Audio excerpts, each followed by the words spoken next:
Chapter 1, Getting Punched in the Face by the School Beauty Queen. A foot massage parlor opened downstairs in the happy community. The yellow neon sign, pink lighting, and half-open door curtain created a charming atmosphere. Inside were a few beds.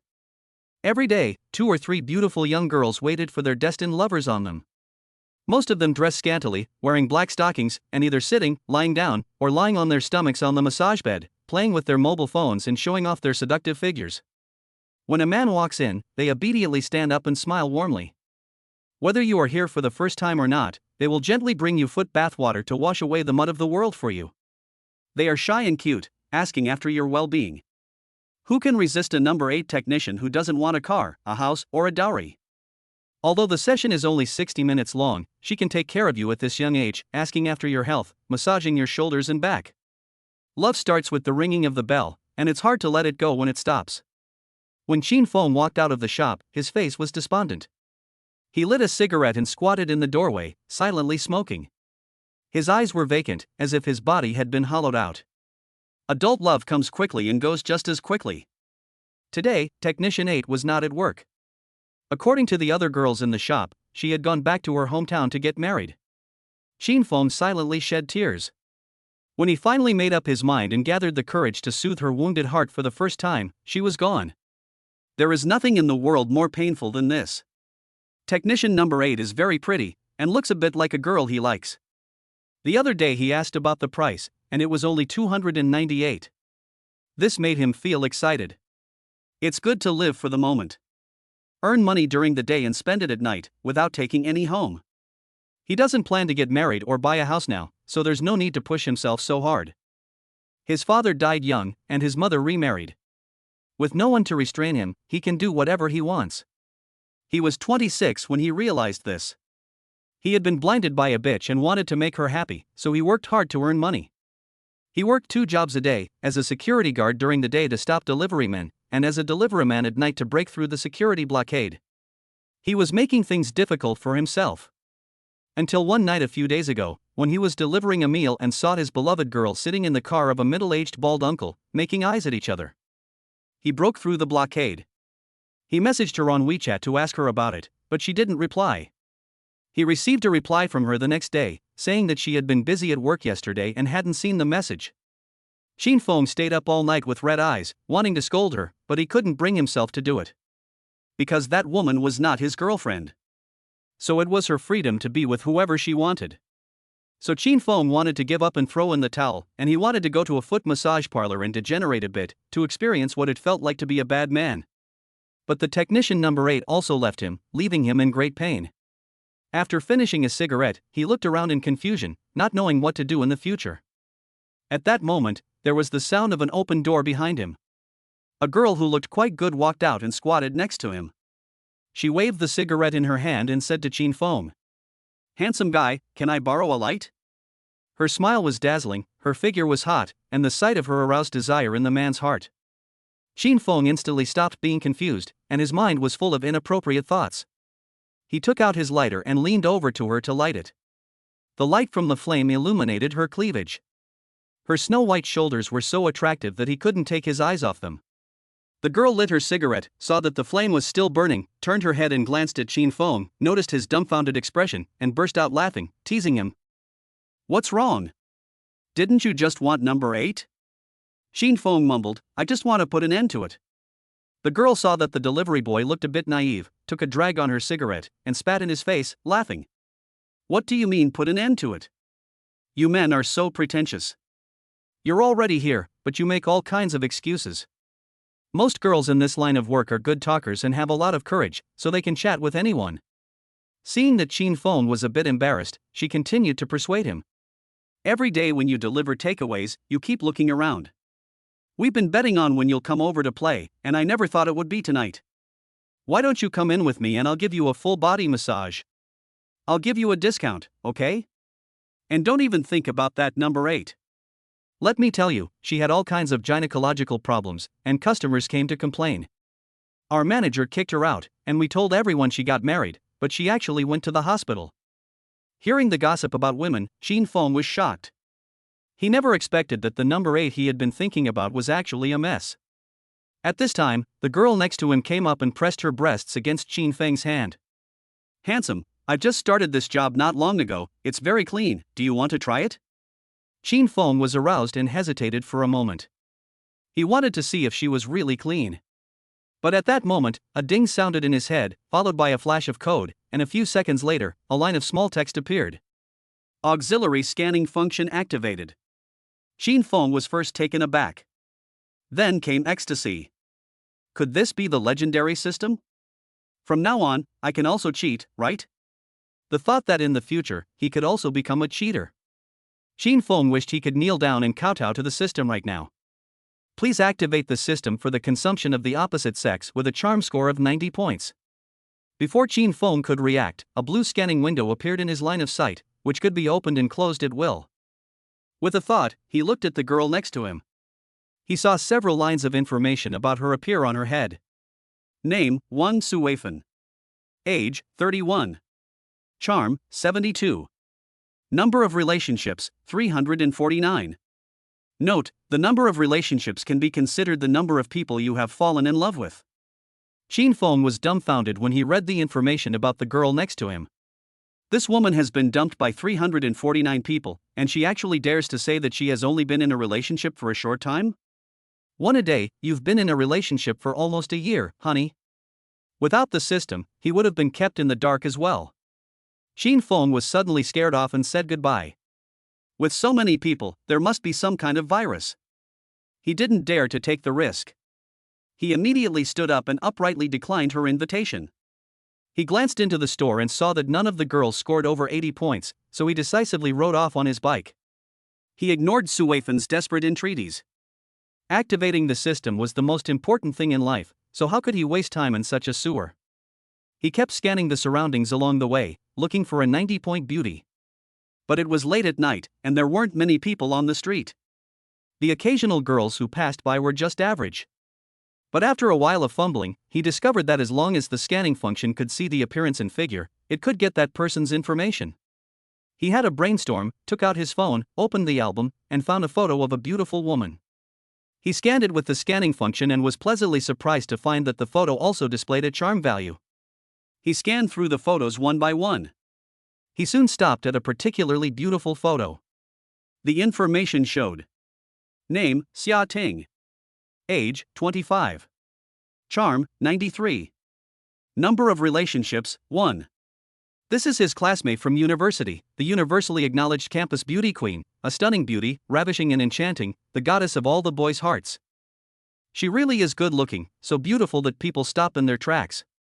Qin Feng never dared to think of her in an inappropriate way. He thought that there was no way he could ever have anything to do with her in the future. Unexpectedly, activating the system gave him the courage to face this girl. This time, he decided to go for broke and activate his precious system no matter what. He looked up the number he had been saving, searched for friends, and added her as a friend. You need to verify the question. What's my name? Xia Ting? After Qin Feng sent the friend request, he sat in the car, waiting nervously for the result, his feet shaking uncontrollably. He had never been this nervous in his life. He was worried that Xia Ting would not agree to be friends, that the system would slip away, and that the system was a piece of shit. He has read tens of thousands of novels and has never seen a system that requires manual activation by the host. It's all just a ding and then you're good to go. There's no need to spend on the opposite sex to activate it. This system is probably not a dog licker. As he was thinking all this, Xia Ting approved the friend request and sent a greeting. Qin Feng was excited for a moment, but then dismissed his chaotic thoughts. Since it was a consumption, then the red envelope should be counted. Qin Feng clicked on the red envelope and entered 1 yuan. Then he thought, would sending a red envelope with 1 yuan be a bit cheap? What if the other person dislikes it? After hesitating for a long time, he finally added a 0 with a heavy heart and sent it. Immediately afterwards, the red envelope was accepted. He immediately heard the most wonderful sound in the world. Ding! Transaction successful, licking dog system activated. When spending on a beautiful woman with a charm score of 90 points or higher, you can use the licking dog fund to settle the bill. The current fund balance is 0. 1 yuan in cash can be converted into 10,000 yuan of licking dog fund. Will increase the goddess favorability to 80 love, and the funds spent on that goddess will be returned in full as cash. Will increase the goddess favorability to 100 head over heels, and you can get a strategy reward. Damn. Sure enough, it's a licking dog. And it's going to cost money. He has never paid a penny for anything, even for pirated games and free books. Now he has to pay to play, and Xin Feng always feels like he's being taken advantage of. If these voices weren't in his head, and if there wasn't a gold card in his hands, he would never believe in this system of a licking dog. Following the system prompts, he hesitantly charged 10 yuan into it. Ding, system balance 100,000 yuan. That's 100,000? It's so casual. There's not even a first charge gift pack. It's a bit like a spicy chicken browser game. He pursed his lips, not sure if he could spend the 100,000. After a series of operations, he bound the gold card that had appeared out of thin air to WeChat. Just then, Xia Ting sent a message back. Who are you? You're not ashamed to send 10 yuan? Chapter 2, is it worth it just to meet up? Xin Feng's cheeks flushed when he saw Xia Ting's question. He was embarrassed and didn't know how to reply. He wanted to say something to save face, but his phone suddenly received a red envelope reminder. He clicked to open it and saw that it was a red envelope from Xia Ting, with a full 20 yuan. There was also a message attached, I'll pay you back, goodbye. This. It was like being slapped in the face. Xin Feng could clearly hear the sound of the banknote slapping him in the face. 20 yuan, not much, but it hurt. After all, there were so many guys after her, and a 10 yuan red envelope was really stingy. He was afraid of being blocked, so he hurriedly said, wait. And then clicked to transfer the money, entered a 1 and 5 zeros. And sent it. He wanted to test the reliability of the system. Anyway, his balance was only 10,000 yuan, so he couldn't send more than that. But what he didn't expect was that the transfer was actually successful. Looking at WeChat, it clearly said 100,000.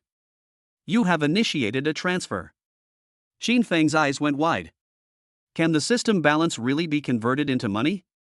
When he pressed the 5 zeros, he thought he was being joking. He had never had a savings balance of 100,000 in his life. Transferring so much money all at once made his heart ache. He thought to himself, if only I could transfer this money back to my own account. No, that's not enough. 100,000 is nothing. I should top it up to 100 million. Then I'll discuss it with the school beauty queen, get the money out, split it 50-50, and just pocket the whole lot. Ding, asking a goddess for money is cheating. A friendly reminder, please play sensibly, all cheating is prohibited, offenders may face a ban of up to 200 years. What? A ban? Sorry, I was wrong. On hearing the word ban, Xin Feng immediately gave up. Stealing the chicken was out of the question. The way to play this game was to spend money on women to increase their favorability rating. Thinking that as long as the favorability rating reached 80 points, he could get his invested licking dog fund returned in cash, Xin Feng's eyes lit up again. He quickly rushed 5,000 silver dollars into the system. Looking at the 8 digits in the fund, he counted over and over again, excitedly slapping his thighs. To be reasonable. If this money is to be used to woo her, he can come up with any pose. He just doesn't know if the school flower will fall for it. If he wants her to regard money as dirt, he needs to switch targets sooner rather than later. Back in college, I heard that this school flower often commutes to and from school in a BMW, so I think she should be similar to me. It's just that the other person hasn't clicked to receive the money transfer via mobile phone, which is making Xin Feng a little anxious. On the other side, in a regular suite, Xia Ting was dumbfounded after counting the transfer amount. She had just received a 10 yuan red envelope, and she thought the person on the other side was a loser. Usually, when someone she didn't know sent her a red envelope, it was at least 100 or 200 yuan, and sometimes even 520 or 1314.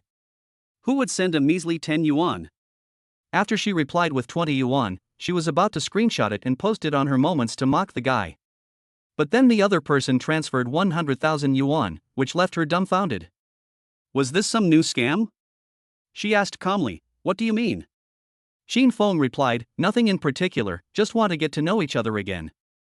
Xia Ting clicked on the other person's moments to see who it was.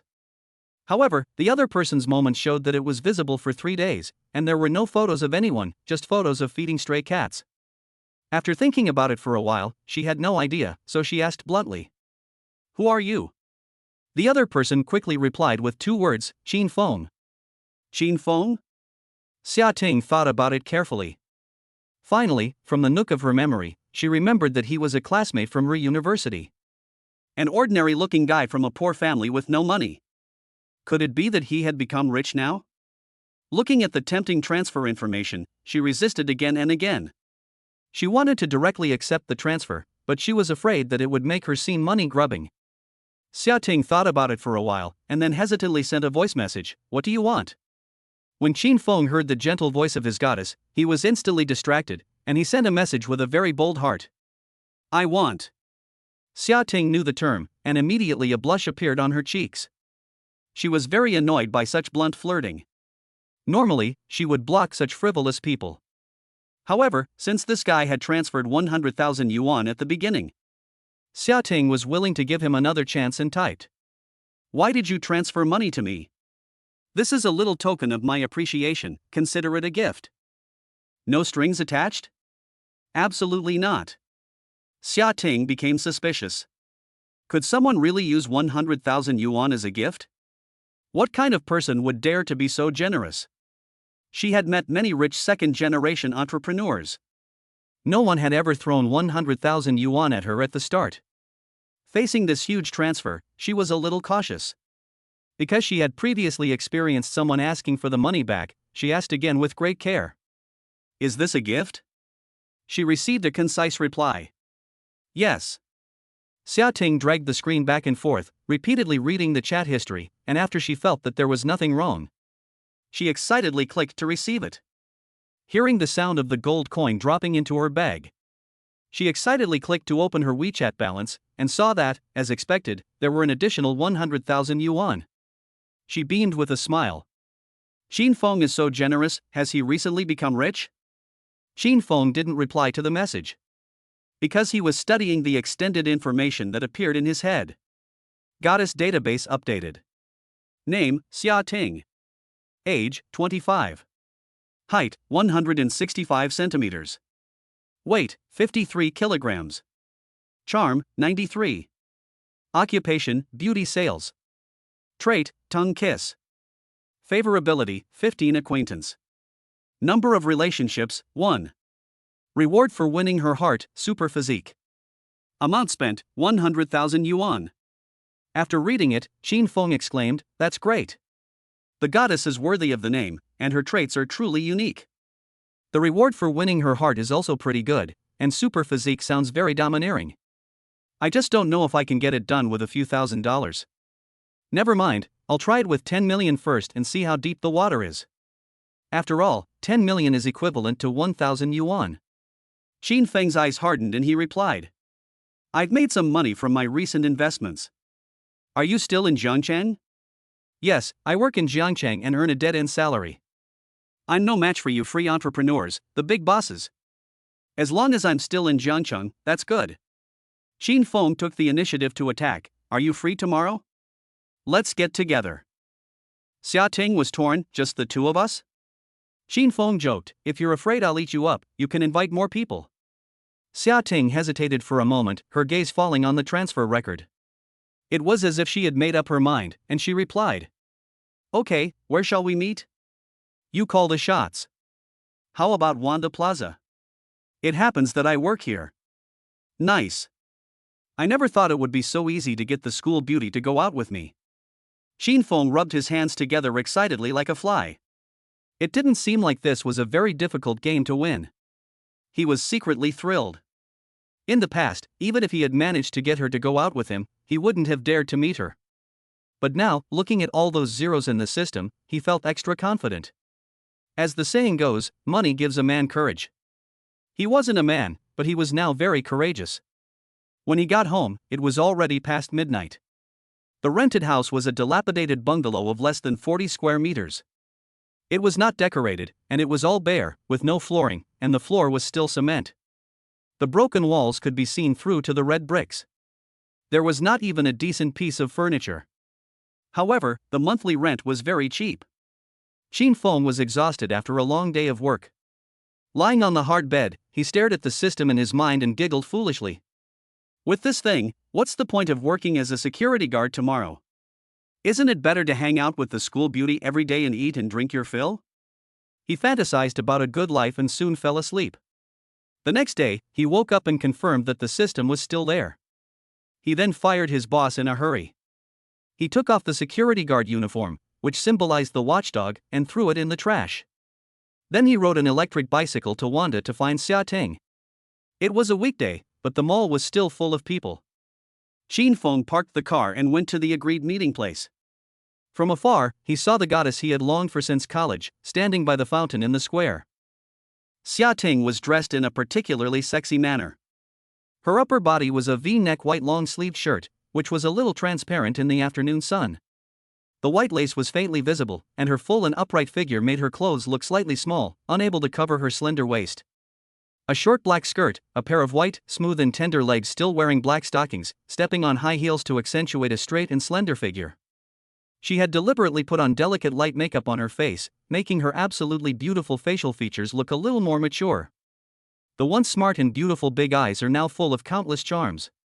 Only the long, dark, shiny hair hangs over her shoulders, swaying gently in the wind, just as it was back then. Qin Feng looked a little dazed.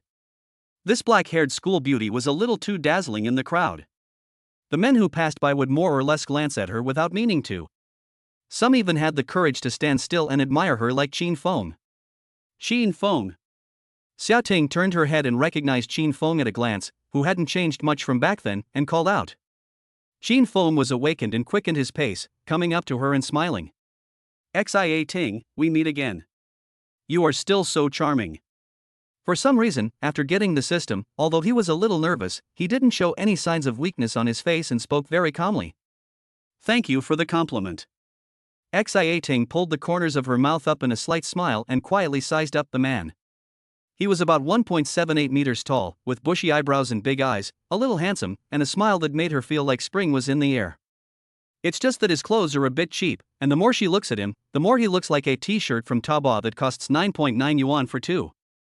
Then she looks down at his somewhat old sneakers. And her face becomes a little unnatural. This person's appearance doesn't look like a rich person at all. How could he give her a gift of 100,000 yuan? No matter how she thinks about it, she can't figure it out. Even if a rich person doesn't pay attention to their appearance and dresses casually, they can't look as shabby as he does. He was dressed from head to toe in cheap clothes, just like before. And looking at his bare wrist, there wasn't even a watch on it. How could he afford to give her a gift of 100,000 yuan? In an instant, she suddenly had a ridiculous thought. Could it be that the 100,000 yuan was all he had, and he just wanted to ask her out? That would be ridiculous. Chapter 3, The Schoolflower's enthusiasm is simply overwhelming. Qin Feng had no idea that the schoolflower had taken him for a sucker. Looking at the bubbly schoolflower in front of him, he smiled brightly. I feel that you look even prettier now than you did at school. Qin Feng's skills at wooing girls were a bit lacking, but what he said was all from the heart. Back at school, the schoolflower mostly wore skirts with bare legs, looking very pure. Now that she has entered society, she wears black stockings, which not only makes her look mature, but also gives people the feeling of being both pure and lustful. Really? Although Xia Ting was happy to hear such a straightforward compliment, she still looked a little embarrassed. She gently looped her hair around her hand and then asked, as if she hadn't noticed. I didn't see you drive here. Qin Feng didn't dare to tell the truth. He was driving a second-hand yachty. After the battery was replaced, it could run 80 kilometers. It feels like a bad thing to say. So he makes up an excuse, I saw it was close, so I walked. Oh, Xia Ting looks at Qin Feng suspiciously, but doesn't pursue the matter. After all, it's too direct to ask someone what kind of car they drive right after meeting them, and it makes you seem rude. Qin Feng changes the subject, do you work here? Xia Ting replies naturally, yes, I sell skincare products on the second floor of the mall. Qin Feng was afraid of disturbing her at work, so he asked one more question, are you okay just going out like this? Xia Ting didn't think so, but it's fine, there are other people in the store. After this back and forth, the two of them ran out of things to say. The atmosphere was quiet for a moment. Qin Feng was a little nervous when he saw such a beautiful goddess standing there. Not knowing what to say. To prevent embarrassment, he suggested, why don't we go shopping together? Xia Ting hesitated for a moment. She had already been prepared for a shopping date when she agreed to go out with him. She had deliberately changed her clothes and put on makeup. But she didn't expect this man to dress so casually, and he didn't even know to dress nicely when going out to meet a girl. It seemed like he didn't value this meeting at all. She lowered her head, her eyes flickering, her expression a little reluctant. Going shopping with this man felt a little embarrassing. If someone she knew in the mall saw her with this kind of low-class man, they would no doubt gossip about her. But she didn't know how to politely refuse. After all, this man had really given her 100,000 yuan in cash, which was equivalent to her annual salary. Whether or not it was all his money, there was no reason for her to give him a cold shoulder. After thinking it over, she sighed. She might as well consider it a way to accompany a client. It was a way to make money, so it wasn't embarrassing. Even if she spent the whole day shopping with him for nothing, what did it matter? After all, once they were done shopping, she would never get her money back. Determined, she gave a formulaic fake smile and replied, okay. Qin Feng also laughed. If there's anything you want to buy, you can tell me and I'll buy it for you. Is he serious? Xia Ting raised her eyes, her expression a little incredulous. She took a new, serious, and careful look at the man in front of her. There was no sign of inferiority in his eyes. Only arrogance and smugness. What? You don't believe me? Qin Feng raised an eyebrow. No, it's just that I feel we don't know each other well enough, and it's not good to spend your money like this. Xia Ting's eyes flickered. We've known each other for so many years, and you say we don't know each other well enough? Qin Feng teased with a smile. This man looked unremarkable on the outside, but spoke with extraordinary confidence. This made Xia Ting doubt her own judgment. Could it be that he is a deep and hidden talent, deliberately pretending to be poor? Is this a special hobby of the rich? After a moment of hesitation, she made up her mind and took Qin Feng's hand. After all, for this 100,000 yuan, it is worth taking a chance. Then I will take you to where I work and have a look. Xia Ting smiled. Qin Feng's heart trembled when he was taken. Oh my! So enthusiastic right from the start? He felt his arm surrounded by an unusual tenderness. Looking sideways, he saw that her delicate hands were as slender as young shoots, and her green hair was enticing. This scene instantly made his face turn slightly red, and even gave him a slight urge. Passers-by couldn't stop looking at them. The girl was pretty and charming, and her pure and lustful outfit made her look dazzling. The boy next to her looked like a loser, with a disheveled haircut and an embarrassed face. Judging from the way they are so intimate, they must be quite close. They all sighed for this ultimate beauty. This is definitely a case of the flower being placed on the cow dung. It's the same cow dung, so why not place it on yourself? I don't know what method this man used to trick such a pretty girl. I'm taller and better looking than him, so there's no reason why he wouldn't look at me. The passing boys looked with hatred, their eyes red as if they were about to bleed. The key is that piece of cow dung is still staring at the girl's raging look. They are completely autistic and for a moment, they feel like they have nothing to live for. Xia Ting also caught a glimpse of Qin Feng's pig brother appearance in her peripheral vision, secretly pleased with her own charm, but deliberately pretending not to see. Girls dress up carefully just to win the attention of others. The more direct the gaze, the more they will secretly be happy. Disclaimer: it's not the author's fault if you get beaten up for looking around. After the two got on the escalator, Xia Ting couldn't stand his undisguised gaze anymore, so she pinched him. She pouted, "Have you looked enough?" Qin Feng laughed, "Sorry, my eyes are out of control." Xia Ting rolled her eyes, giving him a gentle glare. She looked angry, but she still didn't let go of his hand. Qin Feng was enchanted by her flirtatious glance. Sniffing the faint perfume of the person beside him, he became intoxicated for a moment. His legs were floating as he walked. He never expected that Xia Ting would be so enthusiastic on their first meeting. Moreover, the woman was dressed lightly, and in the air-conditioned shopping mall, her body was slightly cold, so she unconsciously held onto his arm a little tighter. As a novice, how could Qin Feng resist such temptation? This woman seemed like a ball of fire, burning him with increasing heat. Xia Ting felt the warmth from Qin Feng's arm and curiously asked, "Qin Feng, why are you so warm?" Qin Feng couldn't tell the truth and blushed. Fortunately, it wasn't long before the two arrived at where she worked. An English letter logo for HR. The Helena Rubinstein counter. The store was not big, but the decoration was splendid, with all kinds of lights shining on the cosmetics. There was only one beautiful woman in a white uniform, like a nurse, in the store. Seeing Xia Ting holding the hand of a strange man, looking very intimate, she greeted. Ting Ting, you brought a friend? Yes, Yun Jia, this is my old classmate, Xin Feng, and this is Yun Jia, who has taken very good care of me. Xia Ting introduced the two. Xin Feng nodded at the beautiful woman in front of him. This woman looked to be in her 30s and was quite pretty, but her makeup was a bit heavy and reflected a bright white luster under the spotlight. It looked a bit strange, so Xin Feng didn't dare to look at her closely. He just glanced at her and then turned his head away. Chapter 4, Where's the slap in the face I was promised? Yun Jia is the manager here. She has known Xia Ting for a long time. Seeing that Xin Feng's outfit was not fancy, her eyes became a bit strange. She had seen a few men around Xia Ting before, but never one who was so unkempt and dressed so casually. She knew Xia Ting quite well, and she knew that she was a very high-spirited girl who was particularly picky about boys. Normally, she wouldn't look down on a guy like this. What's going on today? She wondered, but managed her expression well, smiling politely and saying, There are sofas over there, you can sit wherever you like. Xin Feng thanked her and didn't sit on the sofa. Instead, he looked at the wide range of cosmetics in the store. There was a white bandage, a black bandage, and a cream, priced at 5,800 yuan. There was also a Bobo A essence, priced at 4,800 yuan. There was also a skincare set, priced at 12,800 yuan. He casually picked up a small bottle, weighed it in his hand, and was surprised that it had no weight at all, yet it was actually priced at more than 3,000 yuan. It's a bit scary.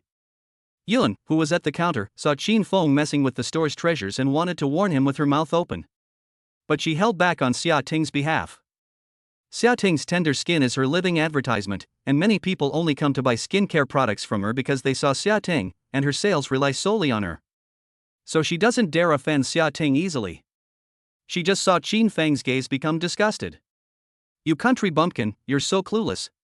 If you break it, I don't know if you can afford to pay for it. Xia Ting saw Xin Feng playing with the expensive item and quickly reminded him, Be careful, this is very expensive. Xin Feng laughed.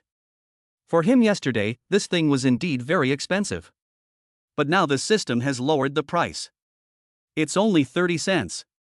There's no need to panic at all. Xin Feng asked, Do you like it? Xia Ting laughed along with him, Yes, buy it for me? She now had certain expectations for Xin Feng. Although he was dressed shabbily, the 100,000 yuan in his phone was no lie. Xin Feng said, I'm not familiar with these cosmetics. Which ones do you like? Pack them up and I'll pay for them. Xia Ting couldn't believe Xin Feng dared to say that, and her beautiful eyes filled with surprise as she looked at him. Really? Xin Feng was so overwhelmed by the school beauty's adoring gaze that he felt faint, and his whole body was a little giddy. He couldn't help but start acting cocky. Of course, you can empty the store. A rough calculation here shows that it's only a few million, which is within my means. It's a bit expensive, but as long as Xia Ting can increase her favorable impression of me, it's a good deal. Ha! Yun Jia heard Xin Feng bragging from afar and couldn't hold back, laughing out loud. She was amused by Xin Feng. She thought to herself, this person is dressed like this, and yet he has the nerve to make such a boast. I'm afraid he's not here to make fun of me. Xin Feng didn't get angry when he heard someone laugh in derision, but instead, he looked excited. Damn, this plot of a pretentious person getting slapped in the face has finally come to me. He has read so many novels that he is not unfamiliar with this situation. I guess Yun will laugh next, and then Xia Ting will look at me with suspicious eyes. Just wait until I show them a few million and dazzle their eyes, then I'll take one in each hand and go hey hey hey. Ran Gu. The reality was completely different from what he had imagined. Yun immediately smiled apologetically when she saw Xin Feng looking at her, and even bowed slightly and nodded. Her posture was very low, as if she had just heard a funny joke. She is in the service industry and simply does not dare to conflict with the customer. If a scandal breaks out, the company will definitely side with the customer, even if he is just a poor kid.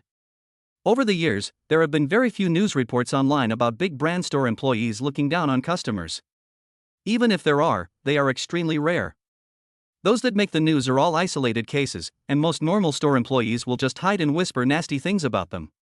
It is understandable to laugh out loud accidentally. But afterwards, one must correct one's attitude so that one cannot be faulted, and it is okay to apologize if necessary. Meanwhile, Xia Ting, who was standing nearby, pretended not to hear Yun's laughter and exclaimed to Qin Feng. Wow, I didn't realize that you, Qin, were so rich now. Hearing Xia Ting's voice, a million questions raced through Qin Feng's mind. You guys must have the wrong script. This is not how the plot should go. How can I pretend to be impressed when you two are like this?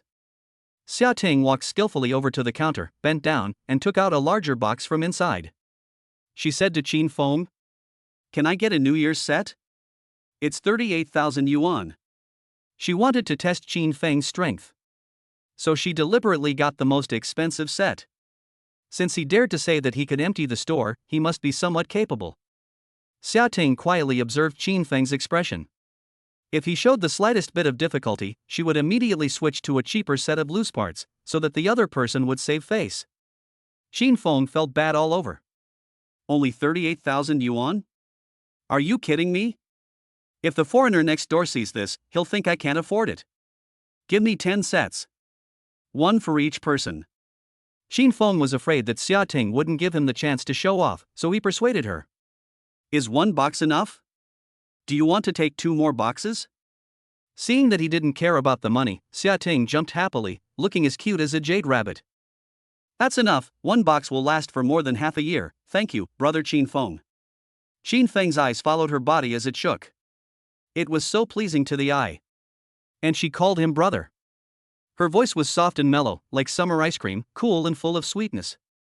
I really want a bite. Qin Feng looked at the little white rabbit in front of him, and a faint green light filled his eyes. Holding the box in her hands, Xia Ting felt so happy inside, and she gave him a sweet smile. Xia Ting's favorability +5. More favorability.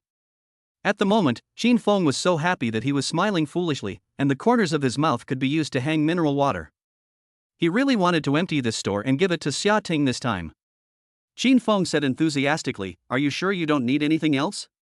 Take a look and see if there's anything else you want to take. Don't be polite with me. Most of the things in the store are in the set, and Helena's skincare products are considered expensive, and ordinary people can't afford them. Okay, let's go to another store and have a look." Qin Feng felt a pang of regret when he saw her contented expression. He didn't insist on buying more either. Courting a girl is a psychological battle, and spending money unwisely is a big minus. He took out his gold card and waved it in front of Yun's dazed eyes, reminding her. "Beauty, swipe your card." Yun finally reacted, taking the card with both hands and flustered, "Oh, it's fine." She had been wondering who Qin Feng really was. He casually bought skincare products worth more than 30,000 yuan, as if he were buying groceries. Could it be that she had misjudged him and he really was a rich man? As the card was swiped, the machine was spitting out the receipt. She gave Qin Feng a deep look. Right. That girl has such high standards, so how could the man she likes be a poor man? Chapter 5, You third tone blushed like a pea. Qin Feng kept staring at Yun's expression, hoping to see a hint of mockery on her face. She had laughed out loud before, so if she could say something sarcastic now, he could justifiably shout out the classic line, "I'll take care of the bill." He was still bothered by not being able to put on airs and slap people in the face. So he quietly looked at Yun Jia, hoping that she would give him a chance.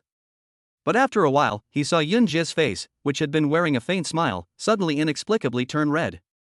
This scared Qin Feng. "Damn it, what's wrong with you? Why are you blushing?" Yun Jia saw Qin Feng leaning his hand on the counter, leaning his body at an angle, and smiling at her the whole time. She thought he had developed an interest in her. She brushed the stray hair from her ear, glanced at Xia Ting, who was packing next to her, and gave an intriguing smile.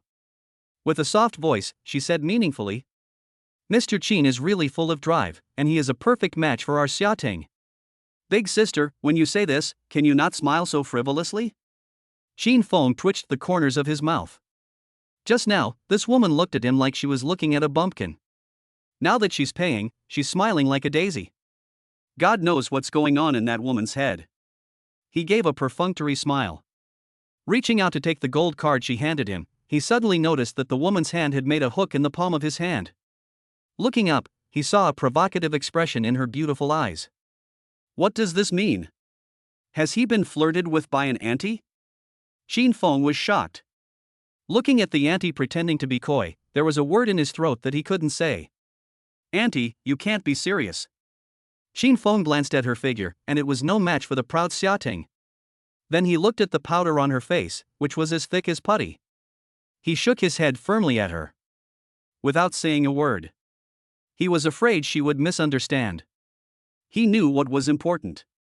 Don't pick the low-hanging fruit. Furthermore, Yun's profile showed that she was 39 years old, had a charm value of 67, and had been in 59 relationships. She had a wide network of friends. Yun's smile froze. He had clearly made the first move, but why did she agree and then refuse so ruthlessly? Could it be that she had just laughed at him on purpose to embarrass him? She was furious. She glared at him fiercely. What a tasteless man. Xin Feng saw her frown and scrunch up her eyebrows, and was afraid that she would rub the powder on her face into the folds of her forehead, so he fled in fear. Xia Ting did not see their exchange and said to Yunjia, let's leave the stuff at the store and go shopping somewhere else. Yunjia smiled weakly and said, okay, you guys go ahead. Xia Ting then naturally took Xin Feng's hand and asked, Xin Feng brother, where are we going next? Xin Feng thought for a moment and said, go wherever you want. Xia Ting felt a little embarrassed. She wanted to go to Chanel and LV. But if she dragged her old classmate to such expensive places when they met, it would seem like she was materialistic. But if she missed this chance with such a rich guy, she didn't know if she would have another opportunity in the future. After a moment of hesitation, she looked up timidly and tentatively asked Xin Feng. I want to go look at Chanel bags. Xin Feng waved his hand and said, let's go. And Xia Ting's eyes lit up when she saw that he had agreed so readily. This was obviously a real big shot. He was so capable, it would be a pity to just take advantage of him once. You should take it slow and go steady. Xia Ting looked at his clothes and got an idea. But I've always been the one buying, don't you have anything you want to buy? Xin Feng said proudly, I don't care, I'm too lazy to spend money on myself. Xia Ting pinched his clothes, that's not going to work, look at this t-shirt on you, it's all yellow and white, you should reciprocate, let me buy you some nicer clothes. Xin Feng felt a little embarrassed, he pondered for a while, and said. You've spent so much on me, let me return the favor and show my appreciation. Xia Ting had a lot of experience fishing. She knew that she had to show him that she cared, and that she couldn't just keep taking from him. Xin Feng had no reason to refuse Xia Ting's goodwill. He accompanied her into the Armani boutique. Xia Ting was very generous when it came to buying fishing bait. And with Xin Feng's money, she had nothing to fear. She boldly dressed Xin Feng from head to toe. When the bill came, it was just a little over 4,000 yuan. Men's stuff is cheap. At this point, Xin Feng looked quite stylish. He was wearing a black, slim-fitting cotton short-sleeved shirt, paired with men's denim casual trousers and a pair of sneakers with an added inner height. His whole appearance had a newfound spirit. At 1.78 meters tall, he jumped to 1.82 meters after changing into the new shoes. The air felt fresher when he walked down the street. As the saying goes, clothes make the man. It really is true. Xin Feng, who was originally just so-so, could now get a score of about 80 if he changed into the right clothes. He saw more girls smiling at him on the street. Xia Ting was also very satisfied with Xin Feng now. Walking with him, she didn't have to worry about being looked down upon.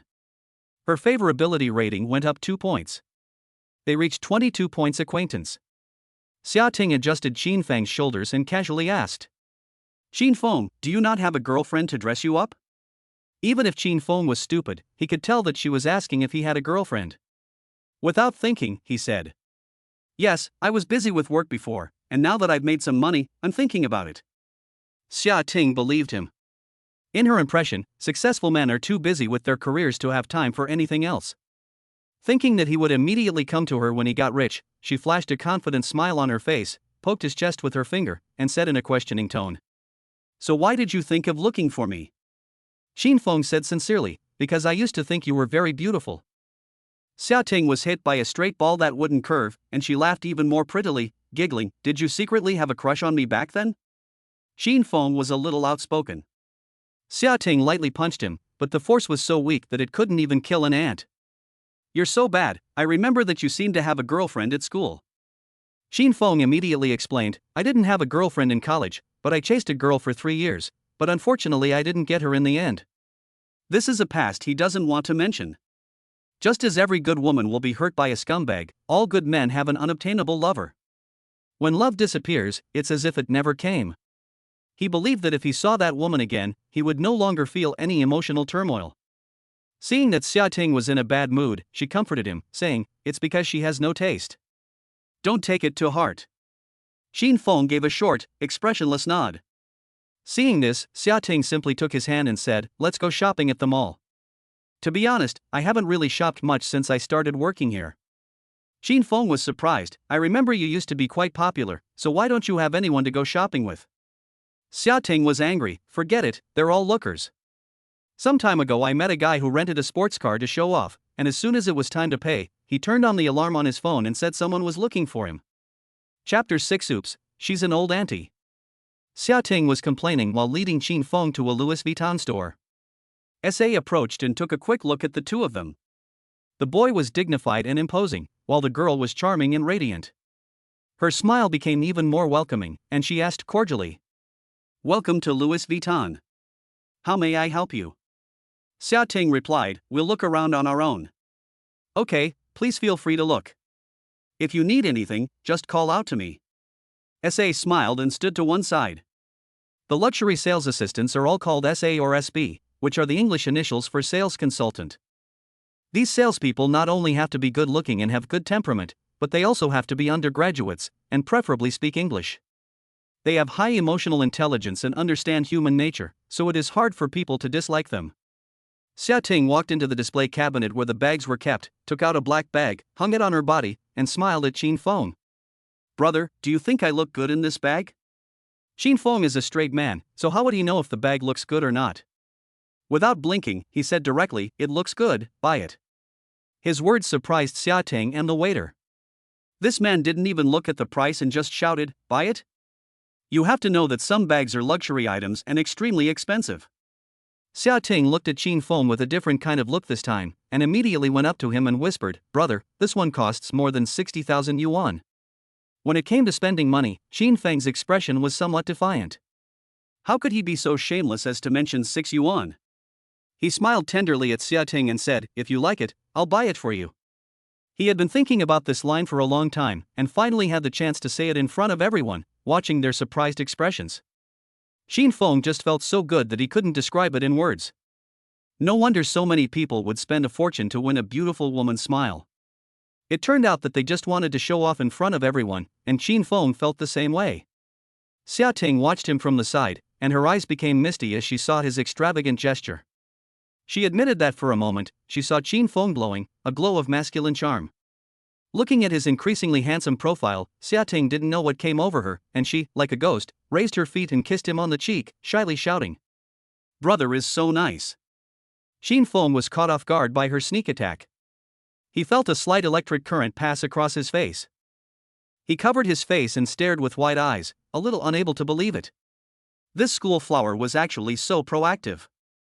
Seeing her blushing face, Xin Feng also wanted to taste the taste of the red apple. At present, he has spent 200,000 and has already been able to make such progress. What would happen if 10 million were to be poured in? Just thinking about it briefly made him feel like his nose would bleed. At this time, the system gave another notification. Xia Ting's favorability +5. This time, Xin Feng was a little confused. The happiness came so strongly, wave after wave, that he was a little overwhelmed. If this went on like this, he didn't know if there was any chance today. Thinking about the specialties of this black silk school beauty, Xin Feng couldn't help but smile. He looked at her face, and his gaze became red hot. Xia Ting was originally looking down at her bag with her head down, but she caught a glimpse of his gradually perverted smile in the corner of her eye. She gave him a flirtatious stare, signaling him to stop daydreaming. Xin Feng couldn't help but daydream. But seeing Xia Ting frown, he understood that impatience would not get the job done. It took a while for him to calm down. After paying, with the waiter's enthusiastic farewell, he walked out the door with Xia Ting and their bags. They wandered around the mall for a while, buying some perfumes and other odds and ends. Finally, they arrived at a women's clothing store that only sold high-end products. It was September, just at the tail end of summer. The shelves were full of flashy little dresses and all kinds of cool clothes. Xia Ting picked out a floral halter dress and went into the fitting room. When she came out, Xin Feng was transfixed. The dress looked even more stunning on her, with its waist-cinching design accentuating her graceful curves and the natural, flowing skirt transforming her temperament into one of pure innocence. The cool sashes tied around her fragrant shoulders, and the sinuous collarbone makes people drool. And after Xia Ting took off her stockings, her long, white, tender legs were revealed, standing there so elegantly. Xin Feng couldn't help but say, "Ting Ting, you look exactly the same as you did back then." Xia Ting twirled around, held up her skirt, and looked down. "Really? I think it's a bit too girly." Xin Feng sincerely said, "You are a young girl." Xia Ting's favorability +5. Good guy, can you increase your favorability just by talking? You're so smooth talking. I'm 26, and several of my girlfriends already have kids. It's embarrassing to dress like a little girl. Xia Ting said she was embarrassed, but her eyes were fixed on the dress. Xin Feng, if you can't understand what she means, you haven't been reading novels for nothing all these years. He directly called the lady selling clothes, the waitress, and asked her to wrap up her original clothes. We'll just wear this one. Then he said to Xia Ting, a young girl in her 20s should wear something bright. The shop assistant smiled and said, Sir really has a good eye, your girlfriend really looks good in this skirt, it shows off her figure, look how thin her waist is, I'm jealous. Xin Feng didn't care whether she was being sincere or not, and he praised her, saying, indeed, she is much prettier than those Korean female stars. Xia Ting looked at the two of them flattering her, and her heart was bubbling with joy. So she listened to him and cut the tag off the dress. She just walked out like that. When she took his arm again, their skin was touching, unlike just now when there were long-sleeved shirts and clothes to hide them. Xia Ting also felt a little strange, her eyes wandering, looking unnaturally elsewhere. Xin Feng's heart grew hotter and hotter. The way he looked at her was like a hungry wolf staring at a white rabbit. He poked his head over, got a little closer, and lightly sniffed the fragrance around her neck. His expression revealed a little infatuation, and he deliberately said, Ting Ting, why do you smell better after you changed clothes? Xia Ting curled her orchid-shaped fingers, pinched the hem of her clothes and sniffed, puzzled, there's no difference. Her actions made Xin Feng, who was standing next to her watching her, inadvertently see some scenery. The delicate collarbone was beautiful beyond words. Xin Feng's eyes were fixed, his tongue tied and he could not speak clearly. Xia Ting noticed Xin Feng's wolfish eyes scanning her body. Realizing that she had been taken advantage of, she stamped her foot and pouted, pervert. He immediately let go of her arm, twisted his head, pretended to be angry, and walked on his own. Xin Feng immediately followed. Thinking about the TV, at times like this, you usually put your arm around the heroine and apologize softly. He raised his arm and wrapped it around Xia Ting from behind, but stopped a palm's distance from her shoulder. Chapter 7, Where Should I Touch Her, Idiot? This was Xin Feng's second time putting his arm around a girl, and he was very nervous. He wondered if this time would end as awkwardly as the first time. The woman he had been chasing for 3 years had left an indelible impression on him. He remembered that at that time, he had saved up for a long time and finally bought her an expensive necklace. She smiled happily when she put it on. It was a warm spring day, and the two of them walked on campus, the scenery along the road full of the scent of spring, conveying the smell of love. This gave him the illusion that his chance had come. So he mustered the courage to try to put his arm around the woman for the first time, only to be met with a look of disgust on her face that he has never forgotten. The woman said to him sternly, You're being very disrespectful. We agreed that you could only touch me after we got married. That voice haunted him for a long time, and it would always appear in his head late at night and say it to him again. As a result, he developed a phobia of hugging girls. He was afraid that Xia Ting would also have this attitude. His hand froze there, not daring to move, and it even seemed to be shrinking back a little. Xia Ting was a little puzzled at this moment. She had seen Xin Feng's hand in her peripheral vision a long time ago, and the fact that she had not deliberately quickened her pace to walk away already indicated that she allowed him to touch her. It was no big deal when he peeked at her just now, and she had accidentally given him a little perk, so it was nothing. She wasn't angry, she was just adopting an attitude that needed to be coaxed out of her. She shook off the man's hand because he had deliberately tricked her into lifting her collar, and she felt that the man was a bit of a trickster. It was quite different from the honest, straight-laced style he had shown before. Xia Ting was worried that this guy was above her in terms of skill, and that the silly appearance he had previously put on was just a disguise. But whether it was an act or not, there was no reason for him to hesitate to make a move. His attitude was clear. Thinking about this, Xia Ting couldn't help but turn her head and glance at him, wanting to see what the man was really up to. She found that the man's eyes were fixed, as if he was remembering something unpleasant, and a trace of fear even appeared on his face. What was there to be afraid of when you're hugging a girl? A question mark slowly appeared above Xia Ting's head. At this moment, the man looked a little pitiful, like a dog that had been kicked. He wanted to approach people but was afraid to, and was very timid. The more Xia Ting looked at him, the more she felt that he was playing hard to get.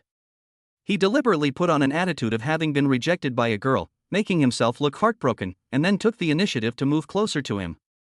Ha! This is probably not just a case of reading too many novels. Xia Ting pulled the corners of her mouth. Feeling speechless at the rich man's special mood, she sighed silently. What could she do? She had no choice but to cooperate with him. After all, he was the boss. She gathered her thoughts and adjusted the curve of her smile. She slowed down her pace. She leaned back against his body, welcoming his embrace. The moment their bodies touched, she felt Qin Feng's body tremble slightly. Xia Ting's eyes rolled upwards in surprise. This guy really knows how to act. She leaned into Qin Feng's embrace and said gently, "What are you thinking about, brother?" Qin Feng touched the girl's smooth, fragrant shoulders and instantly panicked. He had been thinking about something and hadn't noticed how he had put his arms around her. Hearing the question, he was at a loss for an answer and said, "Huh? I wasn't thinking about anything." Xia Ting's smile did not diminish. "Seeing that you are so nervous, it's not the first time you have put your arms around a beauty like me, is it?" Qin Feng was embarrassed by the fact that he had been guessed right and did not know how to respond. Seeing this, Xia Ting thought he was still playing innocent. She rolled her eyes and reached out to rest her hand on the back of the man's hand that was around her waist. Qin Feng was startled, thinking she wanted to take his hand away, so he hurriedly planned to apologize first. But he didn't have time to think of a line. He just felt Xia Ting grasping his hand, slowly moving it downward. From his shoulder, slowly moving past his ribs, and then stopping at his waist. This completely threw Qin Feng off his game. Looking at Xia Ting's smiling face, beautiful and moving, listening to her teasing. "Brother, it's weird to put your hand on a girl's shoulder, you know?" Qin Feng didn't expect that this woman not only did not reject him, but also took the initiative like this. He was stunned and asked stupidly, "What's weird about it?" Xia Ting glanced at him and said, "Only you guys would do this to each other, okay? Do you want me to be your buddy?" Qin Feng listened to the girl's coquettish voice and smelled the faint perfume on her. Under her thick eyelashes, a pair of charming eyes were flirting with him. At that moment, he felt that Xia Ting was many times better than the bitch he had once been. At the time, he was really stupid, blindly falling for that bitch, and pouring out his heart for her.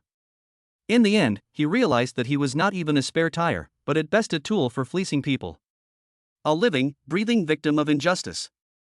He doesn't want to be a dog anymore, he wants to be a wolf. Xia Ting's bold actions have filled him with courage. Qin Feng slightly tightened his arms around Xia Ting, so that her delicate body was close to his, and he directly blurted out, "Why don't you be my woman?" Xia Ting was not surprised by his sudden confession.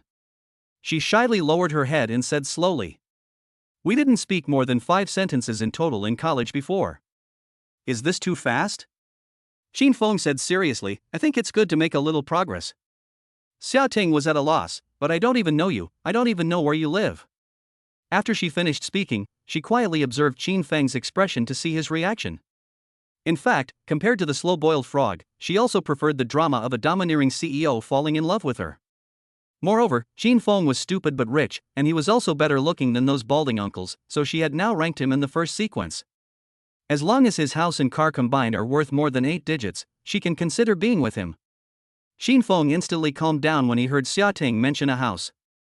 He is currently living in a rented house of less than 40 square meters. If he lets Xia Ting know that he lives in such a shabby place, he is afraid that she will not even give him a second glance. He heard the unspoken meaning in Xia Ting's words, which was that she wanted to see his strength before saying anything. But where does he have any strength? Apart from the 50 million in the system, there is nothing else that he can offer. He also wants to go all in and throw money at her, and then just blow up the machine and get his money back. But he also knows that this is not realistic.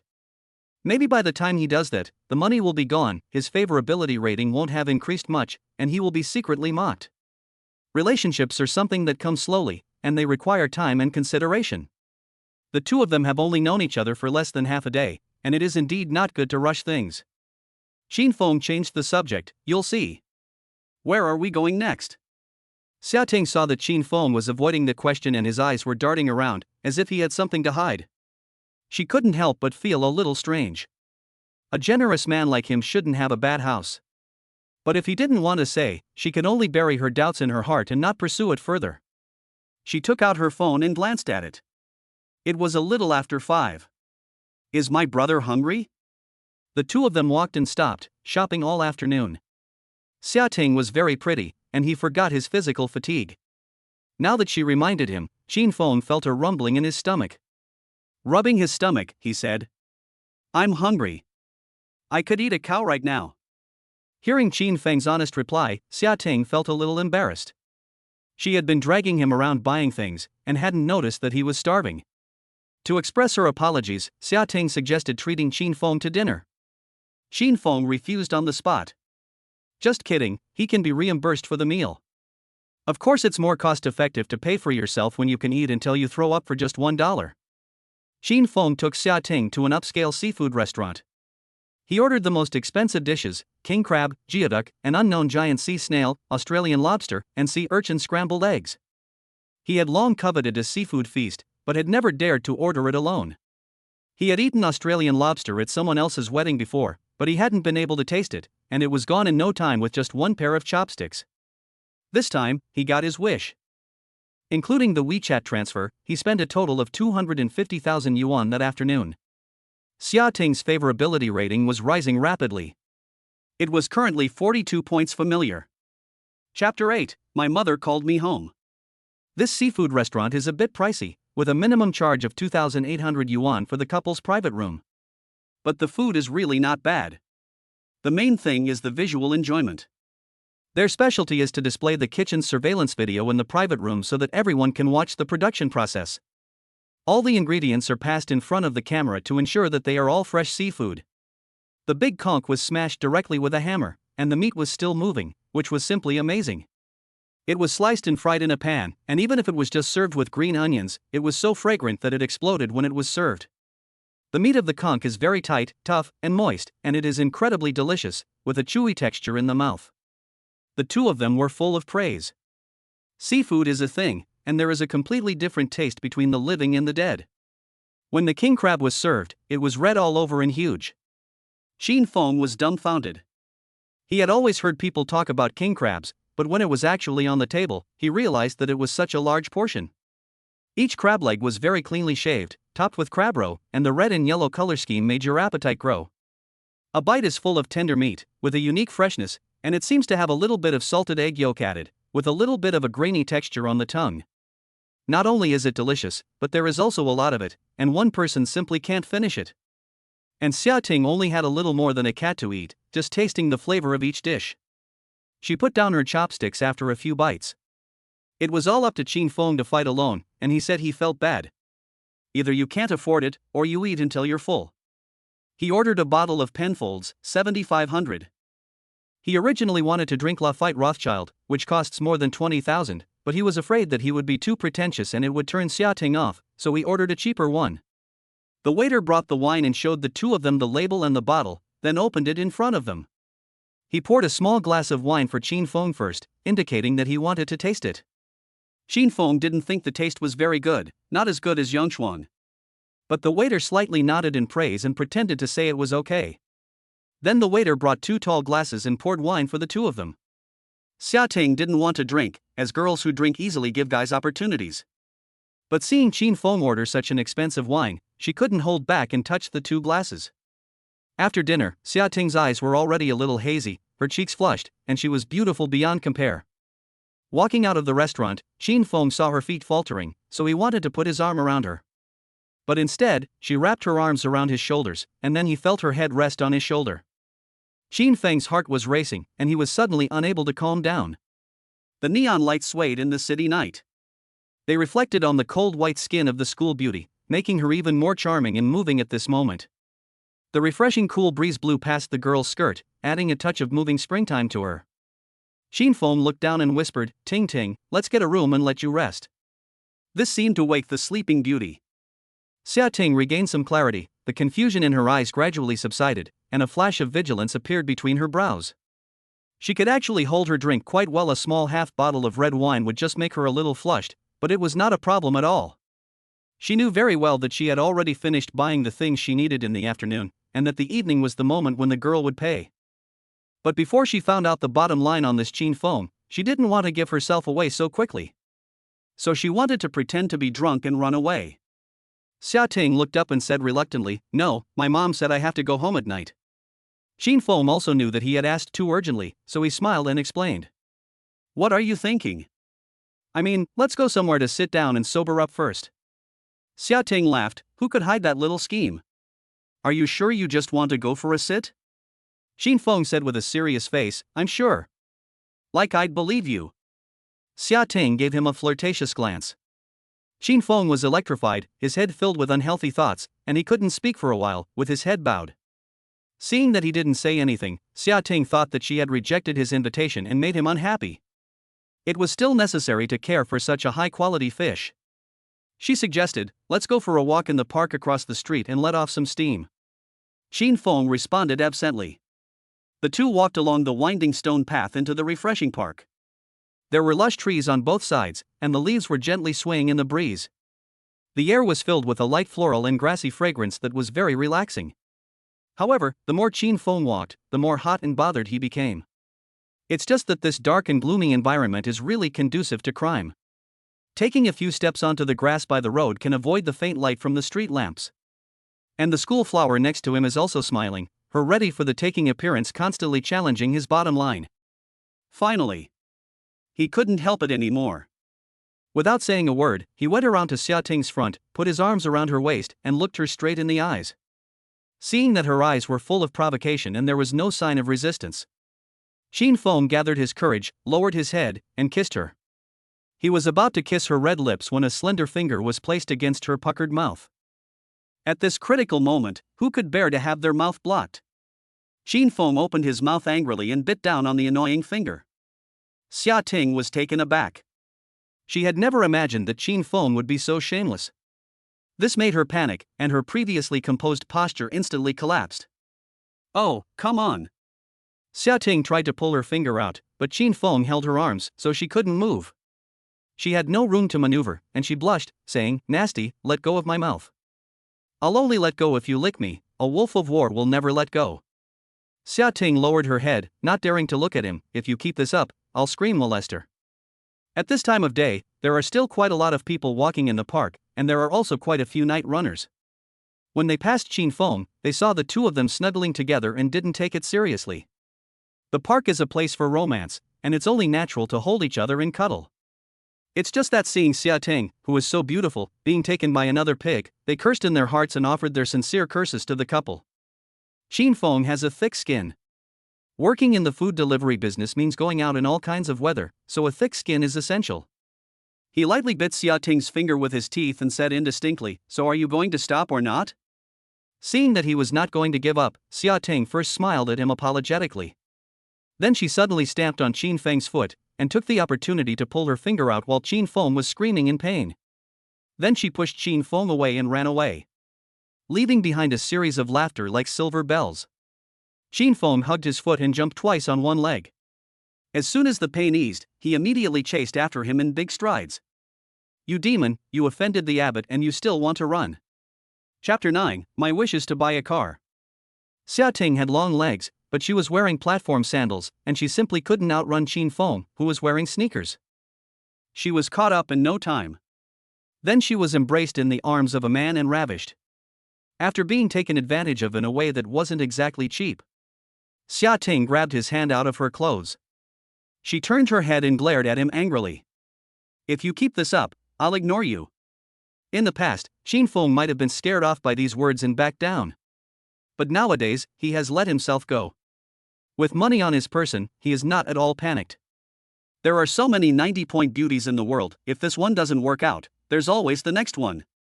With money, why would he be afraid of not finding a woman who can put up with him? Xin Feng raised his other hand behind Xia Ting. and, amidst Xia Ting's screams of alarm, patted her thigh, lecturing her. "I'll see if you dare to step on my foot again." Xia Ting let out a small squeak. "You were the one who started it." Xinfeng secretly sighed. The school beauty's hands really feel great, such an exquisite girl, he really wants to have her. But he doesn't have much experience with girls, and he doesn't know how to get her. Thinking about what he read in a book, that bars are the easiest place to pick up girls, he walked up to her and tried to put his arm around her waist, whispering, "Okay then, it's my fault, how about I take you to a bar?" Xia Ting dodged out of his embrace and said disdainfully, "Humph, you smelly man, trying to get me drunk, are you?"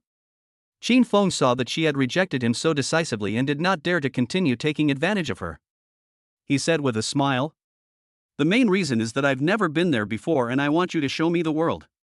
Xia Ting looked him up and down, suspiciously. "That's a nice thing to say, but the way you were just now, you don't seem like a nice person."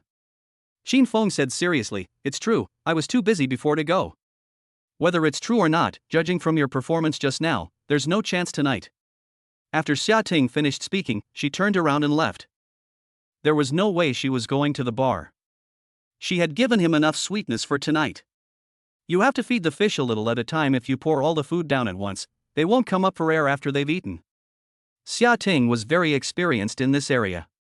She put on a little face and waited for him to bring a gift tomorrow to appease her, and then she would see how the situation was before continuing to go out with him. Xinfeng chased after her, trying to appease her. "Don't be angry, let's talk about this." "Humph." Xia Ting kept walking, ignoring Xinfeng as she turned her head to one side. Xinfeng followed her, wearing a smile. "The book says that if a girl is really angry, she usually won't respond." She gave a humph, which means she's not really angry, just a little upset. If words don't appease her, then a gift will probably do the trick. Xinfeng thought for a moment and said, "Ting Ting, don't be angry. How about this, within my abilities, how about I grant you a wish?" Xia Ting was attracted by Xinfeng's words, slowed down her pace, looked at him suspiciously, and asked, "What do you mean?" Xinfeng's gaze was full of sincere apology. "I shouldn't have treated you like that just now, I want to ask for your forgiveness." Xia Ting saw that he was sincere and didn't look like he was joking, and became even more puzzled. "So you want to grant me a wish?" "Anything?" Xinfeng said confidently, "Well, anything that's normal." He deliberately emphasized the word normal, for fear that she would make some outrageous wish. Xia Ting was amused by Xinfeng. What did he mean by normal? Her wish was to buy a sports car, so was that considered normal? That was ridiculous. Just now, she had heard him say that he would fulfill her wish, and she had even looked forward to it. This time, he added the requirement that the wish be normal. I don't think he means a small wish of a few tens of thousands of dollars. Can you really call a few tens of thousands of dollars a wish? She can get one from any random middle-aged man, so why does she need him to make it come true? Xia Ting was unimpressed and quickened her pace to continue walking. She felt that the word wish had been insulted and was a little unhappy. Maybe she would feel better tomorrow, but for now she didn't really want to talk to Xinfeng. Xinfeng felt a little puzzled when he saw her suddenly cool attitude. What's going on? He was just afraid that she would make some strange wish. Because he had thought of all kinds of strange scenes from Stephen Chow's movies.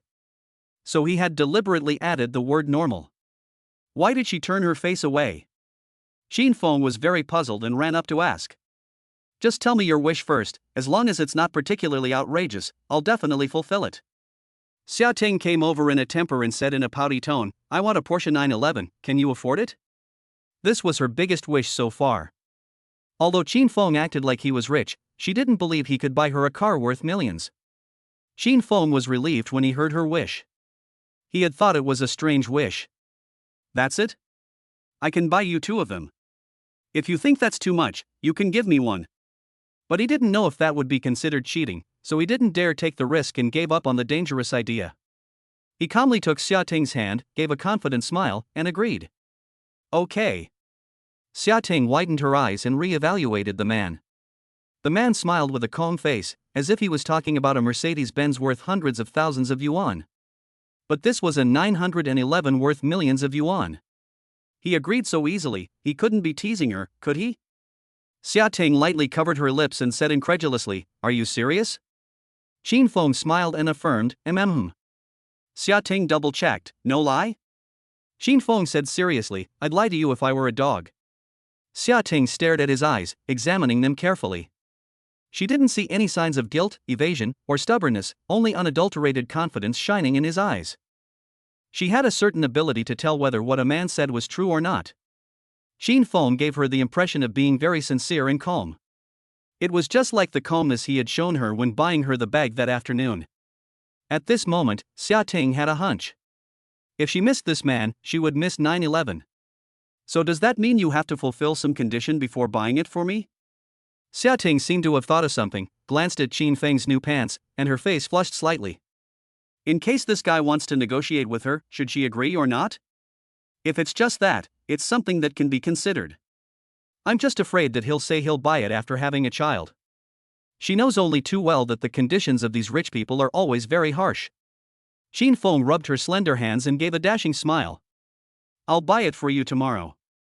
It's only 200 or 300 yuan, so it's a little bit of a pain, but it's nothing to make a girl happy.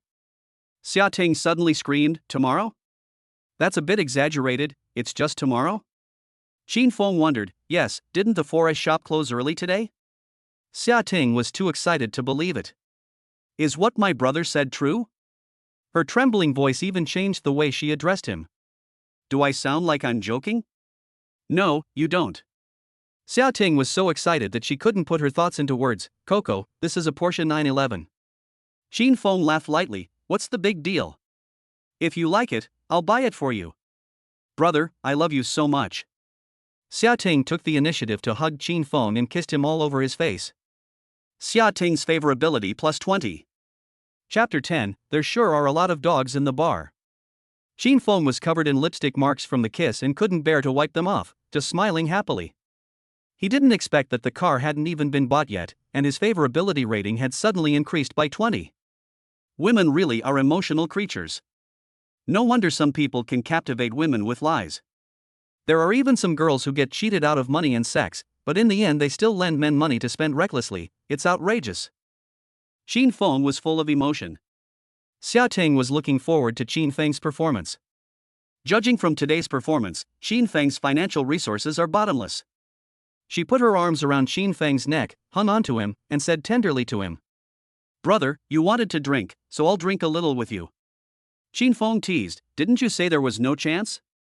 Xia Ting said coquettishly, I suddenly want to drink again, what can I do? Qin Feng laughed and didn't say much.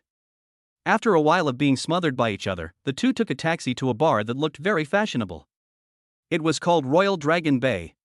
The venue was very large, with a single building, and there were vertical blue running lights on the outside wall, flashing so brightly that people couldn't open their eyes. When they entered the bar, the young salesman at the door came out to greet them, and after taking a look at the beautiful Xia Ting, his smile grew even stronger. Generally, the more beautiful the woman a man brings here, the more expensive it will be. How many people, sir? Do you have a reservation? Do you want to reserve a seat? Qin Feng had never been here before, so he looked at Xia Ting and let her make the decision. Xia Ting simply ordered a booth in a nice environment. Okay, there are currently some vacant S-Class booths. Do you need them? Qin Feng had heard that booths were very expensive, so he asked curiously, how much? The S-Class booths are the best in our establishment, and the minimum consumption is 6,000 yuan. Only 6,000 yuan? Qin Feng said casually, okay. The marketing guy was even more excited to see him so casually settle on a booth, and he was full of expectations for the two people's spending power. He quickly took the two of them to the booth marked S3. The location here is high, equivalent to the second floor. A slight glance down gives you a panoramic view of the entire bar. The booth is equipped with a gauze curtain, and dry ice is lit all around.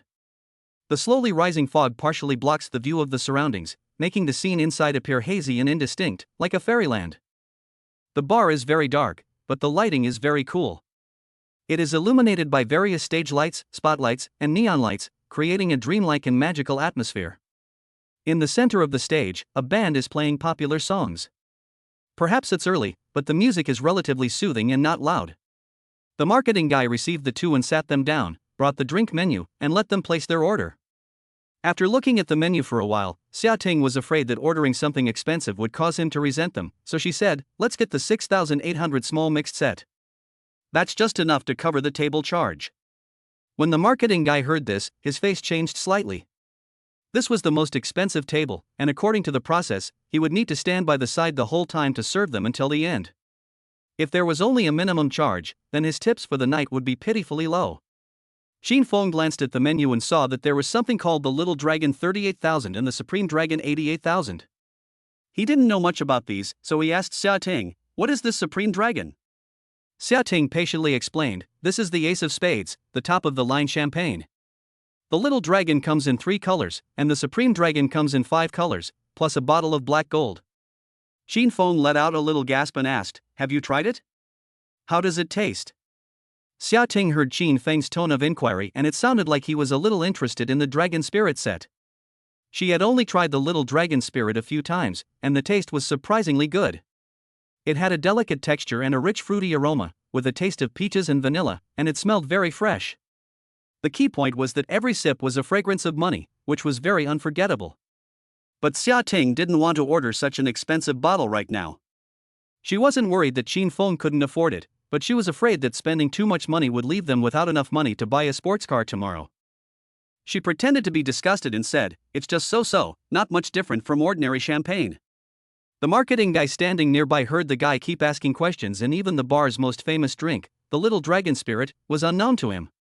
He looked like a country bumpkin, and his heart sank halfway, guessing that this might be a bumpkin. Thinking that he would be dragged here tonight, he felt like crying a little.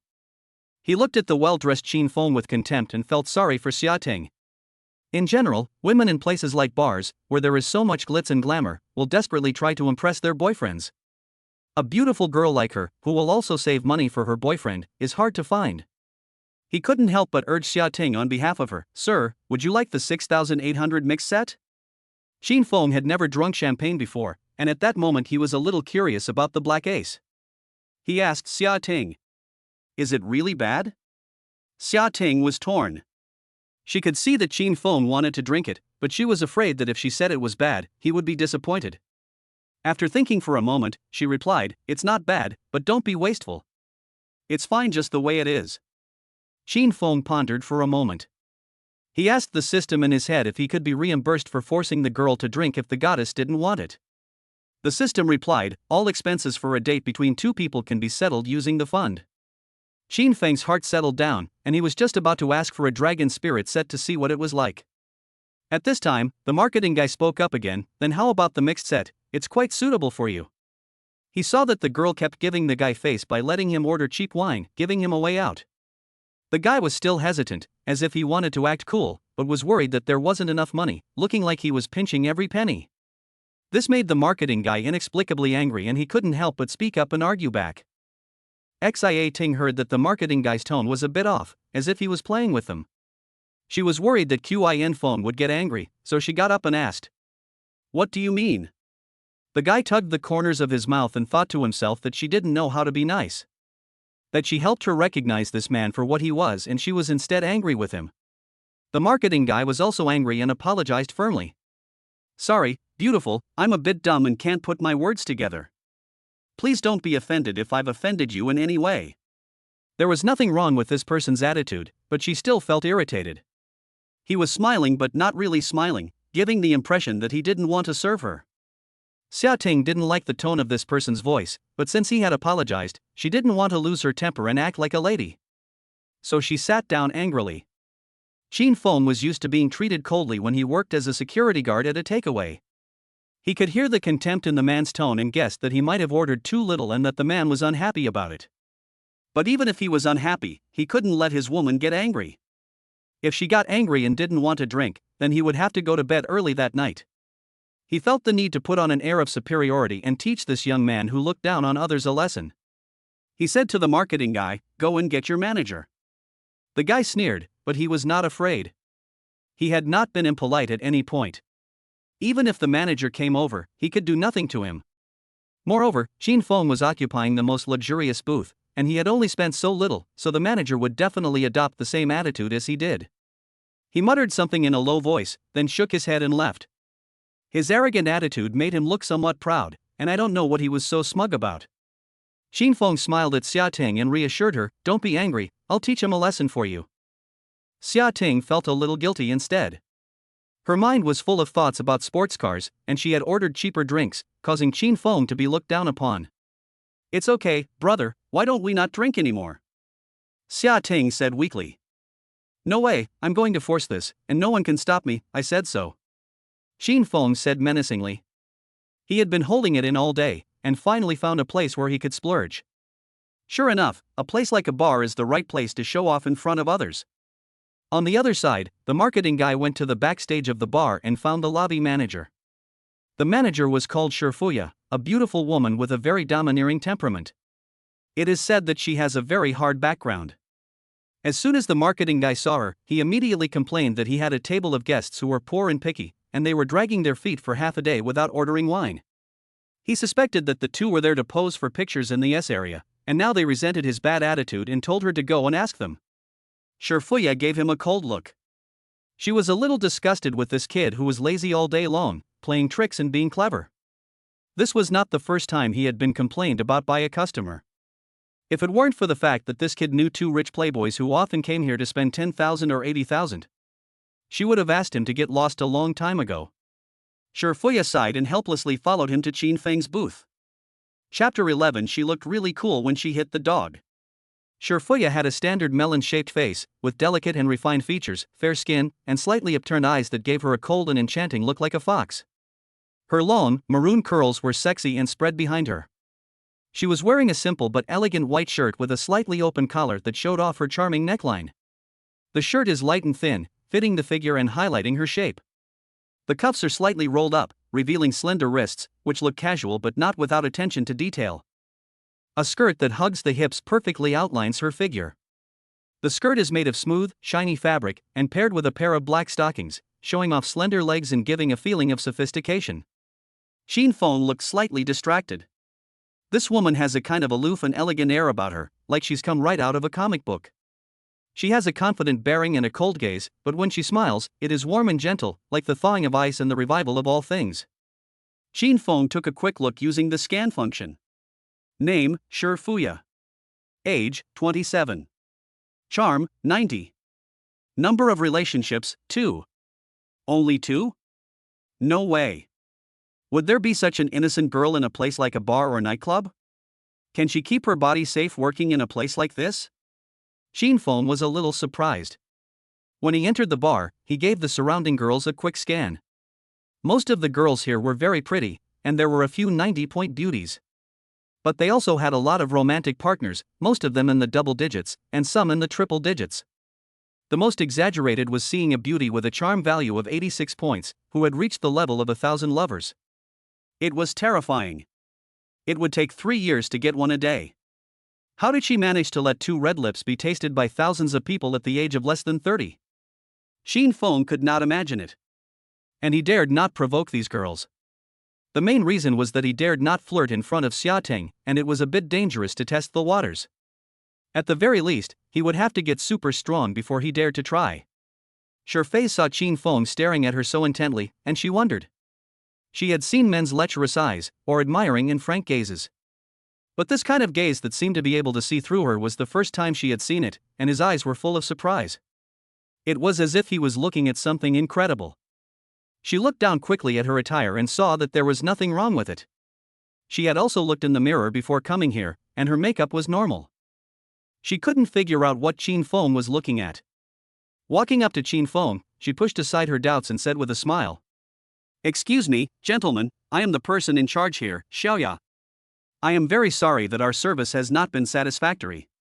Please forgive me." She said this and bowed slightly. Right or wrong, for those in the service industry, apologizing first is always the right thing to do. Shifuya is quite experienced. She continued, "As compensation, how about we serve you 2 special cocktails?" Her attitude was impeccable, but the marketing guy behind her looked impatient. Qin Feng sat on the sofa and said indifferently, "No, I didn't ask you here for drinks." "So what do you mean?" "Just now, I wanted to order the Supreme Dragon set, but the young man said you were only worthy of ordering a mixed set. I think there's something wrong with your service here, so I wanted to talk to you about it." Shifuya was a little surprised when she heard Qin Feng say he wanted the dragon set. Seeing his stylish attire and the beautiful woman next to him, she believed him a little. When she heard him say that the marketing guy here wouldn't let him order wine, she was furious. This idiot, every day he likes to look down on people. Last time he mocked a table of guests and asked them to go sit at the scattered tables, saying that the booth was reserved for his friends. In the end, the table of guests at the scattered tables had a bill of 20,000, which was much higher than the minimum consumption of his friends. Shifuya made up her mind, if the man in front of her really ordered the dragon set, she would fire him on the spot for being so thoughtless. I'm sorry, Xiaoya sincerely apologizes to you. We promise to do a better job training our staff in the future and provide you with quality service. We hope you can forgive us this time. She bowed again to apologize. The angle of her bow was much greater than before, and her snow-white complexion could be seen from the neckline of her shirt. Xinfeng got a little eye candy, and didn't plan to do anything. He just wanted to complain. Why would a laborer make things difficult for a laborer? But just then, he heard the marketing guy let out a grunt and mutter with full of ridicule. What's with the act? You're just a nobody, and you're still trying to act like a hero? I'm afraid you're not here to make fun of us. He didn't believe at all that these two poor people could afford the dragon set, and didn't want to grovel in front of these poor people. His voice was small, but everyone on the scene heard it. Shifuya's face fell. This kid offended the customer in front of her, which really showed no regard for her. She didn't have much patience, and turned to him coldly and said, "You're fired. Pack up and get out of Yulong Bay." The young man yelled, "Why? I'm telling the truth. Someone like him doesn't even know what a dragon costume is, so how could he afford to order one?" Sifia gave him a disgusted look. This unlucky guy. No wonder people always say on the internet that the service in their store is bad. It turns out that this idiot is the one causing trouble. She didn't want to waste any more time, so she took out her phone and planned to call someone to come and take him away. The young man panicked and said arrogantly, "Then you better think about it. My friends and I will never come to your store again." Shifei coldly ordered into the phone, S03, "Bring some men here, and hurry up." She had a lot of authority in this bar, and everyone took orders from her. Calling a few tough guys was just a matter of minutes. The young man was so angry when he saw her so determined that he cursed, "You bitch, you fired me for being a cheapskate, fuck you." Pop. Shifei slapped him, slapping him hard in the face. The young man was stunned. He looked at her in disbelief. Xinfeng and Xia Ting were also stunned. They had never expected this woman to be so fierce. Xia Ting had just been wondering if the two of them had come to play a double act to trick her brother into paying. That slap removed any doubt she had. What bar would put on such a convincing performance, and her brother hadn't even meant to pay, and yet she had gone so far as to slap him? At that moment, several burly men in uniforms rushed over, standing before Shifuya and waiting for instructions. All they heard was Shifuya's cold words, "Strip this idiot naked and throw him out." The big men grabbed the young man's arms from the left and right, picked him up, and left. The young man had thin arms and legs, and when he was grabbed, he didn't dare make a sound, so he could only glare at Shifuya with resentful eyes. Shifuya saw his eyes, frowned, and added, "Leave nothing behind, remember to record it." Seeing the decisive and resolute look on this woman's face, Xinfeng gulped. He killed the idea of wooing her in his mind. Chapter 12. Ting, I want to marry a human head horse. After dealing with this nonsense, Shifuya was a little tired. These kids, if they aren't educated, they won't know what the world is like. She came back to her senses and smiled politely at Xinfeng, apologizing, "I'm sorry to make you laugh, everyone has their own ideas, we can't restrain them." Xinfeng quickly and generously said that it was fine, and then curiously asked, "How much did his friend spend with you?" Shifuya said lightly, "Probably a total of 100,000 or so." Xinfeng knew what was going on and laughed, "Then just give me 2 supreme dragon sets to make up for your losses a little." Shifuya looked up at Xinfeng in surprise when she heard this. She saw his thin but determined face with clearly defined features, thick dark eyebrows and soft eyes. His lips are just a little thin. This man casually spent over 100,000 yuan without batting an eye, without the arrogance of a nouveau riche, but instead giving the impression that it was the right thing to do. He must be the son of a wealthy family. She dared not neglect such a big client. Shifuya changed the way she addressed him, gently reminding him. "Brother, we charge in advance for expensive wines like this." Xinfeng nodded in understanding and directly swiped 180,000 yuan on the POS machine. In line with his stingy personality, he said, "The extra money, you can use it to buy some peanuts and melon seeds or something." Shifuya thought he was joking. After looking at the receipt spit out by the POS machine and confirming that this was a big shot, she quickly took out her business card and handed it over, smiling. "Brother, next time you come directly to me, I will definitely take care of you." Xin Feng scanned the QR code on her business card and added her as a friend. Xia Ting watched as Qin Feng added other women as friends, and immediately held onto Qin Feng's hand, looking at Shifuya like she was declaring her sovereignty. Shifuya smiled understandingly, asked Qin Feng for his name, and said she would go and arrange drinks for the two of them. Then she left the booth. Xia Ting leaned into Qin Feng's ear and said, with a breath like orchid incense, "Brother, why are you compensating her?" The warm breath was blown into Qin Feng's ear, making his ears itch, and also making his heart itch. At the moment, Xia Ting was hanging all over him, very close, and her shoulders were soft to the touch. Moreover, a unique fragrance of the school flower entered his nose. And for a moment, Qin Feng was a little drunk in it, and was dizzy from being hit by Xia Ting. Seeing that Qin Feng was dumbfounded and not speaking, Xia Ting twisted her body and said coquettishly, Are you interested in that woman?" Qin Feng was shaken back to his senses and hurriedly said, "No, it's just that it happened because of me, so I have to show my appreciation." Xia Ting snorted, "It's not necessary to spend so much, just order one." Qin Feng said generously, "Oh, it's fine, it's only a few dollars." Xia Ting's eyes lit up when she heard this. The fact that this man could carelessly spend hundreds of thousands of dollars on drinks showed that he was financially well off. If she can behave herself, she should have no problem getting the sports car tomorrow. Thinking about this, Xia Ting became excited and hugged Qin Feng, rubbing herself against him. Until she saw the little Qin Feng she had woken up, and her face turned red. She was a little tempted to act, but she was afraid that Qin Feng would despise her as being too cheap. Just as she was hesitating, the music in the bar suddenly changed. It switched to a DJ style with a lot of beats. The huge subwoofers started shaking furiously. The sound waves came in waves. A dozen sexy women wearing bunny ears came out, holding up shiny black spade gift boxes. Each box contained a bottle of the dazzling black spade champagne. They started shaking their hips and circling the bar. At this point, the DJ's voice came in, screaming. The bar guests knew that the boss had ordered the ace of spades as soon as they saw this. They immediately followed suit and the atmosphere boiled over. The whole atmosphere was ignited and the sound was rising. Congratulations to Qin Shao of S03 for winning 2 sets of the dragon. Let's wish the boss all the best and good luck. The DJ shouted. A group of bunny girls walked slowly to the S03 booth, and the first few placed the ace of spades on the table. They danced around the sofa where Qin Feng and Xia Ting were sitting, and expertly pulled off a cannonade with their dainty hands, spraying fake money and scattering joss paper. The girls behind them held glowing gift boxes and swayed back and forth in front of the booth, attracting attention. The lights shone on Qin Feng, and for a moment, the paper money props flying all over the place made Qin Feng experience what it meant to be truly drunk with money. The girls downstairs saw that the driver of the car was a handsome guy and let out high-pitched screams. They kept throwing him flying kisses. Qin Feng's mind was in a daze as he saw so many people cheering for him. Is this what it feels like to spend 100,000 yuan in one go? Is this what the lives of those rich young masters are like? To be honest, it really was a blast, and it made him feel a little giddy. Xia Ting was also being surrounded by people for the first time and being the heroine of the moment. And she was just as excited. In the past, she had only experienced this atmosphere when she was surrounded by a group of women.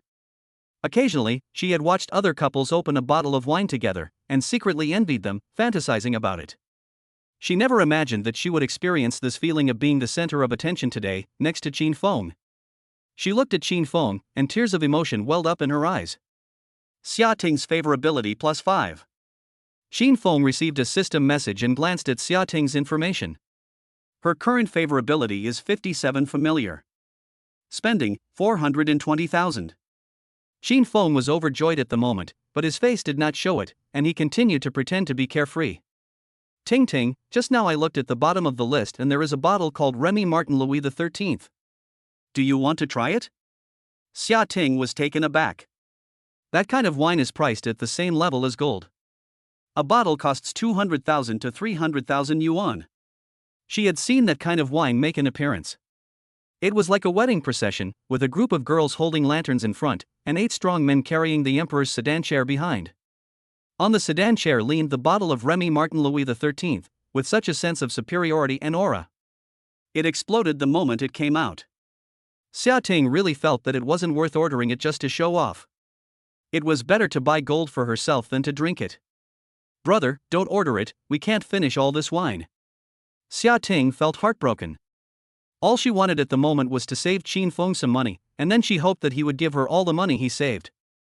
Qin Feng was slightly disappointed.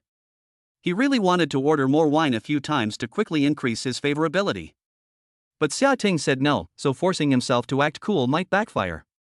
So he had to give up. After a while of everyone making a fuss, they slowly left the venue. A few of the girls whispered to Qin Feng, asking if they needed to stay and keep him company. Qin Feng shook his head and refused. One by one, none of them scored more than 80 points. Those who were dancing and sword fighting on their faces looked so fake. It was better to leave them alone and find the 85-point girl who had slept with thousands of men. At least she looked really attractive. She was the one who had been flinging kisses at Qin Feng from below just now, which made Qin Feng's heart beat faster. It was estimated that if Xia Ting was not there, she would have rushed up already. "Mr. Qin, let me help you open a few bottles to drink first, and I'll save the rest for you." At this time, Shifuya came up with a tray of peanuts, melon seeds, and fruit, and she smiled. Qin Feng looked at Shifuya's beautiful face and his heart stirred, wanting to take a closer look at her details. But the system prompt said, "You need the host to spend money as a target in order to update the details of the goddess." Qin Feng laughed, "It's not that difficult to send money." Chapter 13, 10 Black-clad men, only one of them my favorite. Qin Feng pondered for a while and said, "Don't save it. If you can't finish it, just give it away. You can take 2 bottles first."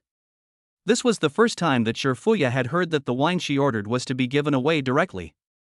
She was stunned and asked, "Mr. Qin, are you giving this to me?" If Qin Feng had said that she could drink it, she wouldn't have been surprised, but to just give it away was a bit interesting. She was in charge of the bar, so accepting wine was the same as accepting money directly. Although her annual salary is very high, who doesn't like money? The price of the black spade in the store is 120,000 to 210,000 yuan per bottle, and the black gold is even more expensive. Qin Feng nodded and said, "You can take 2 bottles with you when you leave. They are a gift to you." Xia Ting's jealousy was about to overflow. She hugged Qin Feng and stared at Shifuya hatefully without saying a word. Shifuya couldn't help but smile when she saw Qin Feng's girlfriend flattering herself while he was standing right next to her. She guessed that he probably wanted to drink with him himself, so he tried to spend money to trap her.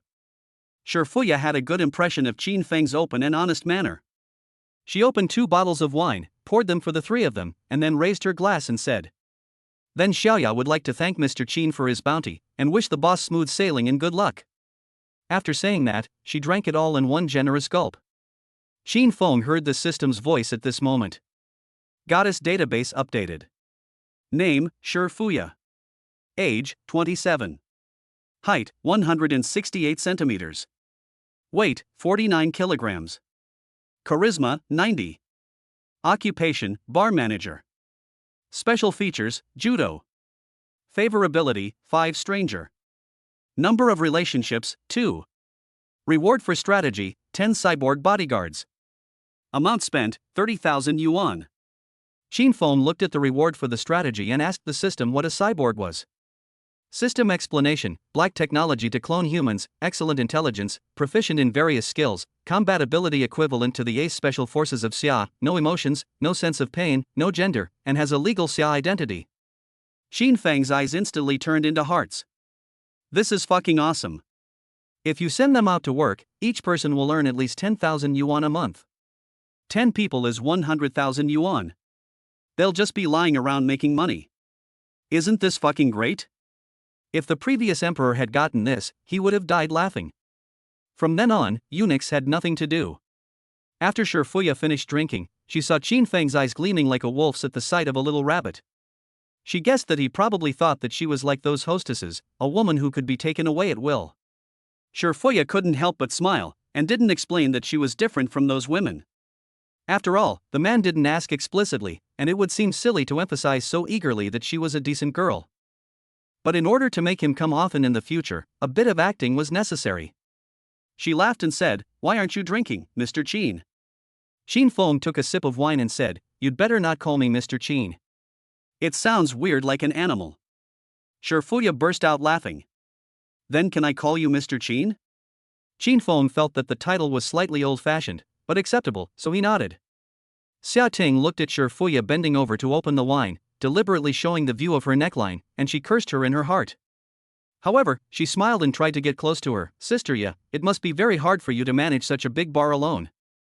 Shifuya smiled and replied, it's not hard, it's all trivial matters. If you want to come and play every day, it's even support for my work. After opening the wine, she took a slice of watermelon and handed it to Qin Feng, then habitually gathered her skirt around her hips and naturally sat to Qin Feng's right. Xia Ting sat to Qin Feng's left and right, beaming from ear to ear, subtly probing his background. Mr. Qin looks young, but he's so generous, so I guess his family is not simple. Shifuya has a charming smell, sweet and mellow, like fine wine. Qin Feng gets high just from the smell, and unwittingly reveals the truth. There's nothing to tell about my family, we're all just serving the people. This is what the other security guards used to say when he was a security guard, putting gold on his own face. To put it nicely, it's serving the people, to put it bluntly, it's a watchdog. Shifuya was secretly shocked when she heard this. It turns out that this man is not a second-generation rich. This motherfucker is a red second generation. Only those with officials in their family would be so humble as to say they are here to serve the people. Looking at him, it doesn't seem like he comes to this kind of entertainment place often. I guess his family is strict and he rarely comes out to play. No wonder that marketing guy said at the beginning that he didn't understand the Shenlong set. The way she looked at Qin Feng instantly changed. Shifuya's favorability +5. Current favorability 10 acquaintance. Qin Feng was baffled. Why did she increase her favorability? Xia Ting didn't think much about it, but she was suddenly wary when she saw Shifuya's strange look. She quickly drew Qin Feng's attention, fearing that he would fall for that slut. Brother, I toast you. Thank you for giving me so many gifts. I'm very touched. Qin Feng looked at Xia Ting, who had suddenly become enthusiastic, and became even more puzzled. The mood had suddenly changed. On the left was a smiling face, while on the right were flirtatious looks. He hadn't done anything. Shifuya could hear Qin Feng's girlfriend showing off. She couldn't help but smile to herself. She dared not have any special thoughts about Qin Feng. This kind of family background was not something ordinary people could match. As long as this kind of noble young master could bring more friends to play, she would be very happy. Shifuya raised her glass and said, Mr. Qin, I would also like to toast you. The atmosphere tonight is thanks to you. Qin Feng did not know how to say no, so he finished the wine on his left and then the wine on his right. Together with the previous wine, he was now 3/4 drunk. Listening to the dynamic music, he felt the excitement of the moment. A group of men and women downstairs were letting loose under the vibrant lights. There was also a DJ girl in the center of the stage leading the rhythm of the whole audience. She covered her headset with one hand and pointed at the dome with the other, dancing and waving to the beat. It's really easy to get caught up in the excitement in a place like this. Seeing that he was a little tempted to get moving, Xia Ting took Qin Feng's hand and led him to dance. There was a small, separate dance floor next to their booth. Xia Ting danced boldly in front of Qin Feng, her hands raised high, facing him as she swayed from side to side, twisting her body widely. Although Qin Feng didn't know how to dance very well, the mood was such that he had to follow suit and dance blindly. Plus, Xia Ting taught him very well, taking his hand and placing it on her waist, leading him to sway. This kind of dance with no particular rhythm was not difficult, and Qin Feng gradually learned the craft. Shifuya did not go up to join in the fun, but sat in the booth, smiling and watching Qin Feng make a fool of himself. This was the first time this kind of noble young master had come to her place to play, and it made her feel guilty about corrupting other people's children. After playing for a while, Qin Feng's temper flared. He was hugging a beautiful woman, but he couldn't eat, and he felt quite resentful. He let go of Xia Ting, sulked, and returned to the sofa, drinking and chatting with Shifuya to calm down. Seeing that he didn't look happy, Xia Ting thought she had done something to make him angry. She quickly ran down and stuck to Qin Feng, saying, What's wrong, brother? Don't you like dancing? Qin Feng liked dancing, but he couldn't really dance, and he always felt suffocated. He didn't dare to tell Xia Ting clearly, so he just said perfunctorily, It's okay, I just don't feel like it. Shifuya glanced at Xia Ting and said wickedly, Isn't it boring when there are few people? Chapter 14, A kiss can actually make a chapter. Xia Ting was suddenly enlightened. She felt that Shifuya had a point. What man wouldn't want to be surrounded by a group of girls? She guessed that he was unable to call over some young ladies to liven up the mood because she was here, and that was a bit unsatisfying. After all, if he is happy, I will be able to make my dreams come true tomorrow. Thinking about this, Xia Ting slightly blushed and impulsively said, "Why don't I call you some little sisters to drink and play together?" After she finished speaking, she saw Fuya smiling with a face full of treachery and instantly reacted. She cursed herself for being so stupid and being led by the rhythm. Who would take the initiative to call a little sister for their man? What if Qin Feng looks at other women, what would she do? Xia Ting at the moment hated herself for slapping herself in the face. When Qin Feng heard Xia Ting's words, he was happy and wanted to take off. He had a girlfriend on his left and right, and a young lady feeding him grapes. Which man hasn't fantasized about this scene? He didn't expect Xia Ting to be so generous. But looking at her forced smile, Qin Feng quickly reacted, she wasn't very willing. Indeed, which girl can bear to play around outside? And the purpose of his trip was not to have fun, but to pick up girls and get cash back. He thought with his but for 2 seconds and made up his mind. With a gentle voice, he smiled and said to Xia Ting, "No, I prefer to be with you." As soon as the words fell, he indeed received a message from the system. Xia Ting's favorability +5. It was not difficult at all. Looking at Xia Ting's happy smile on her face, Qin Feng was secretly pleased. Now that he has gradually become accustomed to dealing with women, he is getting more and more handy. He could even say some flirty things. Xia Ting's favorability rating had reached 62 intimacy. In just one day. Qin Feng was very satisfied. If things continued like this, it wouldn't be difficult to reach 80 and get a cashback. It was even possible to reach 100 favorability and get the super body. Speaking of super bodies, it seemed that there were strategy rewards for 90-point beauties. And there were 2 90-point beauties in the bar. Although the number of relationships was a bit high. But what's that saying? Treasure the good girls. Don't waste the bad ones. Qin Feng wanted to see their rewards. So he said to Sifia, "I can't drink all this wine, so you can give it away for me." Sifia was not unfamiliar with this kind of plot of giving away wine to pick up girls. Thinking of some nouveau riche pretending to be cool by buying drinks for everyone, she teased. "Is Mr. Qin going to buy everyone a drink of the Ace of Spades? Shall I ask the DJ to announce that Mr. Qin is buying tonight's drinks?" Qin Feng waved his hands in a hurry, begging for mercy. No, this is embarrassing, it's too social deaf. This kind of thing, only a big wronged person would do it. Even if you have money and no place to spend it, you don't have to spend it like this. Fuya covered her mouth and laughed lightly, it was indeed very embarrassing. She had been in the bar for 2 years and had been lucky enough to witness that kind of scene. When the mood was right, the nouveau riche got drunk and said he would pay for everyone. The whole place cheered, shouting that the boss was full of it, and then desperately ordered expensive drinks. When the bill finally came, the boss burst into tears on the spot. Afterwards, he was given a discount and reluctantly paid. It was very embarrassing. Qin Feng agreed, everyone wants to save face when they go out to play, and they won't necessarily be happy when I show off like this. So how are you going to give away the wine? Asked Fei. Qin Feng stood up and glanced down. Acting like he had casually ordered 2 tables, he said. Just that table A06, and the 3 girls at the other side of the bar, you can just give away a bottle of wine per table. Fei looked at Xia Ting and asked Qin Feng with a smile, do you want to invite them over to play? A bottle of wine costs more than 10,000 yuan, but it's still enough to invite the girls over. Upon hearing this, Xia Ting pouted, shaking Qin Feng's hand to show that she was unhappy. Qin Feng said on the spot, no need to invite them. He knows exactly what to do, and he dares not do anything too rash before Xia Ting's favorability gauge is full. Let's take a look at the information first. Fuya is a person with a sharp mind. When she saw the 2 tables Qin Feng was pointing at, there were extremely beautiful girls at each table, and she instantly understood what he was up to. Then she saw Qin Feng unconsciously turn his phone around, hinting that he wanted the contact information of the 2 girls.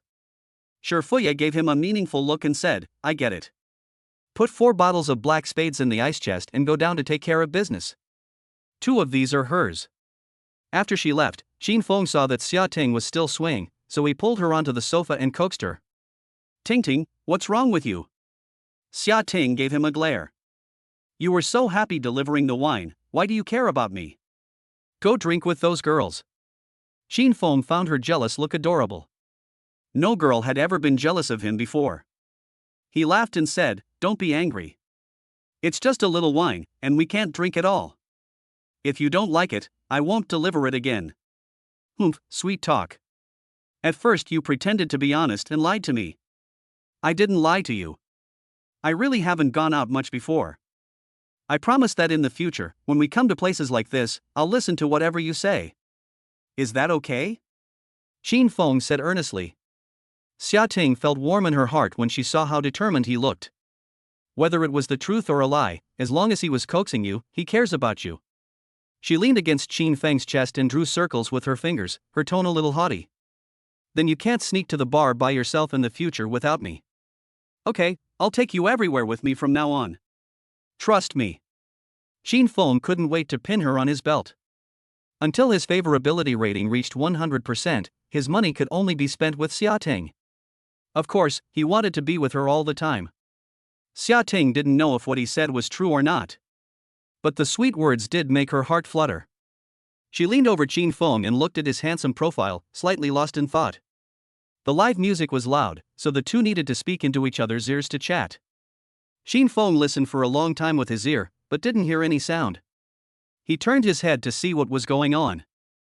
As a result of turning his head, the two first had their noses touch. Then came the mouth. The two lips were like magnets at the moment. Attracted to each other, they gently fit together. In an instant, the two hearts beat faster, and they couldn't help but embrace each other, breathing together. This was Xin Feng's first kiss.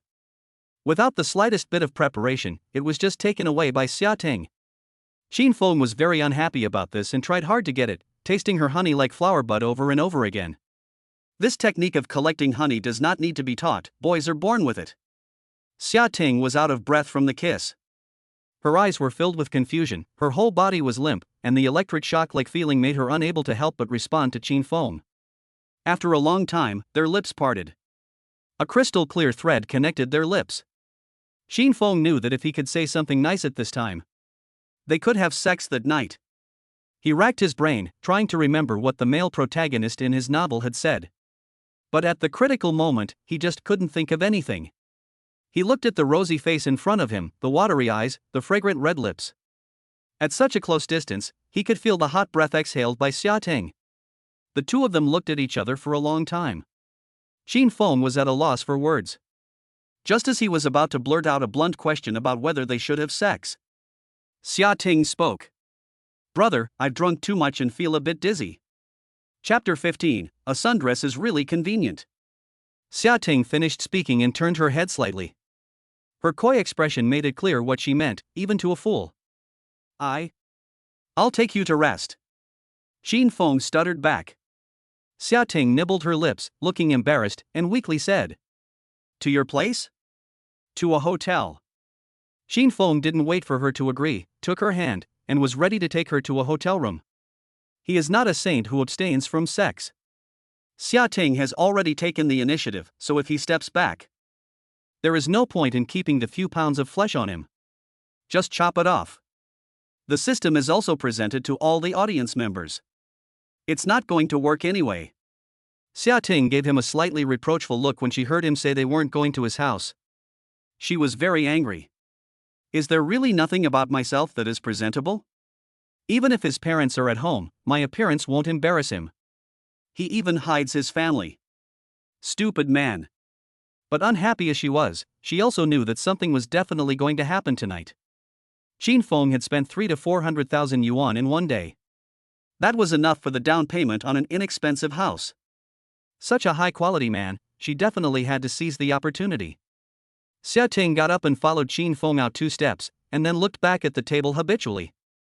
After making sure she had her phone and everything, she noticed that there were 6 unopened bottles of wine on the table. Hurriedly, she grabbed Xin Feng and said with concern, "Are you going to throw these away?" Xin Feng saw her reluctant expression and smiled. "I'll get you a membership card and store them there, okay?"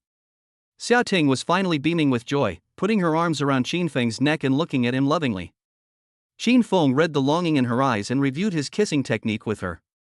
He kissed Xia Ting until her cheeks were red and she was almost out of breath, before letting her go.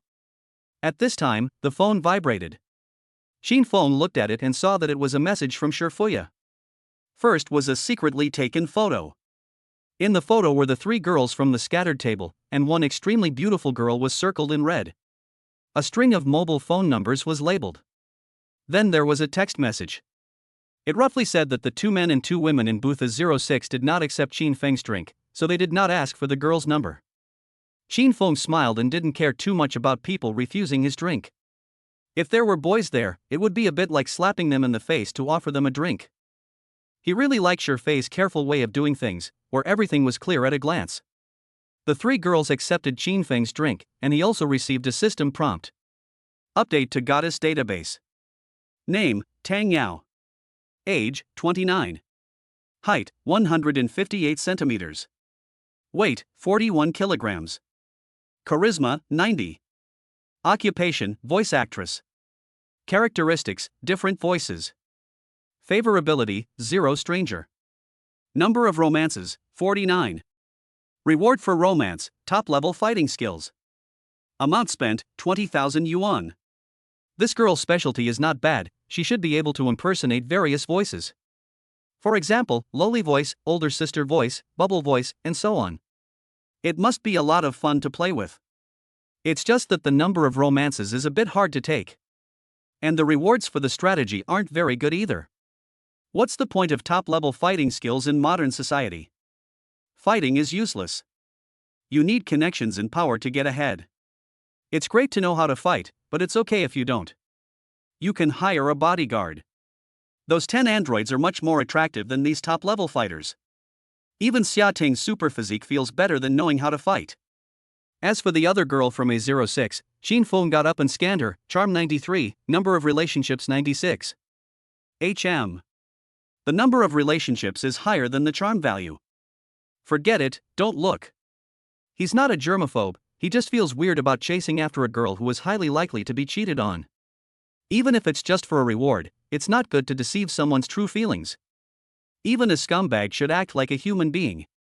Xia Ting and Shifuya, these 2 girls seem much better than those flirtatious bitches. He sent Shifuya a text message asking her to come over and apply for a membership card. Shifuya obediently rushed over. After Xin Feng had stored the wine, he charged 200,000 yuan in front of Xia Ting. This generous gesture made Xia Ting hug him even tighter with excitement. It also increased Shifuya's favorability by 2 points. She also became more respectful towards Xin Feng.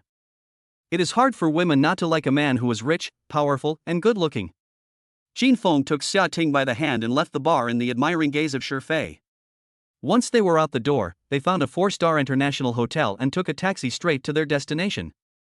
A 5-star hotel was too far away, and distant water cannot quench a nearby thirst. Once they entered the hotel, they chose a presidential suite, which normally cost 38,000 but was currently on sale for 9,800. It comes with an exclusive butler and you can enjoy attentive service. Xin Feng's butler is a woman in her 30s, wearing a cheongsam, with elegant and poised manners. She has a charm value of over 70. In the elevator, she asks after your health and whether you want a late-night snack or a massage to relax. Then she introduces the functions of each floor. For example, there is a basketball court, a gym, a swimming pool, and a chess and card room. Xin Feng doesn't really care about any of this. He only cares about whether the bed is big or not. They arrived at the top floor. They pushed open the door. Not to mention the bed in the bedroom. The huge French windows alone were a sight to behold. Looking out the windows, there were not many buildings outside, and the view was unobstructed, so you could take in the charming night view of the city at a glance. The bright lights and stars reflected off each other, creating a dreamlike scene. The entire suite was extremely spacious, about 200 square meters. The suite has a 2-bedroom, 1 living room layout, with a luxuriously decorated living room and a few ostentatiously shaped sofas that accentuate the sense of luxury. There is an extra-large open-air balcony outside, with a small pool on the side. The weather in September is just right for swimming. Not too hot, not too cold, the 2 can swim while enjoying the view and enjoying the evening breeze without being disturbed. The view is unique and beautiful. But Xin Feng has no time to admire it.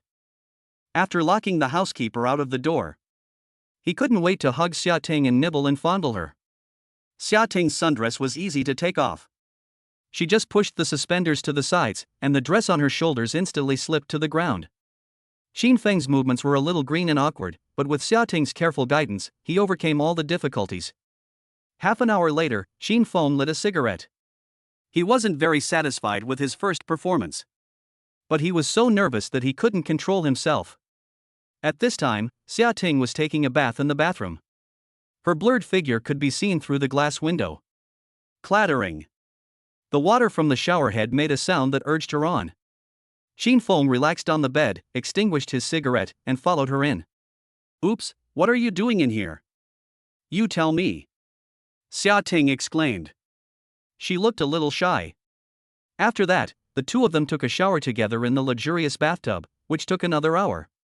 Chapter 16, So You're a Married Woman. Yulong Bay Bar. Tang Yao was still staring at the empty S03 booth. She had been paying attention to the man upstairs when he ordered 12 bottles of Black Ace. He looked a little younger than herself, with a world weariness in his eyes that belied his age. He was very handsome. He even looked a little embarrassed when surrounded by the ladies. He was just too cute. For a woman approaching her 30s, this kind of young wolf has a fatal attraction. The key point is that he can order 2 sets of the Big Dragon, which shows that he is still a young millionaire.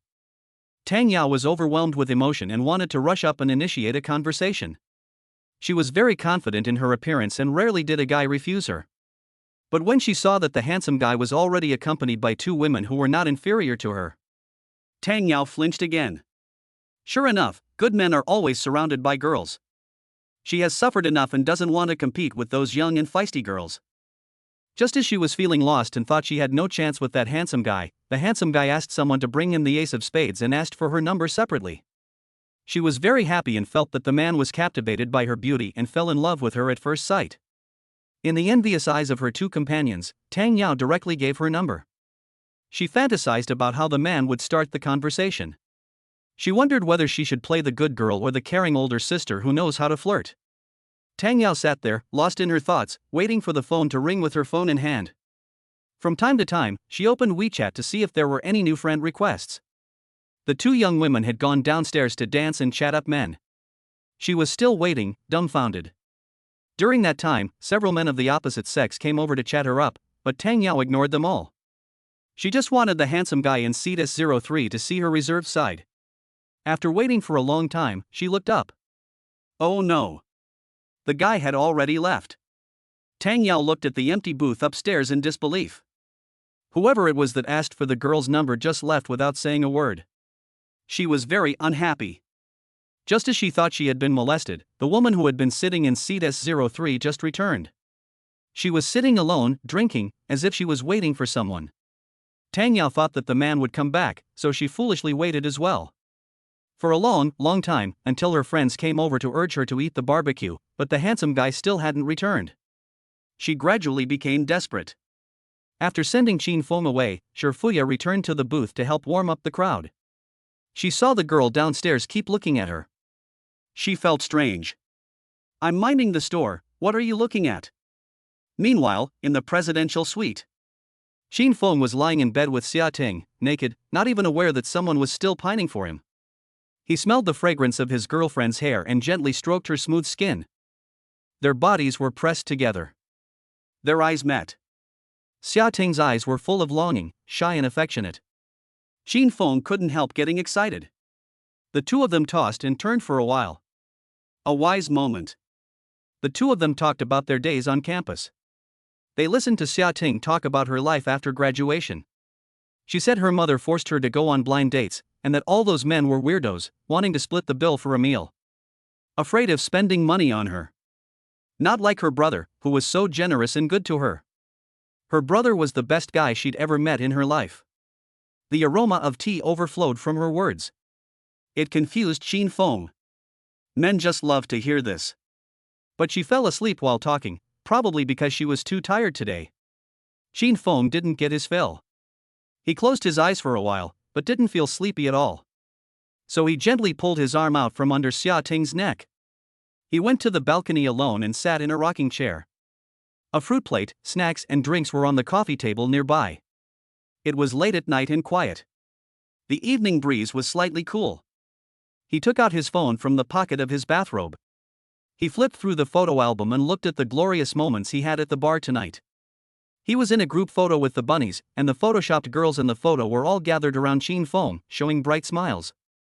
Xin Feng was smiling faintly in the middle of the group, like the smile of someone with an extremely distinguished identity who is unruffled. Xin Feng picked 2 photos and posted them together with the photos he took of the night view from the hotel room that night in a circle of friends. He added a sentence, "From a boy to a man, the pressure is huge. I don't know if I can handle it." His WeChat account did not have any relatives or elders, just some classmates and friends, so he could post whatever he wanted without any worries. This circle of friends did not have any special meaning, just a way to commemorate the loss of his virginity. After posting it, Xin Feng shook his head and laughed at himself for being childish. From now on, he was no longer a boy, and he had to act a little more composed when encountering things, and not make a fuss. Xin Feng despised himself for a while, clicked on WeChat, and wanted to chat with Shifuya about relationships. The bio bodyguard was really attractive, and although Shifuya looked very difficult to handle, he still wanted to give it a try. He sent a greeting of "Are you still busy?" The other person replied quickly. "It's almost over, I'm not too busy." Xin Feng, "That's tough, working so late every day." Shifuya, "You need to eat, get used to it." Shifuya, "Mr. Qin, aren't you with your girlfriend? Why do you have time to message me?" Xin Feng glanced back at Xia Ting, who was lying on the bed, fast asleep. He wanted to reply that she was asleep. But then he suddenly reacted. If he were the girl on the other end, hearing this kind of scumbag speak, he would probably just block him. He mumbled, "I'm out here alone, catching a cold." Shifuya gave a small smile, mistaking Xin Feng for someone who wanted to hang out with her. She had plenty of experience with guests like this who could not be provoked, and typed, "Where are you then? I'll call some pretty girlfriends to keep you company." Xin Feng was completely spent today. If he called another woman, he was afraid he would die from exhaustion. And it was also impossible for him to leave Xia Ting alone in the hotel and sneak out to have fun. Xia Ting had drunk too much and was fast asleep. If he came back and found that her relationship count had become 6, and she looked confused when he asked her what had happened, he couldn't bear it. He said, "No, I just want to chat with you." Shifuya teased him with her voice, "Brother, if you secretly chat with me and your girlfriend sees you, will she be angry?" Another girl who was all tea and no tea. Xin Feng smiled. Beautiful women seem to have tea artenate. He remembered a novel he had read before and replied in a way that a scumbag would. "No, she's very obedient. And only a scumbag is worthy of green tea." Shifuya smiled and hinted, "But I'm not obedient. If my husband dares to cheat on me, I'll send him to the palace." Xin Feng was shocked and asked, "You have a husband?" Shifuya saw that he kept texting, so she had to accompany him with words. "Yes, I'll be 28 during the Chinese New Year." "Isn't it normal to have a husband?" Xin Feng's heart went cold. He just wanted to be a scumbag, not someone who destroyed other people's marriages. If she has a husband, he simply won't be able to do it. Only someone like Chao Aman would be excited to see a married woman. He thought about Shifuya's reward for the strategy, a total of 10 loyal super hot guys, and they just left him, heartbroken and unable to breathe. He didn't even want to say a word. Sifia saw that he was scared off by her and gave a faint smile. Although the business of her bar would be affected if this kind of big client didn't come in the future, she didn't want to be targeted by these dignitaries. These people are inhuman, starting chaos and abandoning it in the end, doing whatever they want because they are rich. She doesn't want to become a plaything for these people. And it's true that she has a husband, but he's been dead for almost 4 years. Chapter 17. Do you remember the dreams of your youth?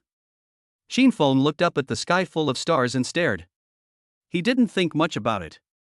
He was a man of principle. He shouldn't mess with a married woman. He comforted himself that cyborg was no big deal. As long as you're willing to spend money, bodyguards are not hard to find. The rewards for the strategies of Shifuya were not the best. Maybe the rewards for the strategies of the next girl will be better. For example, invulnerability, immortality, the ability to control the wind and rain, and the ability to move mountains and fill seas. If there really is such a thing, then that would be wonderful. A few androids are nothing. After Xin Feng had done his mind work, he mentally positioned Shifuya as an ordinary friend. He sent a message to chat casually. Does your husband mind you working in a bar? Shifuya frowned. Thinking that he still wouldn't give up, he added a strong piece of information. Our daughter is already 5.5 years old, what's there to mind? Okay, even a daughter. No hope at all. Xia's profile shows that she has only had intimate relations with 2 people. This shows that she is very loyal to her husband, and coupled with the fact that she is so attractive, the two should be very affectionate. The couple work together to raise children and build a warm home. Qin Feng can't help but feel, what happiness! This was Qin Feng's dream. But now he is no longer so naive. Even if it is for the sake of the system's rewards, he has to be a scumbag. He will not give up the whole forest for one tree. Fortunately, Safuya carelessly replied to the message. The smile became a bit bitter. Widows have a lot of trouble, and if she brings along an additional dependent, it is conceivable how hard she has worked in recent years. Fortunately, her husband had done well before he died, and many big shots in the underworld had been friends with him. This bar was owned by her husband's brother. Her husband's brother admired her abilities and let her manage the bar. But as time passed, people gradually forgot about her husband's death. Her husband's brother, the owner of the bar, slowly began to have improper thoughts about Safuya. He kept hinting that he wanted to support her. From the verbal harassment at the beginning to the recent physical advances, all kinds of advantages have been taken, and she has been constantly hinted at to sleep with him. Safuya has a strong sense of self-esteem and does not want to be the third party of this man with a family. But for the sake of her child, she has to keep her job, so she endures the harassment of her boss and does not react. From the perspective of outsiders, this attitude is the same as having an affair with the boss. Safuya didn't explain, and looked at Qin Feng, lost in thought as he said the word happiness. Happy? At such a young age, she has to bear all this, and has long been cut off from happiness. The cold text cannot show emotions, and Qin Feng saw that she didn't really want to chat, so he made a few random comments. He said that he would go to your bar and buy you a drink when he has time. He received a reply from Safuya, I look forward to your visit, Mr. Qin. Qin Feng closed the chat box with her. At the same time, he received a message from another girl. He looked at the red circle in the upper right corner of the girl's profile picture in WeChat. He smiled. Her name was Jiang Manxue. Usually, it was Qin Feng who took the initiative to find her, and it wasn't often that she would contact Qin Feng on her own initiative, like she did today. He opened the chat window. The last time the two had spoken was 6 days ago, and she had explained in a sentence. I was too busy working overtime last night to see the message. The following was the current message. Qin Feng, did you go to the bar? Qin Feng pulled out her photo and scanned it. Charm value 82. Number of relationships 21. Seeing 21, Qin Feng's mood fluctuated a little. He spent all his wages over the years on this woman, but she never let him hold her or kiss her, saying she wanted to save herself for marriage. He thought she was as pure as he was, but he never imagined that she had taken off her clothes for so many people. 3 years of devotion, and in the end, he wasn't even allowed to have a turn. Qin Feng cried because he was so stupid. Licking dogs will get you nowhere in the end. How can you go to a bar? Didn't we agree to work together to save up for a house? How can you do this to me? Seeing Jiang Manxue's question sent from her, Qin Feng's blood pressure suddenly rose. A million thoughts raced through his mind. He didn't expect this woman to come and accuse him. They almost had sex in the car with another man, and he had the nerve to say he was sorry to her? He thought he was the same old fool. Qin Feng took a deep breath. He tried to calm himself down. It was not worth getting angry with such a woman. He replied coldly. I'm not your boyfriend, so how have I wronged you? Jiang Manxue, it's good that we know the relationship between us in our hearts, but do we have to make it clear? Jiang Manxue, you're not trying to force me to agree to be your girlfriend by going to a bar, are you? Jiang Manxue, are you childish or not? Jiang Manxue, what's more, your circle of friends even said something about becoming a man, it's disgusting, you really let me down. Fine, fine. Is this how you want to play it? Qin Feng was so angry that he turned into the pianist zone and directly started a fight. Girl, wake up. You should look at yourself in the mirror and see how you write the word disgusting. I'm too disgusted to even scold you. A trash collector wouldn't even look at someone like you. Before, I was blind, but now my eyes are fine. Please don't harass me in the future, thank you. To make her even more unhappy, Qin Feng added. By the way, I forgot to tell you that I won 90 million yesterday, but unfortunately you are not eligible to spend it.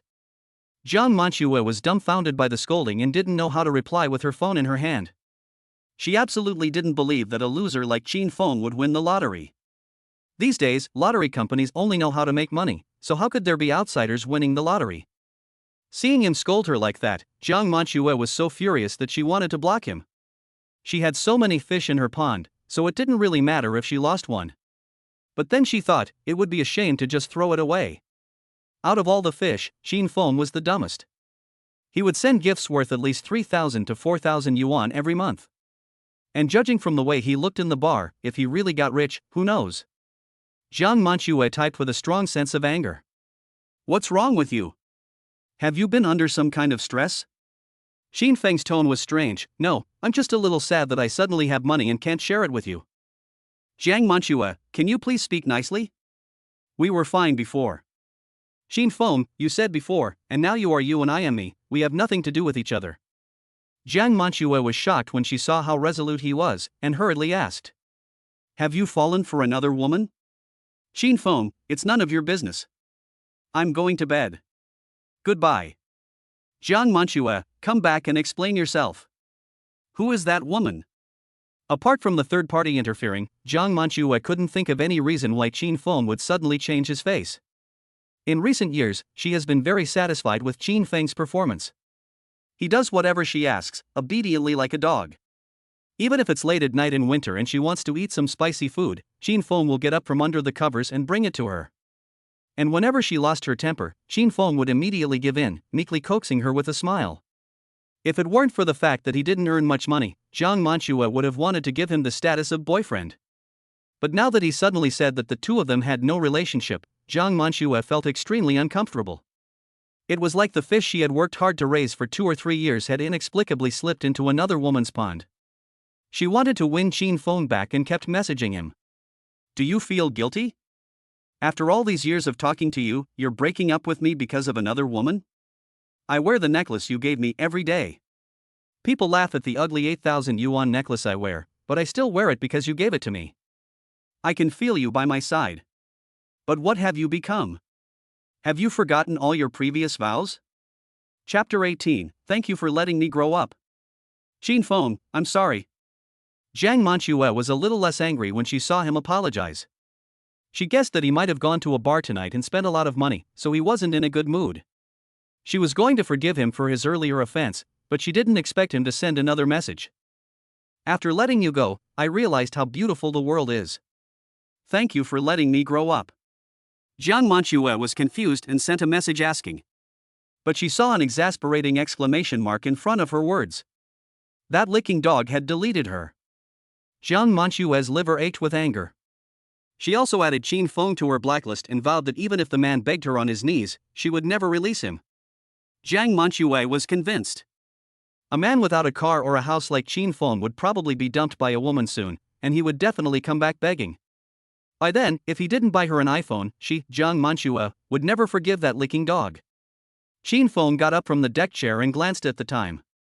It was almost 2 o'clock. He remembered that he had to go buy Xia Ting a car tomorrow. So he quickly went inside to go to bed. He carefully set his phone to silent mode. He carefully lay down next to Xia Ting. He was afraid of waking the sleeping beauty next to him. But Xia Ting still woke up. She felt someone come over to her in her half-awake state, and reluctantly opened her eyes to confirm that it was Qin Feng, who had promised to buy her a sports car in her dream. She wrapped herself around him like an octopus. Her nose rubbed against his face, and she detected a faint smell of tobacco. She muttered, "Quit smoking, it's bad for your health." She had to admit that her unconscious concern was more damaging than any words. Qin Feng replied softly, looking at her obedient appearance as he let his thoughts wander. At the moment, the moonlight shone through the glass and gently fell on the girl's profile, adding a hazy color to her already stunning face, as if she were a natural fairy. Qin Feng couldn't help but kiss her face, earning a weak dreamy moan in return. He lay down with peace of mind and fell into a deep sleep. There was no word exchanged throughout the night. The next morning, Xia Ting woke up very early. She looked at the time and found that it was still early. She wanted to close her eyes and go back to sleep, but she couldn't sleep at all. All she could think about was the Porsche 911. It was hard to wait until 8 o'clock. She used the end of her hair to tease Qin Feng, trying to wake him up, but the effect was not ideal. Pushing with her hand also got no response. This man slept like a pig and simply could not be woken up. Xia Ting didn't dare to wake him up too loudly, for fear that he would be grumpy and upset, and that today's plans would be ruined. She wanted to wake him up in a gentle way. Suddenly, an idea came to her. A blush appeared in her eyes. Qin Feng felt someone calling his name and woke up from his dream.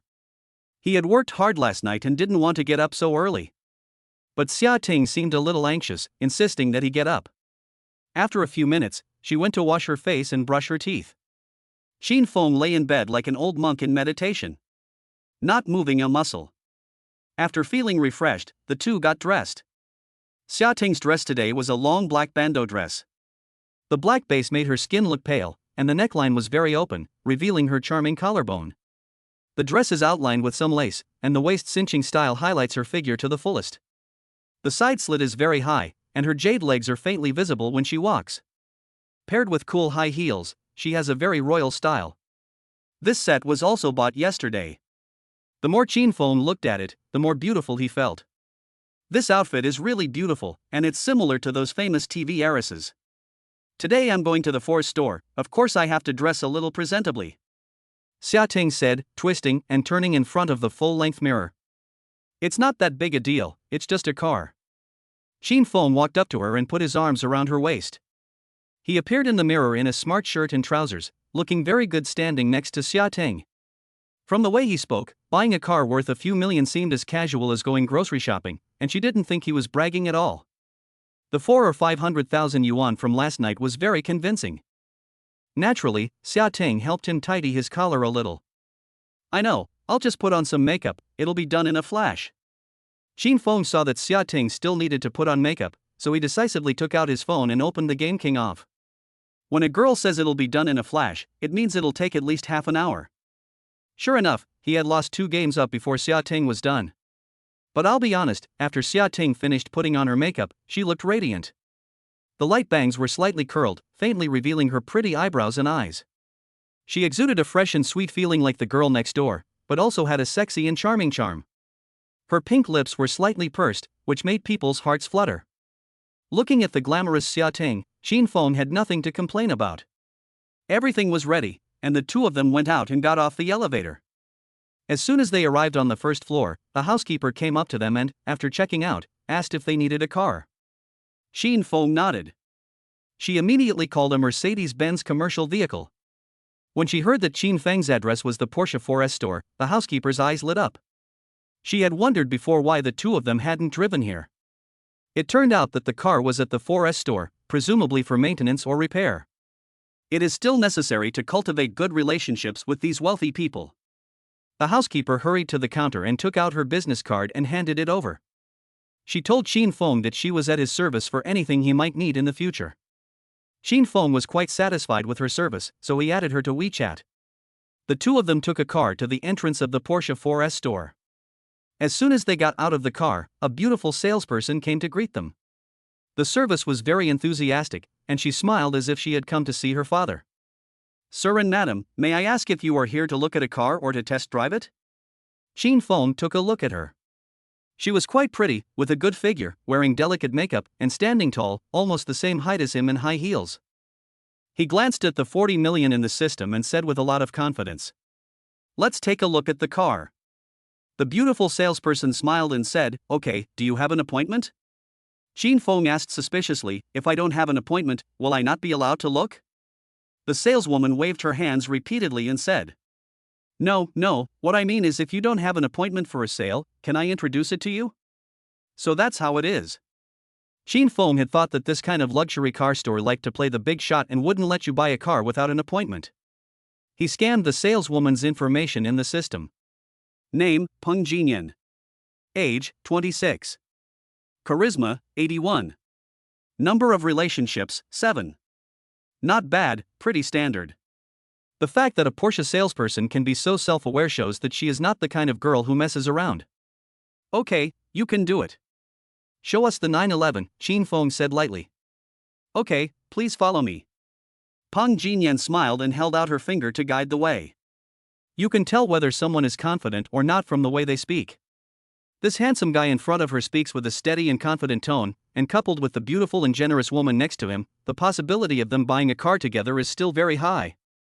Peng Jinyan couldn't help smiling more warmly. As a luxury car salesperson, she looked prosperous on the outside, but in reality, she was miserable. The manager of their store was really disgusting. All sales had to hand in 100 yuan in incentives every day they went to work. Whoever could write up an invoice could take it all. It was truly paid work.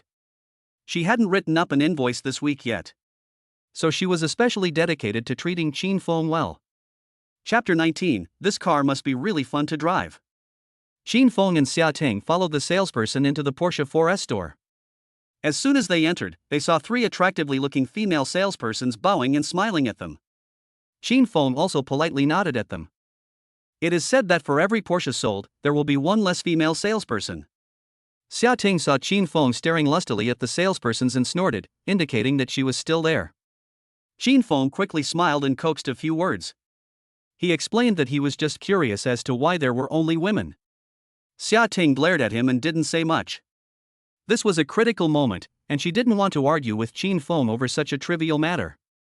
Besides, he was only looking, not doing anything.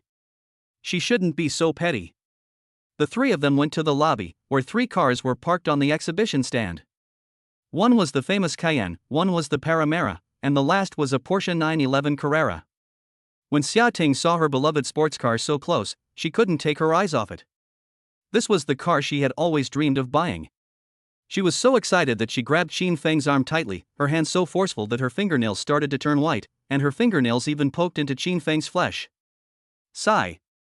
Qin Feng let out a breath of cold air in pain. He thought that the girl must have done it on purpose. He had only glanced at another woman, and she had used such a harsh hand. This girl really has a small heart. Xia Ting realized that she had lost her temper and hurriedly rubbed Qin Feng's arm, saying pitifully, "I'm sorry, brother, does it hurt?" Qin Feng was in pain, but he still wore a composed smile on his face and pretended to be indifferent, saying, "It's okay, it's okay." In fact, he was screaming in pain in his heart. He secretly pondered about finding an opportunity to persuade Xia Ting to cut her nails. If they get too long, he'll suffer. "You sit in and have a look." Qin Feng endured the pain and walked over to open the car door.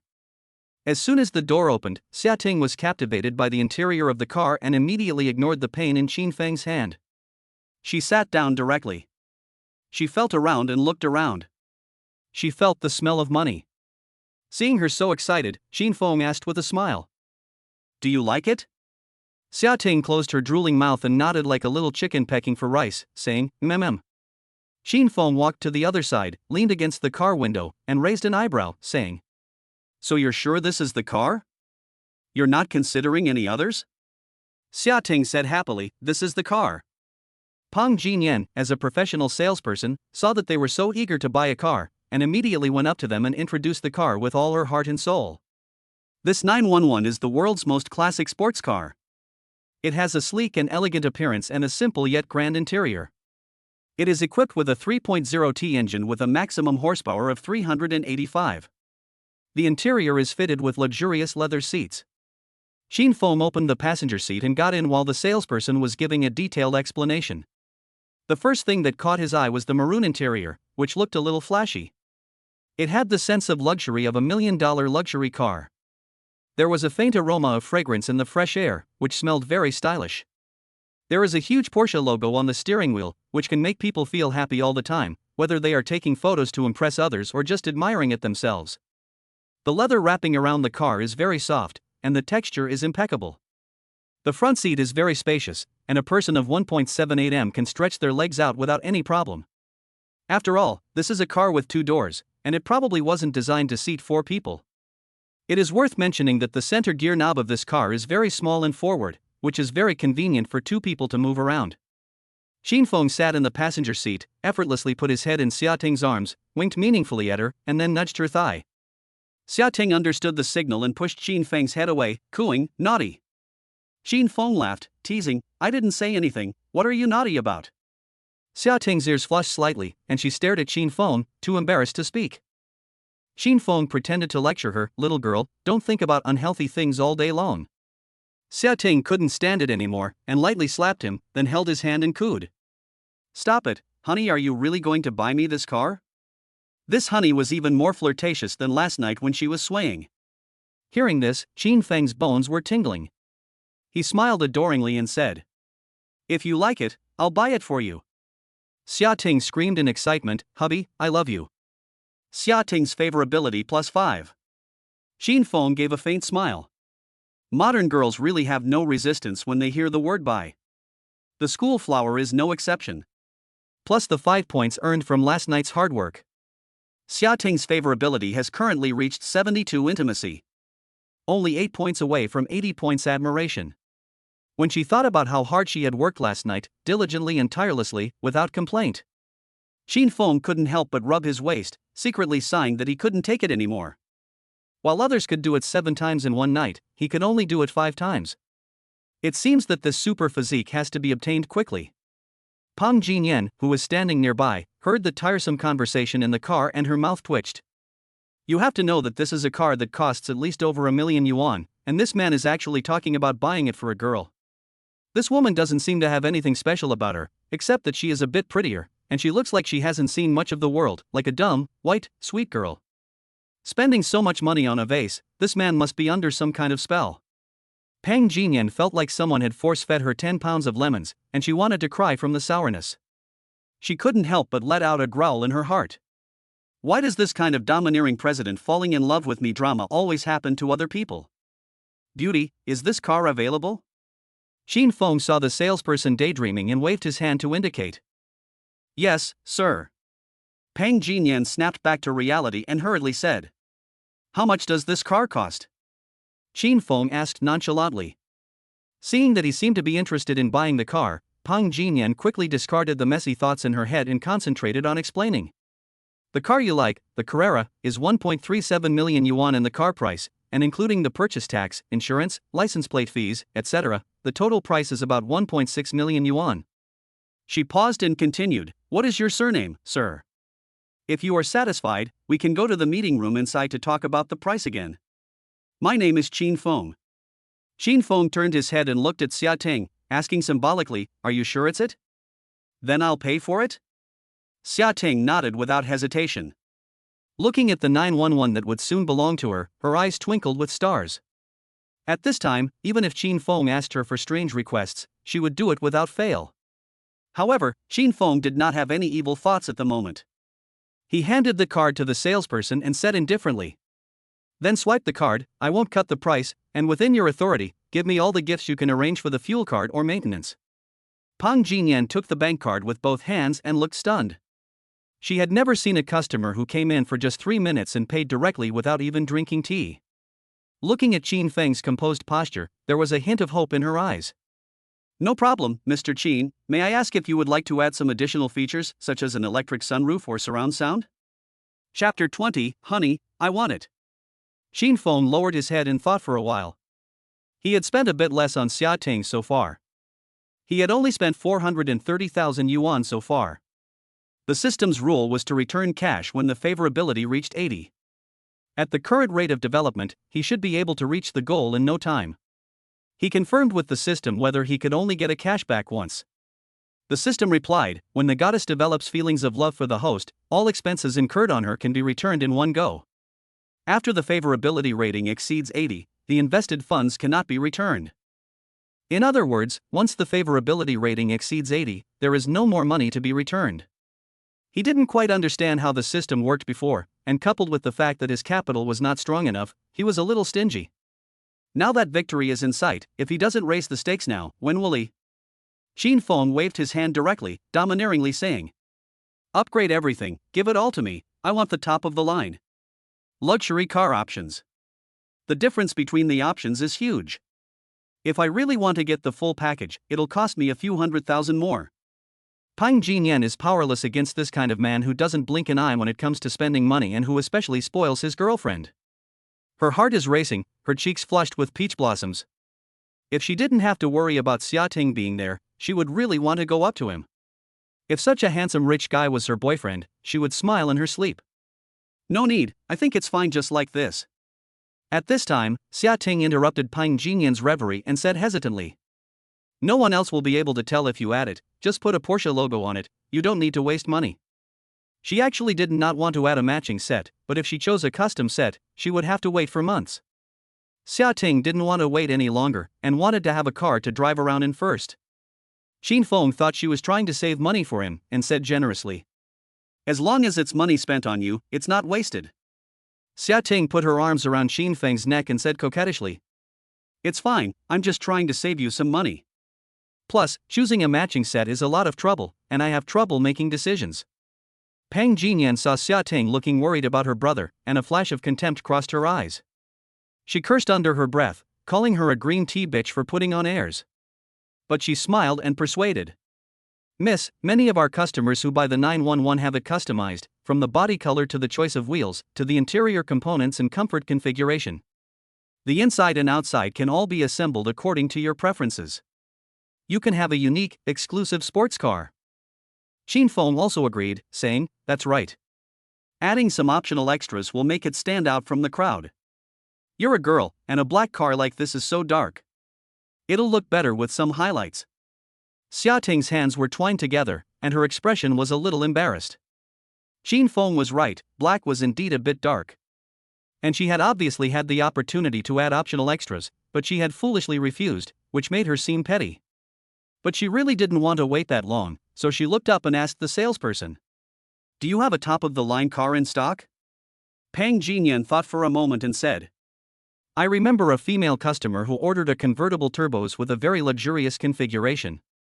But then because of a situation at her company, she ran out of money and couldn't close the deal. The car has been sitting in our store ever since.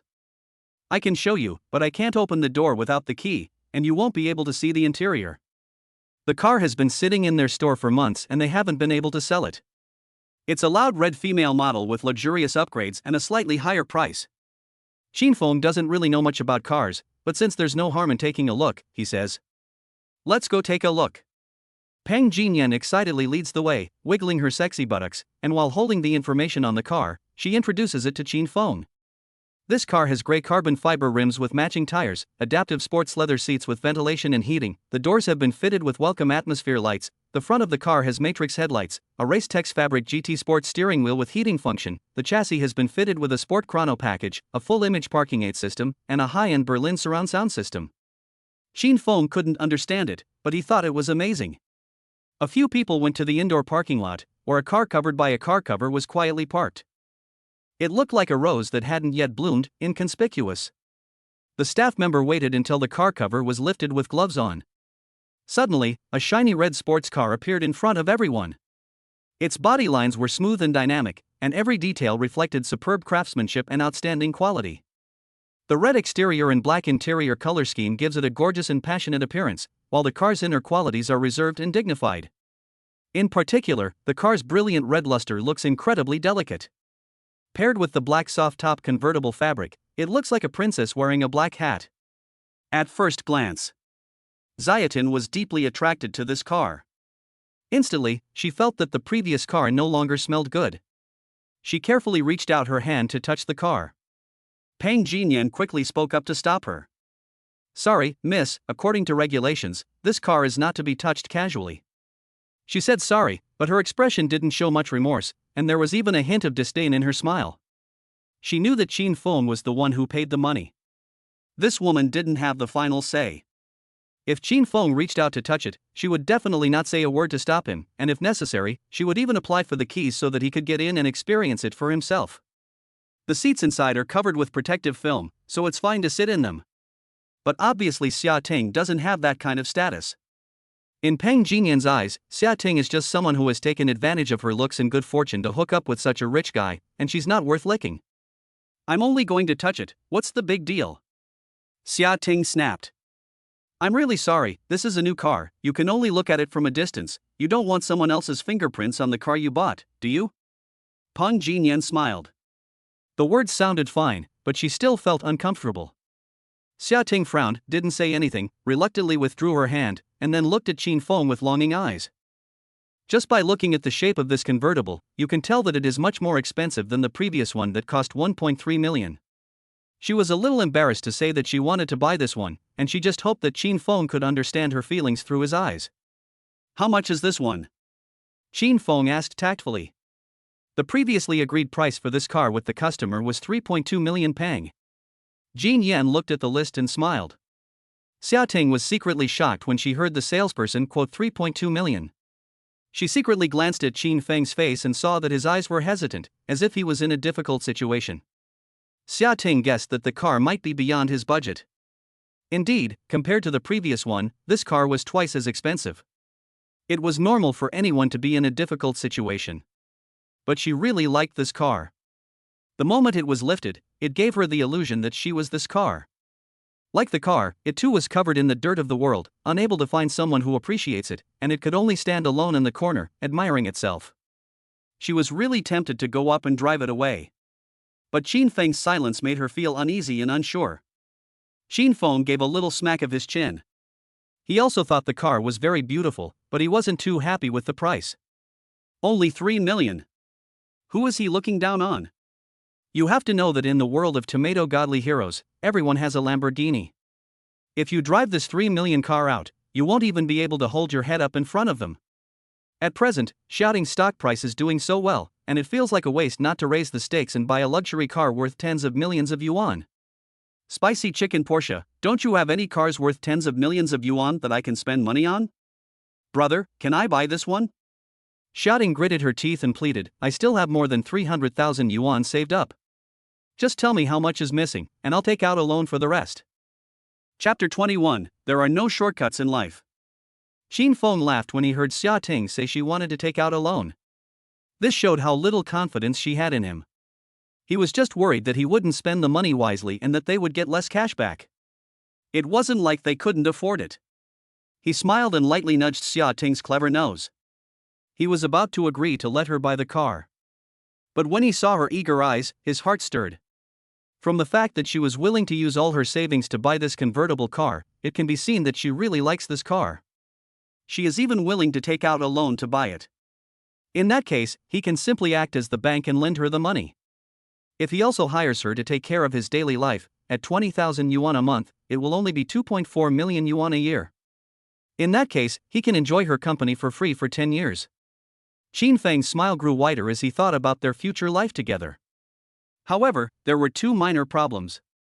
One was whether borrowing money was considered spending. The other was whether the system would determine that he had cheated if she couldn't stand it and sold the car to pay him back.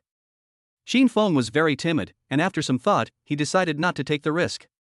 There was plenty of money anyway, and there was no need to exploit the school beauty like this, after all they were classmates. A little advantage would be enough. He came up with a compromise and said, I want you to write me 5 obedience cards. Xia Ting was momentarily at a loss for words and asked blankly, what obedient cards? I promise to buy you this car. In exchange, you will handwrite 5 obedient cards for me. Qin Feng picked up Xia Ting's chin and grinned wickedly.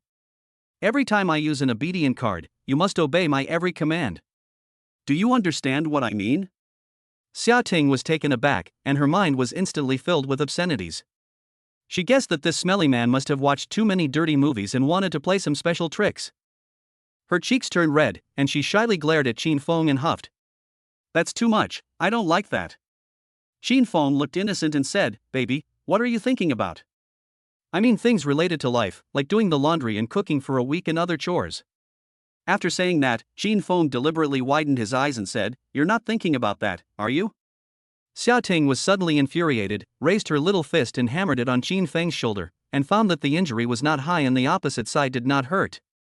She was so angry that she ignored her lady image and opened her mouth to bite Qin Feng's arm. Qin Feng hurriedly laughed and begged for forgiveness. The way the two fought and played was exceptionally warm. Pang Jinyan found it extremely difficult to watch. Thinking that some women are so lucky that they can have turbos after doing housework for a month. But she has to go to work every day, looking at the boss's face, and bowing and smiling to the customers. Like today, when she saw someone else's Prince Charming, she even had to be forced to eat dog food. Her heart broke. She thought about everything, but it was all twisted and evil. She kind of wanted to take the shortcut in life. Especially after seeing Qin Feng hug Xia Ting in his arms and those tender eyes. She secretly made a certain resolution. A man as good as this should be fought for. There's no law against stealing a boyfriend. These two don't look like they're married, and married couples don't use such interesting things as voice-activated cards. Pang Jinyan's heart settled slightly, and she smiled and said to the two of them, "Excuse me, Mr. Qin, are you sure you want to buy this car?" Qin Feng was too busy taking advantage of Xia Ting to spare a hand to wave at her and say, "Card it in your place and swipe it directly. Then please come with me to sign the contract.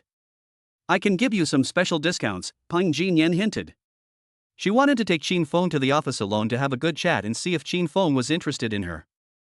She was still confident in her appearance, with a thin waist, long legs, and a great butt. She had also practiced the splits when she was a model. If given the chance, she could also write Qin Feng obedience cards and do anything. Qin Feng did not pick up on her innuendo, and he was not interested in girls with a score below 90 who had no rewards. To get down to business, he stopped Xia Ting's nonsense, took her hand, and signaled to Pang Jinyan. "Let's go then." Pang Jinyan laughed. "As long as the car buyer comes to sign, I'll apply for a car key for this lady so she can go to the car and experience the details of the workmanship." Xia Ting was a little tempted, but since the car was about to be bought, there was no rush. Moreover, she saw that the saleswoman was smiling with a hint of spring in her eyes, and she was not at ease with Qin Feng going with her alone. "No need, I'll go with you and take a look." Qin Feng pointed at Xia Ting and asked Pang Jinyan curiously, "She is the owner, doesn't she need to sign?" Pang Jinyan was slightly shocked. "Do you mean to register the car in her name?" She thought the car was just bought for the girl to drive. You have to know that once the car is registered, the ownership of the car is legally the woman's. Who would spend over 3 million renminbi on a girl? Seeing the man's casual attitude, it's as if the money is just a drop in the bucket. Pang Jinyan couldn't help but become infatuated with Qin Feng's gaze. "Yes, I originally wanted to transfer money to her so that she could buy it herself, but large transfers are too troublesome. I'm afraid she won't be able to wait." Qin Feng smiled lovingly at Xia Ting. Xia Ting suppressed her inner joy, gave Qin Feng a flirtatious glance, and said, "How could I not be able to wait?" Qin Feng gave a wicked smile and said, "Then why did you rush me so much this morning? You're so annoying." Xia Ting reached out to pinch him. Pang Jinyan was not interested in what happened between the two of them this morning, and when she saw that he didn't want to be alone with her, she couldn't help feeling a little depressed. "Okay, then, please follow me, I'll take you through the formalities." The three of them returned to the reception room in the store. Pang Jinyan ordered some tea to be brought in, and then brought the car purchase contract and the POS machine. After introducing the discounts such as free lifetime maintenance, a free gift, a 20,000 yuan fuel card, etc., Qin Feng paid the bill happily. When the transfer was successful, and all the formalities were completed, Xia Ting still felt a little dreamlike, clutching the pen in her hand and refusing to give it back. She was afraid that if she let go, the car would be gone. She never imagined that her first car would be a 911. And it was a top-of-the-line 911 that was completely hers. As she walked out of the meeting room in a daze, the salesperson from the store was already standing on either side of her, bowing and smiling as he said, "Congratulations on becoming a distinguished Porsche owner, may the black horse and golden shield protect your noble life." Then the sales manager led the applause, and a group of people celebrated enthusiastically. Xia Ting was completely overwhelmed and at a loss for words. When the salesperson, who had always stared at her man like a crazy girl, bowed his head in front of her and handed her the keys with both hands, Xia Ting came back to her senses. She trembled as she accepted the keys, feeling the envious stares of everyone around her and feeling like she was floating on air. But she didn't forget that it was Qin Feng who had given her all this. She couldn't help but turn around and hug Qin Feng, pressing her face against his chest and asking hopefully, "Brother, is this for real? I can't be dreaming, can I? It's real, real. If it was a dream, you would have already woken up when you asked that question." Qin Feng coaxed with a smile. Only then did Xia Ting feel truly at ease. Looking at the handsome man in front of her, she couldn't help but ask the classic question. "Honey, why are you so good to me?" Chapter 22, She really looks like my mother. This is an easy question to answer. It's as easy as when you were a child and your mother asked you whether you liked her or your father better. A witty child would know to say that they liked their mother in front of her. An honest child would choose to speak their mind. The rebellious child will say, "Get down on your knees." Qin Feng is a somewhat taciturn honest child.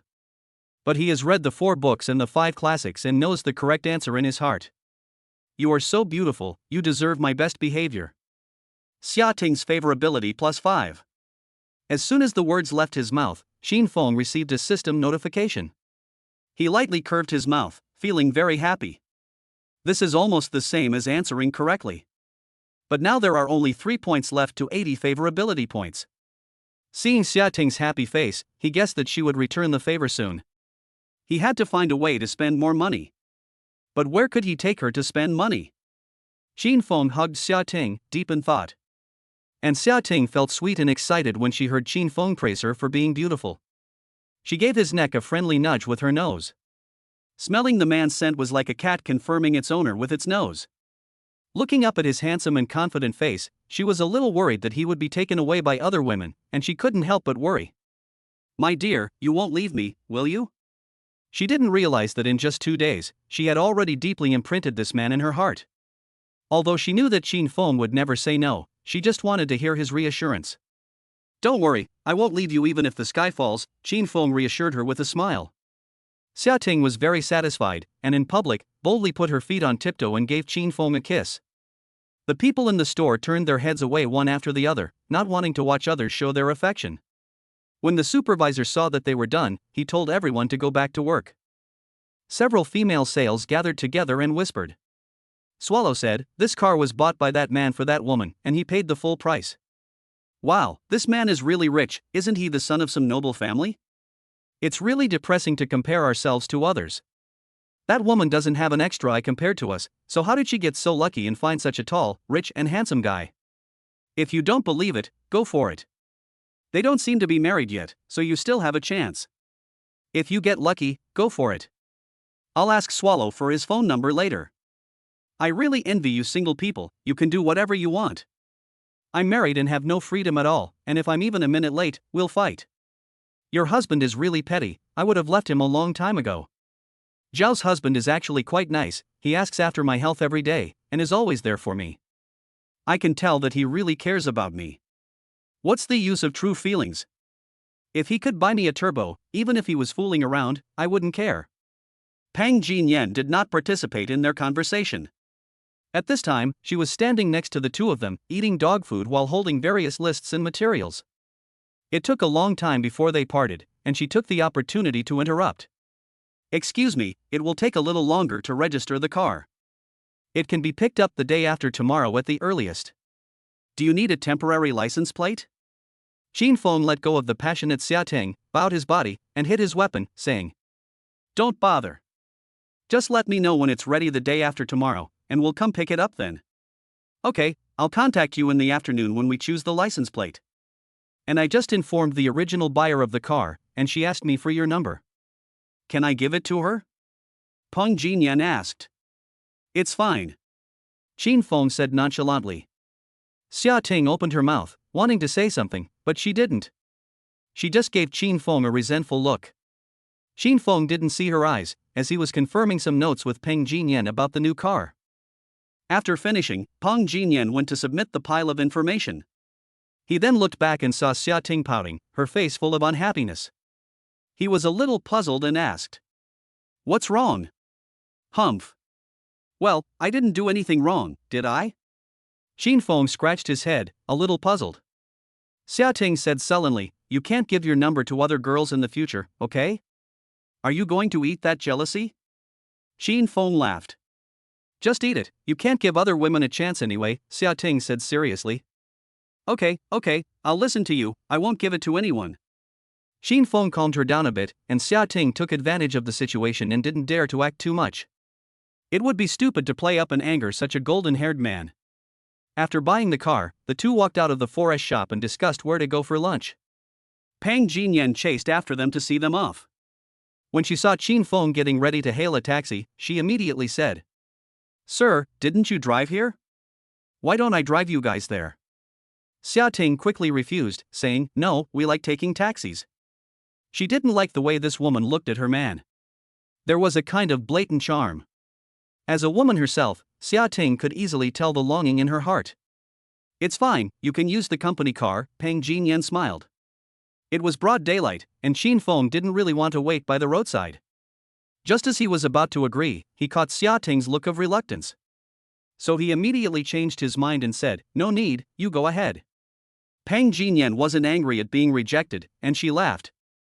"Okay, I won't be the third wheel here. I wish you both a good time." She even bowed slightly. Her attitude was a mess. Xia Ting gave her a meaningful look. Pang Jinyan also looked at her with the same ease, and a flash of appraisal in her eyes. In terms of looks, she might be slightly inferior, but she also has her advantages.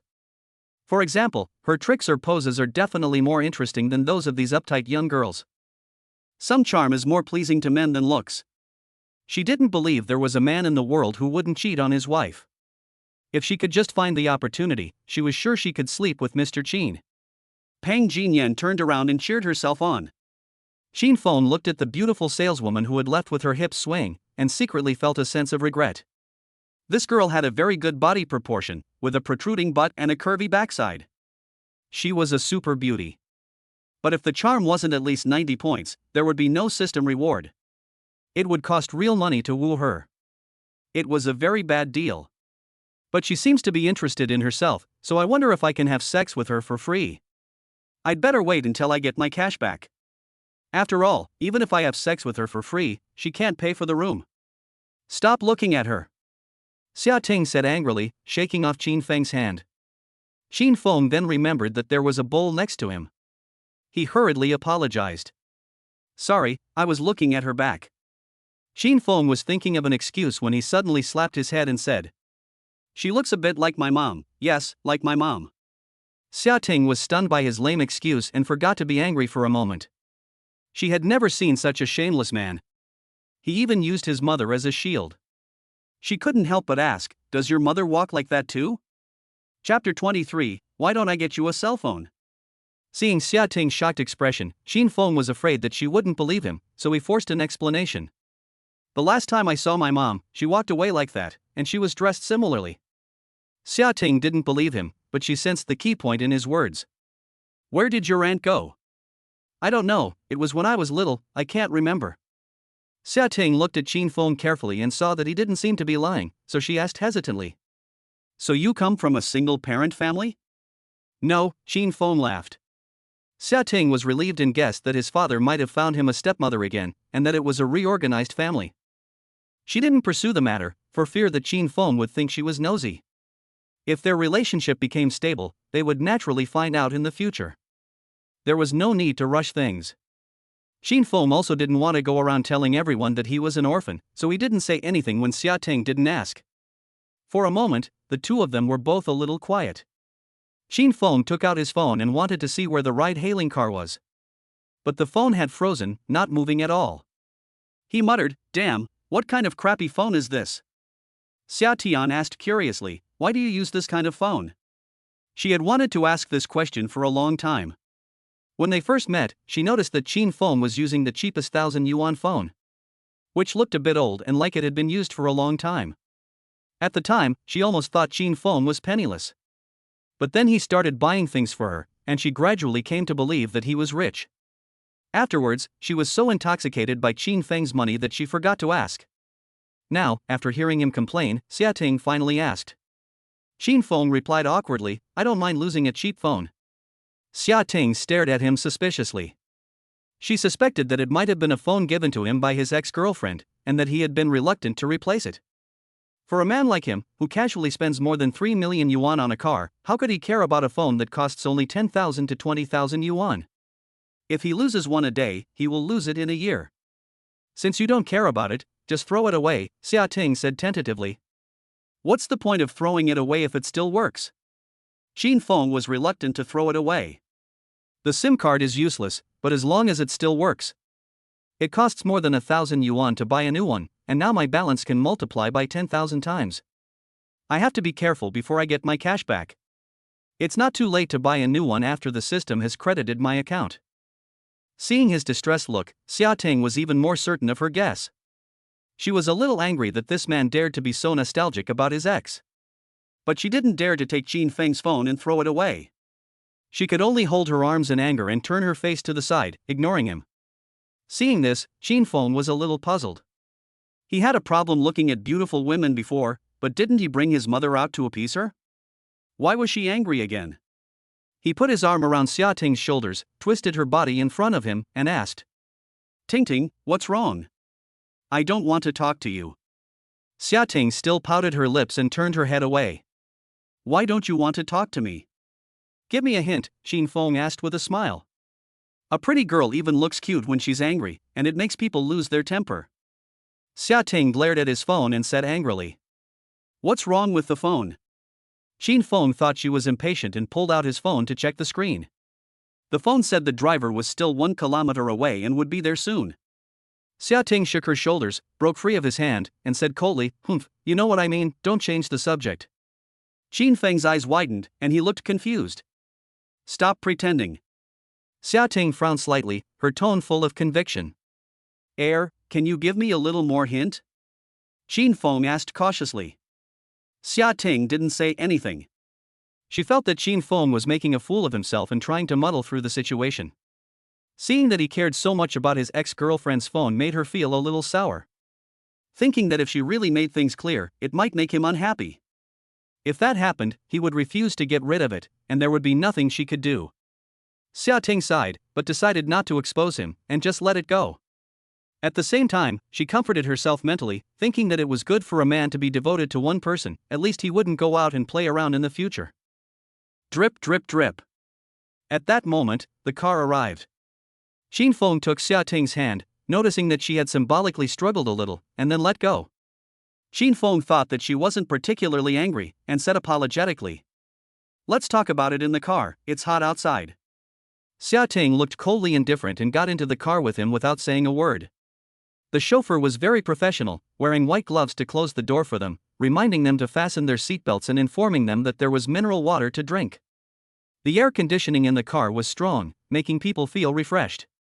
Xin Feng politely thanked the chauffeur, then fastened Xia Ting's seatbelt for her, but not his own, and leaned over to her to continue coaxing. Baby, don't be upset. Just tell me what you want, and I'll do it if I can. That's sweet, Xia Ting said with a hint of resentment. He's obviously not going to do it, but he's pretending to be generous. What a jerk. Just tell me, how will I know otherwise? Thanks to the air conditioning, Xia Ting was not as hot as she had been outside. And they were in a relatively private space. Xin Feng couldn't help but start getting handsy. One arm wrapped around Xia Ting, while the other hand was all over her body. The driver was even more understanding, tilting the rear-view mirror with the camera a little upwards and keeping quiet. The car drove smoothly. Xia Ting blushed as she was groped, and she gently resisted by grabbing Xin Feng's hands.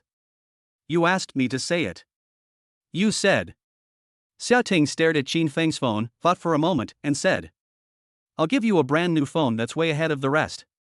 Promise you'll only use the phone I give you, okay? Not only Xin Feng, but even the driver in front of them was stunned. Holy shit, what is this? A pretty boy? So cocky? When he got in the car a while ago, he saw that the beautiful woman who looked just like a celebrity had a cold expression on her face, while the handsome young man was all smiles. He thought they were a dog licker and a goddess. Unexpectedly, it turned out to be the dog licker and the god of men. The driver couldn't help but look up at the rearview mirror to observe this god, but found that the angle of the rearview mirror had been adjusted by himself, and now he could only see the roof of the car. He shook his head helplessly in regret. Thinking about such a good girl, but destined to be someone else's. He really wanted to give the guy the boot with the accelerator. Xin Feng was extremely surprised to hear that Xia Ting was going to buy him a yo-yo. He had longed for that phone for a long time. He had once wanted to buy that phone to install a patriotic app. But the price made him unable to love the country. And at that time, the bitch he was chasing had a lot of shit to deal with. Every day it was either a friend's birthday and he didn't have money to buy a gift, or he ran out of makeup and didn't want to be seen in public. Occasionally, he would get sick and complain about this and that, and wanted a red envelope for consolation. She even wanted the first cup of milk tea of the 24 solar terms. Over the years, I have unknowingly spent hundreds of thousands of dollars on that woman. I haven't counted exactly how much. Anyway, I haven't saved any money. Every time I get paid, she becomes very enthusiastic. It's as if I'm possessed, foolishly being tricked by her empty words. But Xin Feng doesn't regret it. Life always needs a few teachers, and this money is given, just consider it tuition. Compared to marrying her and being tortured by her for the rest of his life, Jin Feng was very glad to be able to buy out his relationship with her with money. And looking back at Xia Ting, not to mention that she is beautiful, she is also obedient, understanding and empathetic. When she saw him complaining about the phone lagging, she even wanted to buy him a phone. Jin Feng looked straight at Xia Ting, and the more he looked, the more he liked her. Baby, you're so beautiful. He leaned his head excitedly over, wanting to do a tongue dance with Xia Ting. Xia Ting resisted by putting her hands up in defense, saying, "You haven't agreed to my request yet. I promise you, I'll only use the phone you buy me from now on," Jin Feng said seriously. "That's more like it." Xia Ting proudly wrapped her arms around the man's neck, her eyes full of springtime light, rippling like a pool of green water. She took the initiative to offer her small, delicate lips. Chapter 24, Please, let me drive for a while. A small space is most likely to arouse primitive desires. The two sat in the crowded back seat, and from the initial kissing, the movements slowly became bigger and bigger. After a long time, their lips parted. Xia Ting's chest rose and fell, her breathing became rapid. And her pretty face turned even more red, like a ripe peach, making people drool just by looking at it. Under her long, curled eyelashes, her mesmerizing big eyes blinked, telling a story of longing.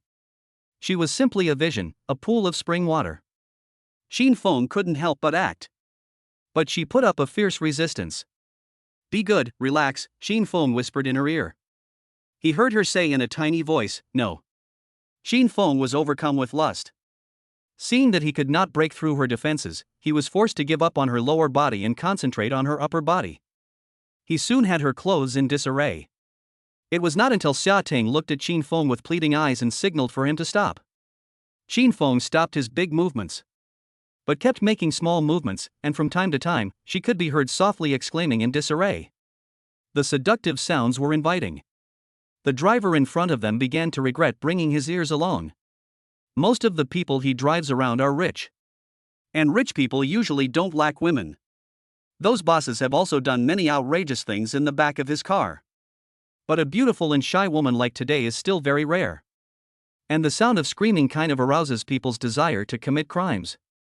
Wang Gang's envy made his eyes red, and he really wanted to scold her loudly. But for the sake of money, he didn't dare to say a word. Because generally speaking, people who dare to mess around in his car will usually give a tip when they get out as a fee for cleaning the car. He has encountered some tips from certain bosses that are almost 10 times the price of the car. At this time, Xia Ting was blushing and shy. Leaning against Jin Feng's embrace, her body felt limp as if she had no bones. Jin Feng looked at her as if she had been ravaged, and whispered in her ear, "You look so seductive, I really can't help myself." Xia Ting kept her last shred of sanity and said with great difficulty, resisting her aroused desire, "No, not here. After all the taxis now have cameras, and if they take a picture of us and post it online, then she'll be finished. I'm so uncomfortable like this, half in, half out," Jin Feng said emotionally. Xia Ting glanced at him and saw that he really looked uncomfortable. She said in a bad mood, "I told you to behave yourself, and you deserve it." Jin Feng accidentally soiled the back seat. He is an open person, and the fare can be reimbursed anyway, so he politely gave the driver 800 yuan for cleaning. The car's deep cleaning on Douyin is only 500, and he gave him 800 yuan because he didn't want to argue with him. Unexpectedly, the driver was very nice and didn't mind at all that Jin Feng had soiled his car. First, he said "Thank you, boss," and then he gave Jin Feng a business card, saying that he would be on call in the future if needed. He looked burly and tough, and didn't seem like someone who could be easily provoked, but he had a surprisingly good temper. Jin Feng glanced at the business card. The driver's name was Wang Gang. He had a square face and an honest appearance, and from the fact that he had remained silent just now, and also the fact that he had thoughtfully lifted the rearview mirror up, it could be seen that he was a person with a delicate heart. Jin Feng couldn't help but want to recruit him. He felt the need to recruit a bodyguard as a transition before receiving a system reward. It's better to be prepared. A beautiful girl like Xia Ting will always have some inconsiderate people stirring up trouble. Having a bodyguard standing behind the two of them, the sheer presence alone can scare people away. Wang Gang's tough guy image of being tough on the outside and soft on the inside fits Jin Feng's requirements perfectly. Plus, he can drive, which will make it much more convenient if he wants to do something naughty with Xia Ting in the back in the future. The only problem is whether this person's character is trustworthy. Xin Feng was exceptionally calm after his desires had subsided, and he thought about it carefully. He decided to try to recruit him first. As the saying goes, all under the sun is for profit, and as long as the money is in place, it shouldn't be a big problem. But this requires Xia Ting's consent, otherwise the system will not reimburse. Xin Feng grabbed Xia Ting's small hand, which she had wiped clean, and said softly, "How about I ask Brother Wang to be our exclusive driver?" Xia Ting was surprised and said, "Didn't you just buy me a 911? If you don't want to drive, I can be your driver in the future. Why do you need someone else to drive?" Xin Feng explained, "I need to use it occasionally, it's tiring to drive myself, and having an extra person will protect our safety a bit more." Seeing that Xia Ting was about to ask again, Xin Feng laughed and stopped her. "You're so pretty, and if some idiot gets the wrong idea and tries to molest you, do you want me to get into a fight with him?" Xia Ting thought about the few times she had been molested in the past and didn't think it was a big deal. Those guys were very timid, and at most they would just whistle and make a few lewd comments. Just ignore them. They wouldn't dare do anything. After all, fighting is very expensive these days, and it's a serious crime to violate a woman's will. She was mainly worried that Xin Feng was so rich. What if some thugs fancied his money? It was always good to have an extra person for protection. So she nodded in agreement. Xin Feng beamed with joy when he received Xia Ting's approval. He spoke to the driver Wang Gang. "Brother Wang, how much do you earn in a month driving a special car?" Xin Feng and Xia Ting's conversation was not kept down, so Wang Gang could hear their conversation. At the moment, Wang Gang was a little excited.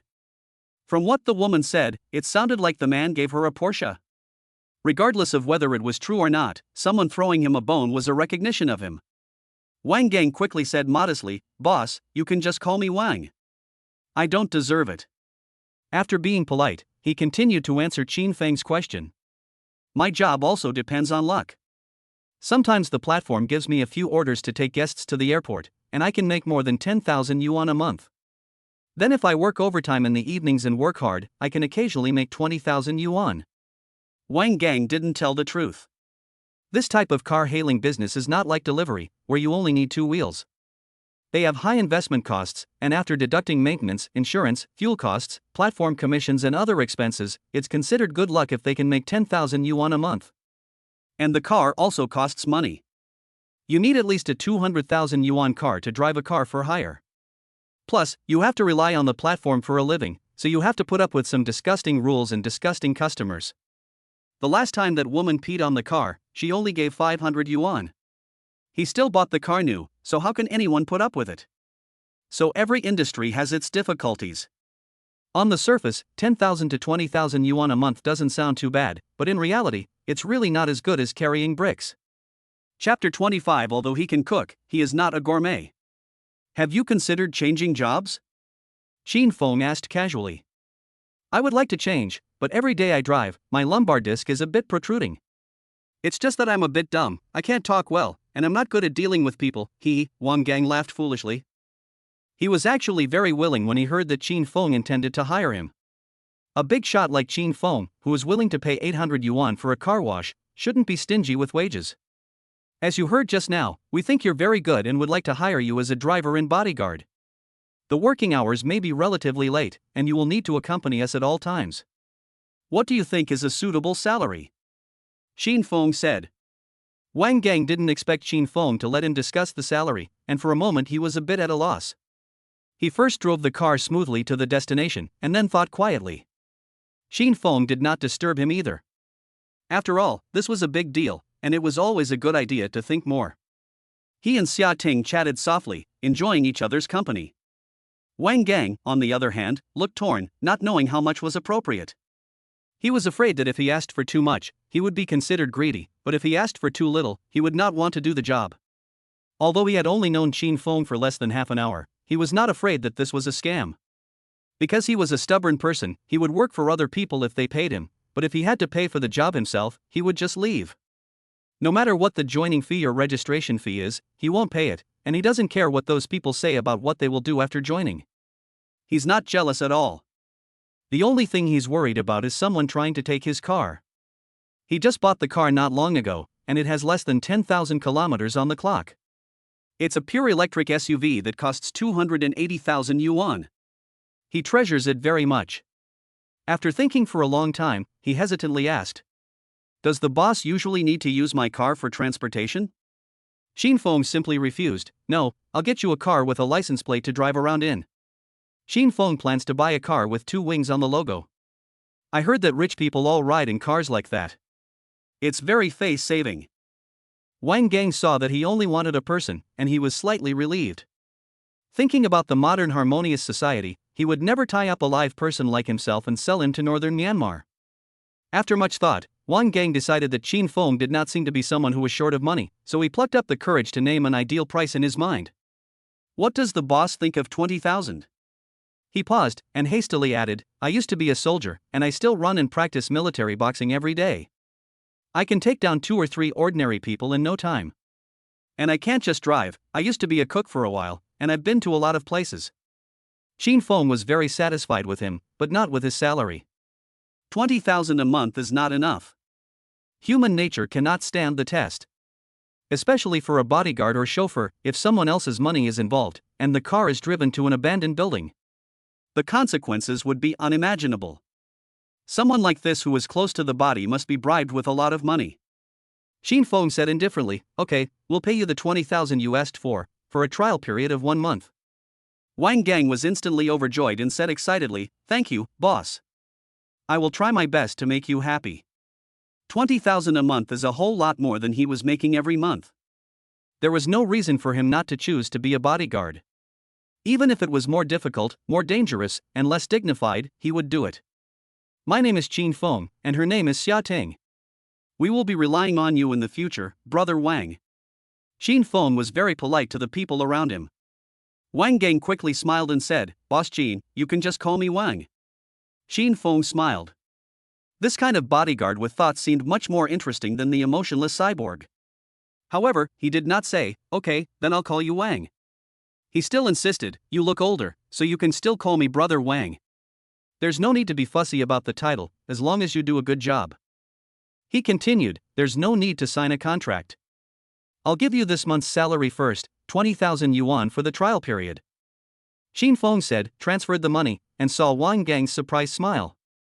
Then he smiled and added, "After you're hired, your salary will double. As long as you perform well, you'll get 1,000 yuan raise every month for the next 5 years. If you can show me your sincerity, I'll give you a big surprise at the end of the year." Wang Gang was shocked. Double 20,000? And 1,000 yuan raise every month? What's going on? Did I attract the god of wealth? Wang Gang couldn't believe it and turned his head to look at Qin Feng. He saw that he didn't look like he was joking. His heart suddenly started pounding. When he saw the Alipay notification that 20,000 yuan had been credited to his account, he believed it, but he was a little dazed by the money and confirmed in a daze. "Boss, are you serious?" "Of course I'm serious. The better you perform, the higher your salary," Qin Feng said with a smile. Wang Gang was so excited that he went dumb.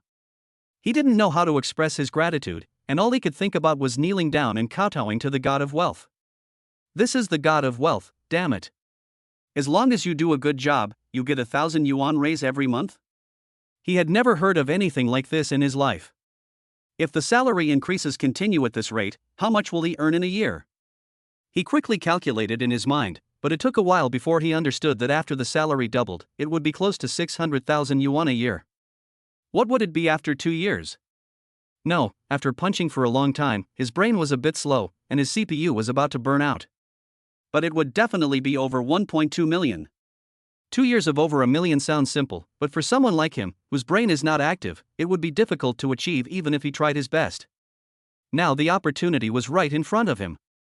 Wang Gang was so excited that he was speechless and choked up. The 2 kids at home were growing up slowly, and the original house of less than 100 square meters seemed extremely crowded for 6 people to live in. He was considering selling the current house and buying a 4-bedroom house. But he already had a car loan, and he had to support his parents and children. The couple's salaries left them with very little money, and they simply couldn't afford another mortgage. Wang Gang truly felt that he had bet right by buying a 280,000 yuan car to drive for a car service, despite his family's opposition. Only by meeting a valuable person like Boss Qin could his life get better. If I really work for Qin Feng for 2 years, I can get a bigger house. The whole family will be able to live there. Boss Qin, in the future, I will do whatever you tell me to do. I will risk my life to keep you all safe. Wang Gang patted his chest and cried out, his excited hometown accent coming out. Xia Ting leaned against Qin Feng's chest and tilted her head to look at the man opposite her, who was so excited over a few tens of thousands of yuan. He looks a bit stupid. It's like he's never seen the world. If he knew that his boss Qin bought him a car worth over 3 million yuan this morning, I wonder if he would die of shock. But it's good that he's a bit stupid, at least he seems trustworthy. Xia Ting rubbed her chin against Qin Feng's chest and said to Wang Gang, "Don't worry, we're safe, don't fight all the time." Qin Feng said with a smile, "Yes, you don't need to fight to the death, as long as you do your best for us. Someone else will do the fighting for you." Wang Gang nodded, not surprised that such a big shot would have a gang of thugs working for him. "I understand, boss. From now on, Wang Gang, will follow you." "Okay, let's go. First, let's go buy a cell phone." Wang Gang immediately got out of the car, opened the door for Qin Feng, and put his hand on the roof of the car to prevent him from hitting his head. Qin Feng had never received such service before and felt a little embarrassed. He wondered if this was the basic operation of a chauffeur or if it was because he had become his boss that he had done this on purpose. He himself was also in the service industry and felt that this kind of pretentiousness was a bit bad, so he asked Wang Gang, "In the future, you don't need to do this, unless it's some formal occasion where you have to pay attention to appearances. Usually, we don't need to make it look so good." "Okay, boss," Wang Gang responded. Chapter 26, An honest person just wants to hold on to the big guy. Xia Ting got out of the car, looked at the midday sun, and her brows furrowed slightly, but she didn't say anything. Wang Gang keenly noticed her expression and immediately opened the trunk and took out an umbrella from inside, holding it open to shade the two of them. He then followed behind the two of them, smiling like a lackey. Xia Ting was very satisfied with Wang Gang's performance. The sun wasn't very strong in September. It was a little way from the parking lot to the mall. Not only would her skin be protected from the sun by the umbrella, but the butler-like care also made her feel very pampered. It was like she was arriving in style. "Thank you, Brother Wang," Xia Ting said with a smile. Wang Gang bowed low and smiled in response. He was wearing a shirt and Western-style trousers with white gloves, and his posture was very low, so he didn't look like a bodyguard, but rather like a valet. The three of them strutted towards the mall. They attracted a lot of attention from the surrounding area. When passers-by saw the couple, some people held umbrellas over them, and they kept pointing and talking. Some envied them, some despised them, and some envied and despised them at the same time. Compared to the natural Xia Ting, Qin Feng's cheeks burned with the stares of the passers-by. He was not used to being the center of attention. As an ordinary person, he suddenly felt a bit uncomfortable being served by others. He felt it was particularly false and formalistic, and it made people feel uncomfortable. Qin Feng thought for a moment, then directly reached out and took Wang Gang's umbrella, and let him hold it for Xia Ting. Having a boyfriend hold an umbrella for his girlfriend is not as embarrassing as having a bodyguard do it for the two of them. "Thank you," Brother Xia Ting sweetly called out when she saw Qin Feng take the umbrella.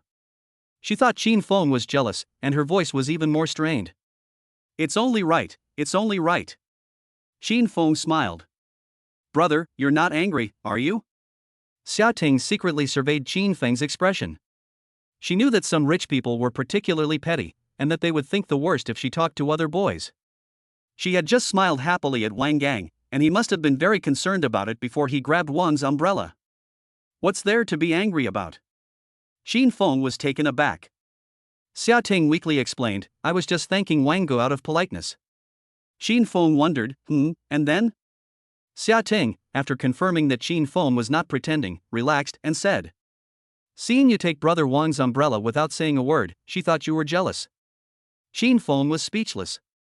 I just felt a bit uncomfortable because he was holding the umbrella so conspicuously." Xia Ting teased, "As long as you're not worried about Brother Wang, huh?" Qin Feng gave a faint smile and didn't say anything. Seeing his low-key and reserved expression, Xia Ting suddenly remembered that when she first saw him, all the clothes he was wearing were old. Standing in the crowd, he was just like an ordinary person. No one would have guessed that such a boy would be a super rich man. It's true that rich people are particularly good at pretending. Xia Ting was very glad that she hadn't blocked him the night before. She really didn't know how she would forgive herself if she missed such a man. At the thought of the $20 red envelope she had given that night, Xia Ting was embarrassed and didn't dare to look at Qin Feng. And Wang Gang, who was following the two of them, felt slightly relieved after realizing that his boss didn't like superficiality. He was a former soldier, a man of iron. It was just that he didn't know how to flatter people that had landed him in the situation he was in today. In fact, he felt very uncomfortable just now, as if someone had put his face under their feet and was stomping on it. But for the money, he had to humiliate himself like that on TV. That's called maturity. He thought he would have to keep licking like that in the future, but what he didn't expect was that his boss actually cared about his dignity. This made him extremely touched. How many bosses are considerate of their subordinates and willing to give a pay rise? Wang Gang decided that this time, he would cling to Qin Feng's thighs no matter what, and he would never let go. The boss had just mentioned sincerity twice, which meant that he valued loyalty more than face. But Wang Gang felt that loyalty alone was not enough. He also needed to work diligently and conscientiously, and work twice as hard, in order to be able to stay by his boss's side without worry. Qin Feng had no idea that the two of them were acting like idiots. He just hasn't been rich before, so he feels awkward for a moment. Once he has money, he believes he will definitely turn bad. The three of them went inside Intai Plaza. Qin Feng returned the umbrella to Wang Gang to keep. Then he looked at the time and said to Xia Ting, "Let's eat first." Xia Ting nodded. Most of the restaurants in the mall are not very expensive, with the most expensive being 100 or 200 per person. But a place like Hay de Leo might be a bit more expensive. Qin Feng has been lucky enough to go there a few times. Not only is the price high, but the low crouching, kneeling service inside also discourages people.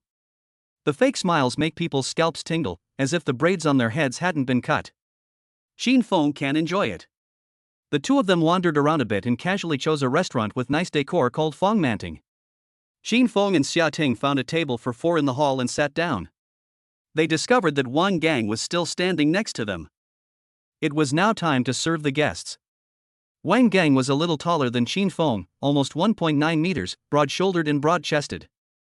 Such a big and tall man was there, and it was not an exaggeration to say that he was the brightest boy in the room. "Brother Wang, sit down and eat together, don't be polite, the meal will definitely be enough." Qin Feng persuaded. "No need, boss. I've already eaten lunch," Wang Gang said, trying to excuse himself. "Seeing as you're such a big guy, you can definitely eat another meal. Sit down. It's not good to stand there." Qin Feng got up to invite him to sit down, and then went back to his work. He couldn't even eat his own meal. What was the point of it all? Wang Gang had never seen a bodyguard sit down to eat before. And since the couple in front of him were a couple, he would be like a third wheel if he sat down. He realized that he was in the way standing there, so he quickly said, "I'll go sit outside." After saying that, he walked outside without looking back, sat on a small bench waiting in line, and observed the situation around Qin Feng's seat through the glass. Qin Feng shook his head helplessly. He ordered a dish of fried rice with beef and asked the waiter to deliver it to the big guy, regardless of whether he would eat it or not. Xia Ting ignored these trivial matters and was concentrating on looking at the menu. She scanned the QR code on her phone and ordered scrambled eggs with leeks, stir-fried cloud ear mushrooms with yam, stir-fried pork kidneys, seafood casserole with garlic vermicelli including oysters, stir-fried lochen sauce, chicken soup with chestnuts, stir-fried lamb with spring onions. As the dishes arrived one after the other, Qin Feng's eyes grew wider and wider. What does this mean? Did I not perform well last night? Woman, you are playing with fire. Qin Feng glared at Xia Ting, who was smiling slyly like a fox. He wanted to take her right there and then. Brother, eat more to replenish your energy. Xia Ting picked up an oyster and placed it in Qin Feng's bowl, smiling. Qin Feng snorted lightly and said firmly, "Don't regret it tonight." The hardest place on his body right now was his mouth. He had been so crazy yesterday, and twice this morning, and now he was really a little overdrawn. Qin Feng rubbed his waist and thought fiercely, "When I get my super strength back, I'm going to show you. I've been worried about your health because you haven't been able to control yourself these past 2 days, so let's just sleep vegetarian tonight so you can recover." Xia Ting wasn't at all embarrassed by these words, but instead found Qin Feng's expression of holding on exceptionally interesting, and she giggled to herself. "There's no need for Qin Feng to swallow the oysters," he said aloud. Xia Ting couldn't stop laughing. Chapter 27, No One Can Beat My Big Move. After dinner, the two casually strolled around the mall. I don't know if it was the oysters that gave him strength, but after just half an hour, Xin Feng felt like he could go again. His gaze at Xia Ting was full of provocation. Xia Ting, on the other hand, smiled at him, her gaze unyielding. Xin Feng almost wanted to drag her to the car to settle the score. But then he thought that she still had to buy him a far ahead, and immediately stopped the impulse. Business is important. His phone is really stuck, and he can only watch 5 videos on TikTok. If he scrolls any further, he has to wait for more than 10 seconds. Not to mention live broadcasts, which are stuck like a PowerPoint. He can't do anything. He now has the ability to reward. Just thinking about all the young ladies waiting to be discovered on live broadcasts. Xin Feng is burning with impatience. He also wondered how many 90-point hostesses there were on TikTok. And what their rewards were. Would there be any movement if 10 million were thrown at them? What would those hosts do to show their appreciation after receiving the money? Xin Feng was looking forward to it. However, he also knew that he couldn't rush things. Xia Ting would soon return the money, so the best option was to get her first. Xin Feng was patient and accompanied Xia Ting on a shopping trip. They first went to Starbucks. He asked Wang Gang, who had been following them, if he wanted milk tea, but was mercilessly rejected with a shake of his head. He only ordered a strawberry white chocolate frappuccino for Xia Ting. He didn't order one for himself. He felt that it was not very manly for a guy to drink that girly stuff. A man should be showing off with an ice-cold Coke. But looking at the tempting whipped cream on top of the frappuccino, he kind of wanted to try it. Fortunately, when shopping with Xia Ting, there were plenty of opportunities to get milk tea. In a small jewelry store, while Xia Ting was wearing a hairpin, Xin Feng took the initiative to help her carry the milk tea, then pretended to casually bring it to his mouth and take a big sip. In an instant, his eyes narrowed. It was very sweet and heady. No wonder milk tea is the standard for shopping. A sip of it put you in a good mood and made you happy doing anything. Unfortunately, the medium cup was not durable and was finished in 2 sips. Next time, I'll get a large cup. Xin Feng thought to himself. At that moment, Xia Ting reached out and took back her milk tea from his hand. She took a sip and realized it was empty. She angrily slapped his arm and scolded in a sweet voice. "You're so annoying, stealing someone else's milk tea." Xin Feng shamelessly said, "Hey, it was so delicious, I couldn't help myself." Humph. Xia Ting frowned her small nose and glared at him fiercely. She looked adorable. Later, as compensation, Xin Feng bought her a pair of sunglasses and a beige sun hat. The hat looks high quality just by its texture. The design of the back pleats and bow makes Xia Ting look full of girlish charm, and it also makes her face look smaller when worn. The brim is made of wire, so you can freely make it into the shape that looks good on you. Xia Ting made a few shell-like folds, put it on her head, and paired it with a black dress that made her look especially white. The whole person looked like the kind of pure beauty who was going on a seaside vacation. She was white and tender, and Xin Feng was quite mesmerized by the sight. "Does it look good?" Xia Ting asked. The hat didn't cost much, but Xin Feng's unblinking gaze made her very happy. Xin Feng nodded desperately. "Hee, since you're so honest, I'll forgive you." Xia Ting laughed. "Let's go, let's buy a mobile phone." She wrapped up the things and gave them to Wang Gang to carry. She herself, relaxed, walked with Xin Feng towards the Huawei Experience Store, arm in arm. This is when the importance of having bodyguards to accompany you becomes apparent. It's much more convenient to have someone else carry the things for you, rather than having to carry everything yourself. If she had had a bodyguard yesterday, she wouldn't have had to ask someone to run errands to deliver the things Xin Feng bought her, which would have been a lot of trouble. The two arrived at the Experience Store. Xia Ting asked the clerk if they had the most expensive Huawei Porsche. After getting a positive reply, she didn't waste any time and directly asked someone to bring a black one over, then scanned the QR code to pay. Xin Feng really appreciated her straightforwardness. This model is said to be endorsed by Huawei and is far ahead of the competition. It is a financial product in the mobile phone industry that is very valuable. Xin Feng drools as he unwraps the packaging and takes out the Mate 60 RS. The rear camera is an octagonal star diamond, and the material of the back cover is very high-end and highly recognizable thanks to the addition of metal and ceramic. After turning it on, Xin Feng likes this phone at first glance. Both the smoothness and the colors completely outclassed the junk he had used to use for over 1,000 yuan. As expected, you get what you pay for. It really is high quality. Does my brother like it? Seeing that he couldn't put it down, Xia Ting immediately came forward to take credit, with an expression begging for praise. This phone costs over 10,000 yuan, and she might have felt a pang of guilt buying it before. But now she didn't feel a thing. Not to mention the real Porsche from earlier that morning, she hadn't even spent the 100,000 yuan Qin Feng had given her the day before. She has now spent nothing at all, and is getting the phone for free.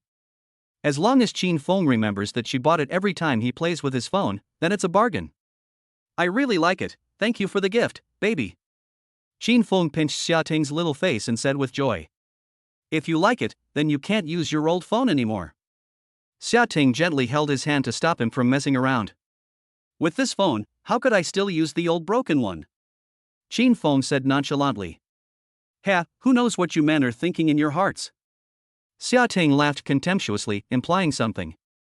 I'll sell the old phone after I go back and copy the data, Qin Feng promised. Xia Ting opened her mouth, wanting him to throw the old phone away in front of her, but she was afraid that being too forceful would cause him to resent her. So she snorted lightly and teased. This phone of yours will only sell for a maximum of 200, so why don't you sell it to me? Qin Feng was surprised and asked, what do you want with my broken phone? Xia Ting stared at him silently without saying a word. Qin Feng felt a little embarrassed by her gaze and grinned sheepishly. He had actually had a bad thought in his mind just now. He was thinking that if he sold the new phone and bought a phone for 2,000 to 3,000 yuan, wouldn't that give him 7,000 to 8,000 yuan in cash? After all, a 3,000 yuan phone was quite functional. If the extra money is charged to the system, he can directly turn on the Godly Tycoon rewards mode and send warm regards to those female anchors. But then he thought, it is still important to maintain Xia Ting's favorability. What if she gets angry when she sees that he has changed his phone? It is better to have one bird in hand than 1,000 in the forest. Thinking of this, Qin Feng calmed down. Since he is already far ahead, he can use the peerless move on Xia Ting to break through the final favorability. This was the way he had planned to spend his money when buying the car this morning.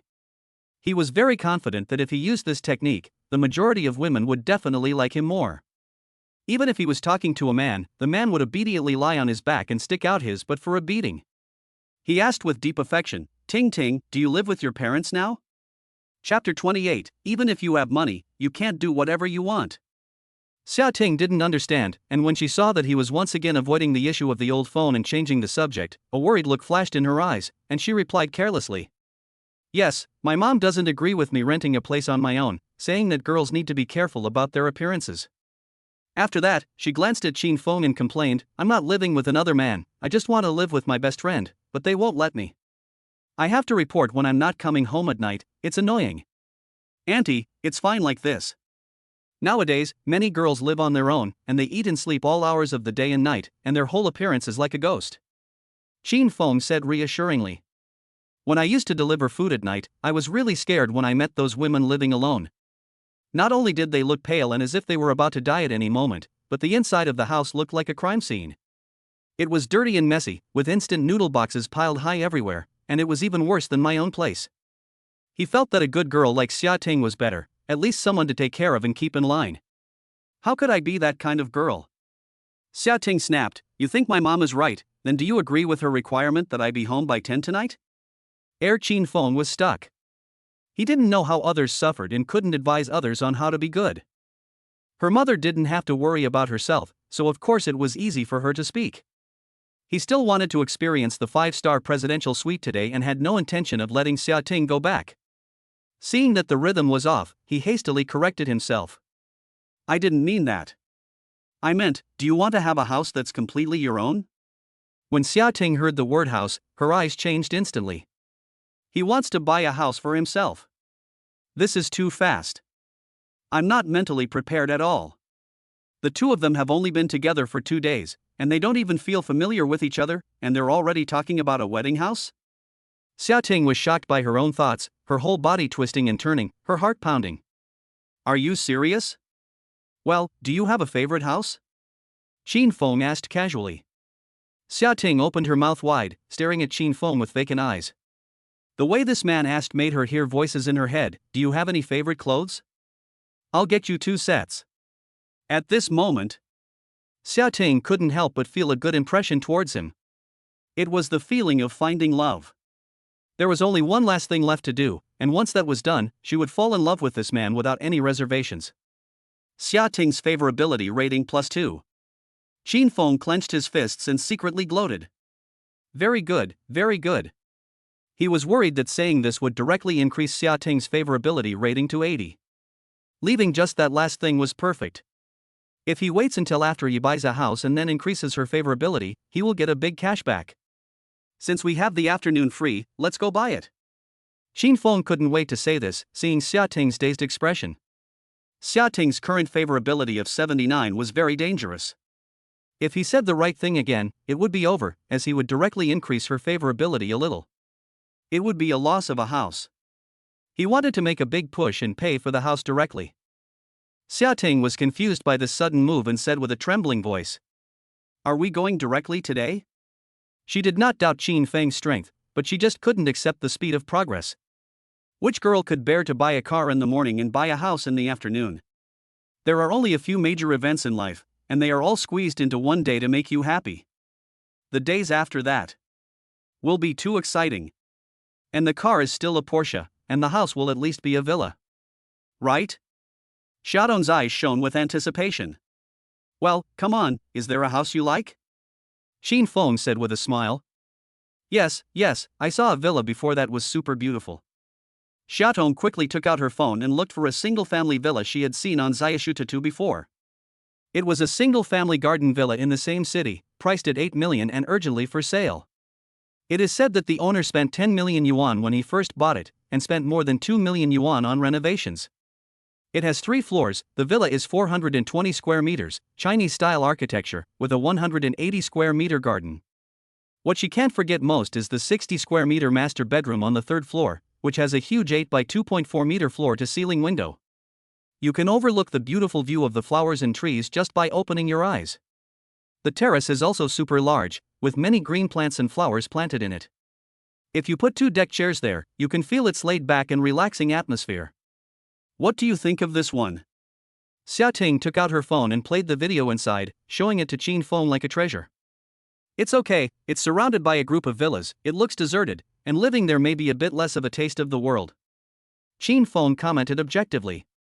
Unlike his small apartment, these villas don't require you to answer the nosy questions of the neighbors when you go grocery shopping.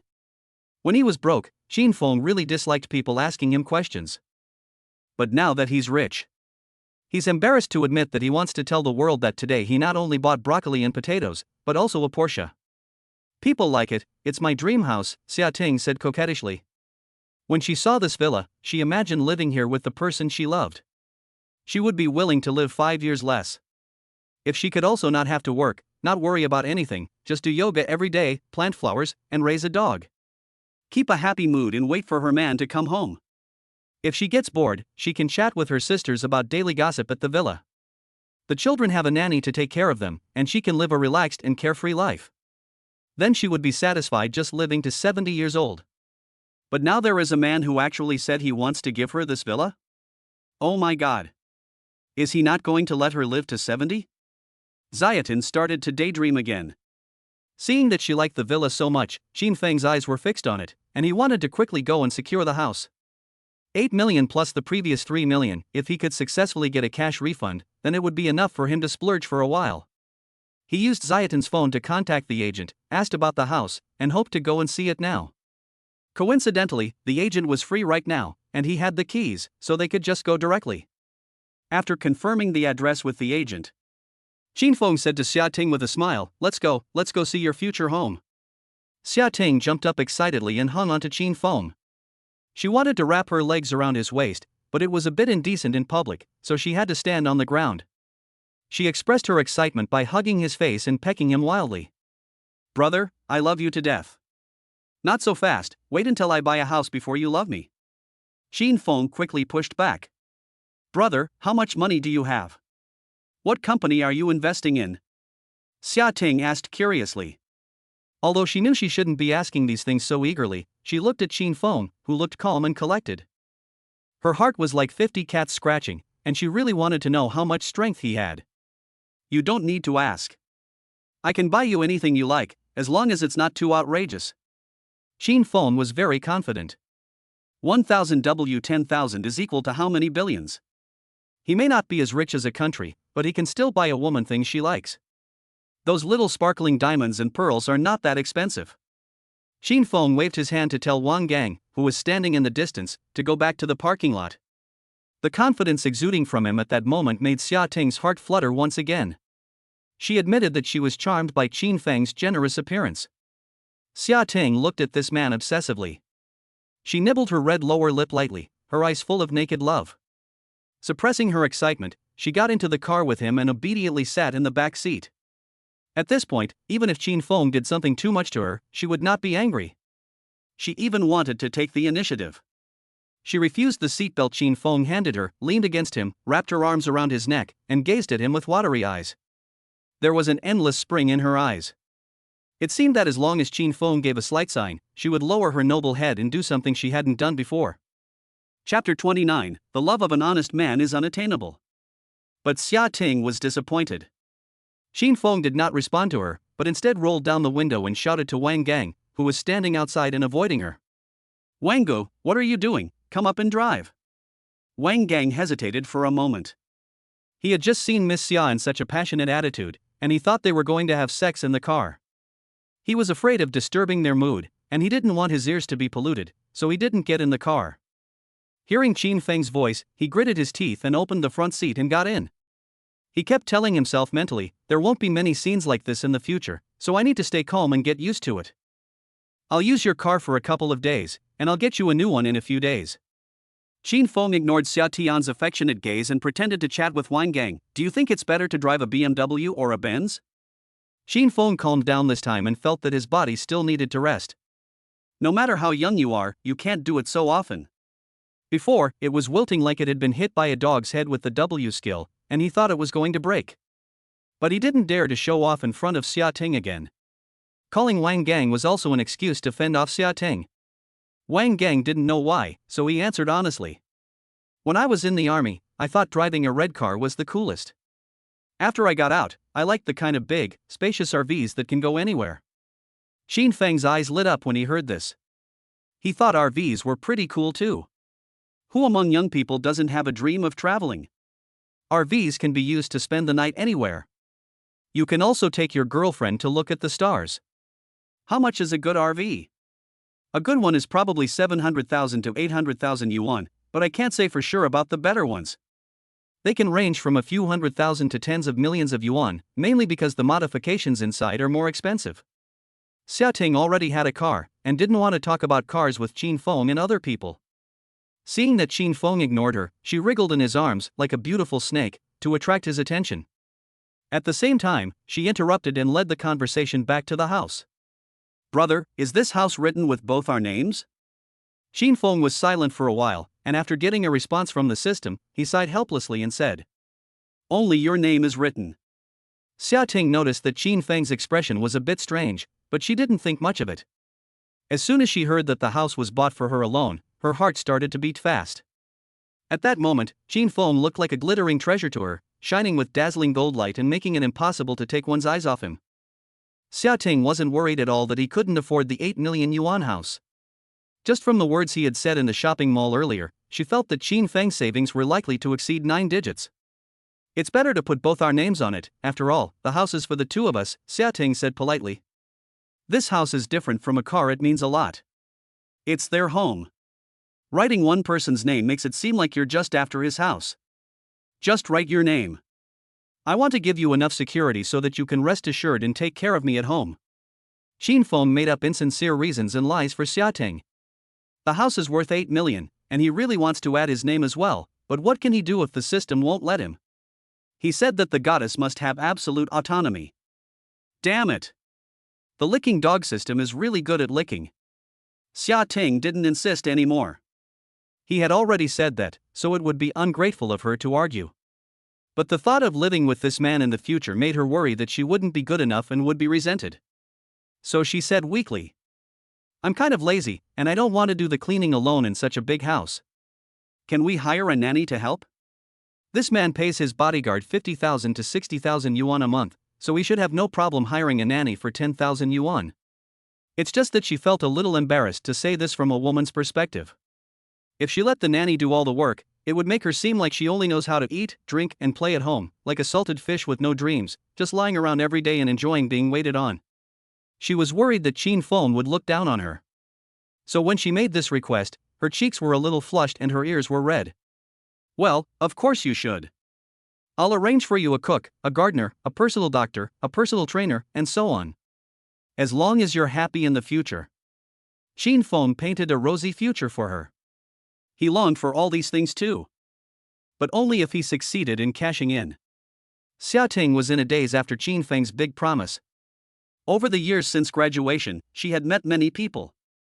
The ruthlessness of reality made her gradually give up her dream of marrying a super rich man and becoming a rich man's wife. As she grew older, the 26-year-old lowered her standards for a husband to a 7-digit savings account. The additional conditions were that the age difference should not exceed 3 years and that the man should care enough about her.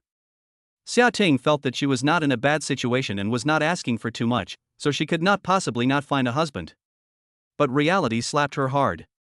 The few young second-generation rich men she talked to gambled, loved to play, and snorted coke.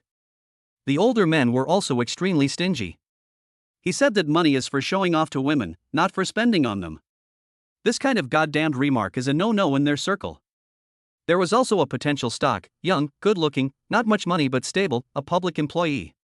She talked to him for half a year, and he actually worried that she was too pretty and would cheat on him in the future, and then dumped her. Damn it, I only catch one fish at a time, okay? Her best friend is not as pretty or as fit as she is, but she is so jealous and suspicious, and she still managed to find a husband worth 9 figures. Apart from being 2 years older than her, there is nothing bad about him. But she herself has been unable to meet a good man. Some time ago, she listened to her mother and started going on blind dates. Almost every man, when they first saw her, would ask, with your qualifications, why are you going on blind dates? Isn't that right? The way they looked at her, as if they were suspicious of her, made her want to lose her temper. The key was that these blind date partners were all the best, with mama's boys, losers, nerds, and creepy guys. Her strange blind date experiences, if told, could fill a novel of 1,000,000 words. She thought that after a year or two, her standards would have to drop again. Unexpectedly, there was a silver lining. The classmate who had a crush on her had become so rich and was so good to her. Xia Ting was so moved that she wanted to cry. Her nose started to sting, and a layer of mist rose in her eyes. With teary eyes, she looked at Chin Feng and said, "Honey, will you love me forever?" Women are very emotional creatures, and they can't control their emotions when they come. She wanted to hear Chin Feng's deep confession. But she didn't expect him to respond with a perfunctory attitude. Xia Ting's tears instantly dried up, and she said resentfully, "You're not paying any attention at all." Chin Feng knew the correct answer, but was afraid that he would get extra points if he got it right. He had not even bought a house yet. Fortunately, this emotional state came and went quickly. Chin Feng did not receive a system prompt, so he let out a sigh of relief and said reassuringly with a smile, I love you, I love you. Look, I'm even buying you a house. Isn't that a sign of love? I don't know when it started, but modern people's views on love have become a bit abnormal. A house is proof of love. In the past, he really wouldn't have dared to say that he loved a girl so calmly. But now it's different. With this dog-licking system, he can prove his love without limits. Chapter 30. Even if I die, I won't be your mistress. Even if I die outside, I'll jump off from here. Xia Ting really didn't want to be difficult anymore when she saw that he had bought her a house. Although she didn't get the answer she wanted, she could see from Chin Feng's eyes that he liked her. She thought about being able to have her own home soon, and that her partner was handsome, gentle, and had a lot of money to spend as he pleased. She was so excited she could hardly contain herself. She even felt a little resentful that the two of them weren't progressing faster, and wanted to speed things up a bit. Her entire focus was on Chin Feng, and her fingers were poking at his chest, meaningfully, as she said pointedly, "Does my brother buying me a house have some special meaning?" Chin Feng just wanted to get the mood going, and wasn't thinking about anything else. He wasn't prepared for this question. At the moment, his eyes wandered a little, and his words were a little casual. He just wanted to let you live freely without being controlled by your family. Xia Ting saw that it wasn't the answer she wanted, and she felt a little lost. Really, is that all you want, is to buy a house and live together? Well, we need a place to live first, before we can talk about anything else. Chin Feng scratched his head and laughed. But I definitely have to tell my parents about buying a house and living together. Xia Ting stared straight at Qin Feng and asked seriously. If they want to meet you, will you go? Qin Feng felt a headache coming on. He knew exactly what Xia Ting meant. If he met his parents, the next step would be to pressure him into getting married. He had finally saved up some money, but before he could enjoy it, he would be entering the grave of love. How could that be okay? He tactfully declined. I'll go, definitely, but we have to wait a while before we go, because we've only been together for 2 days and we don't really know each other's habits. After Qin Feng finished speaking, he noticed Xia Ting freeze in her tracks. It was as if she had been stuck in a bug, unable to make a sound or say a word. He asked curiously, "What's wrong?" It was as if Xia Ting had suddenly remembered something. She looked up at him with a complicated expression in her eyes. But she still didn't say anything. She let go of his neck, shifted her seat, and sat on the side by herself. She deliberately left a gap between them. As if she had returned to her university days, and looked at him with a cold and indifferent expression. Xia Ting's favorability won. Xia Ting's favorability won. Xia Ting's favorability won. Qin Feng was stunned. He never expected that his favorability would actually drop. The system prompted that his favorability had plummeted from 79 all the way down to 69 before stopping. Looking at Xia Ting's expression again, it was ice cold, like a snow-capped mountain. Sweating profusely and with a tingling scalp, he hurried over to save the situation. Baby, don't be like this. I was just a little nervous, that's why I said I'd meet your parents later. Don't be angry. Seeing that she was unmoved, Qin Feng gritted his teeth and agreed. You arrange it now, and I promise to meet your aunt and uncle tomorrow. Xia Ting still didn't say a word. Her eyes looked at him coldly, as if she were looking at a scumbag. Qin Feng was sweating from her glare. He didn't know why this woman was angry. He was also a little angry that she had even lowered her favorability after buying her a car and a house. He couldn't help but raise his voice a little. What do you want from me? You tell me, as long as I can do it. Unexpectedly, Xia Ting sneered and said in a pique. I demand that the house be written in both our names, can you do it? Qin Feng didn't realize that her request was an impossible task. How can this be fun? Qin Feng also wanted to write his own name, but the licking dog system wouldn't let him. Besides, isn't it good to write her name alone? Qin Feng became impatient, frowning and not speaking. The atmosphere in the car became heavy. System prompt, Xia Ting's favorability won. Damn, what's going on? If this continues, my favorability will drop to 0. Qin Feng scratched his head, desperate. He hadn't been this anxious last night when he hadn't found the right place. Suppressing his annoyance, he asked in a low voice. Is adding a name really that important? Xia Ting was emotional and just wouldn't let go of the name, questioning. Do you dare add a name? Qin Feng was speechless. If someone had offered to give him a villa before, he would definitely have treated them like a god every day. But with Xia Ting, not only did it reduce his favorability, she also made an impossible condition. Seeing that the cashback was within reach, Qin Feng really didn't want to get his hopes up for nothing. Despite his anger, he chose to tolerate. He wanted to try to salvage the situation. I really can't add it to this house, but I can add it to the next one. Xia Ting's heart ached. She wanted to shout, you're waiting until after the divorce to add your name, aren't you? But she didn't dare. This man had never made a single promise, and she had no right to accuse him of anything. She felt so wronged. A few crystal-clear droplets overflowed her eyes, leaving 2 wet streaks on her rosy cheeks before finally dripping onto her chest. She was so stupid. She had thought that there really were men in the world who loved her like angels. But it was all the same in the end. They were all devils from hell. She should have woken up from her dream long ago. Wanggu, stop the car. Xia Ting's sobbing voice sounded. This startled Qin Feng, who was thinking of a solution, and when he saw her tearful face, his heart softened. He embraced Xia Ting and coaxed, baby, don't cry, didn't I promise to add your name? Xia Ting struggled to push Qin Feng's embrace away, her trembling voice full of grievances.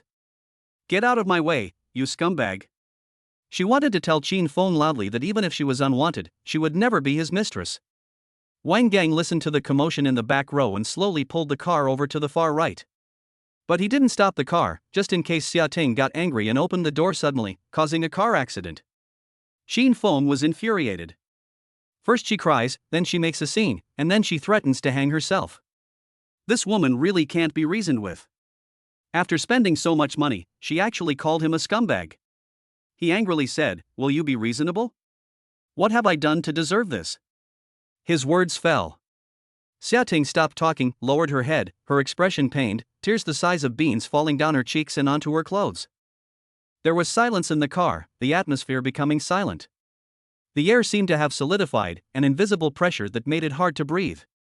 After a long while, Xia Ting slowly calmed down and looked at Xin Feng coldly, her gaze devoid of emotion. She felt a sense of shattered dreams at the moment.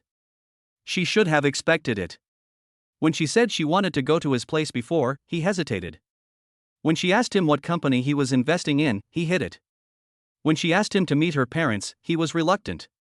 Even in bed, he never promised anything. Now he doesn't even dare to add his name to the property. He's afraid that someone will find out. What does this mean? If he has nothing to hide, why is he afraid to add his name? And what's the point of buying a second property? Xia Ting was very sure that Xin Feng was definitely a married man. Now he wants to buy a house to support himself. Like on TV, he will keep her like a canary. The thought of this made her tears fall uncontrollably. Chapter 31 System, you trashy host, it's been 30 chapters and you can't even get a dumb blonde. The TV dramas had left Xia Ting with a deep impression of the mistresses who were kept by men. So she had never considered becoming someone's mistress.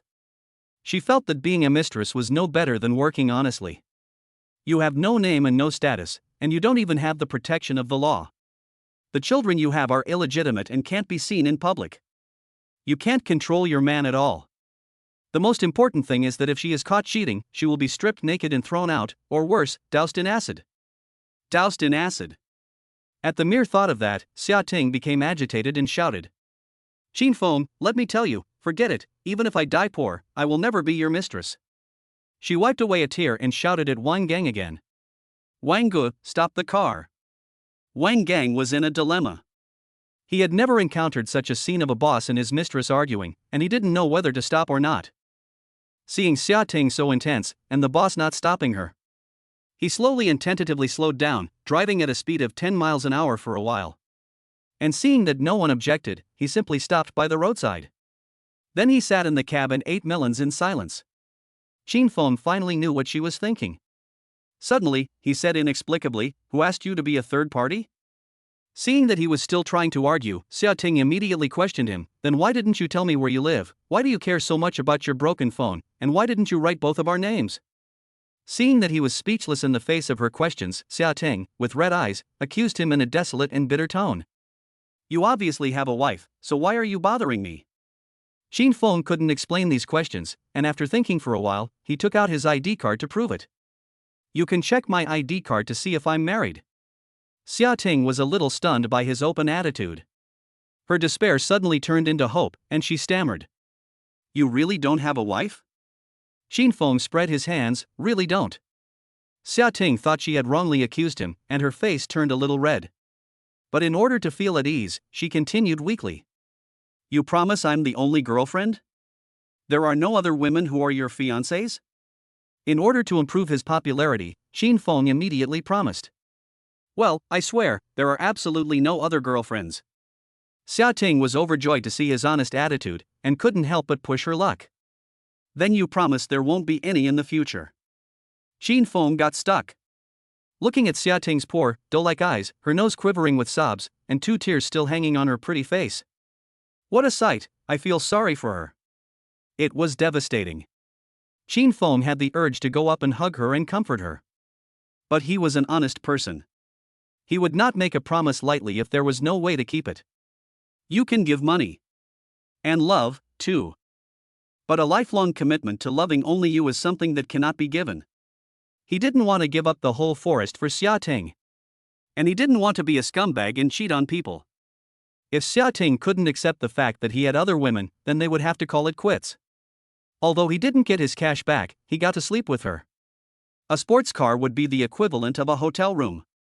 There are so many beautiful women in the world, and there must be many women who like money. If this one doesn't work out, there's always the next one. There are bound to be women who can tolerate him. And I hear that live streaming girls are more pragmatic. I don't know if that's true. He hugged Xia Ting and rubbed her head, without answering her question. He let her figure it out for herself with silence. He planned to give Xia Ting the choice and let her make her own decision. Continuing to follow him would not lead to a result, and there would definitely be other women involved. Xia Ting waited with joy in her heart, but she didn't hear a positive answer from him. As the minutes passed, her heart slowly sank. She understood that this man was telling her in this way that there would be more than one woman by his side in the future. In the end, she would still have to be the third party.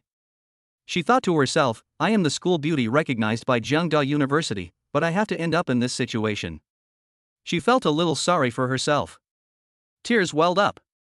And she tightly embraced the man in front of her, buried her face in his arms, and let out muffled sobs. She vented her anger by wetting his clothes with her tears. Then she wiped her snot on him as well. Xin Feng felt so guilty that he let her do whatever she wanted to him. How many girlfriends will you have? Xia Ting choked as she asked. I don't know. Xin Feng answered honestly. Scumbag. Xia Ting cursed, but she also knew that this kind of guy really attracted the opposite sex. It's only natural to think about it. A guy who is young, rich, and good-looking should not only like her. It's not a youth idol drama. But Xia Ting just couldn't help feeling sad. This was the first time in her life that she had met such a good man, and she didn't want to give up just like that.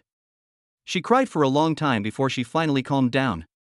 She looked up, her makeup running down her face like a kitten's, her eyes a little red and puffy. She asked, her voice shaking. What if, in the future, your girlfriend comes here and throws acid in my face?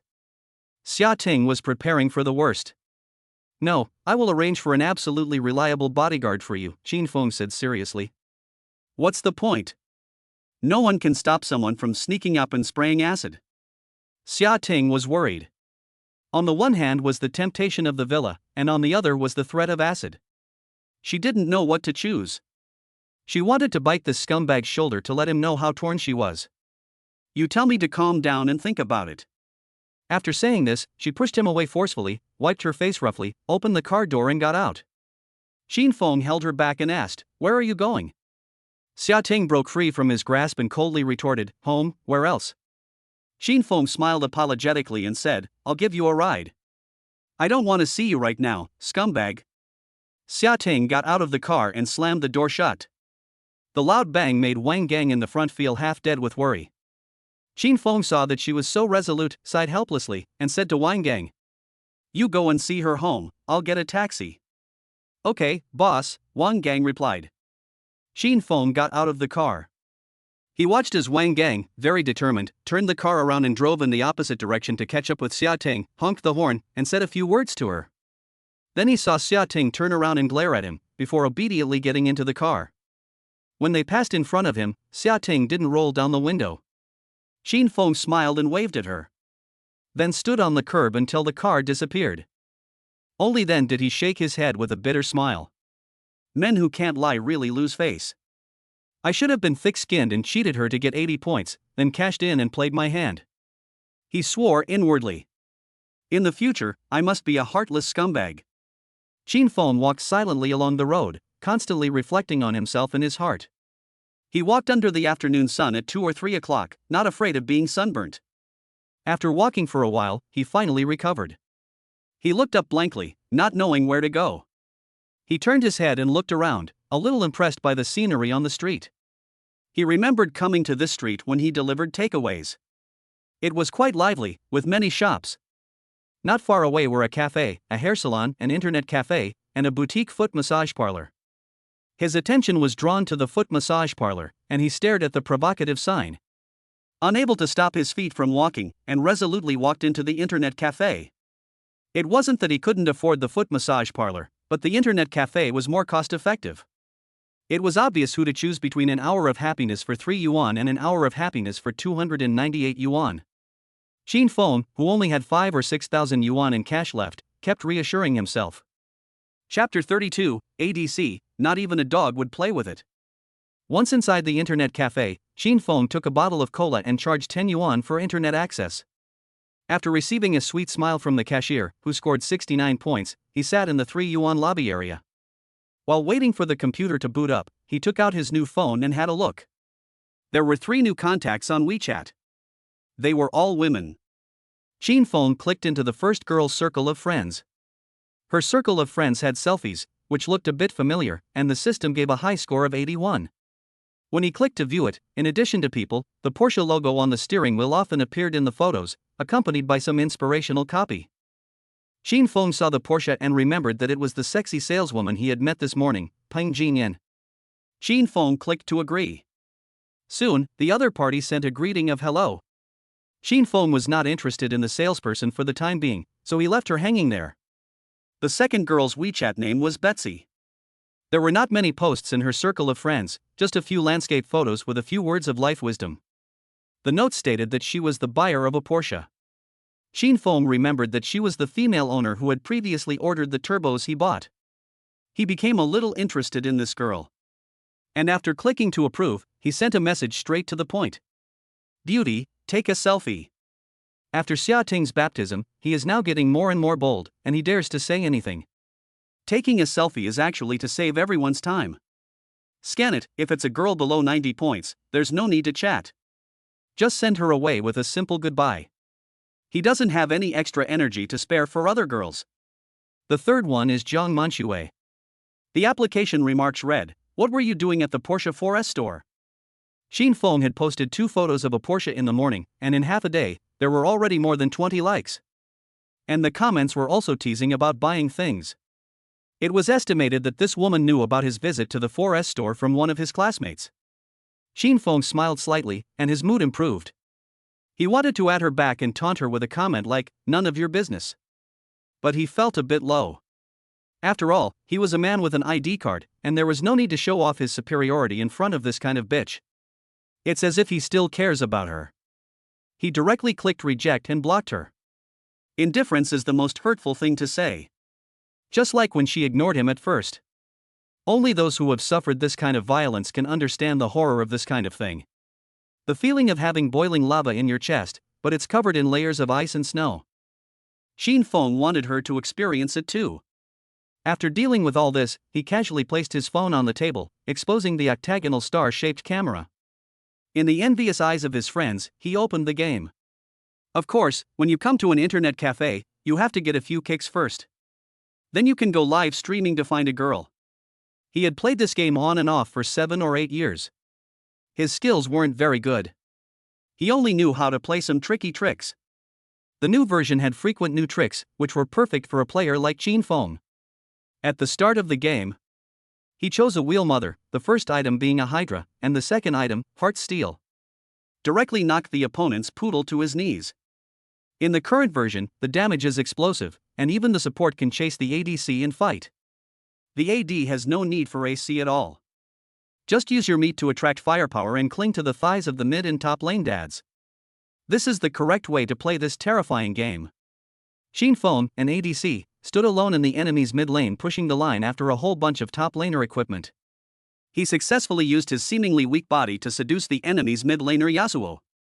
He took the opponent's ultimate ability head-on, and was chased by him and hacked for half the map, but he was still not killed. When Xin Feng's teammates arrived and successfully surrounded Yasuo, Yasuo was still thinking about to come up and hack Xin Feng before he died. This hatred is truly unshakable. The 5 players took advantage of their numerical superiority and opened the dragon. It was a critical moment. Once again, it was ADC Xin Feng who used a magic grappling hook to hook the poodle in the grass over. Then, without any hesitation, he stood his ground and fought him head-on. After the poodle had used all of his skills, he was horrified to discover that the ADC's health had actually been reduced to half. After being focused on by his teammates and dying in seconds, the poodle kept hitting the question mark to show his confusion. Xin Feng cooperated with his teammates to kill the dragon and push the tower, ending the game directly. It was awesome. This version is simply a paradise for ADCs. In the past, you had to be careful about positioning, output, and avoiding skills. Now you can just be a meat puppet and the outcome of the game has nothing to do with you. In the later stages, you don't even need AD damage to push the tower. This made Xin Feng very comfortable. My mother no longer needs to worry about me being taken away in one set. Just as I was thinking about playing another game, Wang Gang called to say that he had safely returned Xia Ting and asked where I was, as he wanted to come and pick me up. Xin Feng did not tell him to come over, as he was playing a game himself, and it felt strange to have such a big man standing behind him. Xin Feng told Wang Gang on the phone that he could come back in the evening to pick him up and go to the bar together, as there was nothing for him to do now, so he could go anywhere and rest. Wang Gang thought that this job required 24-hour accompaniment and was prepared to eat dry food and stay up late. Unexpectedly, after less than 2 hours on the job, he was told to go rest directly. For a moment, he was a little incredulous. This job is a bit too easy, isn't it? Can he really get a pay rise like this? He sat in the car, staring blankly at his phone. Xin Feng hung up the phone. He planned to go to a bar that night to find Shifei and talk about the pain of being heartbroken. He would also see if he could find a qualified girl at the bar and take a room together for the night. He could promise not to touch the girl.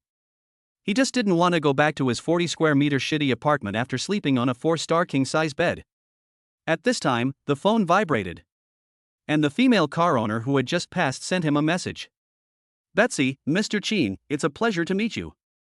Qin phoned. She wouldn't send a photo, so I didn't want to bother, but it was pretty boring while I was waiting for the selection, so I just asked casually. Qin phoned, "What?" "Betsy, I think we have similar tastes, I'd like to get to know you." Qin phoned, "What's the point of talking about a JB without a picture?" Betsy. Su Beishi sat in her office, staring blankly at the message on her phone. She thought that the man who could like the car she picked would definitely have similar taste as her. Unexpectedly, the first thing he asked for was a photo. And his attitude was flippant, like a confident loser. Su Beishi considered herself to be a very generous person, and thought that it was too arbitrary to judge someone based on just one sentence. But after these 3 sentences, she had already reached a conclusion. If this man was not a loser, he must be the stupid son of a rich family. She didn't want to deal with such an ill-mannered man. However, she happened to be quite good-looking. Since she was young, everyone had praised her for being like a princess. At this time, she had to take a photo, or it would seem as if she was ashamed to show her face. Su Beishi thought about it for a moment, took a selfie with her phone, and sent it. "Betsy, picture." Xin Feng, leering. As soon as she had sent it, she immediately received a response from the man. Su Beishi raised the corners of her mouth in a smug smile. She still had a little confidence in her beauty. Now she was in control of the conversation. "Shall we chat?" Chapter 33, Money is Everything. Xin Feng stared at her picture, enjoying it. This melon-shaped face, these delicate red lips, these double eyelids and peach blossom eyes. Really have clear eyes and painted eyebrows and lips. Such a pretty face, with flawless pale skin. Add to that glossy, supple long blonde hair, flowing down her shoulders. Like a golden lotus flower. It is indeed very beautiful at first glance. Xin Feng is worried that her photo has been photoshopped or that it is a fake face. He immediately activates the scan function to check. Name, Su Beishi. Age, 25. Charm, 92. Number of relationships, 2. Holy cow, she is a real goddess. What are you waiting for? Just transfer the money. You have initiated a transfer of 100,000. Xin Feng transfers the money, and says in a domineering manner. Look at the legs. He has learned a lesson from Xia Ting, rich people don't have relationships. Just throw money at them. Don't bother with fancy stuff. Find a few more girls and throw it all at them together. With 100 million in his hands, he doesn't believe there isn't a girl who will fall in love with him. He wants to try this woman with the 100,000 to see if she is greedy for money.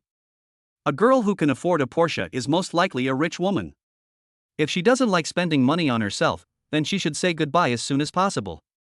On the other side, Su Beishi saw that he was still so rude, and he actually dared to look at her legs. Her face sank slightly. But the 100,000 yuan that was glaring at her made her lose the idea of blacklisting him. In the past, if someone had given her 100,000 yuan and asked her to post pictures of her legs, she wouldn't have even bothered. But now it's different. After her father's accident, her own restaurant business suddenly became extremely poor. In addition, there have been negative reports about the restaurant from time to time, and her regular customers are demanding a refund. The bank is unwilling to lend money, and her former friends have gone missing. She is now unable to make ends meet and is on the verge of bankruptcy, unable to pay the rent and salaries. This is a restaurant that she has worked hard for several years. She doesn't want to let it go just like that. 100,000 yuan is not a lot of money, but it can ease the urgent situation. Just take a picture of her legs. Su Beishi's eyes flashed with a hint of ruthlessness as she took Qin Feng's money. She raised her phone and snapped a photo of her smooth, bare legs. Betsy, when the picture was sent, she felt a surge of shame. Her face flushed. Qin Feng saw those plump, slender, long white legs and grinned lewdly. At this time, the system determined that the purchase was successful. Update to Goddess Database. Name, Su Beishi. Age, 25. Height, 166 centimeters. Weight, 49 kilograms. Charisma, 92. Occupation, restaurant owner. Characteristics, hot body. Favorability, 5 cold. Number of relationships, 2. Strategy reward, understand women's hearts. Amount spent, 100,000 yuan. This strategy reward seems pretty good. If I can hear women's hearts, then in the future, when I approach other girls, as long as I have a pair of hands, I'll be fine, right? And as for that devilish figure, my heart is beating, but right now my career comes first. I can study this devilish figure later. But the problem now is that Su Bei's favorability is actually negative, which makes him a little strange. Did he just reduce his favorability by giving her 100,000 yuan? This is a bit tricky. Thinking that he might have upset her by throwing money at her, Qin Feng quickly tried to salvage the situation. Sorry, I was presumptuous just now. It's fine, thank you for the red envelope, Mr. Qin. You're welcome. You're welcome. Miss Su, your photo is really beautiful. Thank you. Su Beishi was disgusted by the way this man pretended to be impressed by seeing her photo. System prompt, Su Beishi's favorability 5. Qin Feng was dumbfounded when he saw the system prompt. I can accept that my arrogance has reduced your impression of me, but I have been so nice, and you are still reducing my impression of you? Fine, you want to play it that way? Since you are both reducing your impression of me, I will stop pretending. He clicked to transfer money again, entered 200,000 yuan, and sent it. Miss Su, I really took the liberty of buying your car against your will. To express my apology, can I take you to dinner? This time, Qin Feng intended to communicate face to face. He would use money to win her over. He wanted to show her what the power of money could do. Su Beishi looked at the 200,000 yuan in front of her, and she didn't dare to click receive. She was a little flustered by Qin Feng's actions. To a stranger, casually handing over 300,000 yuan, was this man a bit too arrogant? Was he the silly son of a rich family, or an extreme nouveau riche? Anyway, he was a rich man. Such people are easy to deal with when they are nice, but if they don't get their way, they can be very troublesome. She didn't really want to provoke such a person. The reason she took the initiative to find Qin Feng in the first place was that she felt that he shared the same taste as her and wanted to make friends. She also hoped that if she could borrow some money from him, she could get through the difficult time. But for this kind of nouveau riche, she was afraid that the money would be too hot to handle. By the time she needed it, it would be gone and there would be nowhere to turn. Looking at the 200,000 yuan shining in front of her, Su Beishi resisted the temptation and refused. Sorry, I have a date tonight. It's fine even if you have a date. Keep the money. Don't you own a restaurant? Just consider it a meal I had at your restaurant. How did he know what she did for a living? Su Beishi was shocked again. It wasn't strange for him to know her name. It was probably revealed by the 4S shop. But she had never told anyone about her job. Could it be that this man had found out her name and occupation in just a few minutes, just from a photo? This man is no ordinary person. She was very cautious and responded. Mr. Qin, you're joking. 200,000 yuan is not enough for a meal. I feel it's worth that much to eat with a beautiful woman like you. Ha, Mr. Qin really knows how to make people happy. I want to be realistic. If you don't think it's enough, I can keep adding to the price. That's enough, Mr. Qin, don't be angry, I really have something to do tonight. Su Beishi let out a bitter laugh, and she was still being hounded. If he was asked to pay more, it would be hard to say whether he would give the money to someone else and then arrange for them to do something bad. 300,000 would already make many people willing to break the law. Since things had come to this, there was nothing she could do, so she typed out the following. Is tomorrow night okay? I'll be waiting for you at Drunken Immortal Restaurant. That's fine. Xin Feng thought for a moment and added. By the way, does your hotel have rooms upstairs? He remembered that Drunken Immortal Restaurant seemed to be a high-end restaurant. And as the owner of the restaurant, this woman should be able to arrange accommodation for herself, right? System prompt. Subashi's favorability 10. Current favorability 20. Despise. Xin Feng. He carefully reviewed his own statement. It seemed to be a bit ambiguous. Very good, she misunderstood. He just wanted to have a vegetarian meal and had no interest in her peach-shaped butt. If he did, it was only a little, not much. Xin Feng wanted to explain a few things, but then thought better of it. She can despise me all she wants, this woman is paying money and still reducing my favorability. She's quite difficult. He was annoyed and didn't want to dwell on it. If it wasn't his way of spending money that was wrong, then there was something wrong with her. Su Beishi held the phone and looked at the hint sent by Xin Feng. Her breasts were heaving rapidly, she was shaking with anger, and her eyes had turned red. Unconsciously, she clenched the phone in her hand. She was furious and wanted to return the money and block him on WeChat. At worst, she would hide at home for a few days and pretend that she had never bothered this man. But then she thought about the crisis in the store. She frowned in secret. Chapter 34. I never thought you were like this. Su Beishi sat quietly in her chair, deep in thought.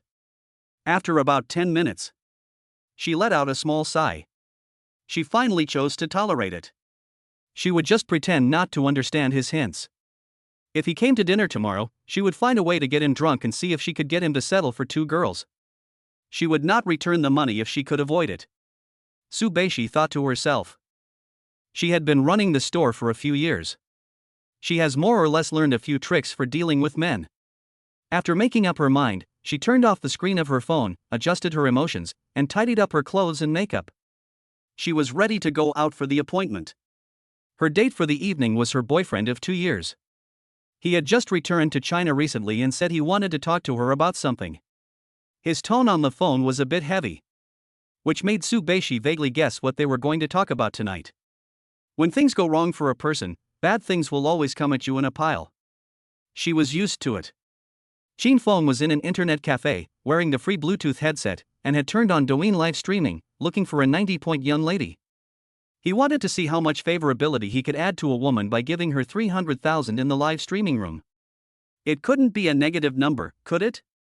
He scrolled up through one live streaming room after another. He found that all the female anchors were very beautiful. There was not one ugly one.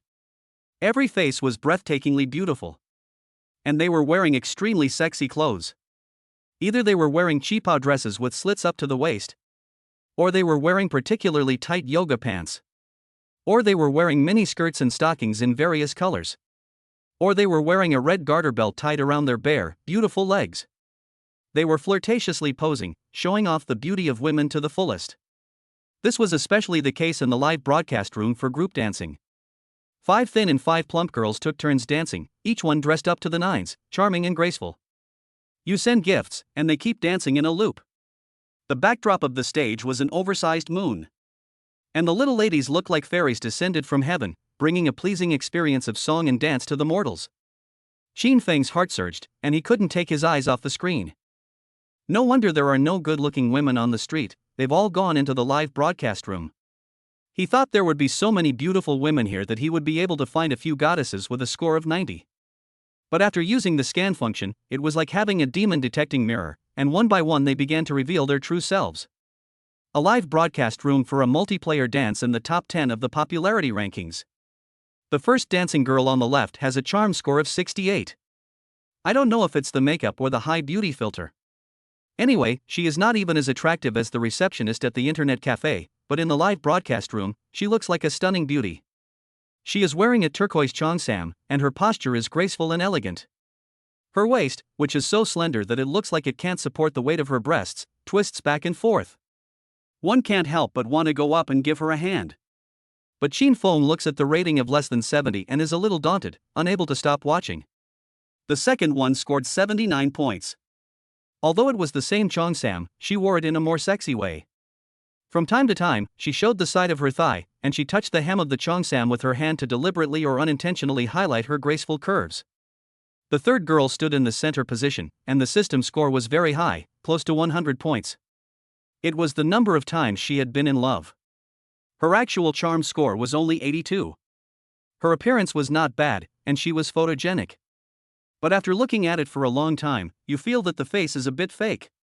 If I have to describe it, it's as if the features were carved by a master craftsman, exquisite like a wax figure of a celebrity. It's very beautiful. But it's not suitable for staring at for a long time. It's easy to get the illusion of looking at a robot. None of the 5 girls reached 90 points. There were quite a few viewers, with more than 10,000 online. Xin Feng secretly marveled. Scanning through this live broadcast room, he continued to look for the real goddesses he could consume. After swiping for several minutes, all I saw were anchors with overly whitened faces and skin. Nowadays, more and more people are doing live broadcasts. Just turn on a beauty technology, and even if a man sits in the broadcast room with a wig on, he can still look beautiful and make people daydream. Not to mention the girls who are slightly attractive. They put on thick makeup on their faces. Powder of various colors, highlighting, shadows, and a 3-dimensional effect. They wear bright lip gloss, have double eyelids, and wear heavy false eyelashes. They dress up like fairies in front of the camera. They pose and flirt in every way, trying to trick men into giving them money and sex. As for the girls who are really good looking, after they go live, they can't get popular because they don't know how to talk to the audience, or they are usually aloof. Their popularity is not as good as that of ordinary girls who are passionate and know how to tell dirty jokes. They only earn 100 or 2 a day, and they have to put up with the audience's obscene language. As a result, they have lost confidence in live streaming and are becoming increasingly rare. Xin Feng was tired of searching with the scan on. He had clicked on dozens of live streaming rooms in a row, and there was not a decent one among them. They were all around 60-80 points. His heart gradually fell to the bottom. Just when he was about to give up, suddenly a cute young girl with a round face appeared before him. She had a small mouth and nose, but her eyes were disproportionately large. There was also a beautiful tear-shaped mole at the corner of her eye that made people feel pity for her.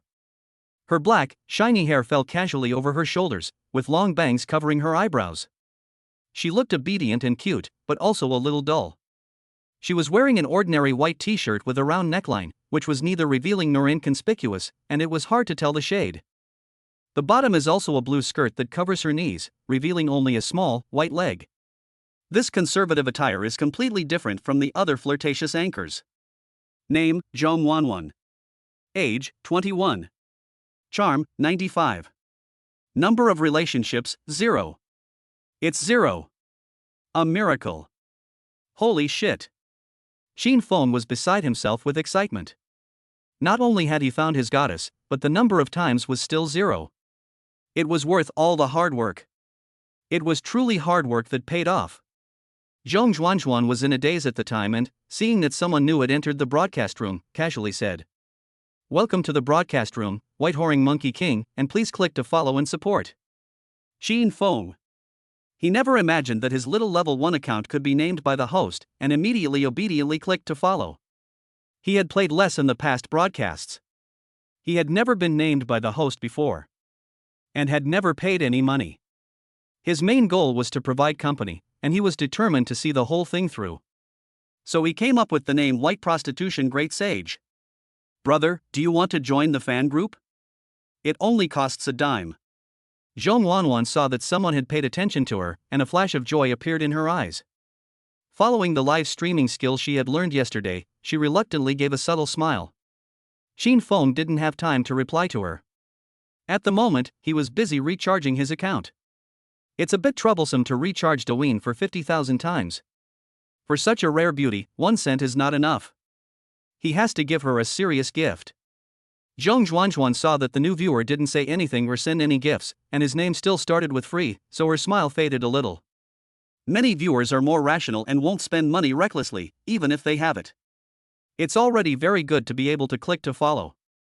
She didn't say anything else, but her gaze dimmed a little. Chapter 35, The Anchor Woman is Shocked. Zhong Zhuanzhuan looked at the screen in silence. At this time, a high-level viewer in the live broadcast room spoke. 55 Super loves cilantro. The anchor woman danced a sexy dance. I'm so happy I'll give you a sports car. Although this person is level 55, he speaks very impolitely. Zhong Zhuang's face stiffened, and she was at a loss for words. I'm sorry, I'm not a dance anchor. She really can't dance. And her breasts are a bit big, and they will bounce around if she dances, which will look really bad. 42 Wandering slippers. Isn't dancing basic? If she can't even do that, what kind of anchor is she? This comment instantly drew a reply from a viewer in the original live broadcast room. 10 Fenghua, our bunny is a pure and pretty anchor, and she doesn't know how to do that kind of provocative dance. Wandering slippers, you're killing me. It's the middle of the century and you're still talking about purity. Fenghua, go watch some borderline dancing somewhere else. We're all about a quiet atmosphere here. Wandering slippers, you want me to leave? Fenghua, bunny host, they're in cahoots, let's ignore him. Zhong Zhuan frowned slightly, lowered her head, and said nothing. Some of the rich people on the internet weren't very civil. It made her feel a little bad. Super loves cilantro. Why is the anchor making a sour face? Don't want the sports car, do you? Zhong Zhuan has been live streaming for more than a week, and although she doesn't have an audience, her earnings are not high. But she doesn't want to lower her standards for money, dancing to please those annoying viewers. So she pretended not to see the message. Thinking that after a while, this person would find it boring and naturally leave the live broadcast room. She has dealt with many previous people like this. But what she didn't expect was that the two of them were getting more and more outrageous. Super loving cilantro, is there something wrong with this woman's eyes? She doesn't know to come and lick. Wandering slippers, yeah, and she's still dressed up like a bumpkin. Super loving cilantro, look at her stupid expression, wondering what she's waiting for. Wandering slippers, the anchor may be waiting for the great sage of free sex to give her a fan light sign from earlier, ha. Super loving cilantro, what a spicy chicken anchor who won't make money. Wandering slippers, maybe she likes to be level 1 trumpet white prostitute. One white prostitute sage? Xin Feng worked hard to charge up to 2 million, and accidentally saw someone say something about white prostitution. He cut over and flipped through it. He realized that he seemed to have been ridiculed for no reason. He said he didn't quite understand. He hadn't said a word, so how could he have been ridiculed? Couldn't he even use the nickname whitewashing great sage? He slowly typed a question mark. Super loves cilantro, level 1 trumpet, don't come out and talk. At whitewashing great sage. Wandering slipper, do you have the right to ask a question mark? At whitewashing great sage. Xin Feng's face turned a bit ugly, and he suspected that these two had a problem with their brains. He couldn't help but type out a comment, can't I even watch a live broadcast without being allowed to speak? Wandering slipper, just be your usual party of freeloaders and don't come out looking for a sense of existence. Super loves cilantro, you're just a bunch of money-grubbing idiots. Zhong Zhuan saw the seriousness of the situation and finally spoke meekly. Can you guys please stop fighting? Her voice was soft and weak, and it wasn't very convincing. Super loves cilantro's real name is Zhou Chirue, and he considers himself a person of status. He doesn't like talking to level 1 losers, and finds it upsetting to watch too much. In order to never see Xin Feng speak again, he directly gave a Porsche worth 120 yuan. Super loves cilantro gave away a gold sports car one. This is the 6th sports car he has given away today, so there is a gold special effect, and ordinary sports cars are red. Super loves cilantro, the host gave me an admin to help you clean up the trash. Zhong Yuan whispered a thank you. Although she didn't like this person's attitude, he had actually given her 60 yuan, and she should thank him. However, she did not give the other person an admin, but weakly persuaded Xin Feng. Brother Baiwei, don't argue with them anymore, let's talk about something else. Wandering slippers, wow, this anchor is quite generous, he called me brother without giving me a gift, and he called me too. Zhong Yuan's eyes flashed with disgust. Her unwilling emotions were written all over her face. She wanted to invite this person out, but it seemed that this slipper and coriander knew each other. This made her a little conflicted. At that moment, a super gorgeous special effect flashed out. Pink cartoon squares were laid at the bottom, with piano keys spinning in a circle to form a stage like a giant subwoofer. Several little people dressed in Peking opera costumes were playing gongs and drums at the bottom. At the top, 3 large neon characters for carnival flashed, spinning around and displaying their dazzling value to all sides. This was the most expensive gift in TikTok. It was worth 3,000 yuan. White prostitute the great sage gives out carnival 1. Zhong Zhuanhuan was startled by the gift effect that suddenly popped up. With her big eyes wide open, she looked at the screen in disbelief. For a moment, she even forgot to say thank you. This was the first time she had received carnival. When this effect appeared in the live broadcast room, she thought she was hallucinating. It wasn't until the chat box exploded with many messages from viewers that she realized it was real. Brother, don't do this? Fenghua, damn, man, you get high so easily. Xiaoli, is it that strong? I love monster girls? Chapter 36, Woof Woof Woof Woof. Zhong Wanwan came back to her senses and whispered. Thank you, brother, for the carnival. Bunny gives you a bow. Zhong Wanwan's live broadcast room is called Lucky Bunny, so she calls herself Bunny. She imitated other female anchors, got up, put her hands together in front of her legs, and bent deeply 90 towards the camera. Although they were both bowing, she was different from those enthusiastic anchors. She stood with her legs straight, head bowed, and eyes downcast. It was as if she had received a red envelope but was too shy to express her joy, and she didn't scream or cheer either. She couldn't give the boss the feedback he wanted, and she also made the atmosphere a bit serious. But Qin Feng really liked this silly little cutie.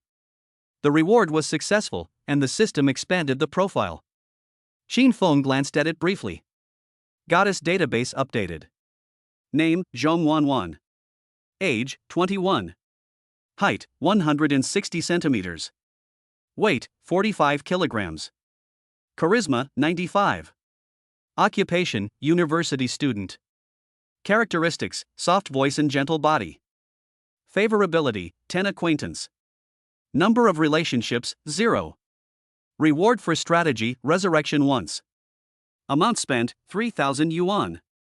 Qin Feng. Forget the characteristics, just talk about the strategy. It's hard to describe. If I say it's awesome, it won't affect my current life. If you call it rubbish, everyone needs it. If you could sell it, it would be very valuable. Those billionaires would definitely be willing to pay a high price for it. Even if we are being strict, those billionaires are not qualified to fight for it, because the big shots in various countries would definitely be interested in it. This is enough to show how precious it is. But when placed on Qin Feng, it seems insignificant. It's like wearing a resurrection armor, at most it makes you braver. You just do things with less hesitation. It might be a little more convenient when wooing girls. A rich and handsome guy who is willing to die for you, just ask if you are afraid. The live broadcast room was bustling with activity. Many viewers were hooked by a carnival and were bubbling with excitement. It's not because they haven't seen others celebrating a carnival. It's just that it's a bit exciting to see someone arguing with their boss. We ordinary people can be said to be very keen on joining in the fun. The audience spoke up one after the other. Brother, just face it, you're awesome. It's normal for young people to be full of energy and impetuous. If they don't agree, they'll just face it. At worst, they'll just eat buns this month. The host should hurry up and send the management to give you the free stuff. Cilantro boss, everyone is already sending carnivals, what are you waiting for? At. Zhou Chirue saw the great prostitute give away a huazi and snorted in disdain. Then he saw someone at him, asking him to give a gift. He typed a line of text directly on the public screen. Super loves cilantro, I can't stand anchors like this. The anchor doesn't dance, doesn't speak pleasingly, and has a silly expression. Apart from being a little pretty, she has no merits. And I don't know if that face is opened by beauty software. There are much prettier female anchors in other live streaming rooms. Zhou Chirue really doesn't like this fussy anchor. He just sent the sports car purely to get rid of the level 1 smallpox. Qin Feng had wanted to rush to the first 10 carnivals just now. But looking at the goddess's information delayed him a bit. This time, he saw that this guy was still mocking his goddess, so he immediately typed to defend her. 30? After spending 3,000, his level reached 30, and his icon changed to a noble golden color, no longer a small blue frame. Super loves cilantro, that's hilarious, charging your salary to be a show-off, are you serious? Wandering Slipper, ha, this sand currency got mad at us for saying that. Wandering Slipper, you dare to send 3,000, I'm impressed, ha ha. Fenghua, buddy, don't get carried away, a huazi is quite expensive. Zhong Zhuanzhuan saw them say, free riding Monkey King, and used their salary cards to reward them. Thinking that this was really a possibility, she immediately became anxious. Monkey King, I really thank you for your gift, but please don't waste your salary. Qin Feng was originally a bit annoyed by those two clowns. But after hearing Zhong Zhuan's persuasion, he immediately laughed. This girl is really a bit dumb. Free for all, Monkey King, Bunny, don't worry, it's only a few coins. Wandering Slippers, bragging about a carnival. Super loving Coriander, what class is this? Free for all, Monkey King gives out Carnival X1. Free for all, Monkey King gives out Carnival X2. Free for all, Monkey King gives out Carnival X3. Qin Feng gave a faint smile and started to rage. One after the other, the carnival gifts kept on bombarding in. He wanted to see what the two idiots could say after 100 huazi had been spent. It's just money. In front of a high-scoring beauty, the thing he has in the least is money. Qin Feng slid his thumb and quickly sent out gifts. When the gorgeous carnival effects flashed one after the other in the live broadcast room, everyone looked at this scene in surprise. Hiss. The audience in the broadcast room let out a collective gasp. They watched in awe as the gifts, flashing like a screen full of pop-ups, flashed before their eyes. Each one was a real 3,000 yuan. Everyone kept sending question marks and exclamation marks. Some with fast hands were bragging about their boss. But the public chat box was completely covered by the carnival special effects, and if it wasn't blocked, it was impossible to see what everyone was saying. The scene was extremely shocking. Even Wandering Slippers was a little shocked. The real name of the Wandering Slipper is Pang Pin, and he is Zhou Qirui's little follower. Usually, he tries to read his boss's mind and make him happy. If he senses that his boss is angry, he will scold the other person for his master. Moreover, as a pianist in Zhuan, his typing speed is extremely fast. He has just edited a comment, bragging about one carnival is really something. Now that he saw that White Prostitute was giving gifts again, he paused before sending. He didn't expect this first-level trumpet player to be able to send so many carnival gifts. He deleted the number 1 in the text box to see how much energy this person had. But when he saw the carnival gifts change from X10 to 20, and then to 30, and still not stopping, a look of seriousness appeared on his face. When the number changed to 40, 50, and 60, his eyes began to show fear. He decisively deleted all the text he had just typed. He was not stupid. The person who could afford to give so many gifts was definitely someone he, a small follower, could not afford to offend. He dared not bark anymore. If he angered the person could not move his boss, but could easily move him. It was better to behave with a tail between his legs. Chapter 37. Zhong Zhuan was dumbfounded. Zhong Zhuan, the female host of the live broadcast, was wide-eyed at this moment. Her dark, bright pupils looked like those of a frightened fawn. Her rosy lips were slightly open. Like the other viewers, she was also looking at the computer screen with disbelief. She held her breath nervously, her sweat pores standing up. She sat there stupidly, not daring to move, and couldn't recover for a long time. When she received her first carnival, she was happy but also a little worried that White Prostitution Great Sage was using his salary to keep it going. But then he started giving away carnivals again, one after the other, very quickly. In the blink of an eye, White Prostitution Great Sage gave away carnivals X71, X72, and X73. It was as if the money was too much for him to handle. This instantly left her not knowing what to do. She was influenced by her roommate, who said that live streaming was very profitable, so she wanted to try it. However, after streaming for more than a week, her earnings had only totaled less than 100 yuan. After streaming today, she almost didn't want to do it anymore. But what no one expected was the sudden appearance of a big spender who dropped so much money on her. She had only today seen what a real rich person was like. Her eyes gradually became dull, and her mind was racing as she thought about how to thank her boss. Qin Feng sent 100 likes and finally stopped. It took about a minute. That was faster than double-clicking to like. He felt a little satisfied with his hand speed. He flipped through the lively public screen, trying to find out if the two idiots had yet to speak up. The 300,000 gift was worth it, and the heat in the broadcast room had already picked up. Hundreds of viewers had flocked in, and there were a bit too many comments. Black, boss, you're confused. Weather child, local tyrant dad, do you need a leg charm? If you don't buy a Maybach, you can't change your name, the big saint is full of hot air. Invincible pineapple, what's going on? Is it Chinese New Year already? delicious you, I don't know either. People were pushing and shoving, and I got pushed in. Pretty, the low-key big saint is being hassled. He's just showing off his wealth, so don't be nervous. Shinshin, brother, check my private message. I have a special surprise for you. I want 2/3 of a bowl of rice, this anchor looks so cute. Shin Feng couldn't find the two goods comments, and thought they were scared by himself. He slowly sent out a question mark. White prostitution great sage. This question mark is the same as the last one. But it made Zhou Qirui's expression become gloomy, and a terrifying ruthlessness burst out of his eyes. He was in a very bad mood this time, feeling like he had become someone else's stepping stone. This hot chick named White Prostitution Great Sage actually dared to step on him and act cocky. This made him unable to tolerate. It's only 100 huazi, and he can afford it.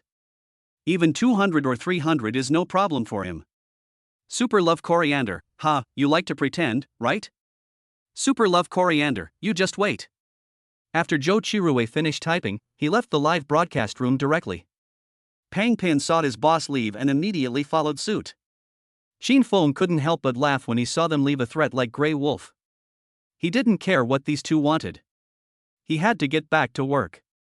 At this moment, the anchor in the picture had a cute, wide-eyed expression with her cherry lips parted, making people want to flirt with her. White Prostitution Monkey King, anchor, aren't you going to thank the carnival? Before he sent the rocket, he had added the fan group, so now the intimacy level is very high. His comment color is different from everyone else's and stands out. Zhong Zhuan saw the barrage of comments and hadn't thought of how to express her gratitude. Nervously, she covered her mouth with her hands and stuttered as she spoke. Sorry, thank you for the carnival, brother. White Prostitution Monkey King, that's it? Zhong Zhuan also felt that this was a bit insincere. But she didn't know what to say either, and her face turned red. Suddenly, she remembered what her roommates had said to thank their boss. In a moment of desperation, she blurted out, I want to give the boss a monkey. The scene fell silent. No one was typing, and the live broadcast comment section seemed to have been frozen. No one expected the anchor to say such a thing. The damage caused by this innocent little girl saying such a fierce thing was still obvious. Shin Feng's eyes lit up. He jumped up from the sofa in excitement. He quickly typed, Are you serious? Zhong Huanhuan's face instantly turned red, and her beautiful complexion could not hide the stunning beauty of the sunset. She regretted saying it after she finished. She had recently heard her roommate in the same dormitory say this a lot, and after hearing it for a long time, she had blurted it out without thinking. At this moment, she saw that Shin Feng seemed to be serious, and she suddenly became hesitant and did not dare to speak. Her eyes darted nervously around, half expecting him to be joking, but half afraid that he was serious. The audience couldn't help but laugh at her flustered expression. And then, the live broadcast room lit up again with the exaggerated special effects animation of a carnival. The white prostitute gave away Carnival X1, X2, and X3. Shin Feng was so excited that he could hardly contain himself, and the only way he could express his excitement was to shower the broadcast room with gifts. This time, Zhong Zhuan, who had wanted to explain, was dumbfounded again. She never imagined that her words could make the big guy rise again. For a moment, she didn't know what to say again, and her eyes were fixed. Shin Feng's hand speed was even faster this time, and in the blink of an eye, the carnival had already been sent to 97, 99, and 99. He didn't care about anything outside the window, and he was only focused on sending gifts to the person he liked. Zhong Zhuan also stared blankly for more than a minute. There was no music in the broadcast room, and there were no screams from the female host. There was only a slightly dumb rabbit. The audience saw that the gift was still floating upwards, and they could no longer control their hands. They typed in succession. Local tyrant father, do you want a son or not? This is so damn awesome, I've been playing live broadcasts for so long, and this is the first time I've seen someone spend like this. Godfather, I'll take a bow from my son. Is this female anchor woman stunned by the money? She's not moving? Nonsense, if you're being showered with money like this, wouldn't you be dazed? Zhong Zhuan came back to her senses a little. She rubbed her eyes, which had become a little sore from staying open for a minute. She timidly shouted, Thank you, Brother Monkey King, for your gift. The whole person looked both nervous and confused. There was a hint of uncontrollable trembling in her voice. She looked like a frightened little rabbit, cute to the point of explosion. Xin Feng was so moved that he scrubbed even harder. White prostitution. The Monkey King gives out Carnival X100, X101, X102. Chapter 38. Brother, stop it. At this time, Pan Fugui, who was sitting next to Qin Feng, returned from the toilet. Flung his hands, and was about to sit down and continue surfing the internet when he saw Qin Feng playing with his mobile phone, smiling lewdly. He quietly poked his head over to take a look, and glanced at the phone. As if he was giving the female host of the live broadcast a reward. Pan Fugui didn't think so.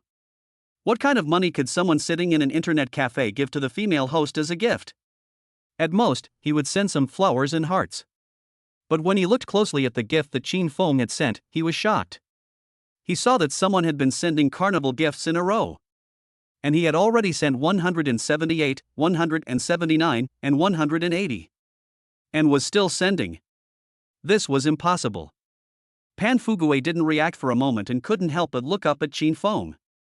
He saw that his expression was as happy as a flower, and he was stress-free as he kept sending gifts. Pan Fugui instantly understood what was going on. It must be a fake TikTok.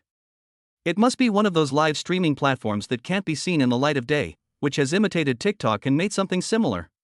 The carnival must be only a few cents. Otherwise, this guy wouldn't be playing so enthusiastically. Pan Fugui was proud of his own wit for a while, and reached out his arm to touch Qin Feng and asked, "Brother, where can I download this live streaming app you're playing? Can you push one for me?" Qin Feng took off his headphones and glanced at him. The man was about the same age as himself, looked a bit wretched, and his front teeth were a bit protruding. He smiled like a weasel. "Brother, you don't know TikTok?" Qin Feng asked in return. "I know, but a normal carnival is 3,000 yuan, and you're making it seem like it's free." Pan Fugui pointed at Qin Feng's phone and wondered, "You've given away almost 200 of these.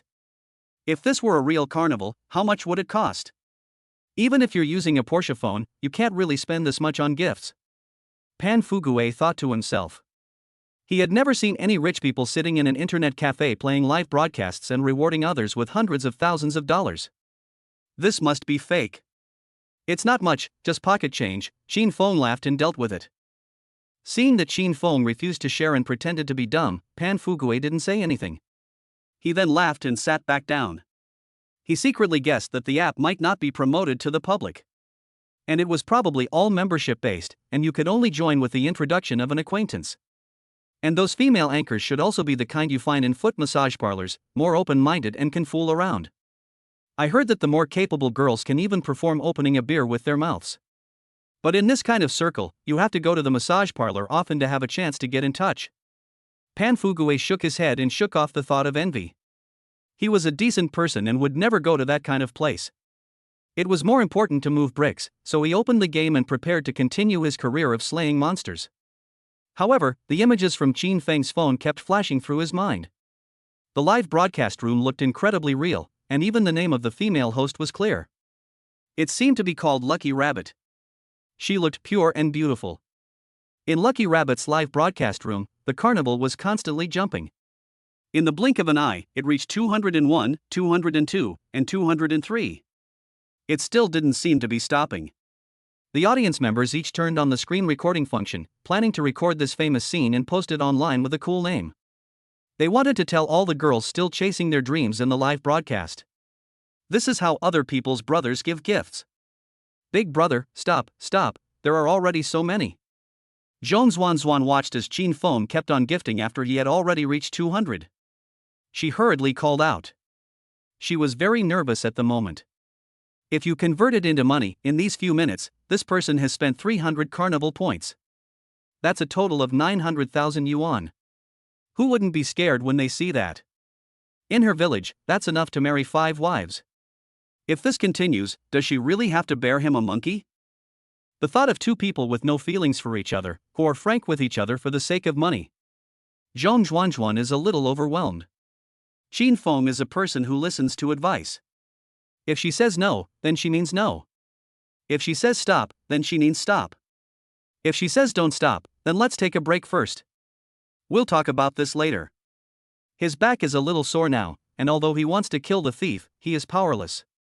At this time, he desperately wanted Xia Ting's reward for strategy. After accumulating 210 whole numbers, Xin Feng stopped his fingers. At this time, he had already become a high-level warrior of level 50. The oval icon after his name had turned purplish red, and the logo on it was even more exaggerated, like a polygon gem. After so long of swiping, he had dozens more private message red dots. Xin Feng clicked to take a look. He found that the vast majority of the avatars were beautiful women, and their names were also flirtatious. They sent their WeChat and phone numbers. Some female anchors even sent their live streaming room numbers, hoping that Xin Feng would drop by for a look. Some bold girls even said outright, 1,000 a pop, fly anywhere in the country. Local tyrants seeking a sugar daddy. Just one carnival, send abalone to the boss to supplement the body. Boss, want to take a bubble bath? Xin Feng's heart skipped a beat. But he immediately calmed down. There were risks in online dating. What if he got a middle-aged woman? He didn't want to hear the words, "I'll leave then?" And the most beautiful woman in the world was right in front of him. Would he be crazy to go find an unknown middle-aged woman? He set his profile to prohibit private messaging from people who were not following him.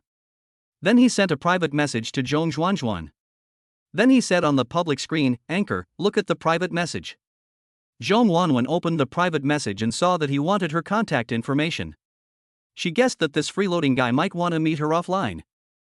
She hesitated for a moment, but ultimately sent him her number. She had heard about online rewards and offline hotel hookups. She had always thought that it was very far away from her. She never thought that it would happen so suddenly. She also didn't know if the person on the other end was fat or thin, tall or short, old or young.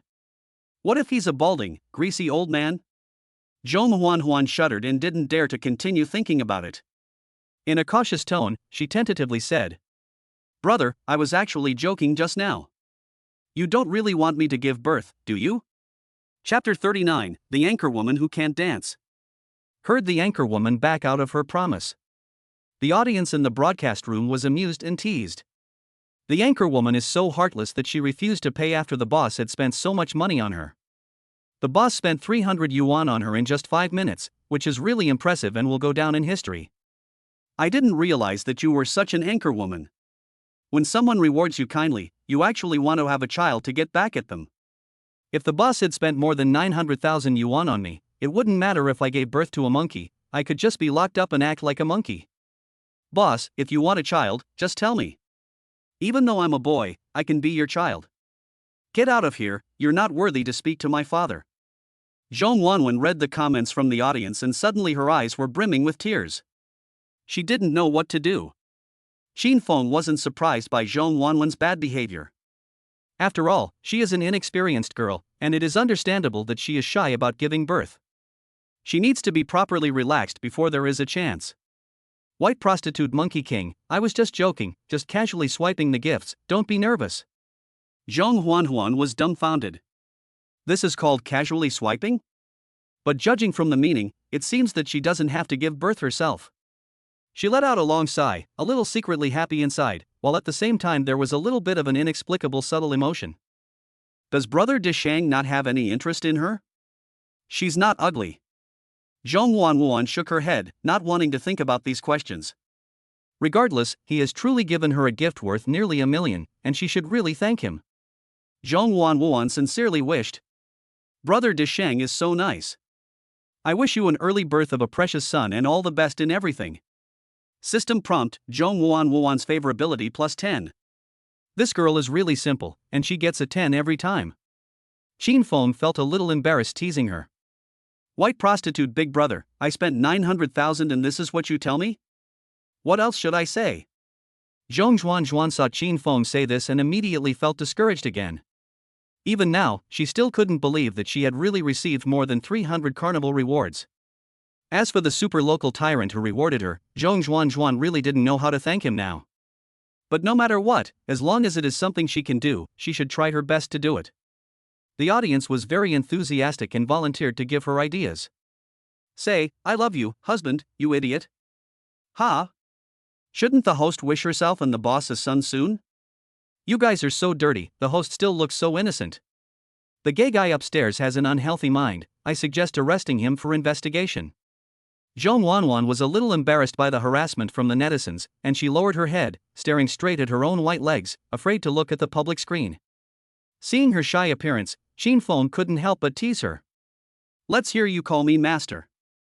Zhong Wanwan looked up and saw Qin Feng's comment. Her pupils instantly dilated, and she repeated in disbelief, "Master?" She hadn't thought much when she said it, and it was completely unconscious.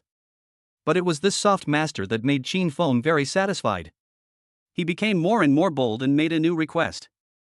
"Be good and dance again." Zhong Quan's face turned red. He didn't expect Qin Feng to go so far as to make her call him master and even ask her to dance. Thinking about the wild dance moves of her roommates, Zhong Quan said with a grievance. "Rabbit can only sing, I've never danced before." This made the screen full of ridicule of the anchor's ignorance. Big Brother has already lost so much, and you, as an anchor, how can you not dance?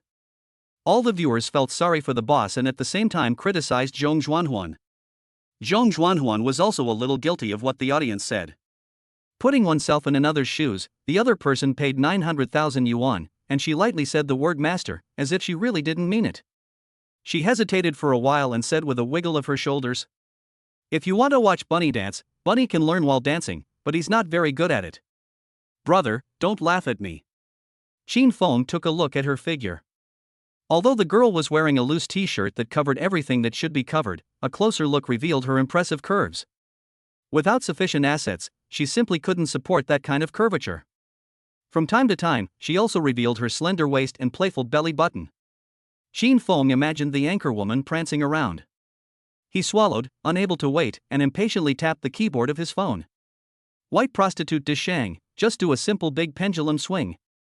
A little twisting is good for your health. The boss is generous, and we're going to have some fun, guys. I love watching little sisters who can't dance the most. This little girl still has a pretty good figure. Hurry up, boss. You're throwing so much money around, and the anchor woman is still acting all coy when she dances." Zhong Zhuanchuan bit her lower lip and resignedly went online to find a tutorial video for the big pendulum. As the video played, her face became more and more rosy. The young lady in the video slowly opened her hands above her head and then lightly supported the back of her head. Opening her elbows, she swayed back and forth to the ethereal music. Wearing a graceful short skirt, the hem floated up with her dance moves, complementing her provocative expression. With those mesmerizing eyes, she made every girl lose their mind. She was just too enchanting. Zhong Huanhuan felt her face heat up and her ears feel like they were about to burst when she thought about having to dance this. She stammered and said in regret, "Brother, can you change it to singing? The audience won't be happy."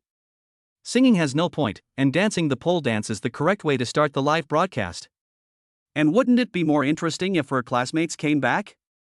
After all, the local tyrant is here, so just throw money at them and tell them to dance together. It's better to enjoy happiness together than alone. A flood of comments poured in, all urging her to dance. Zhong Wangshuan ignored the audience's commotion, her eyes only on her own big brother. She blushed, cast aside her sense of shame, and with courage she begged, "Please, big brother." Chapter 40, Don't Look at Me Like I'm Stupid, I Get Good Grades. When Qin Feng heard this title again, it felt like his soul was being cleansed, and he felt like floating in the sky. Plus, he was just throwing money around to increase her favorability, not to see her embarrass herself. And it felt a little strange to see his favorite girl flaunting a rabbit in front of everyone in a live broadcast. When he was alone with her in a room, wouldn't it be more appetizing to let her dance the pendulum dance alone for him to watch? At that time, if you ask her to take off a few more clothes and dance, you can see how a real rabbit jumps. White prostitution monkey king, okay, I'll let you off this time. System prompt, Zhong Zhuanzhuan's favorability plus 10. Thank you, brother, then I'll sing you one of my favorite songs, Flowers Blooming All Along the Way. Zhong Zhuanzhuan was overjoyed that she had escaped death, and her smile revealed her cute little tiger teeth. She quickly opened the music app, found the song, and clicked to play the accompaniment. As the accompaniment started, a clean, sweet voice came from the live broadcast room. The sunset at sea is like a young painting, spreading across the sky waiting for the seagulls to take it away. Her singing has a unique kind of magic, it's pure and beautiful. It's like walking home from school with your next-door neighbor, listening to the natural, light humming of the girl next to you. There's a simple, carefree feeling that makes the heart happy. This made Qin Feng, who was absorbed in it, feel a lot less evil. Zhong Huanhuan had a small face with a kind of youthful beauty, and her personality seemed a little dumb and cute, coupled with an off-the-charts figure. Qin Feng had already given her 100 points in his heart. Lori is the treasure of the world. The only drawback to Zhong Huanhuan's singing was that she didn't use a tuned soundcard device, and she didn't have a professional microphone. The sound was very nice and pleasant. But compared to those professional singing anchors who make a living from it, she is slightly inferior. She sings with these $10 headphones, and the sound quality compared to those tens of thousands of sound cards is not just a little bit different. This caused the audience in the live broadcast room to lose interest in her. Most people who play live broadcasts are impatient. Seeing that she didn't sing as well as they imagined, and she didn't dance with her hips, they immediately turned around and left. Anchor, don't sing, get up and dance. Damn, the boss really has money to throw around, 900,000 to buy a female anchor to sing a song. It's gone, I thought there was something amazing to watch. The anchor's singing is so bland, there's no passion at all. The internet is a place for people to let off steam. The remaining audience felt that Qin Feng's money was not worth it and thought he was a sucker. Gradually, the comments became impolite. They even envied Qin Feng for his wealth and arrogance, and stood on the moral high ground to accuse him directly. 18. This female anchor is really shameless. She doesn't give birth to children, she doesn't dance, and yet the boss is still stupidly throwing money at her. 1. Exactly, with 900,000 yuan, why not donate it to poor children in the mountains, who can't afford to go to school? 0. Dong Dong is a handsome guy, doesn't it hurt your conscience to spend your parents' money like this? At 42 goji berries in tea, it's disgusting to show off when you have a little money. Qin Feng now has administrator privileges. When he saw someone personally attacking him, he didn't say a word, but directly turned into a permission dog and asked them to leave the broadcast room one by one. Just kidding, but if you respond to them, they will drag you into a logical trap.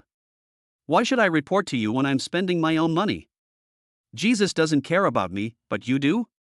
Of course, most of the audience still have a fairly positive outlook on life. When they saw someone cursing their boss, they stood up to refute. The boss can give away whatever he wants, what are you sulking about? Ah! Why is there a halo of light emanating from my phone? Which bodhisattva is chanting sutras? These people are really funny when they sulk. The host should ignore them. The crowd was arguing noisily, and the comments in the broadcast room were quickly scrolling. Zhong Xuan was singing, and when she saw these disgusting comments, her voice unconsciously weakened. She felt that she had taken so much money, and her singing wasn't very good, and she didn't dance, so she felt a bit sorry for Big Brother De Shang's reward. But when she saw the news of Qin Feng kicking someone, she couldn't help but feel a little warm. Big Brother De Shang, this money is considered a loan from me to you. When I start working in the future, I will slowly pay you back. Zhong Yuan said with a serious face. This was the only way she could think of to repay him without having to sell her body. Qin Feng looked at her clear and foolish eyes and couldn't stop laughing. There are even anchors who spit out what they swallowed. This is just too cute. He swiped 3 more carnivals, afraid that she would pay the money back. The anchor sang so beautifully, I really like your song. Really? Zhong Huanhuan's initial feelings of guilt were instantly cured by Qin Feng's words. Being recognized by someone she cared about made her eyes light up again. Then I'll sing my brother another song, Fragrance of the Seven Li. Baiwa Dashing, well, every time you sing me a song in the future, I'll give you a present. Brother, you don't have to spend so much on gifts, this is enough. Zhong Huanhuan hurriedly shook her head to refuse. White prostitution great sage, a gift shows that I like you. You can't take away my right to like you. System prompt, Zhong Yuan's favorability plus 10. Zhong Yuan was caught off guard by the flattery, and her eyes widened again. Her eyelashes trembled slightly, showing her inner turmoil. Her 2 small, white hands entwined, not knowing where to put them. She had just turned 21 and was still a sophomore in college. Although she is very pretty, she always goes without makeup, with her long hair covering her face, and she wears black framed glasses to prevent her from becoming short-sighted. So not many boys are after her. Moreover, she doesn't say much, and she often suddenly ignores people, which makes the boys feel that she is very cold and difficult to get along with. There are even fewer boys who dare to flirt with her with flirty remarks. But in fact, Zhong Xuanhuan is not cold. It's just that her brain's CPU doesn't really know how to handle human relationships, and once it's overloaded, it automatically triggers a protection and goes directly into daydream mode. Plus, she's relatively short, so if she leans her head down a little, no one can see the emptiness in her eyes. Her absent-minded look is interpreted as cold. That's why she still doesn't have a boyfriend. This time, someone swiped through more than 300 carnival photos, saying that they like her and want to listen to her sing all the time. Zhong Yuan admitted that she was a little bit tempted. But she was afraid that this Deshang was a 60-year-old man. When they met, she realized that she wasn't that tempted. That would be very embarrassing. Thank you for your like, I will work hard. Zhong Yuan said shyly, quickly clicked on the accompaniment and used her singing to hide her panic. Soon after, the sweet singing of the little girl could be heard again in the live broadcast room. The sparrow outside the window was chattering on the telephone pole. You said that sentence has a very summery feeling. Xin Feng listened to the young girl's innocent voice with a smile, and from time to time, he brushed 13-14 little hearts to support and encourage her. He really likes this naturally dumb girl more and more now. After spending 930,000, his favorability has reached 40 familiar. 2 words and a flattery, and the favorability comes. Thinking that this girl is very likely to become the first goddess to return cash. Xin Feng's face was full of smiles as he pondered how to win her over. At that moment, an unharmonious voice suddenly appeared on the public screen in the broadcast room. Super loves parsley, the anchor is afraid to accept the challenge? Zhou Chirue found a familiar female anchor and asked her to challenge Lucky Rabbit. However, after applying several times, she was rejected by Zhong Zhuan. In the end, she even turned off the challenge function. Zhou Chirue immediately ran to the broadcast room and taunted Zhong Zhuan. Your brother has sent out 100 carnivals, and you're afraid to accept a PK? What's the matter with you? Zhong Huan frowned when she saw this comment. She thought, no wonder someone kept requesting a PK while I was singing. She doesn't like PKs, no matter who it is. Although she also knows that PKs may bring her more benefits, she can't stand the punishments. What's more, she feels ashamed of the PKs, such as the ones involving acting cute, running in place, and writing on her face. She felt ashamed. In order not to affect her singing, Zhong Zhuan clicked on the management permissions and was prepared to kick this coriander out. However, she was surprised to find that she could not kick it. The background display said, this user is a valued Super VLP member and has the privilege of anti-kicking and anti-banning. She didn't know what to do and could only bow her head and pretend to sing seriously, ignoring the comment. But she didn't expect Brother Deshang to come out and stand up for her. White prostitution great sage, buddy, you're a big boy, don't always talk like a mama. Super love coriander. Super love coriander, damn it, are you telling me what to do? White prostitution great sage, Super love coriander, fuck you, you son of a bitch. Xin Feng laughed. This guy doesn't even know how to curse. He likes to be the teacher, so he had to demonstrate himself. White prostitution great sage, stupid. White prostitution great sage, bitch. Chapter 41, Youthful Ignorance of the Value of Things. Zhong Zhuanju's live broadcast room. The new viewers were instantly excited when they saw a big shot come over to stir up trouble.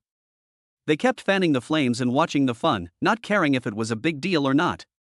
Boss Coriander has a high level, and I think Boss Coriander is right. It's so exciting. I've never seen 2 level 50 bosses argue before. The 2 local tyrants are about to spend money to compete, and the loser is crying for his father. Remind Boss Coriander that just now, Brother Deshang used 210 carnival. You got it wrong upstairs. At the beginning, Deshang used 100, so there were 314 in total. My old swan, did you just find out that Boss White Prostitute's level 52 just went up? Zhou Chirue's originally annoyed expression became serious as his pupils narrowed after seeing the text on the public screen. More than 200 carnivals still had some strength. It's worth taking seriously. Super loves cilantro, dare you have a go at the PK? Add White Prostitute great sage. Xin Feng laughed out loud when he saw him provoking him. He was worried about what to give as a gift. The girl had such a thin skin that she wouldn't even accept money, and he didn't dare to force it on her. He didn't expect this idiot to give him a chance to shine. White Prostitute great sage, don't cry if you lose, kid. Super loves cilantro, you're going to lose, loser. Whitewashing great saint, bunny, we'll play with him. Don't worry, we'll win. Zhong Zhuan doesn't like playing games very much, but she also knows that when men put on an air of aggression, it's best not to go against them. Men need to save face at this time. If you refuse for him, it's like admitting defeat for him. PK, I've opened it, brother Deshang, don't fall for the other person's trap. I don't think it matters if you win or lose, and at worst I won't broadcast it live, Zhong Zhuan whispered, trying to persuade him. She was already very satisfied with today's 300,000, and didn't want Qin Feng to spend money unwisely on a whim. Free for all with Deshang, Bunny, don't you trust me? No, I just don't want you to act on impulse. You shouldn't spend money like that, you can do a lot of meaningful things with it. Zhong Zhuan said worriedly. White prostitute Sage, spending money on you is the most meaningful thing I've ever done.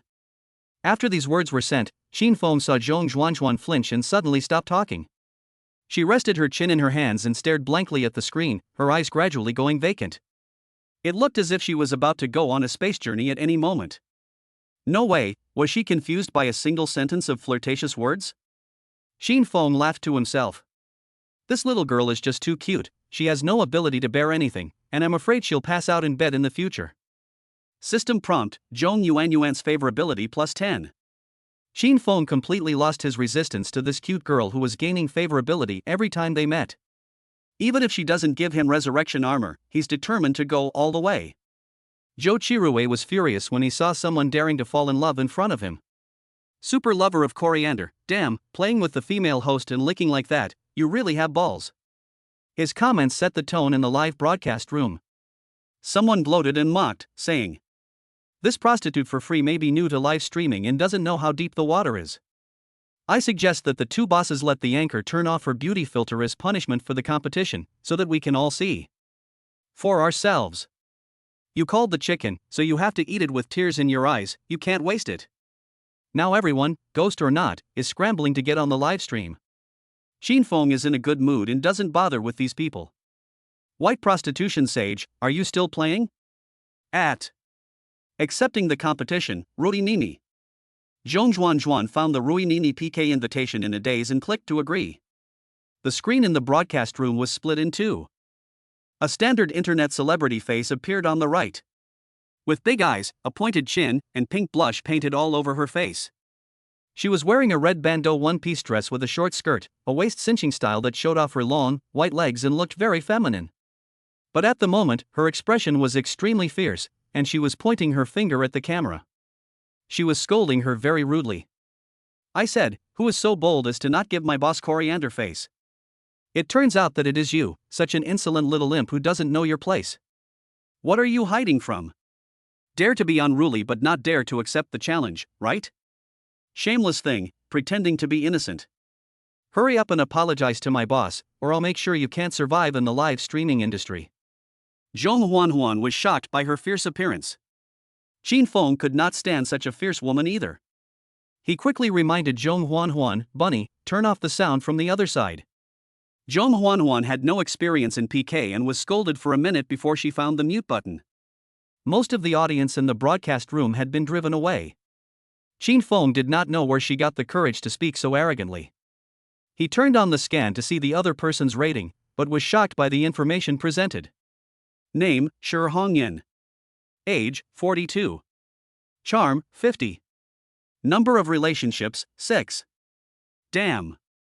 Auntie, you're 42 and still broadcasting live, isn't that a bit too hard work? And the number of relationships is pitiful. Anyone can get on this broadcast. After she turned on the beauty filter, she looked 23-24 and attractive. If there wasn't a scan function, he himself would have been fooled. White prostitution great Sage, is this lady your woman? How can you say such a thing? None of your business, hurry up and start. White prostitution great Sage, how do you want to play? Winner takes all, the loser changes their name to I'm a scumbag. Qin Feng thought for a moment, and a bold idea came to mind. White prostitution great Sage, I can change my name if I lose, but you don't have to if you lose. White prostitute, if you let your anchor turn off the beauty filter and go live with your natural face, and say to me in the live broadcast that you love me, that'll be fine. White prostitute, you've spent so much money on her, you can't possibly not be able to do this. When this guy realizes that he's given away so many gifts for a middle-aged woman, the look on his face is going to be absolutely wonderful. I'm afraid he won't dare come to the live broadcast room again in the future. I've helped a young person who's gone astray, and made an outstanding contribution to society. Xin Feng was proud of his sentiment, and felt that the red scarf on his chest was a little brighter. Zhou Qirui didn't realize there was a problem. Although he, the anchor, had never met the real person, he had WeChat videoed with her, and she looked about the same as she did on the live broadcast. She was also very white and had a pointed face. As everyone knows, you can't lie on a WeChat video. Super loves parsley. Okay, if you don't change your name when you lose, just wait for me to go find you in real life. After Zhou Qirui finished speaking, he entered the opposite broadcast room and told his Mei Mei anchor to start the competition. The Mei Mei auntie also knew that her boss had a grudge against the guy on the other side, and that they were about to have a real competition to see who could spend more money. She was very excited. She deliberately chose a competition that lasted 10 minutes. Live competitions can last 5, 10, or 15 minutes. She wanted to choose the longest time, but she was afraid of revealing her intentions, so she compromised and chose 10 minutes. 10 minutes is enough time for the bosses to fill their money bags and throw coins as hard as they can. As the PK bar appeared, the countdown began. Chapter 42 Boss, You Want a Son. A red and blue bar appeared in the middle of the screen for the two people, with the score at 0-0. Zhong Yuanyuan's live broadcast room was the red bar on the left, and the opposite side was the blue bar. Gifts rewarded by fans on both sides would become sound wave points, increasing the blood bar of each broadcaster. The opponent struck first, and Zhou Qirui threw out a 3,000-point Royal Dragon Ranger. A large green dragon appeared in Mimi's broadcast room, instantly increasing her points to over 30,000 and pushing her blood bar directly into Zhong Zhuan's face. Zhong Zhuan came back to her senses and saw that her PK bar had been crushed, and a trace of worry appeared in her eyes. She wasn't worried that she would lose. She was just thinking about people on the internet buying cars and houses and sending gifts to female anchors. She was afraid that her big brother would do something stupid like selling his house if he got carried away.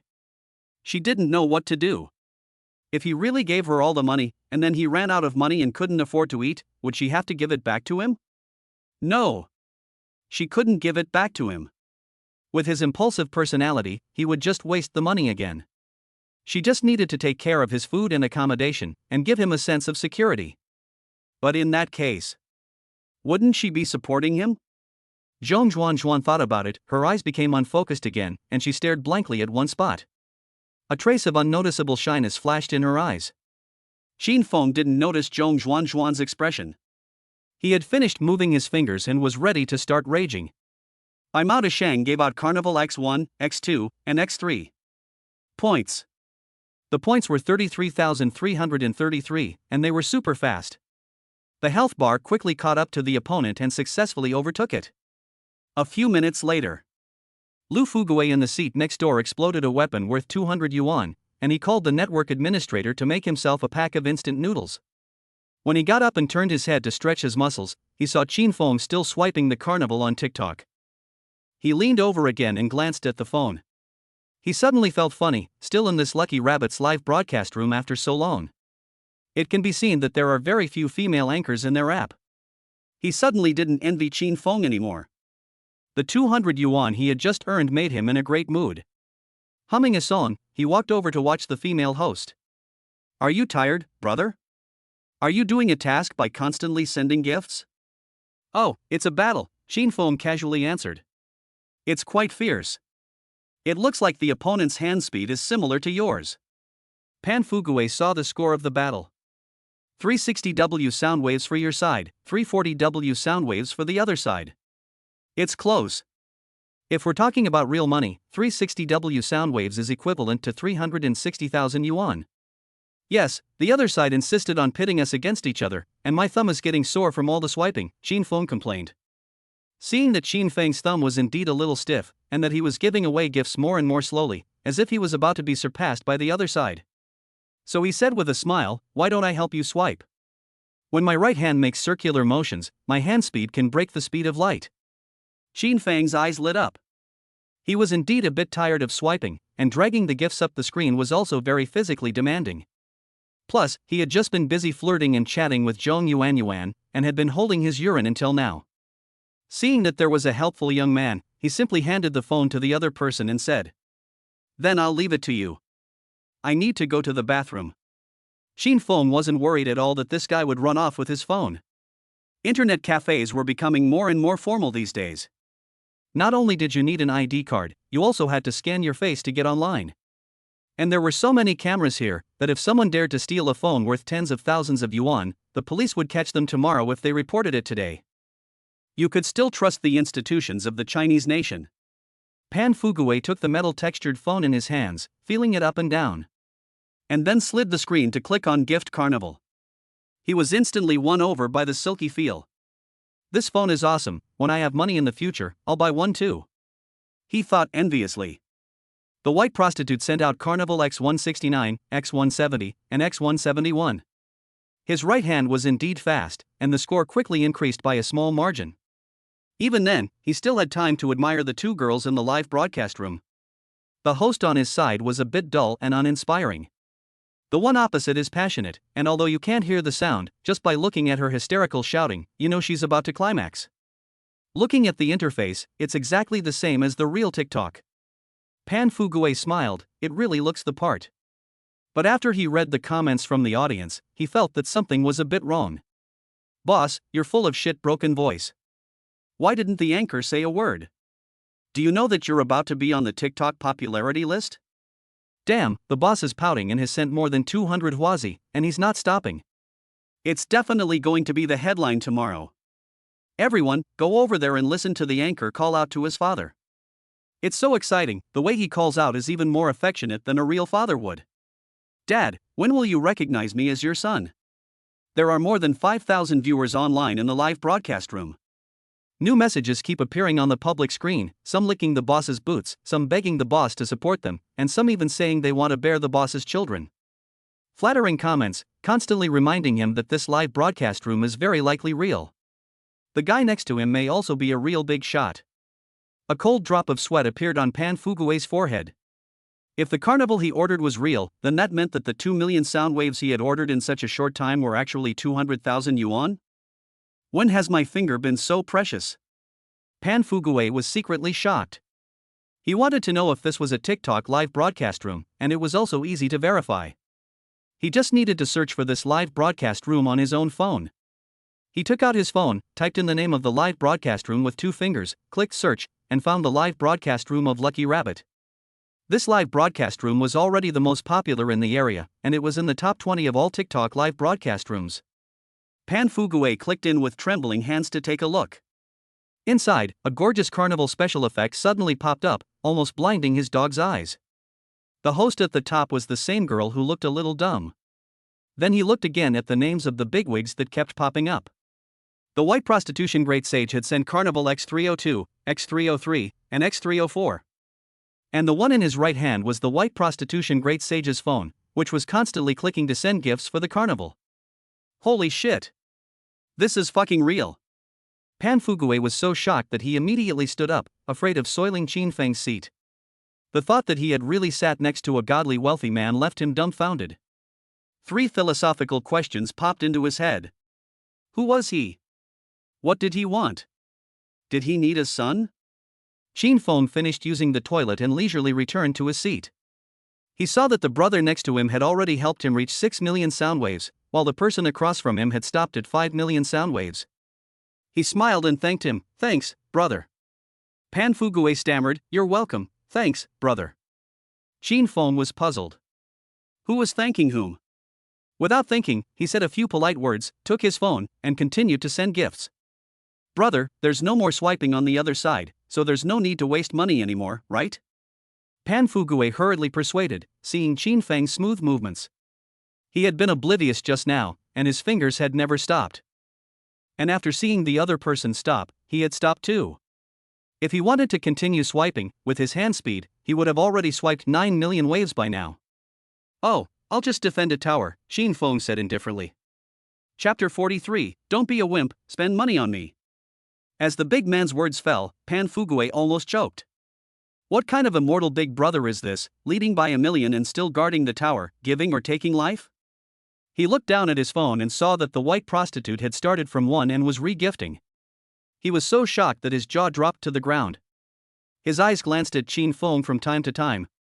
Even the instant noodles the network administrator had brought felt unappetizing. His mind was full of thoughts about what position he should use to hug Qin Feng's thighs. Or what words he should say to impress this big guy. Qin Feng felt very uncomfortable being stared at with those strange eyes. The eyes were full of longing, and the look was so desperate that it was very similar to a girl dressed provocatively under a street lamp. The look was so desperate that he thought the guy was signaling for a tip. Qin Feng glanced at the instant noodles on his table, thought about it for a moment, then got up and went to the counter to buy a ham sausage. He handed it to him and said, "Buddy, thanks, here's a sausage for you." Pan Fugue was taken aback.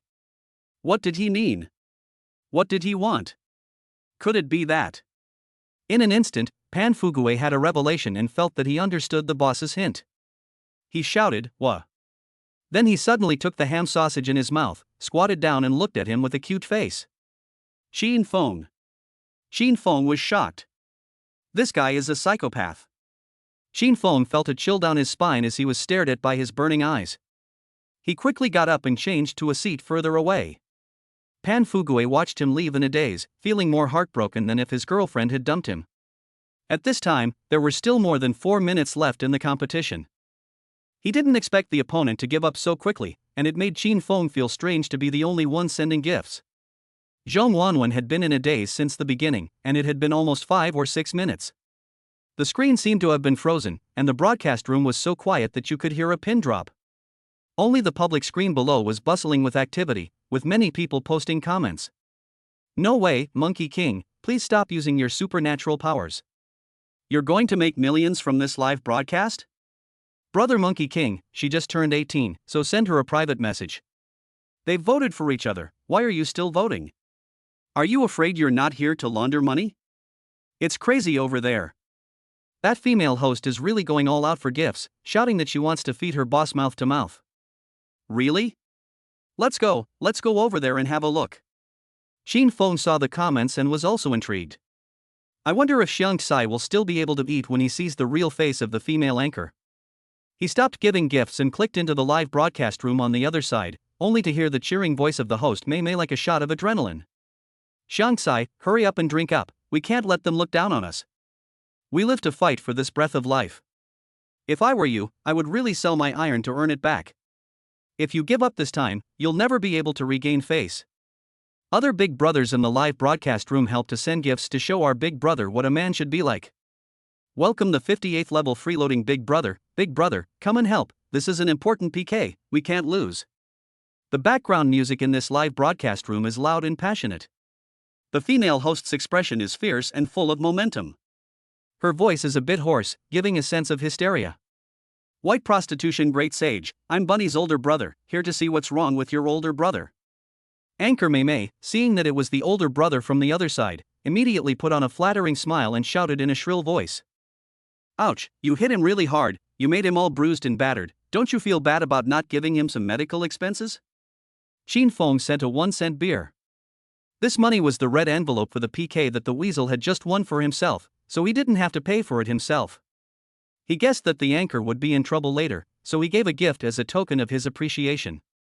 "White prostitute Monkey King, is your big brother still there? Ask him if he can still get it up." Anchor Mei Mei immediately exclaimed. "Yes, definitely.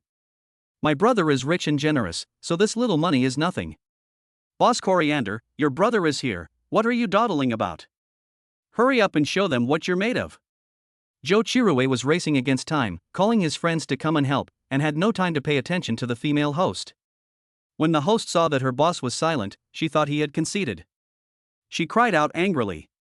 "Boss Coriander, you've got me into trouble now. Which female host can turn off her beauty enhancement features and go live with her natural appearance? You might as well tell me to go to hell."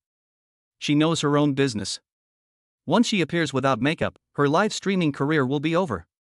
So she plans to get out of this punishment no matter what. Or just go off the air. It's better to lose one boss than to lose them all. Super loves cilantro, anchor, stop screaming, let's continue. Zhou Chirue not only called his friend, but also put in the 1 million his father gave him. He said he wanted to start his own business and tricked his father into giving him the money. His original plan was to start a game company. But now, after being provoked by Qin Feng, he doesn't care anymore. The worst that can happen is that he goes back to his father and asks for more money. Super Loves Cilantro gave away X1 and X2 of the Royal Dragon Ranger. When Mei Mei saw that Boss Cilantro was back up and running, she instantly felt that there was still hope. If possible, she didn't want to abandon this fool who had rewarded her with nearly $1 million. Where would she find another fool like this who would dare to throw money away without seeing the face of the person? She once again started the battle song, waved the flag and shouted. Excited heart, trembling hands, following the big brother's feelings, thank heaven and earth, thank the big brother for being so caring. Our big brother is caring and considerate, I wish my big brother's pocket will never run out of Joss paper. If you don't leave me, I will be with you forever. My big brother is the best. The atmosphere in the live broadcast room was extremely lively, and the female host's screams seemed to be about to lift the roof. The atmosphere group of her guild also started to comment, fully supporting the boss, constantly licking the boss, and praising the boss for being generous and awesome. We also helped the boss together. The score was about the same, and we had to turn the tables. Mei Mei is worth protecting by all of us, follow the boss in charge. Fuck that stupid bitch over there. Some people were really motivated and started to heckle. This live broadcast room is really exciting, the host is pretty and open-minded.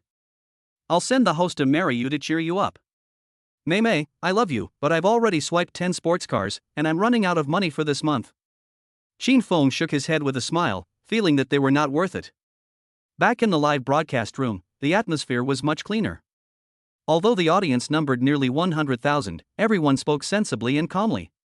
There was no passionate host, just a rabbit who hadn't come back to his senses. Zhong Huanhuan looked dazed, as if she hadn't woken up. Qin Feng typed a teasing sentence first. Wife, wake up. Zhong Huanhuan paid great attention to Qin Feng's words and was successfully awakened by his comment.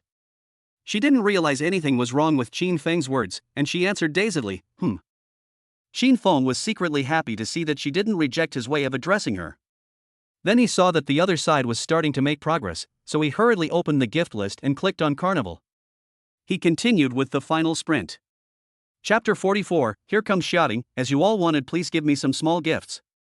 Xia Ting returned to her own front door and stood there for a while. She wiped the tears from her face, took a couple of deep breaths, and then opened the door and went in. As soon as she entered, she heard the beautiful woman sitting on the sofa watching TV yell at her. You little brat, you know how to come home. This charming woman was Xia Ting's mother, Ming Mei Hui. Nearly 50 years old, she had maintained her skin well, which was fair and smooth, with a radiant glow. The years had not left obvious traces on her face. Only a faint hint of crow's feet at the corners of her eyes shows that she is no longer young. Her features are perfect, and she bears a passing resemblance to Xia Ting, the same oval face, dark eyebrows, white teeth, and red lips. Especially those lively, beautiful eyes, which don't at all look like those of a middle-aged aunt. She glances at her daughter as she sees her return, and continues to nag. Where did you go last night? You're almost 30, and you're still so unruly, messing around outside every day, and refusing to get serious about meeting someone. Mom, stop. Xia Ting didn't want to hear anymore. She took off her shoes, changed into slippers, and walked towards her room with impatience. What's wrong with me saying a few words to you? Look at the kind of people you're looking for. Which one of them is presentable? You only woke up when the last guy got arrested for eating instant noodles. You're so brainless. Akemi scowled, her brows knitted in disapproval, as she kept on scolding. This child's temper is really a headache. She doesn't want any of the honest, decent guys, but insists on finding a rich one. Is a rich man that easy to find? I was also a flower in the village back then, but after looking for so many years, I couldn't find a sincere rich man. In the end, I just married an honest schoolteacher. Let me tell you, tomorrow night I have arranged for you to meet a young man introduced by Aunt Wang. He is quite a decent young man. No. Xia Ting coldly said these two words, and without looking back, she went into the room. As she was about to close the door, she saw her mother suddenly stand up and sternly say to her, "Stop." Xia Ting snorted, did not dare to close the door, and bowed her head in preparation for a scolding. However, she did not expect her mother to stop scolding, but instead her tone softened. What's wrong with your eyes? Why are they red? A father knows his son best, and a mother knows her daughter best. Ming Mei Hui only glanced at her and could tell that something was wrong with her daughter. She walked quickly up to Xia Ting, lifted her face and looked closely. These big eyes she had inherited from her mother clearly looked as if they had just been crying. Ming Meihui was furious. Which son of a bitch bullied you this time? I'll go find him and settle the score. Xia Ting's neck cringed and she said weakly, no one bullied me. How dare you lie? I've known what you've been up to for years, and I know if you've been bullied or not. No, really. Don't think just because you've been crying that I won't hit you. Tell me the truth, or I'll punish you. Xia Ting pursed her lips and glanced at her mother. Although her mother was standing with her arms folded and looked fierce, she knew that her mother was genuinely concerned about her and didn't want her to get hurt. Xia Ting's sense of grievance was suddenly aroused, and tears once again welled up in her eyes. She lowered her head, so her mother couldn't see her eyes, and tried hard to suppress the sound of her crying voice as she said, no one bullied me, I did it on my own initiative. Akemi understood. This girl must have fallen for some young master, jumped at him, and then discovered that he wasn't a catch, so she came running back crying. She poked Xia Ting on the head with her index finger and scolded. You stupid girl, how could I have given birth to such a brainless thing?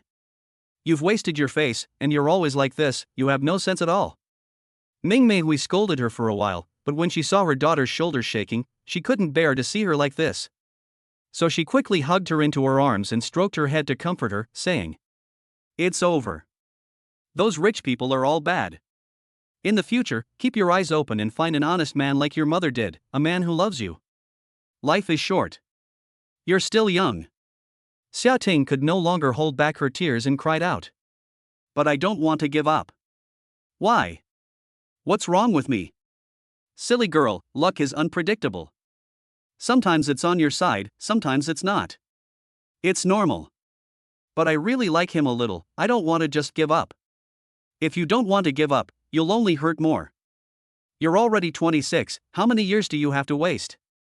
Akemi patiently advised, when your youth is gone and you look back and realize you have nothing, you won't even be able to cry. Xia Ting cried for a while, and after her emotions calmed down a little, she said with a sob, I won't be left with nothing. He said he'd buy me a villa. If he leaves me when I'm old, I can just sell the villa and travel around the country. Ha ha. Ming Meihui laughed twice in contempt, grabbed Xia Ting's shoulders with both hands, pulled her out of her embrace, and mocked. Men's mouths lie like ghosts. You think your mother never heard that before? He's just using a carrot in front of you, a silly girl, to sleep with you for nothing. Ming Meihui looked up and down at her daughter, worriedly saying, did he sleep with you last night, you little girl? Did you use protection? Xia Ting's eyes flickered for a moment, and she hadn't had time to buy the medicine yet. You really want to make your mother angry. Ming Meihui angrily reached out to pinch Xia Ting's arm, cursing in her mouth. Let you not love yourself, let you be obsessed, let you. Stop. Xia Ting couldn't stand the pinch anymore, shouted, then threw off her shoes and fled to the bed, stubbornly saying, he said he would buy me a villa, and he will definitely do it. Good. Ming Meihui put her hands on her hips and pointed at her silly daughter, saying 3 good words in a row. Then she turned her head and left the room door, ready to take out the family law stick that had been put away for 2 years. Mom! Listen to me.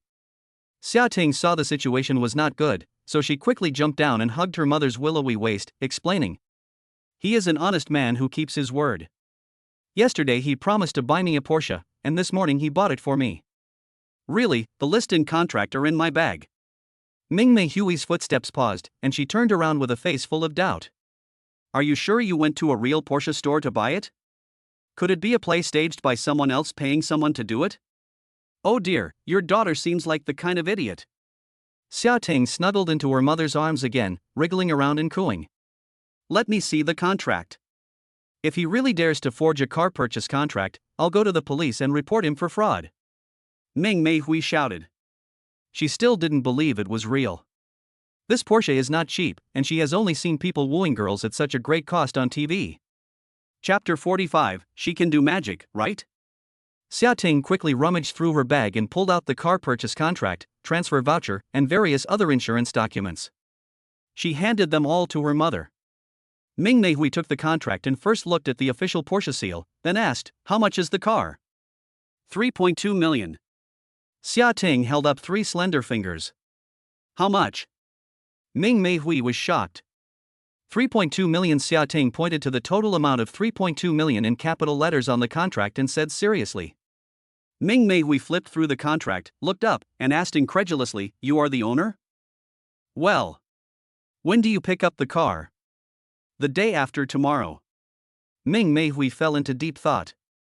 After a while, she came back to her senses and looked at her daughter with mixed feelings. "So how old is he and what does he look like?" "He's not older than your father, is he?" "Mom, how can you doubt your daughter's judgment like that?" Xia Ting stamped her foot, broke free from her mother's embrace, and angrily said, "He's a classmate from college, about 1.8 meters tall, very handsome, used to be a very honest person, secretly in love with me until now, and recently got rich, wants to date me." Ming Mei Hui leaned closer to Xia Ting, touched her forehead, and said strangely, "You don't have a fever, either. What nonsense are you talking about in broad daylight?" "It's true. Mom." Xia Ting waved her hands back and forth twice and stamped her feet. "So what? You came running back crying, just to brag to me that your boyfriend gave you a Porsche?" Ming Mei Hui's temper flared up again. She threw the contract on the sofa and looked around to see if there was any suitable weapon. This girl just had to be punished. Just now, when she saw her red eyes, she thought something terrible had happened and was shocked. "I never thought it was tears of joy. Damn it. If you weren't my daughter, I would have turned my back on you a long time ago." Ming Mei Hui thought to herself. "No, he." Xia Ting's voice dropped as she thought about Qin Feng being a scumbag. Ming Mei Hui frowned when she saw her like this, and a bad thought flashed through her mind. After hesitating for a moment, she still asked carefully, "He can't get it up?" Xia Ting was shocked.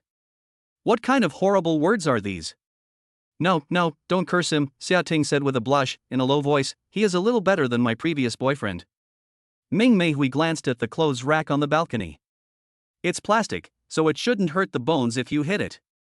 "Oops, he has other women following him, I'm afraid I won't win in the end."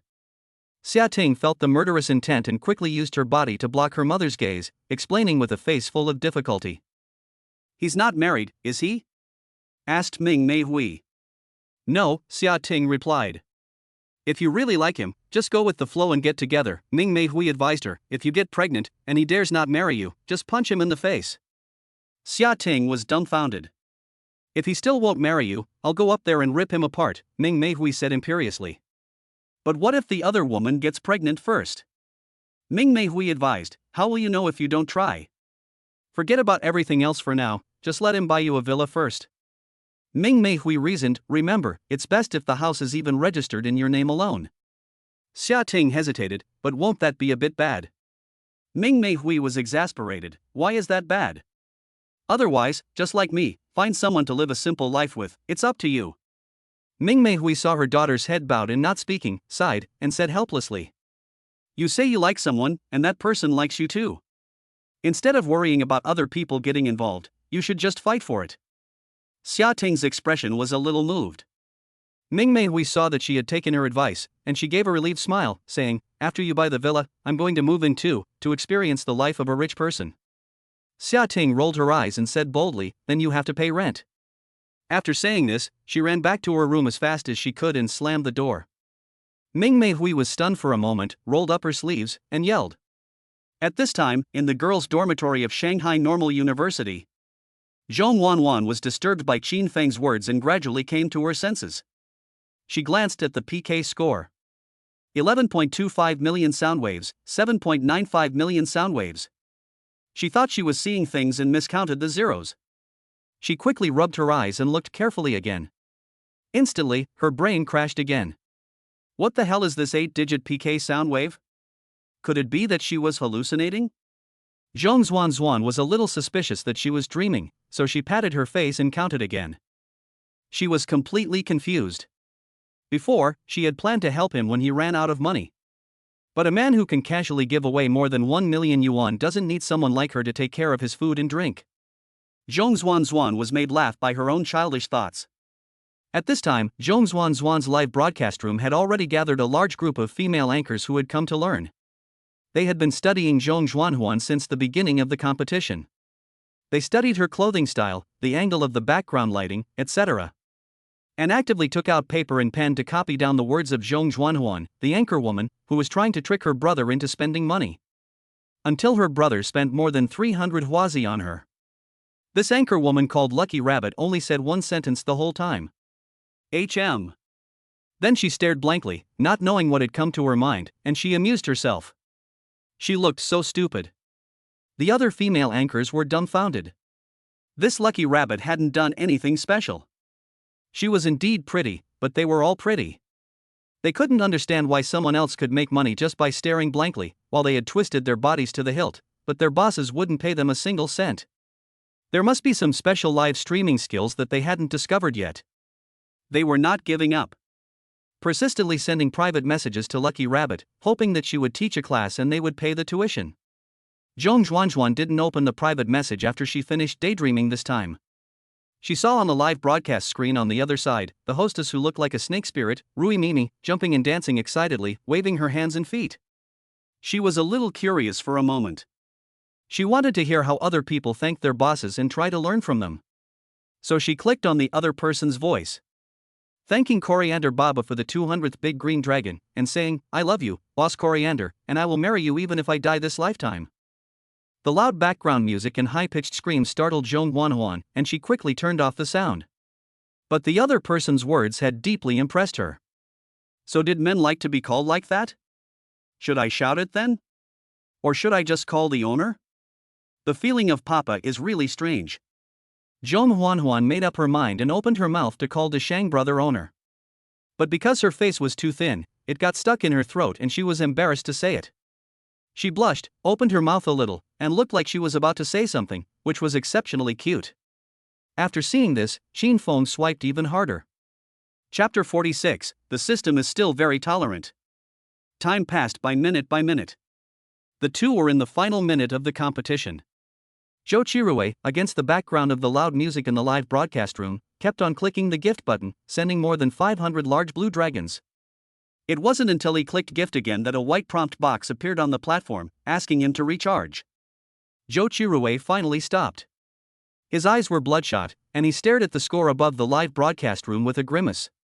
The opponent's 25 million sound waves had stopped moving, and when converted to cash, it seemed to be humiliating him.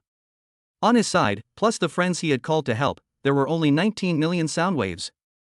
No one is stupid. Who would waste real money to make friends for nothing? Just throw in 30,000 to 50,000 yuan to make it look good. There's no need to get serious. At the last minute, he ran out of money. The gap was huge. From beginning to end, he was suppressed by the other party and didn't have a chance to catch a breath. Zhou Chirue could only admit defeat. The guy across the way spent more than 3 million yuan for a nerdy girl. It directly broke his wallet. Zhou Chirue threw out all the New Year's money he had saved up over the years, and he still didn't win. This time, he was convinced. You have to accept the consequences of your actions. He went to the live broadcast room of the Lucky Rabbit across the street and typed on the public screen. 63 Super loves cilantro. I've already told someone to notify her to turn off her beauty filter, just wait and see. At this time, the live broadcast room of the Lucky Rabbit was full. In just 2 hours, this live broadcast room had been showered with over 1,000 carnival points, and it had already shot to the top of the TikTok rankings. The number of online viewers had broken through the 1 million mark. New viewers were constantly streaming into the broadcast room. After seeing the godlike hero showering the broadcast room with carnival points, most of the viewers said all kinds of flattering things and fawned over the boss, hoping to get his attention. A small number of viewers were attracted by the good-looking Zhong Yuan. After seeing the demon-like streamers, this pure and natural girl caught their eye. The audience licked the screen, sending out astringent love words, admiring Zhong Yuan's astringent figure. The lively scene instantly overshadowed Zhou Chirue's speech. No one cared about his speech. Zhou Chirue was worried that no one would see it, so he sent it a few more times. Qin Feng had been chatting with the audience the whole time, and he saw Zhou Chirue's first speech. After all, the flashy logo of the 63rd level was still very eye-catching. 64, looking forward to your performance. Qin Feng's level was a bit higher. He told Zhong Wanwan to turn on the other person's sound and start watching the show. He really wanted to know what the expression on the coriander's face would be when she realized that the female anchor who had rushed nearly 2 million was an ant. Although it was a bit immoral to end the other anchor's job without any grudges. But is it moral for that auntie to turn on her beauty filter and trick for gifts in the live broadcast room? And she was also given $2 million in consolation money, which is enough for her to do some other business, right? The live broadcast thing is better left to those young girls who are short of money, so the old auntie should not come out and take the young girls' jobs. Xin Feng found all kinds of reasons to comfort his conscience. After a short while, he saw the beautiful auntie on the other side answer a phone call. When she came back, her face looked extremely ugly. Cilantro, Dad, please don't do this, I'll take any other punishment, but I really can't show you my face without makeup. Mei Mei started crying as soon as she returned.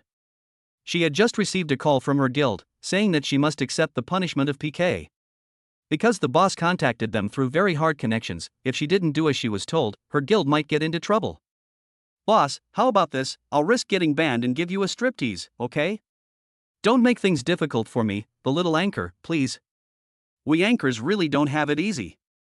Our face is our second face, if you tear my face, I really won't be able to face people in the future. Mei Mei hissed and revealed the truth, crying and screaming for help. Her acting skills made Zhong Wanwen look a little pale, and she couldn't bear to see the other side begging for mercy like that. Brother Deshang, that Zhong Wanwen of yours was stammering and trying to speak up to plead for mercy for the other side. But she also knew that this bet had nothing to do with her, and she was not in a position to speak. The other person had spent so much money, and had finally won. If she said something snide, she would definitely be hated.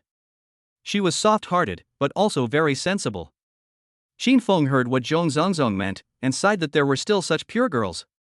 Since she wanted to let the other person off, he would be magnanimous, and maybe he could trick some favorability.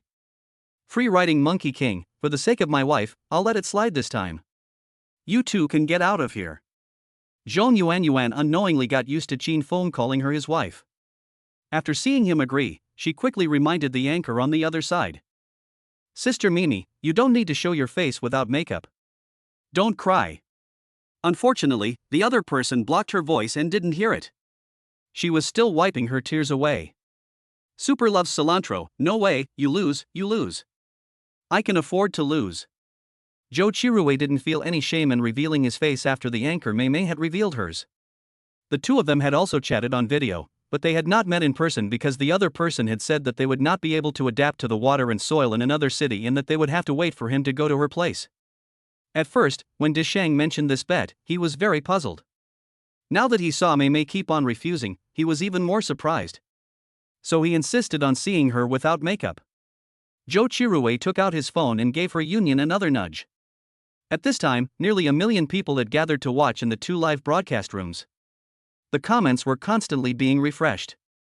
They kept popping up. If you can't afford to lose, don't agree to a PK with someone else. You want the money, but you don't want to accept the punishment. From the way she's acting, I know for sure that she's going to be another Princess Bilo. I can already see the ending.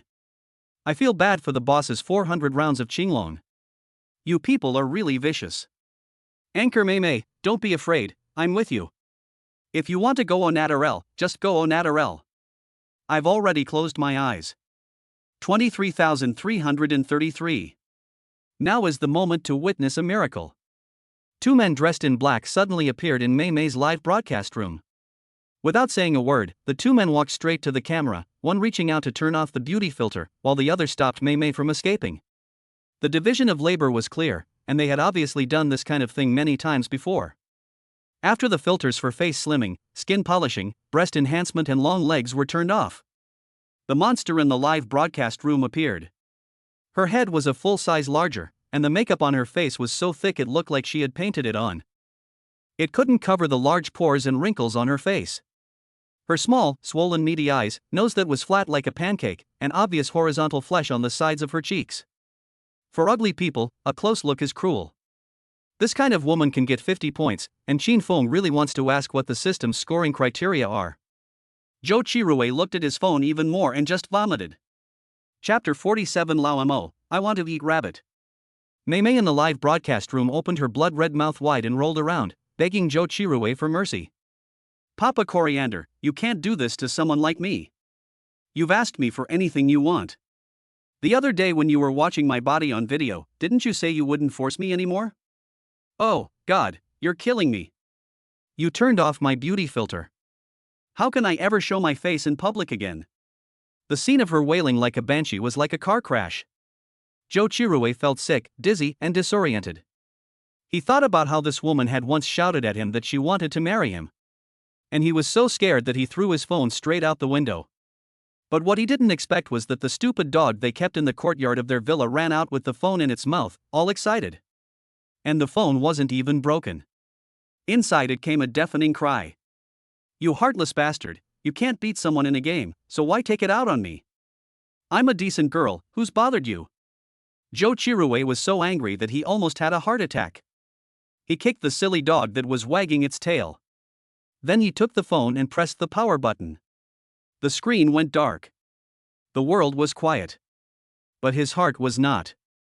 He knew that there were still a lot of people in the live broadcast room laughing at him. The most critical thing was that his friend was also there. At this time, Joe Chirue wished he could find a crack to disappear into and disappear from this noisy world. Laughing is unbearable. Someone spent $2 million to flirt with an old woman. Ha ha ha, I'm going to post this material online. From now on, there will be one more sad person in the world. Blindly guessing, the bunny on this side is also a host who will die when he is exposed. Can you turn off your beauty filter so that our boss can also experience the feeling of heartache? Boss, tell the anchor to turn off her beauty filter and see if she's worth the money you're spending. Chin Fong smiled. He didn't want to prove anything to anyone. But men always like to show off. If their woman is beautiful, they feel twice as proud. He told Zhong Huanuan to turn off her beauty filter so that everyone could see what a real beauty looked like. Zhong Huanuan was still reeling from the incident. The auntie's crying was so scary, her tears made her face makeup all black. When she struggled, her wig fell off, revealing a head of center parted, explosive waves. Luckily, she was still quite strong, and she forcefully broke free of the man holding her down, and turned off the computer power supply with one hand, disconnecting the live broadcast. Otherwise, if you look at this screen for a long time, you will have a shadow of your own. Zhong Huanhuan came back to her senses and saw that Brother Deshang was asking her to turn off beauty mode too, so she immediately clicked to turn it off. She had turned on beauty mode because the lighting in her bedroom was poor and the screen looked very dark. So she used the beauty mode lightning effect to brighten the live broadcast screen, and didn't turn on any of the other special effects. Since everyone said they wanted to see it, she didn't mind. Besides, she was also worried that Deshang would mistakenly think she was an auntie too. This is what a rabbit looks like, I'm not lying, Zhong Yuan said weakly. The screen in the broadcast room instantly became a little darker. The girl in front of the camera didn't look much different. Instead, without the cold white lighting effect, her face looked more real. Under her long eyelashes were dark, bright eyes, with a bit deep eye sockets, which accentuated her small nose that was exceptionally upturned, giving a sense of refinement of an exotic girl. Her rosy, cherry lips did not have any lipstick on, but they still looked bright and moving. Her entire face was as pretty as a doll's. And the most recognizable teardrop mole was still at the corner of her eye, clearly showing that this was not a beauty effect. The lighting in her bedroom was indeed poor. After turning off the beauty effect, it felt like going back 20 years, chatting with a cute girl I met online using QQ video. The background is dark and gloomy, and her pure and beautiful face is exceptionally bright. She is so beautiful, could this be a once in 5,000 years beauty? Anchor, you have successfully reminded me of my first love. The thought of such a beauty ultimately having to kneel before the white-collar gigolo really hurts my heart. Oops, that's the feeling of being heartbroken. This anchor looks so small, has she really reached adulthood? The sweet words of a million people have made Zhong Zhuanju so beautiful that she can't find her bearings and just smiles foolishly.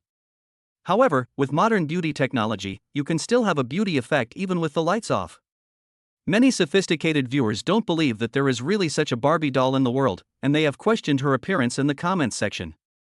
No way, absolutely not, the anchor must have only turned off the brightening, but not the other special effects. I think this woman definitely still has beauty enhancement turned on. Does the anchor dare to cover her left face with her hand and let us see the details of her face up close? Cover the top half of her face with an A4 sheet of paper, including both eyes. You'll see if her nose and mouth are deformed. You're all so old-fashioned. Just show your ID card, and it'll be over. What's the point of verification? The last comment from an older brother was agreed upon by the entire audience. The comments in the live broadcast were all the same, with the word show ID card forming lines of different lengths. At that moment, there were at least thousands of comments like this. Everyone was like a recording machine, asking the female host to show her ID to prove herself. Zhong Zhuanzhuan didn't think it was a big deal, so she immediately got up and left to find her ID. Xin Feng was worried that Zhong would be stupid enough to not cover her ID number, so he sent her a WeChat reminder. Zhong Zhuanzhuan got her things in WeChat back that she knew. Then she hurried back to her seat. She held her ID up to the camera, covering the information at the bottom of the card with her hand, so only the portrait photo was visible. There, now do you believe me? Zhong Huanhuan had lost her ID once before, and had had a new one issued not long after. The facial features were not very different. But when the photo was taken, she had followed the policeman's advice and combed her hair back. Combined with her short stature, the angle of the photo, taken from above, made her forehead look unusually broad and shiny. There is a Chinese idiom that describes it very aptly: full forehead. Wife, judging from your face, you are missing me in your life. This little head looks smart at a glance. This motherfucker is really a beautiful woman, damn. The boss picked up a treasure for free. Such a pretty girl, I'm paying attention to her. The rabbit is so cute, I want to steal it away. Think twice upstairs, her brother smashed 3 million in one afternoon, you can't afford it. The live broadcast room was buzzing with excitement, and people were saying all kinds of things. Xin Feng was happy for her, but he was also worried that Zhong Huanhuan would be led astray by the audience, so he used WeChat to tell her to go off the air quickly. He himself had to start an offline offensive. Zhong Huanhuan behaved very well, saying goodbye to the audience in the live broadcast room. The audience members kept on trying to persuade her to stay, and asked when she would broadcast again. Zhong Yuan thought for a moment and said, I don't know. She is rich now and there is no need to broadcast live anymore. She just thought that Big Brother Daisheng might want to hear her sing, so she answered that she didn't know. The audience in the broadcast room saw her trying to run away after she got Big Brother, and sighed. Another beauty is about to leave the broadcast room. 3 million in one afternoon, 2 more times and she will be at the top of her game. It's great to have Big Brother to help you out. I'm so jealous, why can't I be a girl, just lie there? Brother, do you know that guys can also lie down? Zhong Zhuanzhuan ignored all this and decisively clicked to go offline. The live broadcast room with hundreds of thousands of people online was closed just like that. Then she waited quietly for news from Xin Feng. Chapter 48, Our Jiangcheng spicy hot pot is delicious. Xin Feng saw that it was getting dark and his stomach was rumbling. He first sent a message to Wang Gang, asking him to come pick him up and take him to the bar for dinner. Then he said to Zhong Huanhuan, I'm going to dinner, do you want to come? Zhong Huanhuan was holding her phone in her hands, stunned. Finally, she couldn't hold back any longer and they were going to meet up? Her eyelashes trembled slightly, and her eyes were full of panic. After a moment, she replied as if she had made up her mind. I'm in the Magic City. Xin Feng looked at the distance and saw that it wasn't too far, and if he drove fast it would only take a little over 2 hours. I'm in Jiangcheng, are you coming? I'll treat you to some spicy hot and numbing soup. Zhong Huanhuan immediately typed, I'm not hungry. What a pity, the mala tang is sweet here and it's delicious. But I have classes tomorrow, I can only come out on weekends. Okay, then Saturday, are you coming? Xin Feng was relentless, afraid that the rabbit in his hands would fly away. Today is Tuesday, there are still 4 days, just enough time to let his body recover. Zhong Huanhuan. Xin Feng, what, you don't want to see me? No. Zhong Huanhuan replied with a face full of confusion, I was wondering what my brother would look like. I heard that rich people are pampered and sleep all day.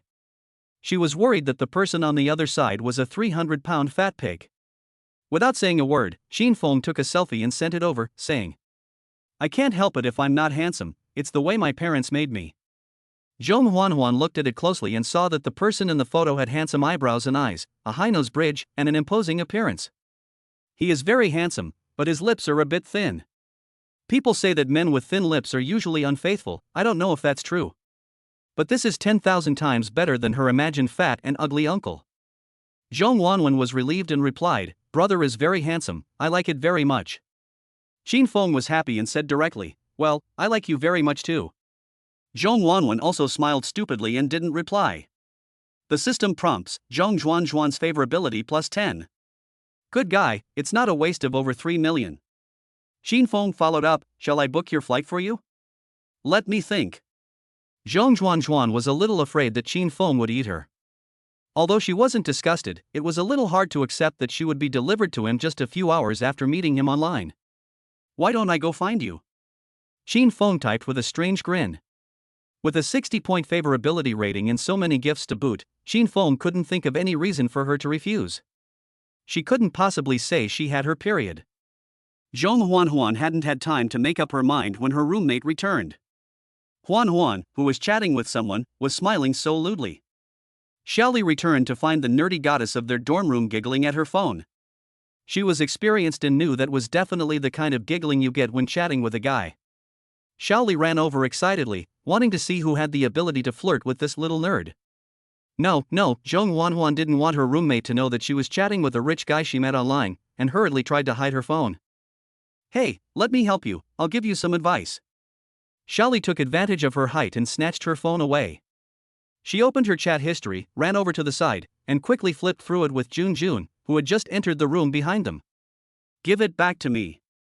Zhong Huan blushed with shame and stood on tiptoe to try to get her phone back. But Xiaoli held the phone high above her head, and she couldn't reach it. Xiaoli read Qin Feng's text and exclaimed. What the hell? What kind of guy is this? He actually said he'd buy you spicy hot pot?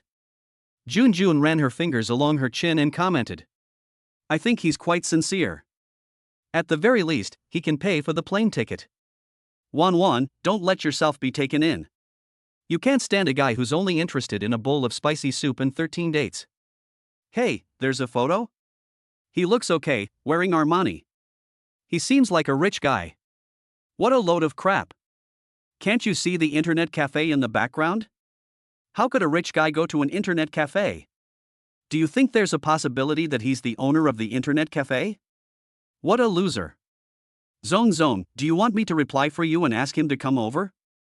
That way, we can help you keep an eye on him. Although Shilly was asking Zong for her opinion, she had already typed and sent the message, okay, see you Saturday, I'll be waiting for you. There are only 3 people in their dormitory, and one of them has run off to live with her boyfriend. Xiaoli couldn't bear to see her cute little roommate get tricked. She planned to follow the 2 of them wherever they went. Even if she has to be the third wheel, she will always protect her safety. She cannot let her be taken advantage of by a bad guy. After getting the phone, Zhong Zhuan hurriedly tried to withdraw, but saw that the other party had already sent an OK sign. She silently gave up, lowered her head, and had a slightly embarrassed expression. Yun thought that Xiaoli had taken it upon herself to agree, which made her unhappy, and comforted her. Don't be angry, Xiao Yun.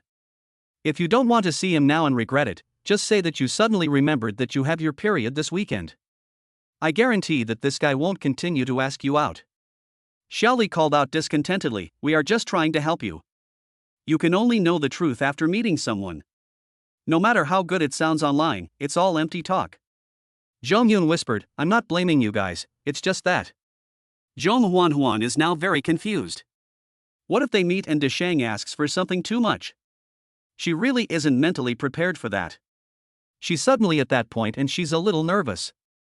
Seeing that she's about to speak, Jun, grinning, walks up to her, bends down, lowers her head, looks up from below, sees her evasive eyes, and excitedly says, Wow, you remind me of a young girl from ancient times who was about to get married. You are shy and coy, and a little bit confused about the future. Xiaoli frowned and said, Huh? Our Zhuan has a crush?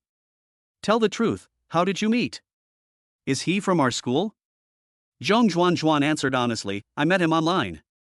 Wow, no way, you trust people on the internet? Jun shouted incredulously. Well, I met him in a live broadcast room, and he sent me a lot of gifts. Zhong Huan thought about the 3 million, and realized that she could get half of it if she withdrew it. Suddenly, her eyes were again vacant. Send gifts? He sent a carnival? Look at you, you good for nothing, a carnival has you bewitched and under its spell, Jun teased. Speaking of live streaming, Huan, I think it's better for you to be an online tutor. You're not as open-minded as Jun, and you dare to say all kinds of nonsense, Xiaoli advised. Xiaoli comes from a good family and has been streaming for a few days, but she has a very bad impression of live streaming. Strange people play in there, and they say things without any sense of propriety. It will definitely corrupt young girls. Xian is a very serious and well-behaved girl, and she will definitely become a good teacher in the future. Xiaoli doesn't want her to be polluted by live streaming. He seemed to have given her 1,146 roses, Zhong Zhuan said with certainty after thinking about it carefully. Although she was in a daze the whole time during the live broadcast, her brain automatically recorded everything her eyes saw. This ability has accompanied her since childhood, so her grades have always been very good, and it is not surprising that she was admitted to the 985 University in the Magic City. After listening, Yun asked incredulously, "Are you talking about hearts or roses?" Zhong Zhuan emphasized her tone and said seriously, "It's the carnival." Chapter 49 Chapter 48 Teaching by Example. Xiaoli instantly lost her composure. This silly girl never knew how to lie. If she did, it was always the truth. Where? Let me see. Xiaoli knew that Zhong Zhongzong was broadcasting live on the computer, so she immediately ran over and brought her laptop over. Opening the screen, she saw the live broadcast settlement screen. She was instantly shocked by the numbers. Harvest sound waves, 35.9 million. New followers, 67,000. Viewers, 1.05 million. This is better than 99.9% of the streamers. Xiaoli knows that one sound wave is equivalent to 0.1 yuan. In other words, this girl has received more than 3 million gifts? Her eyes went wide, and she pointed at the 10,000 on the screen, trembling, unable to believe it. Zhuan, did the platform make a mistake and write an extra 10,000? Zhong Zhuan lowered her head in embarrassment and simply summarized. I didn't have any classes in the afternoon, and I broadcasted for a while. A big brother was arguing with someone, and he told me to play a game of pets, a game where players compete to see who can get the most followers, and he gave me this much? When Yun heard this, it was like thunder from the sky. She couldn't help but scream, "What? Just playing a game of pets in the afternoon and he gave me more than 3 million? Yun was really dumbfounded. She had worked hard for most of the year to broadcast live. First, she taught herself some sales techniques, then she applied to join the guild. After paying a high price, she finally managed to persuade the management to give her preferential treatment. In just over half a year, she had only earned a little less than 100,000 yuan. Zhong Wanwen had been broadcasting live for less than a week and had already earned the equivalent of her income for the next 20 years. Who the hell was she going to reason with? It's just that Zhong Zhuanhuan, the brother you were just talking about, took out his phone and pointed at Qin Feng's photo and said, "You." Yun was so sad that she wanted to cry and incoherently tried to express something. The thought that this little girl had such good luck and met a godly hero on TikTok who rewarded her, directly turning her into a little millionaire, made Yun's eyes turn red.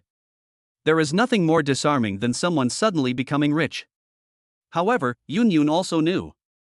This girl is much better than herself in terms of looks and figure. It's just that she keeps her head down every day, with her long hair covering her face, and she's timid, so she hasn't been discovered by the rich and handsome. One day, she'll suddenly open up, dress a little better, wear white stockings and so on. Transforming into the rare and exquisite Lori, sooner or later she will be cheated by the rich. Yun already expected it. She just didn't expect it to be so early. She was sad, but there was nothing she could do. As the WeChat big brother said, she couldn't remake her face, which her parents gave her, and she couldn't envy others. Xiaoli was excited for a moment, but slowly calmed down. She wasn't the kind of girl who was trapped by money. $1 million or $2 didn't have much of an impact. She took Zhong Yuan's phone, looked carefully at Qin Feng's photos, and flipped through the chat history before saying with certainty, "This guy is clearly an expert in the field of love. He wants to trick you into bed. What does he take us women for? Goods. This is 3 million yuan. If it were up to me, I'd be willing to do it." Junjun's mouth is watering as she looks at the money. Zhong Huan looked at the two of them blankly, wondering what they were thinking. Huan, now I have to go with you even more. Rich people are all bad, Xiaoli said seriously. My dear young lady, you don't know the hardships of the poor. It's easy to talk when you're standing. Yun turned to Zhong Huan and continued, Huan, we should share our blessings. Take me with you when the time comes. Her tone was slightly ingratiating. Unwittingly, Yun's attitude towards Zhong Huan had become polite. Oh, Huan obediently nodded. On the other side, Qin Feng happily closed the chat box with Zhong Yuan. After getting into Wine Gang's car, she called Shurfuya to ask what food was available at the bar. Instant noodles would do. Shurfuya was at home cooking dinner for her daughter Yi. When she heard her phone ring, she wiped it on her apron with her hand, walked out of the living room and got her phone. When she saw Yi throwing her toys all over the floor again, she shouted in a drawn-out voice. "Ae. HM?" The 5-year-old girl looked at her mother with a puzzled expression. "You need to put your things away, okay?" Shurfuya spoke softly and taught her carefully. "But I haven't finished playing yet," Yi replied in a baby voice. "Put away the things you're not playing with. Look, Ultraman's head has been twisted off in the corner." Shurfuya said this while picking up her phone. Seeing that it was Qin phone calling, she felt a little strange. She thought that moving out with her daughter yesterday would scare off the second generation of the Red, but she didn't expect him to call again today. Its head was eaten by the monster. He rushed over to pick it up and ran to her mother's legs to show it to her like a treasure. "Mom, look, it's out of energy." Shurfuya put a finger to her mouth and gave a hush sign to indicate silence. Then she answered Qin Feng's call. "Hello. Xiaoya, are you at the bar?" "President Qin, you're drinking in a bar so early in the morning?" Shurfuya said with a smile. "Yeah, I don't have anywhere else to go, so I'll just sit at your place." Qin Feng said helplessly. "Ha, we don't open until 8 o'clock, that's 2 hours away." "Oh, so I'll just have to eat instant noodles? That's so sad. Doesn't the girl you brought yesterday cook for you?" "She dumped me after calling me a scumbag," Qin Feng complained.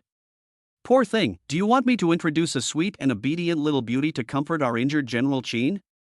Shurfuya teased. "I have tons of girls on my side." Qin Feng was overjoyed and was about to say yes when he heard a young voice on the phone. "Mom, I'm also a sweet and obedient little beauty." The voice sounded like a child's.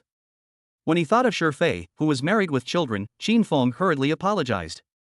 "Sorry, it's not working hours, I've disturbed your rest." "Mr. Qin, you're too polite. We in marketing invite guests to come and play at this time."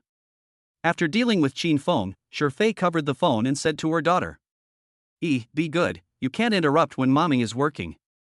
"Oh, can I go comfort the uncle across the street?" Looked at her mother with big, innocent eyes, full of curiosity.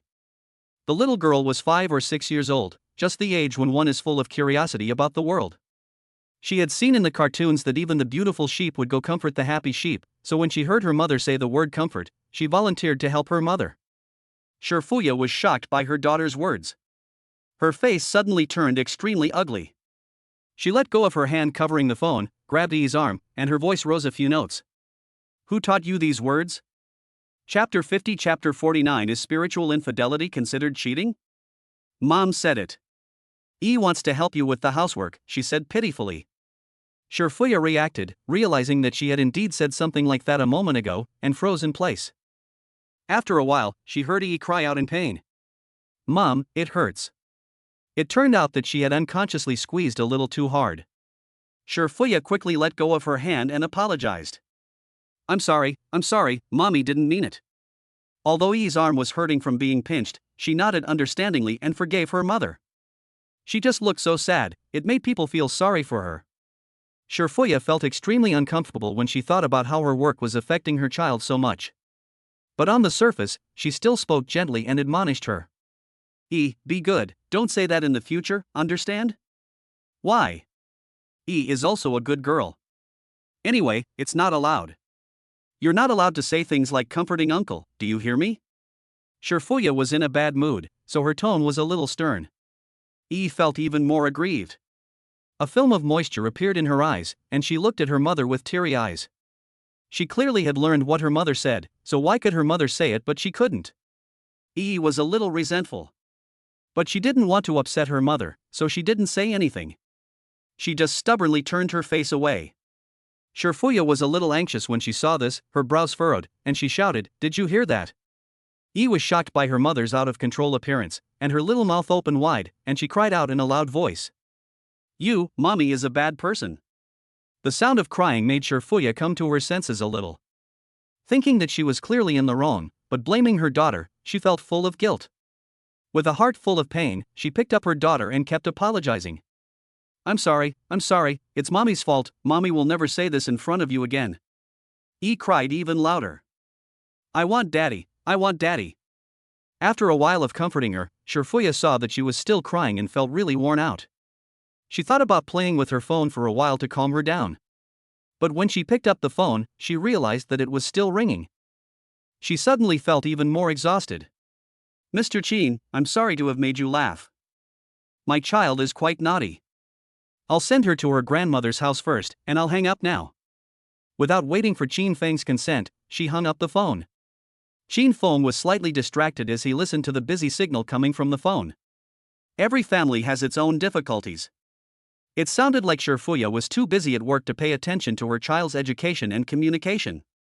Qin Feng had felt a little distressed when he heard the little girl crying just now.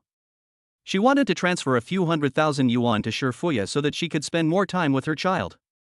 It was only a few 100,000 yuan, and it might even improve their relationship. Even if there was no physical contact, if she could reach her level of affection, there was still a chance to win her over. But she was just an outsider, and she was inexplicably offering to give her money.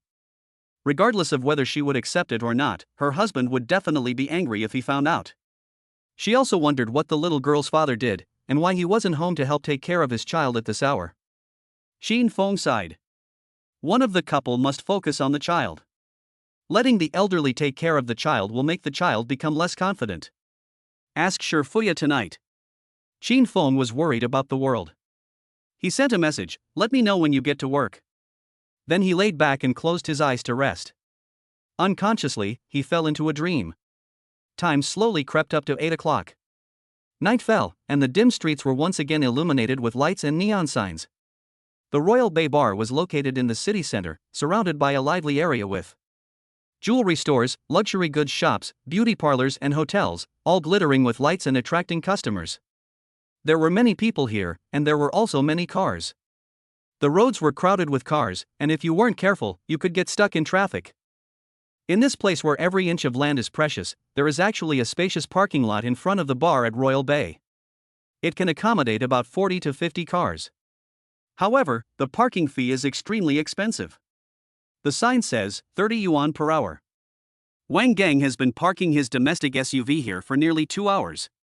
He has never parked in a parking lot of this caliber before, and he is panicking. Every now and then, he checked the time, thinking that at 50 cents a minute, 10 minutes had already passed and $5 had been spent. If the boss wanted to go in for a couple of hours for a drink later, the parking fee would be hundreds of dollars. Who could afford that? Although the boss would definitely have to pay, it was completely unnecessary. Why park here and burn money when you can park anywhere? Moreover, there were already many cars in the parking lot, almost all luxury cars.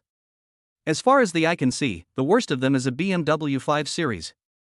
His little old car is like a chicken in a flock of cranes, leading the way alone. Wang Gang felt a little awkward. Seeing that the time had come to 8 o'clock sharp, he woke Qin Feng up on time as instructed by his boss earlier.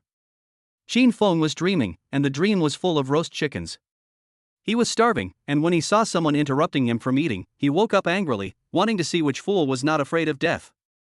As soon as he opened his eyes, he realized that it was a hunk of a man who was taller and had thicker arms than him. He was furious, and his anger flared up. His anger disappeared when he recognized Wang Gang's face. Seeing that Wang Gang had been faithfully guarding the car for the past 2 hours, Qin Feng politely said, "Brother Wang, thank you for your hard work." "It's nothing, he," Wang Gang said with a smile on his face. Qin Feng glanced at his phone. Shurfei had sent a message at a little after 7 o'clock saying that she had already arrived at the bar. He was also going to go into the bar to find Shurfei and chat with her, and have dinner. Qin Feng just placed his hand on the doorknob. He saw a graceful figure in the distance. Qin Feng squinted and took a closer look, and confirmed that it was Shurfei. She was still wearing the same hip-hugging skirt with a white blouse, still had long chestnut curls, and still had those seductive fox eyes. The only difference was that she wasn't wearing black stockings this time, and her long, bare legs were exposed to the air. Stepping in high heels made her slender legs look particularly perky and round. Behind her were 2 girls dressed in similar outfits. What was she doing in the parking lot? Was she here to pick me up? Qin Feng thought narcissistically. He hurriedly opened the car door and prepared to go up to her. He saw a Maybach slowly approaching and stopping in front of Shurfuya, blocking the way between Qin Feng and Shurfuya. 2 people got out of the car first. They were dressed similarly, in black short-sleeved shirts and camouflage military trousers. They were both burly and strong, with cold expressions and fierce gazes. As soon as they got out of the car, they walked over to the side and surveyed the surroundings. After seeing Qin Feng, they looked him up and down without any hesitation. After confirming that Qin Feng posed no threat, his gaze settled on Wang Gang and never left. He must be a bodyguard or something, Qin Feng surmised. Wang Gang, on the other hand, calmly followed Qin Feng out of the car, not making eye contact with them. The last person to get out of the car was a middle-aged fat man wearing a flowery shirt and beach shorts. He wore a thick gold necklace around his neck, and there was not a single hair on his unkempt head. He was smoking a cigar, wearing slippers, and looked a lot like the kind of villain you see on TV who does whatever he wants. As soon as the fat man got out of the car, his greasy laughter resounded. "Ha ha, little brother-in-law, I told you not to come out to meet me, and look at you, still so formal." Chapter 51 Chapter 50 Luo Yanhua said sweetly, "Mr. Qin, come and have fun. Brother Luo is going home, and for those of us who work under you, there's no reason not to come and pick you up."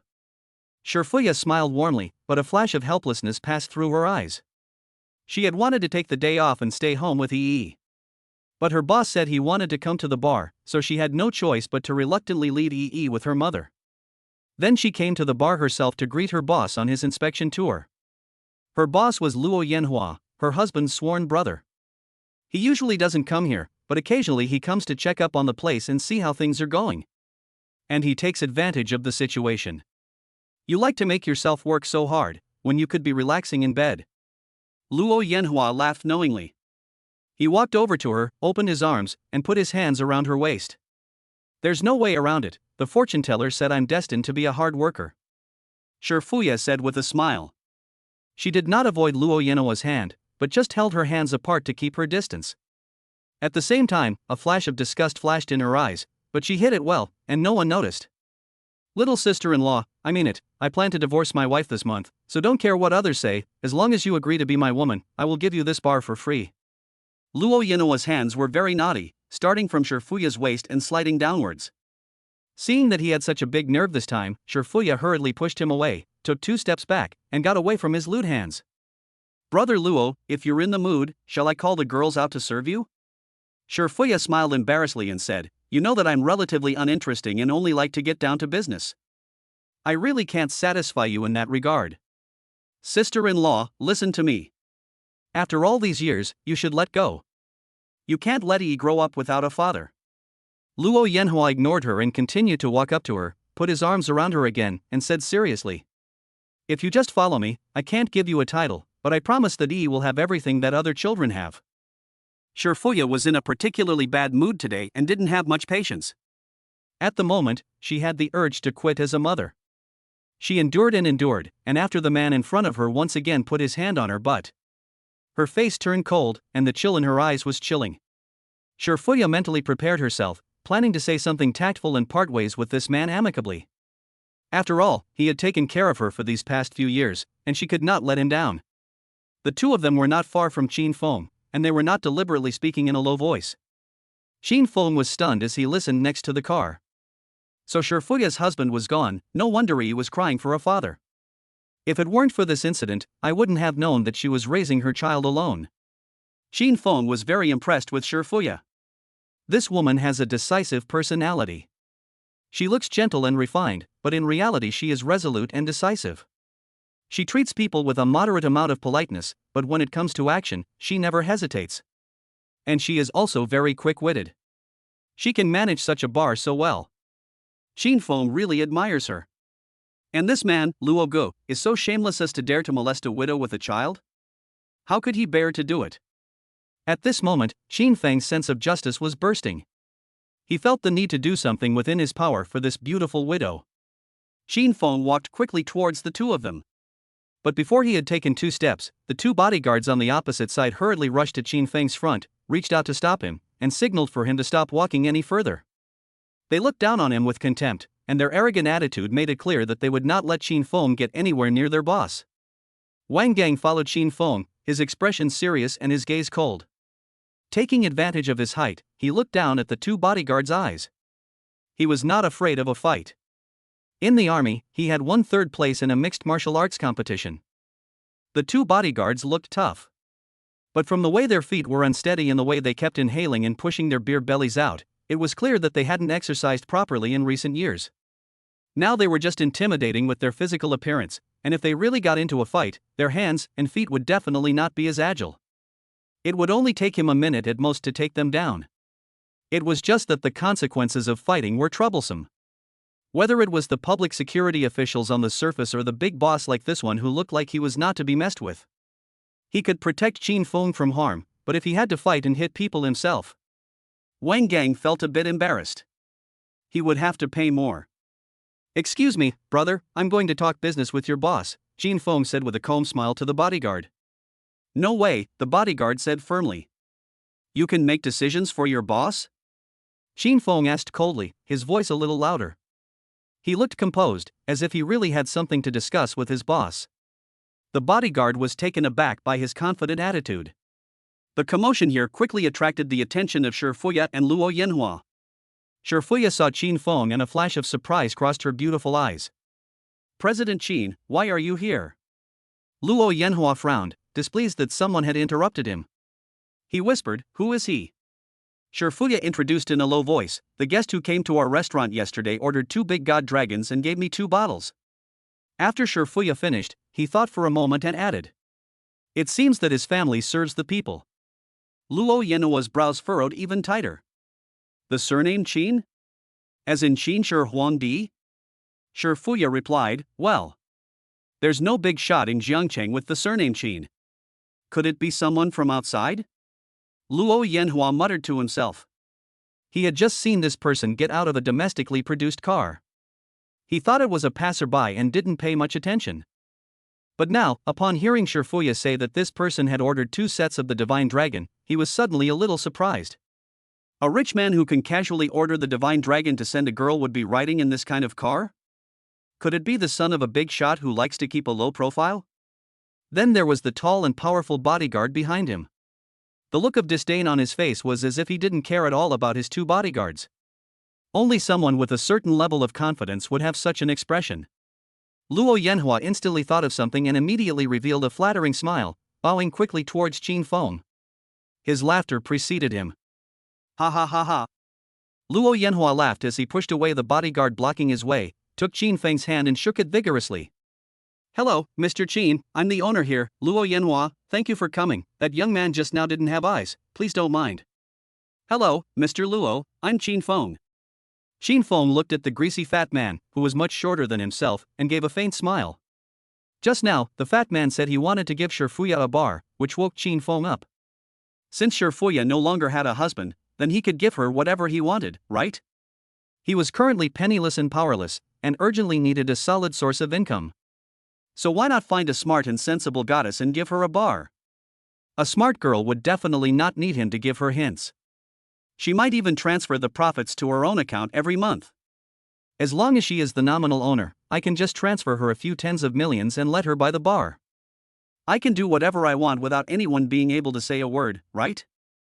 Thinking about this, Qin Feng's smile grew warm, and he said, let's go to the bar and talk about it."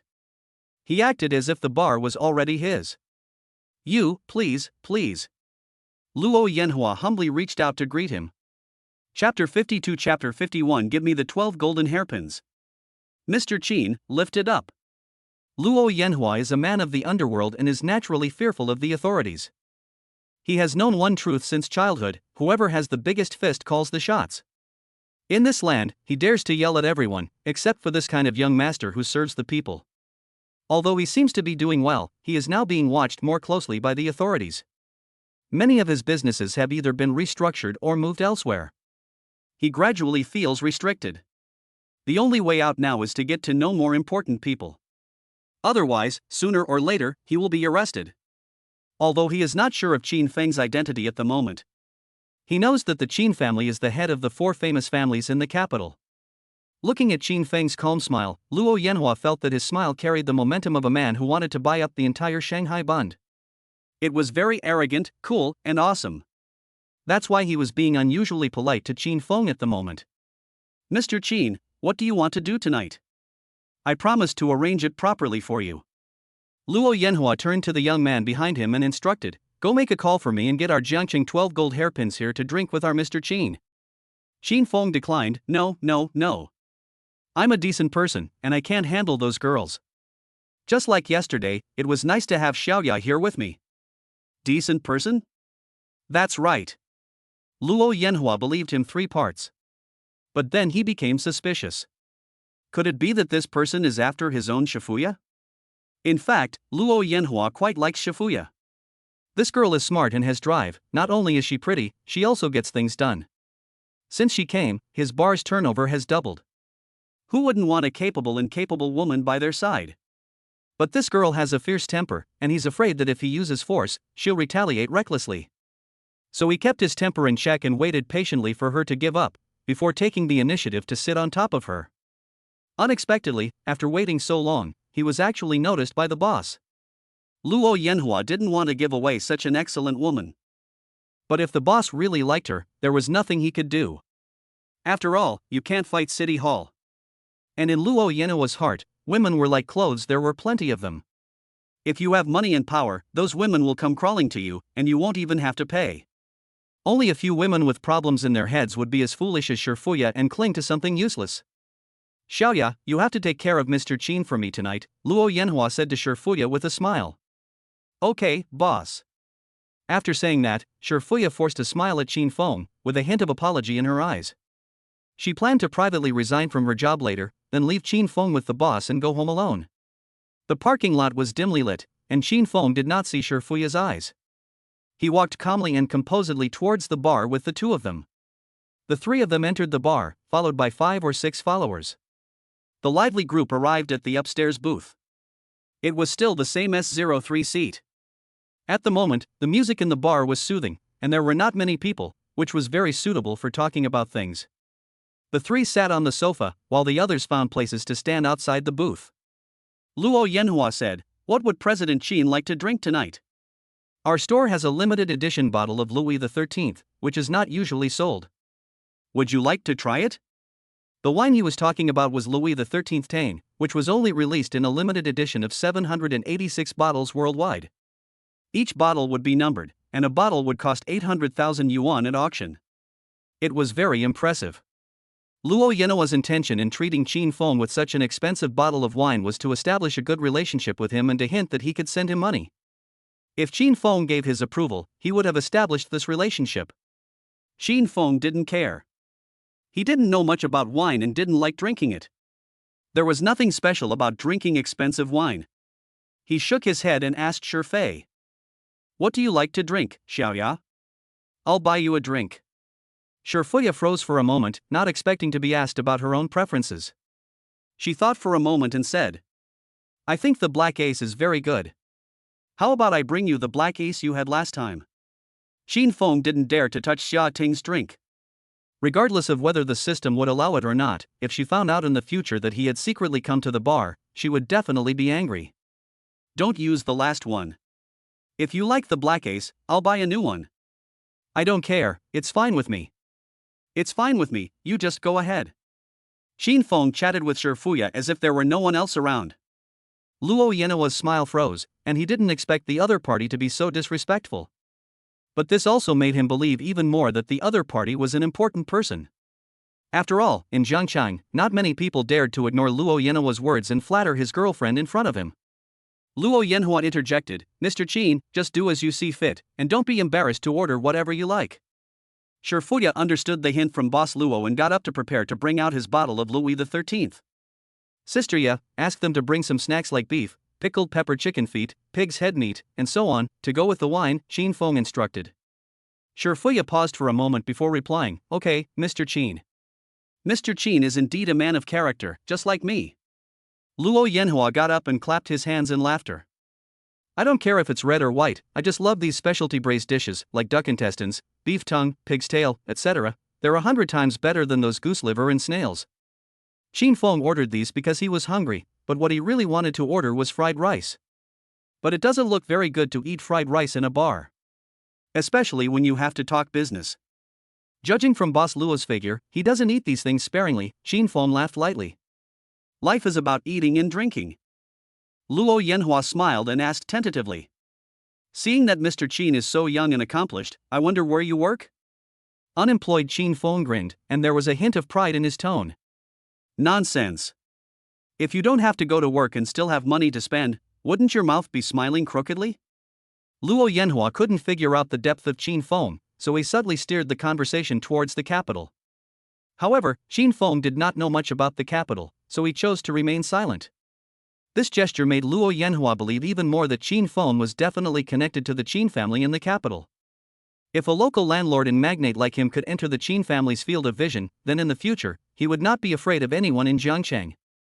Luo Yanhua was secretly excited and wanted to draw Qin Feng into a closer relationship. So he ordered 7 or 8 girls to dance by the dance floor in the booth to entertain the guests. These girls were all heavily made up and dressed up to the nines. They had great figures and faces, and under the dim and ambiguous lighting of the bar, they writhed around in sexy and hot postures, trying to attract the attention of the 2 men on the sofa. After using the demon-detecting mirror, Qin Feng chose to bow his head and eat the cooked food that Fuya had brought over, chatting with her about his daughter in a lukewarm manner. Seeing that he was not very interested in these mediocre women, Luo Yanhua thought to himself, no wonder he is the son of a wealthy family, he has such a discerning eye. He had planned to invite the 12 beauties, but seeing that Fuya was chatting with him, there was no need to waste that money. After all, the introduction fee for these 12 girls was not low. It was even higher than this bottle of Louis XIII. Luo Yanhua opened the limited edition bottle of wine, poured it for Qin Feng, and then raised his glass to toast Qin Feng. When they clinked glasses, the rim of the glass was deliberately an inch shorter than Qin Feng's. The whole attitude was very low. No one would have thought that this big boss, who had hundreds of people under him and who owned 3 casinos, a bathhouse, a bar, and some overseas candy business, would be so polite to a young man. Chapter 53 Chapter 52 If you can't put on airs, where will you put my face, Luo Go? Qin Feng didn't know Luo Yanhua, and he thought that the owner of the bar was just an ordinary rich man. In terms of financial resources, the money Qin Feng currently had, if converted into licking dog gold, would probably be more than 100 million. Combined with the advantage of height, he was not very inferior to Luo Yanhua, the short and stout boss. So he acted carefree and confident. He seems well-mannered, but not much more. Qin Feng casually clinked glasses with Luo Yanhua. Then he took a sip of the wine, smacking his lips, feeling the mellow taste and overflowing aroma. It was very good. But he didn't like it. Qin Feng gently placed the glass on the table, and without a word, picked up another glass and poured in the ace of spades. Seeing this, Luo Yanhua's heart skipped a beat, and he was secretly alarmed. Could it be that his fake wine had been discovered?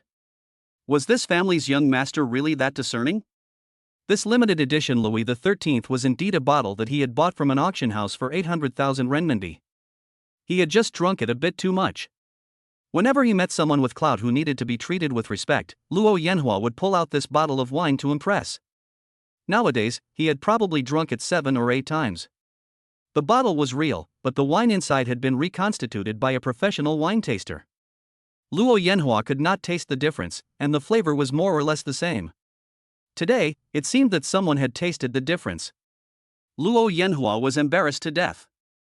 His face, which was already red with embarrassment, turned even redder, and he looked like a honey-glazed suckling pig. He had rarely been so humiliated in recent years, and this time he felt he could no longer hold his head up. Just then, one of the dancing girls on the dance floor sprained her ankle and fell to the ground. Damn it, if you can't dance, get out of my way. Luo Yanhua took the opportunity to lose his temper. He picked up the Louis XIII and smashed it onto the floor in front of the girl. Boom! The glass bottle smashed to pieces on the floor, and the wine splashed out. The girls were startled by this sudden action and screams sounded. At this moment, Wang Gang was standing outside the booth. Hearing the noise, he rushed in, while sticking his hand into the inside of his suit. In his arms was the pepper spray he had just bought that afternoon. This was something he had thought of as a bodyguard, and it was very useful in crowded places. He also planned to buy a stun gun, but no one in the small commodity market dared to sell this kind of thing, so he had to place an order online. Wang Gang looked very cool at this moment. He was tall and strong, with a stern face. He reached into his bosom with one hand, as if he were going to pull out something extraordinary. As soon as he appeared, he instantly attracted the attention of everyone. The girls stopped screaming, Luo Yanhua stopped shouting, and his subordinates also stopped expelling the girls.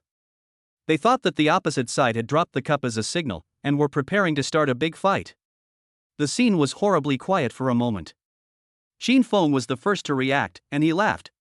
"Brother Wang, I'm fine, don't worry." Wang Gang glanced at the bottle of wine, which was very far away from Qin Feng, and then nodded, turning back silently to where he had just been standing. At this moment, Luo Yanhua no longer had the slightest doubt about Qin Feng. No wonder he dared to go out with just one bodyguard. He was carrying a weapon. Of course he had that kind of tubular object, but he hid it at home. He wouldn't dare carry it with him. In the past, when the regulations were not so strict, he gave each of his loyal subordinates a weapon. But once, when there was trouble and an accident happened, the police caught him with the gun and almost followed the trail and arrested him as well. It cost a lot of money to hire a big shot to mediate and avoid this. Now the big shots in their city are taking this very seriously. And he doesn't want to be the one killed. "President Qin, you see me, I can't always control my emotions, it really spoils the mood. In that case, I'll punish myself with a drink." Luo Yanhua lifted the glass of over 40% brandy and gulped it down. After finishing the drink, he puffed up his cheeks and emptied the glass for Qin Feng to see. "Boss Luo has a huge capacity." Qin Feng smiled and praised him. It was very interesting to watch him, as his jaw bulged out like a frog after he filled his mouth with wine. So he stared at him with a smile. Luo Yanhua faced Qin Feng's unwavering gaze. Very helplessly, he waved his subordinate, who was holding a towel, away. "He can hold his drink pretty well. This glass of wine is about 3 taels in weight. If you drink it all, you won't get drunk, but you will definitely feel a bit tipsy." "Ah." Luo Yanhua finished the drink in one go, letting out a long sigh. He took a piece of beef and put it in his mouth to dull the effects of the wine. "This foreign wine is really hard to drink, I can't anymore, I need to take a break," Luo Yanhua said, collapsing onto the sofa and covering his forehead. With the other hand, she gave a discreet nod to Shifei, indicating that she should hurry up and persuade Qin Feng to drink. A young man came up to them and whispered in his ear, "Brother Luo, do we need to go back and get the tools?" Luo Yanhua waved his hand, saying no. The young man gave Qin Feng a deep look and retreated. Shifei had also been scared by Wang Gang just now. After a moment of hesitation, she decided to stand her last post. She held up 2 glasses of champagne and smiled apologetically at Qin Feng. "I'm sorry, Mr. Qin, our boss gets excited easily when he drinks, so please don't be offended." Safuya first touched the 2 glasses in her hand together, then handed them over to Qin Feng and said, "Safuya toasts you, I'll drink it, you can do as you like." Qin Feng could not let a girl drink for him, so he immediately stood up and said, "I'm not a casual person, come on, drink up." And finished it in one go. Shifei finished the drink with him, and with a smile in her eyes, continued to persuade him to drink. "Then let's make a good thing double and have another glass?" "Okay." Qin Feng handed her the glass and let her pour the wine. This type of sparkling wine does not have a high alcohol content, only a dozen degrees, so it is not a problem to drink a few glasses. After the second glass was finished, Shifei picked up the bottle again to pour the wine. "How about this third glass to wish Mr. Qin 3 successes and 3 blessings?" "Xiaoya, are you trying to seduce me?" Qin Feng said bluntly. Shifei's face flushed, not sure if it was the alcohol taking effect or if she was embarrassed by Qin Feng's blunt words. Without daring to look at Qin Feng, she held the bottle in one hand and the glass in the other, pouring the wine for herself. "Xiaoya, pour less." Qin Feng saw that Shifei was ignoring him, so he got up and tried to take her glass. He grabbed her hand holding the glass and lifted it up as hard as he could. "We still have to talk about things later, so let's not rush things. We'll drink after 3 rounds of wine, and then we can talk about things. President Qin can drink a lot, so I'm sure it'll be fine." Shifei had a little bit of a good impression of the guy who was offering her wine. But she had already decided to quit, so whatever he wanted to say should have nothing to do with her. Moreover, Shifei was worried that she might give the man the wrong idea, and that he might say something strange and embarrassing. So she struggled to pour the wine, trying to get him drunk. "Don't underestimate the alcohol content of this wine, even 3 glasses will make you drunk." Qin Feng didn't really want to drink because he had something on his mind. The 2 of them were a little bit tussling, and the wine in the glass accidentally spilled, wetting a small patch of Qin Feng's clothes. "Oops, I'm sorry." When Shifei saw this, she quickly put down the wine and took out a tissue to help him wipe it off. The 2 were very close. Xin Feng could smell the woman's hair and feel the gentle and careful movements of the woman on his body. Then, after glancing from top to bottom, he saw the fragrant skin under her collar. Xin Feng's body reacted slightly. Chapter 54 Chapter 53 I'm hitting on a woman my age, and you're not even a little bit moved? Xin Feng was about to say something provocative to tease Shifuya.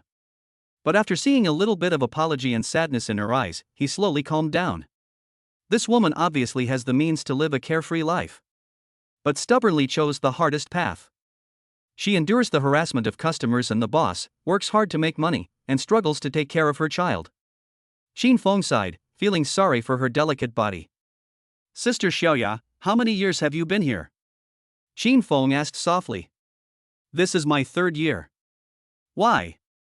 Shifuya looked up, just catching the man's compassionate gaze, which almost brought back the grievances she had suffered over the years, and there was a flash of light in her eyes. Fortunately, she had trained herself to be hard-hearted over the years, and immediately kicked this little grievance away. Shifuya raised a big, open smile and joked. Mr. Qin, by asking me this, are you trying to persuade me to go straight? Xin Feng nodded seriously. Ha ha. Shifuya laughed lightly, turned around, and threw the napkin she had finished wiping into the trash can. Why do you guys always like to tell others what to do? Although he couldn't see her expression, Xin Feng could still feel the indifference in her words. Xin Feng opened his mouth, just about to speak, when he saw Shifuya take a deep breath, and then turn back with a bright smile on her face. She raised her glass again and said, I'm sorry, Mr. Qin, for venting my anger at you. This glass of wine is my apology. Please forgive me. As she finished speaking, she raised her glass and was about to take a sip. Xin Feng hurriedly reached out to stop her, pressing his hand against her arm.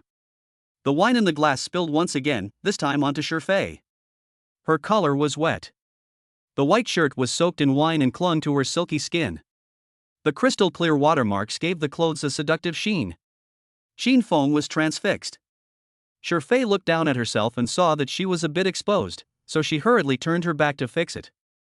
Xin Feng reacted and apologized repeatedly, then handed over a napkin, thinking that she had just helped him wipe it. Xin Feng couldn't help but politely ask, Do you want me to help you wipe it? Shifuya said indifferently, No, thank you. Xin Feng was very helpless. Luo Yanhua, who was standing nearby, recovered from the shock and saw the two playing the wine splashing game. He wanted to open a bottle of champagne to join in the fun by spraying it, but he was afraid that if he did, Shifuya would leave and Xin Feng would be unhappy, so he had to give up. Mr. Qin, I'm sorry, our Xiaoya is a bit cold-natured and not like the other girls in the store, so please don't be offended. I know. This way, Xiaoya, go and get all the pretty girls in the store and let Mr. Qin pick 2 to serve as waitresses. Luo Yanhua instructed Shifuya. Shifuya nodded and was about to leave when Xin Feng stopped her. Wait, I want to talk business with you first. Go ahead, speak, Luo Yanhua said with a smile. Xin Feng didn't beat around the bush and went straight to the point. I want to buy this bar and give it to Xiaoya. His tone was calm, and it was impossible to tell whether he was happy or angry, but what he said shocked everyone. Luo Yanhua narrowed his eyes and carefully observed Xin Feng.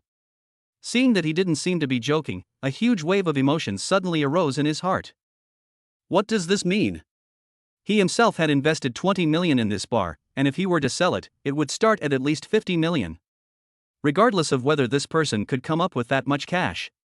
Even if he did, what did he mean by giving it to a woman? Luo Yanhua was shocked by Qin Feng's carefree attitude. Spending tens of millions of dollars to woo a girl? Is that for real? Shifuya was also stunned and couldn't believe what she had heard. However, she quickly realized that this man might want to buy a bar to establish his own connections. But because of his special status, he couldn't put his name on the bar, so he wanted to make himself the apparent boss. He would hide behind the scenes and control things. For her, it would just be a change of boss. Shifuya didn't show any emotion and smiled lightly. Mr. Qin, you have a lot of courage. This bar is not cheap. Xiaoya is very grateful. Here's to you again. Xin Feng saw that her expression was not quite what he had imagined, and guessed that she might not have taken him seriously, so he said, Sister Xiaoya, you don't believe me, do you? I do, but I just think that there is no such thing as a free lunch in this world. If you want something, you have to pay for it. Sherfuya sat down, crossed her legs, took a small sip from her glass, and said with a smile. Mr. Qin is a big shot, and I'm not in a position to bargain with you. But I'm sorry, I actually came here today to resign from my boss. I appreciate your kindness. I see. Qin Feng thought for a moment and asked. You don't want to work in a bar anymore? Yes. Sherfuya nodded, and she didn't say it was because of the baby. So what kind of business do you want to do? I can give you some startup capital, Qin Feng said enthusiastically. Thank you for your appreciation, Mr. Qin, but I haven't decided yet.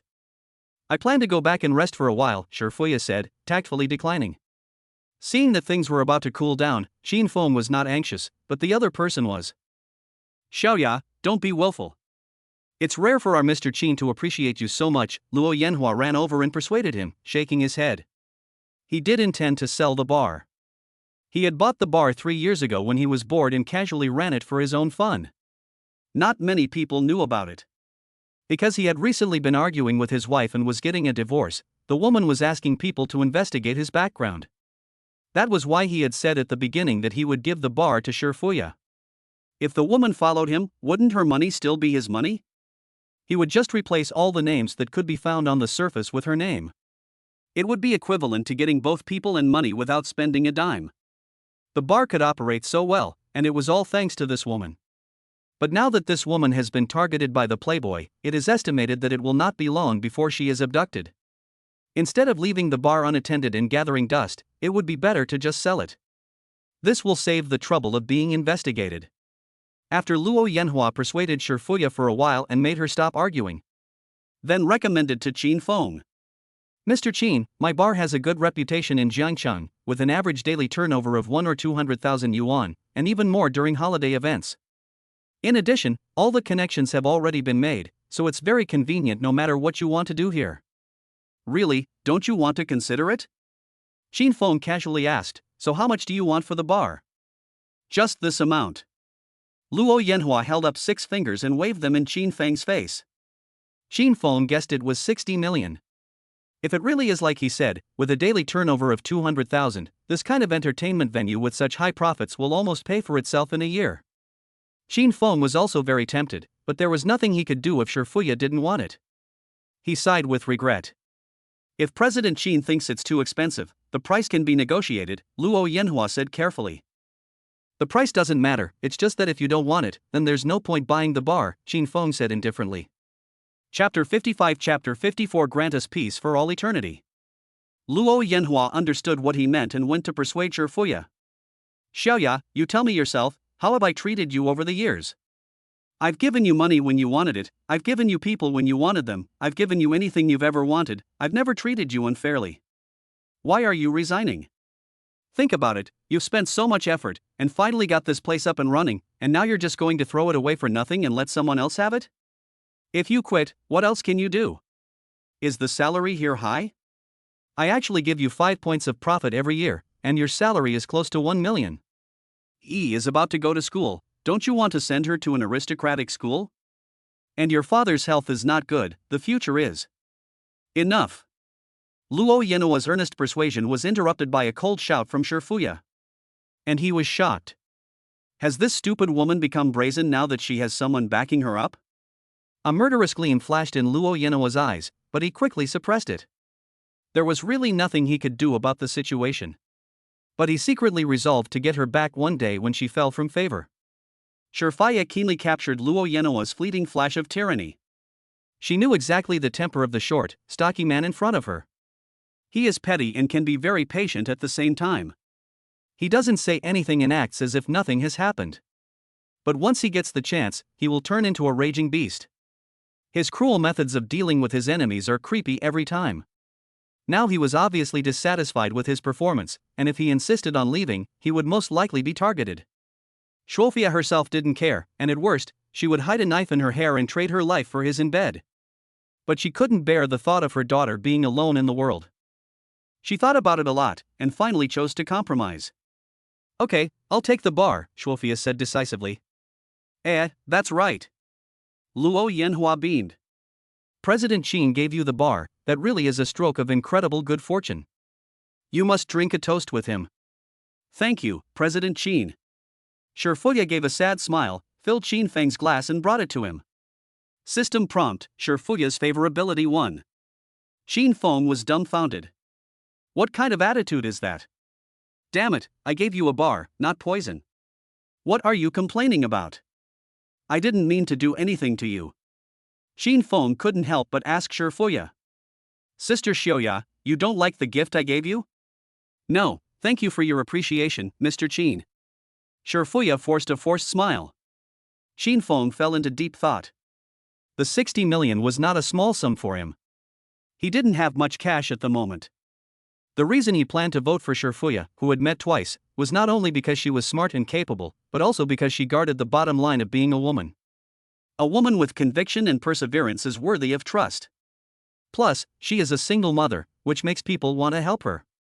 But now she is reluctant to accept the bar, which makes Qin Feng feel uneasy.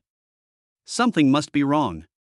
Qin Feng decided to confess to her and say something from the bottom of his heart to allay her concerns. Don't drink yet. Qin Feng got up, took the 2 glasses in her hands and put them on the table, then took her hand and said, Xiaoya, can we go and talk in private? Shifuya tried to pull her hand back gently, but the man in front of her wouldn't let go.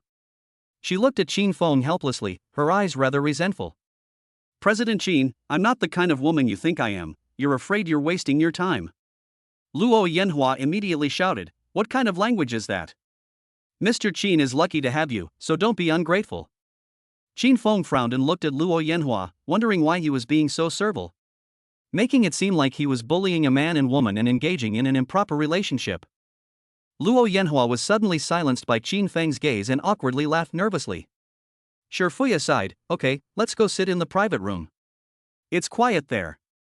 After saying that, she was afraid that Qin Feng would do something reckless, so she wanted to remind him that she had studied judo, but she shook her head to dismiss the idea. The new boss is still the boss, so if he wants to take advantage of you, you can just tolerate it. If you can't tolerate it, then warn him. No, let's just go downstairs and find a place. Qin Feng felt that the environment downstairs was not bad. So he took Shifuya downstairs and scanned the entire bar. It was just around 10 o'clock, the music was soft, the lighting was soft and the atmosphere was not intense. It was the time when the bar was warming up in the early to mid stages. Customers were entering the bar one after the other. On the first floor, there were scattered tables, and many men and women were playing drinking games on small tables, cheering and jumping for joy. Among them were many groups of beautiful girls. These young girls were all tricked by the marketing staff into coming to the bar to support the scene in the name of free drinks. There are more girls in the bar, which makes it more popular, and at the same time attracts male customers. And those girls who come with free cards to play also like the feeling of being surrounded by boys. They are all very open-minded girls. They are dazzled by handsome boys and are enthusiastic, so they are willing to pay to sleep with them. Qin Feng is only a little handsome and has received the attention of several girls. If it weren't for the intimate manner in which he and the woman behind him were behaving, one of the girls would already have made a move.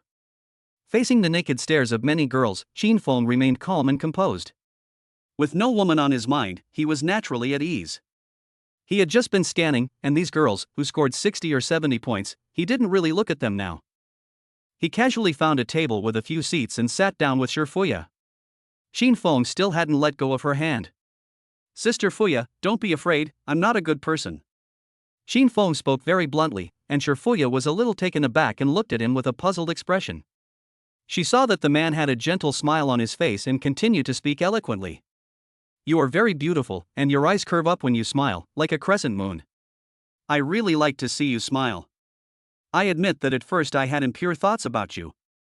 Any man would have thoughts about a beautiful girl like you.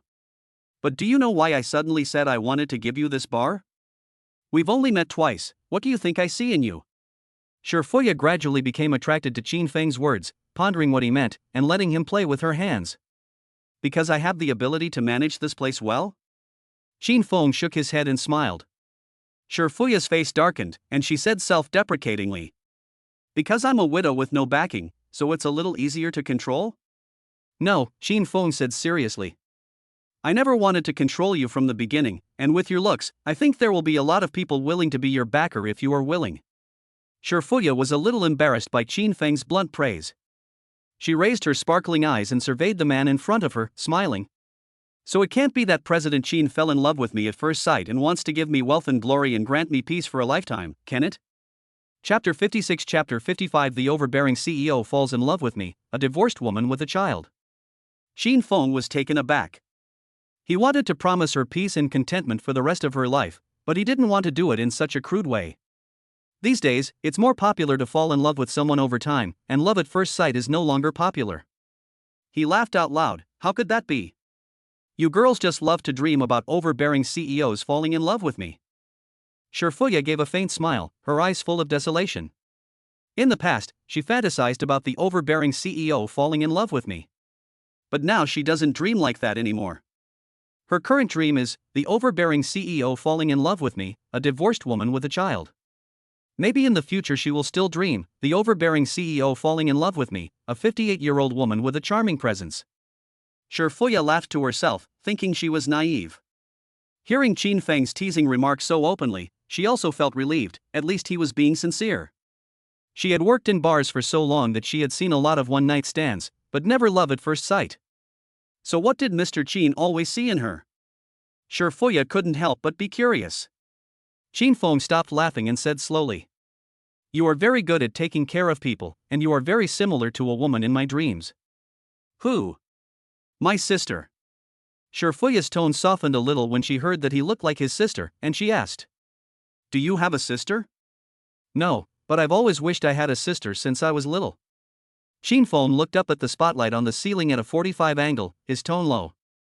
"From the first time I saw you, when you stood up for me and lectured that waiter, you made me feel cared for. Later, the way you looked and sounded when you drank with me was exactly like the sister I had imagined. At that time, I thought, if only you were my sister.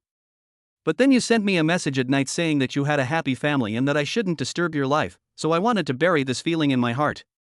But tonight, after I saw what your boss said about your situation, I was very, very angry, not because you lied to me, but because someone actually dared to take advantage of you. I'm a stingy man, and I can't stand it when someone takes advantage of my sister. In the parking lot, I wanted to rush up and slap that short, fat man in the face." As Qin Feng spoke, he believed it himself, and he couldn't help but hold Shifuya's hand a little tighter. He slowly turned Shifuya's body to face him, looked her in the eyes with deep affection, and said in a tone that he was going to make her happy, "Sister, I want to protect you from other men, I want to be Yi's uncle, and I don't want you to work so hard in the future.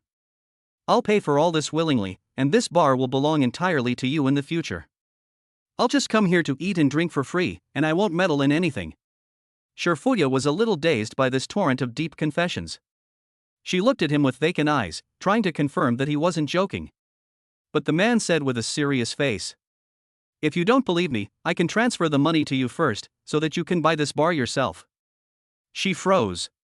She felt her heart slow down for a beat, and she was at a loss for words, as if the world had gone blank. Her eyes were full of shock and confusion, and she simply couldn't believe what she had heard. Time passed slowly. Shifuya was unable to extricate herself from the shock for a long while. She didn't doubt that Qin Feng could afford to buy the bar. She just couldn't believe that she had grown up to look like the sister he imagined. No wonder when she first met him, she felt his gaze a little strange. So he thought of her as his sister? "Mr. Qin, please don't be like this, I'm not your sister." Shifuya hastily declined. "The bar is worth tens of millions. No matter how similar she looks, she cannot accept such a valuable gift. Whether you recognize me as your younger brother or not, I will always regard you as my sister." Qin Feng said with righteous words. "But I..." Shifuya was extremely nervous and stammered, not knowing what to say. Qin Feng stopped her with a sincere look in his eyes and gently persuaded her. "I just want you and Yi to have something to rely on. You can use the 60 million to open a bar or a hotel, as long as it is a real source of income, so that you can save some dowry for Yi in the future." Just thinking about Yi, Shifuya couldn't hold back any longer. She had decided to resign for Yi's future. If she could become the boss, she wouldn't have to be constrained by others, she wouldn't have to let the boss take advantage of her, and she would have more free time to spend with her daughter. But with so much money, she didn't know what to do with it. Tears welled up in Shifuya's eyes, and she didn't know what to say. Qin Feng interrupted her again, saying, "Sister, I want to help you support the family and take care of you and your daughter." At this moment, Shifuya's calm heart was warmed by the scorching sun, and all her hardness and coldness melted away in an instant. She didn't know how to respond to this gesture of goodwill. Her trembling lips tried to say something, but in the face of this sincere emotion, they felt pale and powerless. She looked at his eyes without the slightest trace of desire. In an instant, Shifuya wanted to just accept Qin Feng and hold him tightly as if he were family. She wanted to let loose and cry, to cry out all the grievances of the past few years. But it takes more than a day to freeze 3 feet of ice. All the coldness and indifference she had experienced over the years had left her with a thick shell inside, making her afraid to accept anyone easily. Shifuya gazed at Qin Feng for a long time, and finally wiped the moisture at the corners of her eyes with the back of her hand, forcing a smile and saying, "Mr. Qin, stop it, it's not a good idea to make jokes like this with a widow like me." Qin Feng was furious. "After all the effort I've put into my appearance, you're telling me it's a joke? I never joke around. If you don't believe me, I'll go up there right now and give the short fat man the 60 million. She finished speaking and got up, making as if to leave. "No, wait, Mr. Qin." Shifuya hurriedly got up and stopped her, persuading her. "Don't get excited, I believe you. I'm not agitated. I just heard you still call me President Qin so formally, and it hurts a little." Qin Feng grabbed her wrist with his other hand, his eyes full of sincerity. "Be a good sister to me." I. Shifuya's heartbeat quickened, and her eyes darted. Qin Feng's original plan was that if the system ever deserted him, at least he would have a place to hang out and eat for free, and he could still ask for pocket money with justification. To be a man who lives off others. But the mood was already there. Qin Feng was moved himself, and his voice was full of seductive tenderness. "Sister, let me give you your freedom, okay?" Shifuya lowered her head so no one could see the tears in her eyes. This heartfelt sister completely melted her heart. Qin Feng could also see her trying to be strong. Now all that was missing was the final push, and the thought of being able to be a happy freeloader. Qin Feng was extremely excited inside. Who said that a good impression must be the kind of relationship between a man and a woman? Isn't a good impression between a brother and sister faster and more stable? At the very least, it's not like a girlfriend, who will ignore you all day if you say the wrong thing, and your good impression will plummet. And since she and I are not biological siblings, what does it matter if something happens between us when we spend so much time together? Qin Feng couldn't wait any longer and said, "Hurry up and accept your brother's gift." After a long while, Shifuya finally looked up and gave a faint smile. It was a smile with tears in it, as beautiful and gorgeous as the plum blossoms in winter, touching and charming. How could a younger brother give his sister a gift? Qin Feng was overjoyed to see that she had agreed. He couldn't help but go up to her and hug her, excitedly saying, "Then let me, as your uncle, give you some lucky money." Shifuya let the young man embrace her, and naturally buried her head in his chest. Her hands wrapped tightly around his waist, afraid that he would disappear like mist. Her face still wore a smile, but her clothes were damp with tears. System prompt: Shifuya's favorability plus 60. Chapter 57. Chapter 56. The unknown is the most terrifying. Qin Feng was stunned. He was originally hugging Shifuya, and was a little distracted by her soft body. But after seeing such a terrifying favorability rating, he immediately shrank back in fear. Together with the previous 11 points, Shifuya now has 71 favorability points. "Mom!" Shouting is only 68 points now, and Zhong Wanwan is 60 points. A favorability rating of 71 points is currently the highest among the 90-point beauties Qin Feng knows. This family relationship is really overbearing. Once accepted, it almost directly filled the favorability rating. Qin Feng secretly felt relieved. Luckily, he didn't lose his composure just now. Otherwise, I'm afraid the favorability rating I just added will instantly drop. There's no rush in matters of the heart, so let's focus on gaining favorability first. And there are also 10 rewards for strategies from this woman's super soldier, which are drool-worthy. There's only 9 points left until the cashback. Damn, I have to hold back. And I'm spending the 60 million. Qin Feng vowed to himself as he held Sifia in his arms. After a while, when he saw that the girl in his arms was no longer trembling, Qin Feng let go of Sifia and couldn't wait to take her upstairs to sign the contract.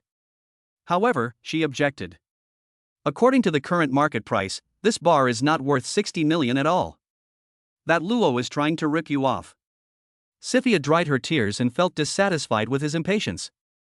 Damn, I thought you made 200,000 yuan a day? Xin Feng exclaimed in surprise. That's because occasionally I meet silly kids like you who flaunt their wealth. Shifuya poked Qin Feng's arm with her finger, gave him a glare, and continued. The bar usually only has a turnover of more than 100,000 yuan, and occasionally when there are activities, it will be higher. When internet celebrities and celebrity influencers come to advertise, it can be as high as 1 million.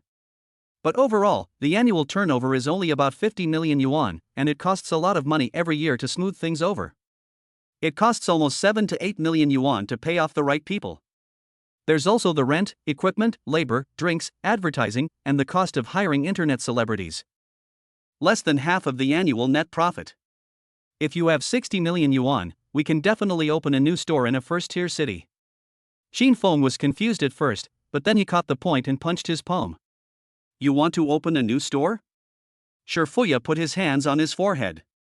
If I had a choice, I wouldn't want to start from scratch either. After all, I'm familiar with the place. Xin Feng said nonchalantly, then just buy it. Shifuya sighed and said, but 60 million is not worth it. Let's go up and talk to Lao Lu. 50 million. If he doesn't agree, we'll do it ourselves. At first, when Xin Feng said he wanted to invest 60 million, he was a bit panicked. After all, he didn't have much cash. But now that his favorability had increased so much, he wasn't panicked at all. If we can successfully get the cash back, we can buy hundreds of these bars and give them away everywhere. Silly brother, you have so much money that you can't spend it all, right? You're spending 50 million on something that costs 30 million? Xin Feng smirked, I don't know much about business. How about this, I'll give you 60 million, and you decide for yourself, whether to rebuild it or buy it, I'll support you either way. Shifuya froze, staring blankly at Xin Feng for a long time, and when she saw that he seemed to be serious about this, couldn't help but laugh. With a pair of fox eyes curved, she teased. Do you trust this strange sister of mine so much? I've decided on you anyway, if I don't trust you, who else can I trust? Xin Feng looked resolute. Aren't you afraid that I'll run away with the money? Shifuya smiled and surveyed him. I'm more afraid that you'll bully me in the outside world without me than losing the money. Shifuya's heart trembled as she was licked by Xin Feng. It had been a long time since a man had said such sweet things to her. Her heart was pounding with excitement, but she pretended to remain calm and lightly laughed. Heh, you should save that kind of talk for fooling around with little girls. Your sister doesn't fall for it. Those little girls aren't as good looking as your sister, so I don't bother wasting time on them. What a sweet mouth you have. Be honest, how many little girls have fallen for this mouth? Xin Feng rolled his eyes and said with certainty, just one yesterday. Shifuya had a suspicious look on her face, but she didn't call him out on it. She casually asked. I thought last night's girl was pretty good. Her eyes were quite clean. What happened? Why do you call yourself a scumbag? Just Xin Feng's mind was racing. He absolutely couldn't confess that he wanted to open up a harem, that she didn't agree, and that she stormed off. Shifuya elongated her voice. Without realizing it, she was using a tone that sounded a bit like the one she would use with her own daughter. It was an intimate question. Xin Feng was cornered and vaguely summarized. I bought her a villa, and she insisted on adding my name to the title deed. I refused, and then she left. Why not add your name? Shifei was smart and clever, and she understood everything after a little thought. She glanced at the mysterious young man and, tactfully, did not choose to pursue his family background. Then let's go up and talk to Luo Gu and see how much the lowest price is. Well. Just now, since Qin Feng and Shifuya left, Luo Yanhua already had someone investigate Qin Feng. Boss, our friends in the capital said they couldn't find this Qin Feng in the Qin family. Impossible, could it be an illegitimate child? But we did find someone named Qin Feng locally, who looks a lot like General Qin. His background is clean, he doesn't own any businesses, and after graduating from university, he has been working as a deliveryman until now. Some people have seen him wearing a security guard's uniform. Luo Yanhua's face darkened and he didn't say anything. There was also the tall guy at the door, called Wang Gang, who drove a Didi car. Are you saying that I've been fooled by a delivery guy? Luo Yanhua angrily asked. The subordinate was worried that he had made a mistake and caused a big problem that could not be resolved. They, as subordinates, would be held responsible for any mistakes and could be taken out and made to take the blame, so they had to be careful. Moreover, the aura of Qin Feng and Wang Gang did not look like deliverymen or drivers. The subordinate defended them. Maybe these two identities are fake. Things like ID cards are still very easy for people like us to get. Identities can be forged, but money cannot. Check the spending record of the kid yesterday and see where the money on his account came from. Luo Yanhua sneered. If he finds out that it's a nobody, then we'll have some fun tonight. He wants this punk to know how easy it is to screw him over. We checked right away, and that's the problem. The subordinate's forehead was sweating with cold sweat. Ha! Luo Yanhua said lazily. His long card had a balance of 43.2 million, but the source of the incoming funds could not be found. The subordinate said in a trembling voice. Can't find it? Luo Yanhua exclaimed. Yes, it's as if someone has deleted the transaction records. There's only an outflow, but no inflow. The subordinate has never seen this before and is equally confused. What bank? Longxing. Luo Yanhua couldn't help exclaiming, holy shit, this fucking world-class bank, how dare someone tamper with it? The subordinate bluntly said, and today, President Qin spent 6.8 million in one day, buying a sports car, which was not registered in his name. Luo Yanhua fell into deep thought. Chapter 58 Chapter 57 I truly consider you a brother, but you're full of thoughts of. Luo Yanhua was startled by what he imagined. No matter who Qin Feng is, he must not touch him now. You must stop investigating immediately and must not be discovered. Luo Yanhua hurriedly instructed. Bigwigs generally don't like to be investigated, as it is an affront. At this moment, Qin Feng and Shifuya walked up holding hands. Luo Yanhua quickly rubbed his face and once again flashed a toady-like smile as he welcomed them. Congratulations, President Qin, just by looking at your expression, I know you have already succeeded, haha. Qin Feng saw that he was so enthusiastic, and also said with a smile. My sister is broad-minded and is willing to accept my gift. And said, pulling up Shifuya's hand, he showed it to him. Luo Yanhua was obviously taken aback when he heard Qin Feng shout my sister, but he quickly recovered and laughed heartily. Mr. Qin's sister is my sister, Sister Xiuya, I will have to rely on you for a lot of care in the future, ha. After saying this, he bowed with his fist, his attitude was beyond good. Shifuya was not surprised by this shameless man's appearance and politely said. Brother Luo, don't laugh at me. Mr. Qin and I are only siblings in name, not in reality. In the future, I will need you to take care of me. Qin Feng was too lazy to be polite, and went straight to the point, we just discussed it a little while ago. What's the lowest price you can offer for this bar? Give me a number, and if it's suitable, we'll sign the contract. Luo Yanhua felt at a loss. If the other party really had unlimited means and could conceal banking information, then he can't play around with the price. Lu Yanhua gritted his teeth and gave a bottom price of 40 million. He doesn't want to sell for less than that. Although the bar is a fast-moving industry, if it loses its novelty over time, people will gradually stop coming, and then it will have to be redecorated, which is a waste of money. But judging from the current situation, his bar can at least last for another 2 or 3 years. Plus, he has made a name for himself in the city. 40 million is a very sincere offer. Qin Feng remained silent. He couldn't talk about it, and wanted Shifuya to talk to Boss Luo. But he didn't expect Shifuya to remain silent either. She just poured him a glass of wine and drank it slowly with him. Luo Yanhua thought that the price was quoted too high, and Qin Feng was deliberately ignoring him. He was so angry that he finally reluctantly reduced the price by 2 million. He cried and shouted that it couldn't be any less, that if it was any less he would rather not take a single cent and just give it to Mr. Qin directly as a token of friendship. Shifuya whispered a few words to Qin Feng, and in the end Qin Feng nodded and agreed to the price.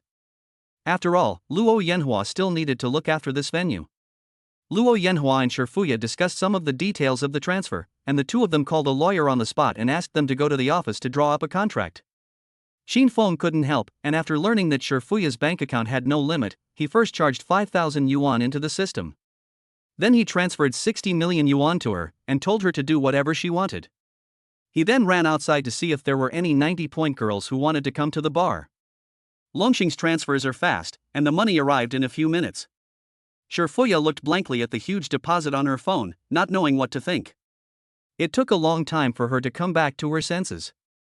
She looked at Qin Feng, who was lying on the second-floor railing, admiring the beautiful women below. His eyes sparkled. It wasn't until then that she completely let down her guard and trusted this man. System prompt, Sophia's favorability +8. Qin Feng received the prompt and paused his shaking leg and swaying figure. He looked at Sophia's profile. Favorability, 79. Spending, 60.03 million yuan. Damn, why is it always so close? Could it be that 80 points is the key? I need to do something to impress her before I can get to the bottom of it. Qin Feng thought back to the wonderful night he had with Xia Ting. 1 point for each time. Maybe I should try to get Shifuya drunk tonight, take her to a hotel, and see if I can get a point by working hard. Qin Feng turned around, leaned against the railing, and rested his elbows on the wooden handrail, his eyes constantly wandering over Shifuya's body. He pondered the success rate of this plan in secret. At the same time, he was curious about which kind of judo Shifuya studied. The bar lights flickered, and the spotlight swayed. The intermittent light shone on Qin Feng's face, making his focused expression with a bit of a wicked smile become evil and arrogant. Shifuya accidentally met Qin Feng's gaze. She was startled by his aggressive eyes. She panicked and avoided looking at him. Then she remembered that he kept calling her sister, and yet he dared to look at her with such a gaze. She was instantly annoyed, and with a little shuffle, she stood up and walked quickly towards Qin Feng. Every step carried the momentum of wanting to punch someone. Stupid little brother, you've got some nerve, daring to look at your sister like that? Qin Feng was shocked, his distracting thoughts suddenly disappearing, and he quickly straightened up, assuming an attitude of begging for forgiveness. Haha, the light is too dim. I just want to look more carefully. Shifuya extended her hands, pinched Qin Feng's cheeks on both sides, and pulled back and forth one after the other. Don't think that just because you pay me, you can bully your sister. Qin Feng's mouth was pulled open, and his speech was unintelligible. Ow, it hurts. Sister. Shifuya thought pinching faces was quite fun, and squeezed Qin Feng's face with her palm, making his mouth pucker into upper and lower lips, like fish lips. Say, what were you thinking just now? I was thinking that you were very pretty, Qin Feng said in a hoarse voice. Praising a girl for her beauty is a catch-all, and it can be used for any situation. Shifuya was indeed a lot less angry when she heard this. She was now genuinely prepared to treat him like a younger brother, but just now, the look in Qin Feng's eyes made Shifuya think that the man had been lying to her before. His only goal was to sleep with her. Now that she saw his sincere attitude, her anger subsided, and after calming down a little, she thought. You don't need to spend 60 million to have sex. What kind of spendthrift would spend that much money to trick a woman into having sex?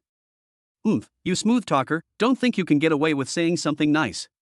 If you disrespect my sister again, I won't let you call me sister anymore, Shifuya warned. What should I call you then? Wife. Qin Feng didn't dare to say what was in his heart, and he giggled foolishly. I dare not, from now on you will be my biological sister. Shifuya's eyes widened. Is that how you use the word biological? Well, biological sister is fine, isn't it? Qin Feng held her hands to prevent her from continuing to ravage his face. Remember what you said, your sister and I have a bad temper, and when I'm crazy, I might lose my temper with you.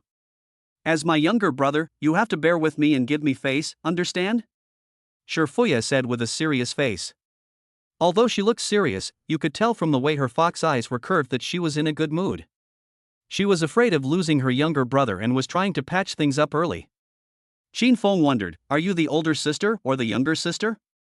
There's no reason for you to get angry with me. It shouldn't be that the younger brother is being unreasonable and you're worrying like an old mother?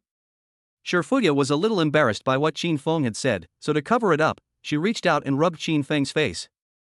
I'm the older sister, I call the shots. Okay, fine, you have big breasts, you're right. As soon as Qin Feng finished speaking, Shifuya lifted his ear and quickly begged for mercy. It hurts, I'm sorry, I'll do whatever you say, Let's see if you dare to mess around in the future. Shifuya didn't even use much force, and when she saw him pretending to be hurt, she snorted. She rubbed his red ear and blew on it tenderly. Luo Yanhua, who was sitting over there, saw the two of them flirting and his envy made his eyes red. He had known Shifuya for 2 or 3 years, and she had always been cold and distant, doing things in a strict and proper manner. She was the kind of girl who was hot on the outside but cold on the inside. No matter how much money was thrown at her, she would smile, but there would definitely not be much of a reaction in her heart. He had never seen her be gentle and considerate towards a man, or care about him. He also didn't know what kind of tactics this man had used. She treats me the same way, but why is there such a difference? Chapter 59. Chapter 58. There are surveillance cameras in the bar, you can't cheat me. Luo Yanhua was at a loss for words, but he didn't really care about women. With money, what woman can't be got? He was keeping 5 mistresses, and 2 of them were blonde twins. Every day was an overdraft, and nothing could make it up. He envied Qin Feng and Shifuya's romantic mood, but he didn't want to rack his brains over something that would last only a few minutes. It was also troublesome to have to guess a woman's mind. Just pay her and tell her to kneel down and do the work, and that's it. Luo Yanhua waved his hand and told someone to bring a bottle of the most expensive black pearl in the store, and ran to go drink with Qin Feng. President Qin is truly a hero emerging in his youth, a young man of great ability, buying a bar for tens of millions of yuan as if he were buying a toy, without even blinking an eye. Luo Yanhua flattered him while pouring him a drink. Here, I toast you with this drink, you must drink it. I, Luo Yanhua, have never served anyone in my life, and you are the first. Your courage really opens my eyes. Qin Feng had never experienced being fawned over, especially by a big boss like this one driving a Maybach. He was a little carried away by the praise. Although he couldn't drink this kind of foreign wine, he saw that Boss Luo had gulped it down. Without saying a word, he also drank it in one gulp. This foreign wine is not as strong as Baijiu, and it has a softer and more delicate taste, with a little fruity sweetness. After drinking it, a feeling of heat will well up in your chest, and your limbs and bones will fill with strength. The overall feeling is not bad. Mr. Qin is really a generous man. Here's to the second glass of wine. Congratulations on finding a sister who is devoted to you, and congratulations to our Xiaoyao on recognizing a good brother. I toast to you both. After saying this, Luo Yanhua gulped down the full glass and then smiled and held up the empty glass to indicate that he was done. Although Qin Feng now has the freedom to drink, he can choose not to drink if he wants to, and no one can persuade him. But Boss Luo's words really appealed to him, and since the wine wasn't bad, he raised his glass and poured it into his mouth. Shifuya wanted to stop him, but it was too late. She watched him drink it down in large gulps, worried, and sighed. She took a small sip herself. Luo Yanhua didn't care if Shifuya drank it or not, as long as Qin Feng did. He picked up the bottle again and prepared to make a third cup. This was his 3-pronged attack, and after drinking it, it would be either you or me. Mr. Qin, I won't say any more, it's all in the wine. Let's drink up and be brothers. Qin Feng didn't know much about foreign wine and didn't know how it was normally drunk. Seeing that it was always poured full, like beer, he thought that the alcohol content was similar to beer. He was the kind of man who would drink a bottle of beer with a skewer in it, and he could drink beer like it was play. Qin Feng picked up the glass and wanted to gulp it down in one go, but a slender hand stopped him at the mouth of the glass. Luo Ge, let me drink this glass of wine for him, Shifuya said with a smile. This foreign wine is over 40% alcohol, and it's fine to drink, but it has a huge aftereffect. Shifuya was worried that Qin Feng would have a hard time dealing with the alcohol if he drank too much. She took the initiative to stop him from drinking. Luo Yanhua was instantly angry, feeling betrayed. He had raised this woman for 3 years, and in the end, she didn't even come over to help him drink, but instead stood on the opposite side and stopped him from drinking. Luo Yanhua wanted to lose his temper and tell her to go to hell. But with Qin Feng here, he didn't dare. He just let his face sink and said coldly, "Okay, I don't need to remind you of the rule of drinking 3 cups on behalf of one, right?" "Yes, I know," said Shifuya lightly. After that, she went to take the glass in Qin Feng's hand. Qin Feng, who had drunk 2 kinds of wine, was obviously a little drunk. He raised his glass to avoid Shifuya's hand and prevent her from grabbing it. At the same time, he smiled and brought his mouth close to Shifuya's side, whispering into her small, crystal-clear ear. "Sister, don't mess around. Thanks to the 1-for-3 deal, after I finish drinking, you go up and toast him 3 more times. Together, we siblings won't be afraid of drinking this old baldy to death." Shifuya's earlobes were tingling from the hot breath Qin Feng had breathed in her face. But when she heard the epithet old baldy, she burst out laughing. After assessing Qin Feng's condition and seeing that he was still in good shape, she stopped blocking him, but just reminded him with concern. "Well, but you have to be careful after you finish this glass. It's strong alcohol." Qin Feng laughed, not caring at all. He tilted his head back and finished the drink, then raised an eyebrow at Luo Yanhua, signaling him to hurry up. Luo Yanhua drinks all the time and has a good tolerance for alcohol. He can handle 3 glasses. He finished the 3rd glass cheerfully and then smiled and invited Qin Feng to sit down. Shifuya did not toast Luo Yanhua. She knew she was not qualified and that the other person might not drink the toast anyway. Luo Yanhua led the conversation, chatting about some interesting things that happened in the bar and bragging about his past achievements. As Qin Feng listened, the alcohol began to take effect, and he felt a little dizzy and his vision was a little blurry. Shifuya handed him warm water with concern, fed him fruit, and wiped the sweat off him with a damp towel. Qin Feng was extremely comfortable, smiling foolishly with his eyes half closed. At this time, Luo Yanhua suddenly asked without a trace. "President Qin, do you know Qin I mean?" After he said that, the scene suddenly fell silent. No one made a sound, as if even the music in the bar had become a little quieter. Luo Yanhua fixed Qin Feng with a pair of piercing eyes. He wanted to read something on his face. This was the name of Qin Feng's father. Whether Qin Feng showed that he knew him or pretended not to, as long as there was the slightest change in his expression, it would mean that there was something wrong with the boy. Shifuya saw that Luo Yanhua's eyes were not right and his questions were strange, and her heart followed suit. Her gaze at Qin Feng was full of tension. That sounds familiar. Wait a minute, let me think. Qin Feng frowned, tapping his fingers against his forehead as he tried to remember something. Then, as if he had remembered the answer to an exam, he clapped excitedly and replied. "Oh yes, that was my father." Luo Yanhua was taken aback, and then burst out laughing. It turned out to be the nominal father of President Qin. I'm sorry. Luo Yanhua had no more doubts at this point. Qin Feng's performance had dispelled his last shred of doubt. Just looking at him, you could tell that he must have forgotten the information and had to think for a while before remembering it. Little did he know that Qin Feng's father had died when he was young, and over the years, he would never have thought of it if it wasn't needed when applying for documents. Luo Yanhua really took Qin Feng for a big shot this time. Afraid that if he asked this probing question, he would make the big shot unhappy. So he sincerely invited Qin Feng to his bath center to relax with a massage, play cards in the evening, or go to a cruise ship to watch an exciting reality show. He would pay for everything. Qin Feng was eager to go and gain some knowledge. But he was not feeling well and really couldn't go. He didn't want to repeat his past mistake. So he heartlessly refused the invitation, stumbling and saying that he was not strong enough to drink. Then he leaned slowly against Shifuya's shoulder and closed his eyes to rest. Luo Yanhua didn't dare to disturb the big guy, so he slipped a business card in and told Qin Feng to call him if he needed anything. In Jiangchang, Luo Yanhua, still had a bit of a reputation on the streets. He had the people and the money. Qin Feng didn't say anything, as if he were about to fall asleep. Luo Yanhua smiled sheepishly and respectfully whispered his leave-taking. Once the annoying fat pig left, Qin Feng and Shifuya were the only ones left in the booth. The man and woman were alone, in the dim light, close to each other. Disturbed by the pounding music, the man opened his eyes dreamily, his eyes dazed with drunkenness. The woman's scent was very intoxicating, a little milky, with a hint of alcohol. Qin Feng couldn't help but lean into Shifuya's neck and take a deep breath. Curiously, he asked, "Sister, do you still have milk?" Then his skull was knocked. It was knocked by the woman across the room with the back of 2 bent fingers. The force was just right, and it could be used to test whether a watermelon was ripe or not. "Don't be rude. I'll have someone throw you out." Shifuya blushed and threatened.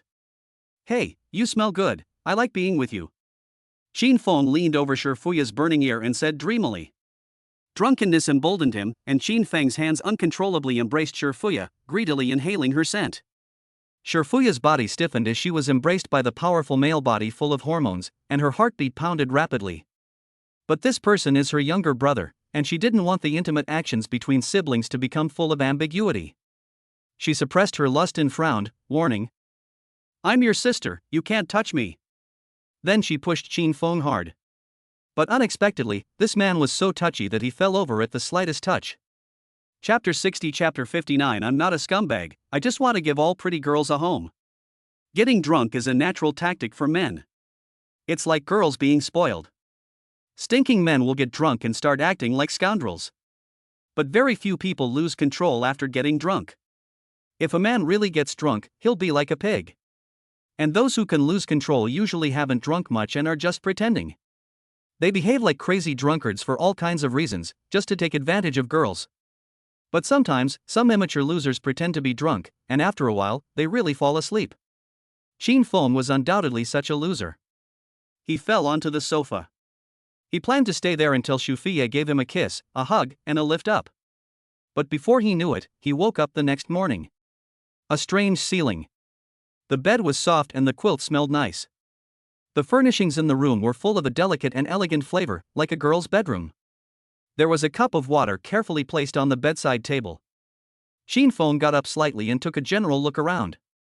There was no computer in the room, just a dressing table with many bottles and jars. To the left of the bed was a whole wall of wardrobes, and there was also a mobile hanger in the aisle, full of spring and autumn jackets. On the other side was a little girl, who looked quite cute. Her big, blinking eyes were full of curiosity, staring at him.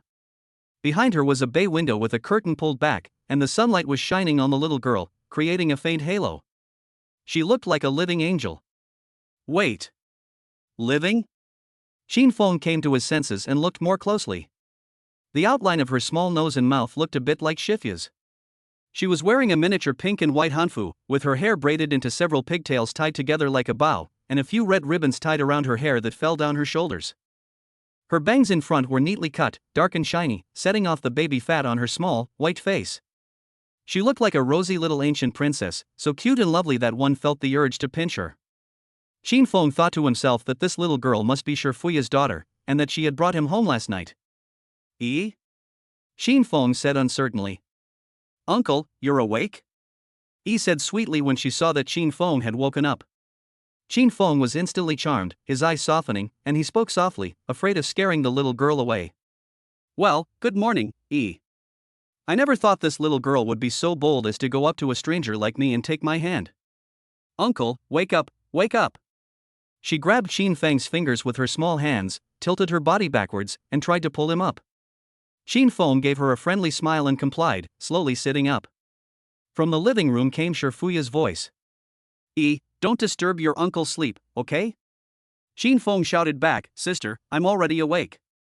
Yi chimed in, That's right, Uncle is awake and he said he wants to play with me. When did he say he would play with her? Xin Feng wondered, do beautiful little girls naturally know how to lie? He felt that this was not good, and couldn't help but extend his sinful hand and gently pinch the little cutie's face, smiling and lecturing. Your uncle can play with you, but children shouldn't lie. Argued with justification. Didn't lie. Just now, asked your uncle, and your uncle nodded. Well. Did you ask while you were asleep? Xin Feng was at a loss for words when he was confronted with the child's tricks. Who can talk while asleep? Where did she learn this? He didn't know what to say for a moment. He pondered that in the future, he would have to lock the door when he went to sleep to keep her out. Xin Feng, come out and eat breakfast, ignore Yi, she's very noisy, Shifuya shouted. Yi pouted in dissatisfaction, her face full of unhappiness. Xin Feng answered, smiling and coaxing Yi. Can I play with Yi after I finish eating? Really? Of course. Uncle Feng is so nice. Yi said happily. Can we go out and play then? Yes, we can, Xin Feng nodded. Can we go to the mall and play? Yi blinked her big, sparkling eyes, looking forward to it. She had been home in the morning and heard her mother say that an uncle had come to the house, so she had been waiting here for him to wake up. She wanted her uncle to go with her to the climbing wall in the mall. She really likes to climb high, but her mother doesn't have time to play with her, and her grandmother doesn't allow it. So she hasn't been able to do so. This time, a grown-up has finally come to the family, and she has to seize the opportunity. No problem, Xin Feng smiled. It seems that girls, young and old, are so obsessed with shopping malls. Xin Feng really likes this cute little thing, rubs her little head, and plans to buy for her. In the little girl's cheers, he walked out of the room. He went into the living room and took a look around the home of the mother and daughter. It was a high-rise building, and judging from the view outside the window, he was roughly in the middle. The two-bedroom, one living room layout was probably only 100 square meters, and excluding the shared areas, it was about 80 square meters. The other room was a bit smaller, but it had an extra balcony, where the girls' laundry was drying. The floor in the middle of the living room was deliberately covered with a patchwork foam mat. There was a box of neatly organized toys on it. Near the kitchen door was a small round dining table with 2 white high stools and a children's chair with a ladder. The house looked small, but it was full of the energy of life. Xin Feng, guided by Yi, finished washing up in the bathroom and sat down at the table. A bowl of pumpkin porridge and some pickled cucumbers were already on the table. Shifei came out of the kitchen. Her hair was casually tied up with a hairpin. She was wearing a loose-fitting white vest, an apron, and shorts. Her feet were in open-toed slippers, with her toes painted in orange-red nail polish, making her feet look even whiter. She was holding a freshly baked omelette in her hands, with a pair of smiling, fox-like eyes, looking like an elegant and charming young woman. That scene, whether it was people or omelettes, Xin Feng wanted to eat. "I want to try your cooking. I wonder how it compares to the egg pancakes sold outside." Shifei put down the plate, wiped her hands on her apron, sat on a high stool, and, with Yi on her left and right, stared intently at Xin Feng eating breakfast. It was as if everything was perfectly natural.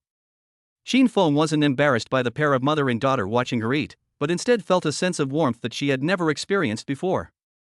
Ignoring the hot mouth, he picked up the omelette and took a big bite. The omelette was not greasy but crispy and tender. The food in his mouth rolled around in his mouth. The egg and sauce aromas circling between his mouth and nose just right. For some reason, the omelette, which simply had sesame, green onion, and ham in it, tasted better than any other delicacy in the world to Xin Feng. He gobbled it down, giving it a thumbs up. Shifei smirked, reminded him to eat slowly, and said that she and Yi had already eaten, so no one would be fighting with him. However, she didn't expect Yi to see him eating so deliciously and yell that she wanted some too. Xin Feng lovingly used his chopsticks to give her a little bit, and then finished his own share in 2 or 3 bites. "Sure enough, good things taste even better when you fight over them. By the way, that Xia Ting girl called you last night a few times," Shifei said casually. "Huh? Then what?" Xin Feng was a little happy to see Xia Ting contact him on her own initiative, but he didn't show it. "I think this girl is not bad, she answered the phone for you and comforted her a little." Shifei thought about the sister hearing her voice and directly being too scared to make a sound, and she wanted to laugh. "What did you say to comfort her?" Xin Feng asked in surprise. "I just said that you drank too much and slept at my place tonight," Shifei revealed a fox-like, wicked smile. "Shit, Xia Ting will probably think I'm a scumbag when she hears that."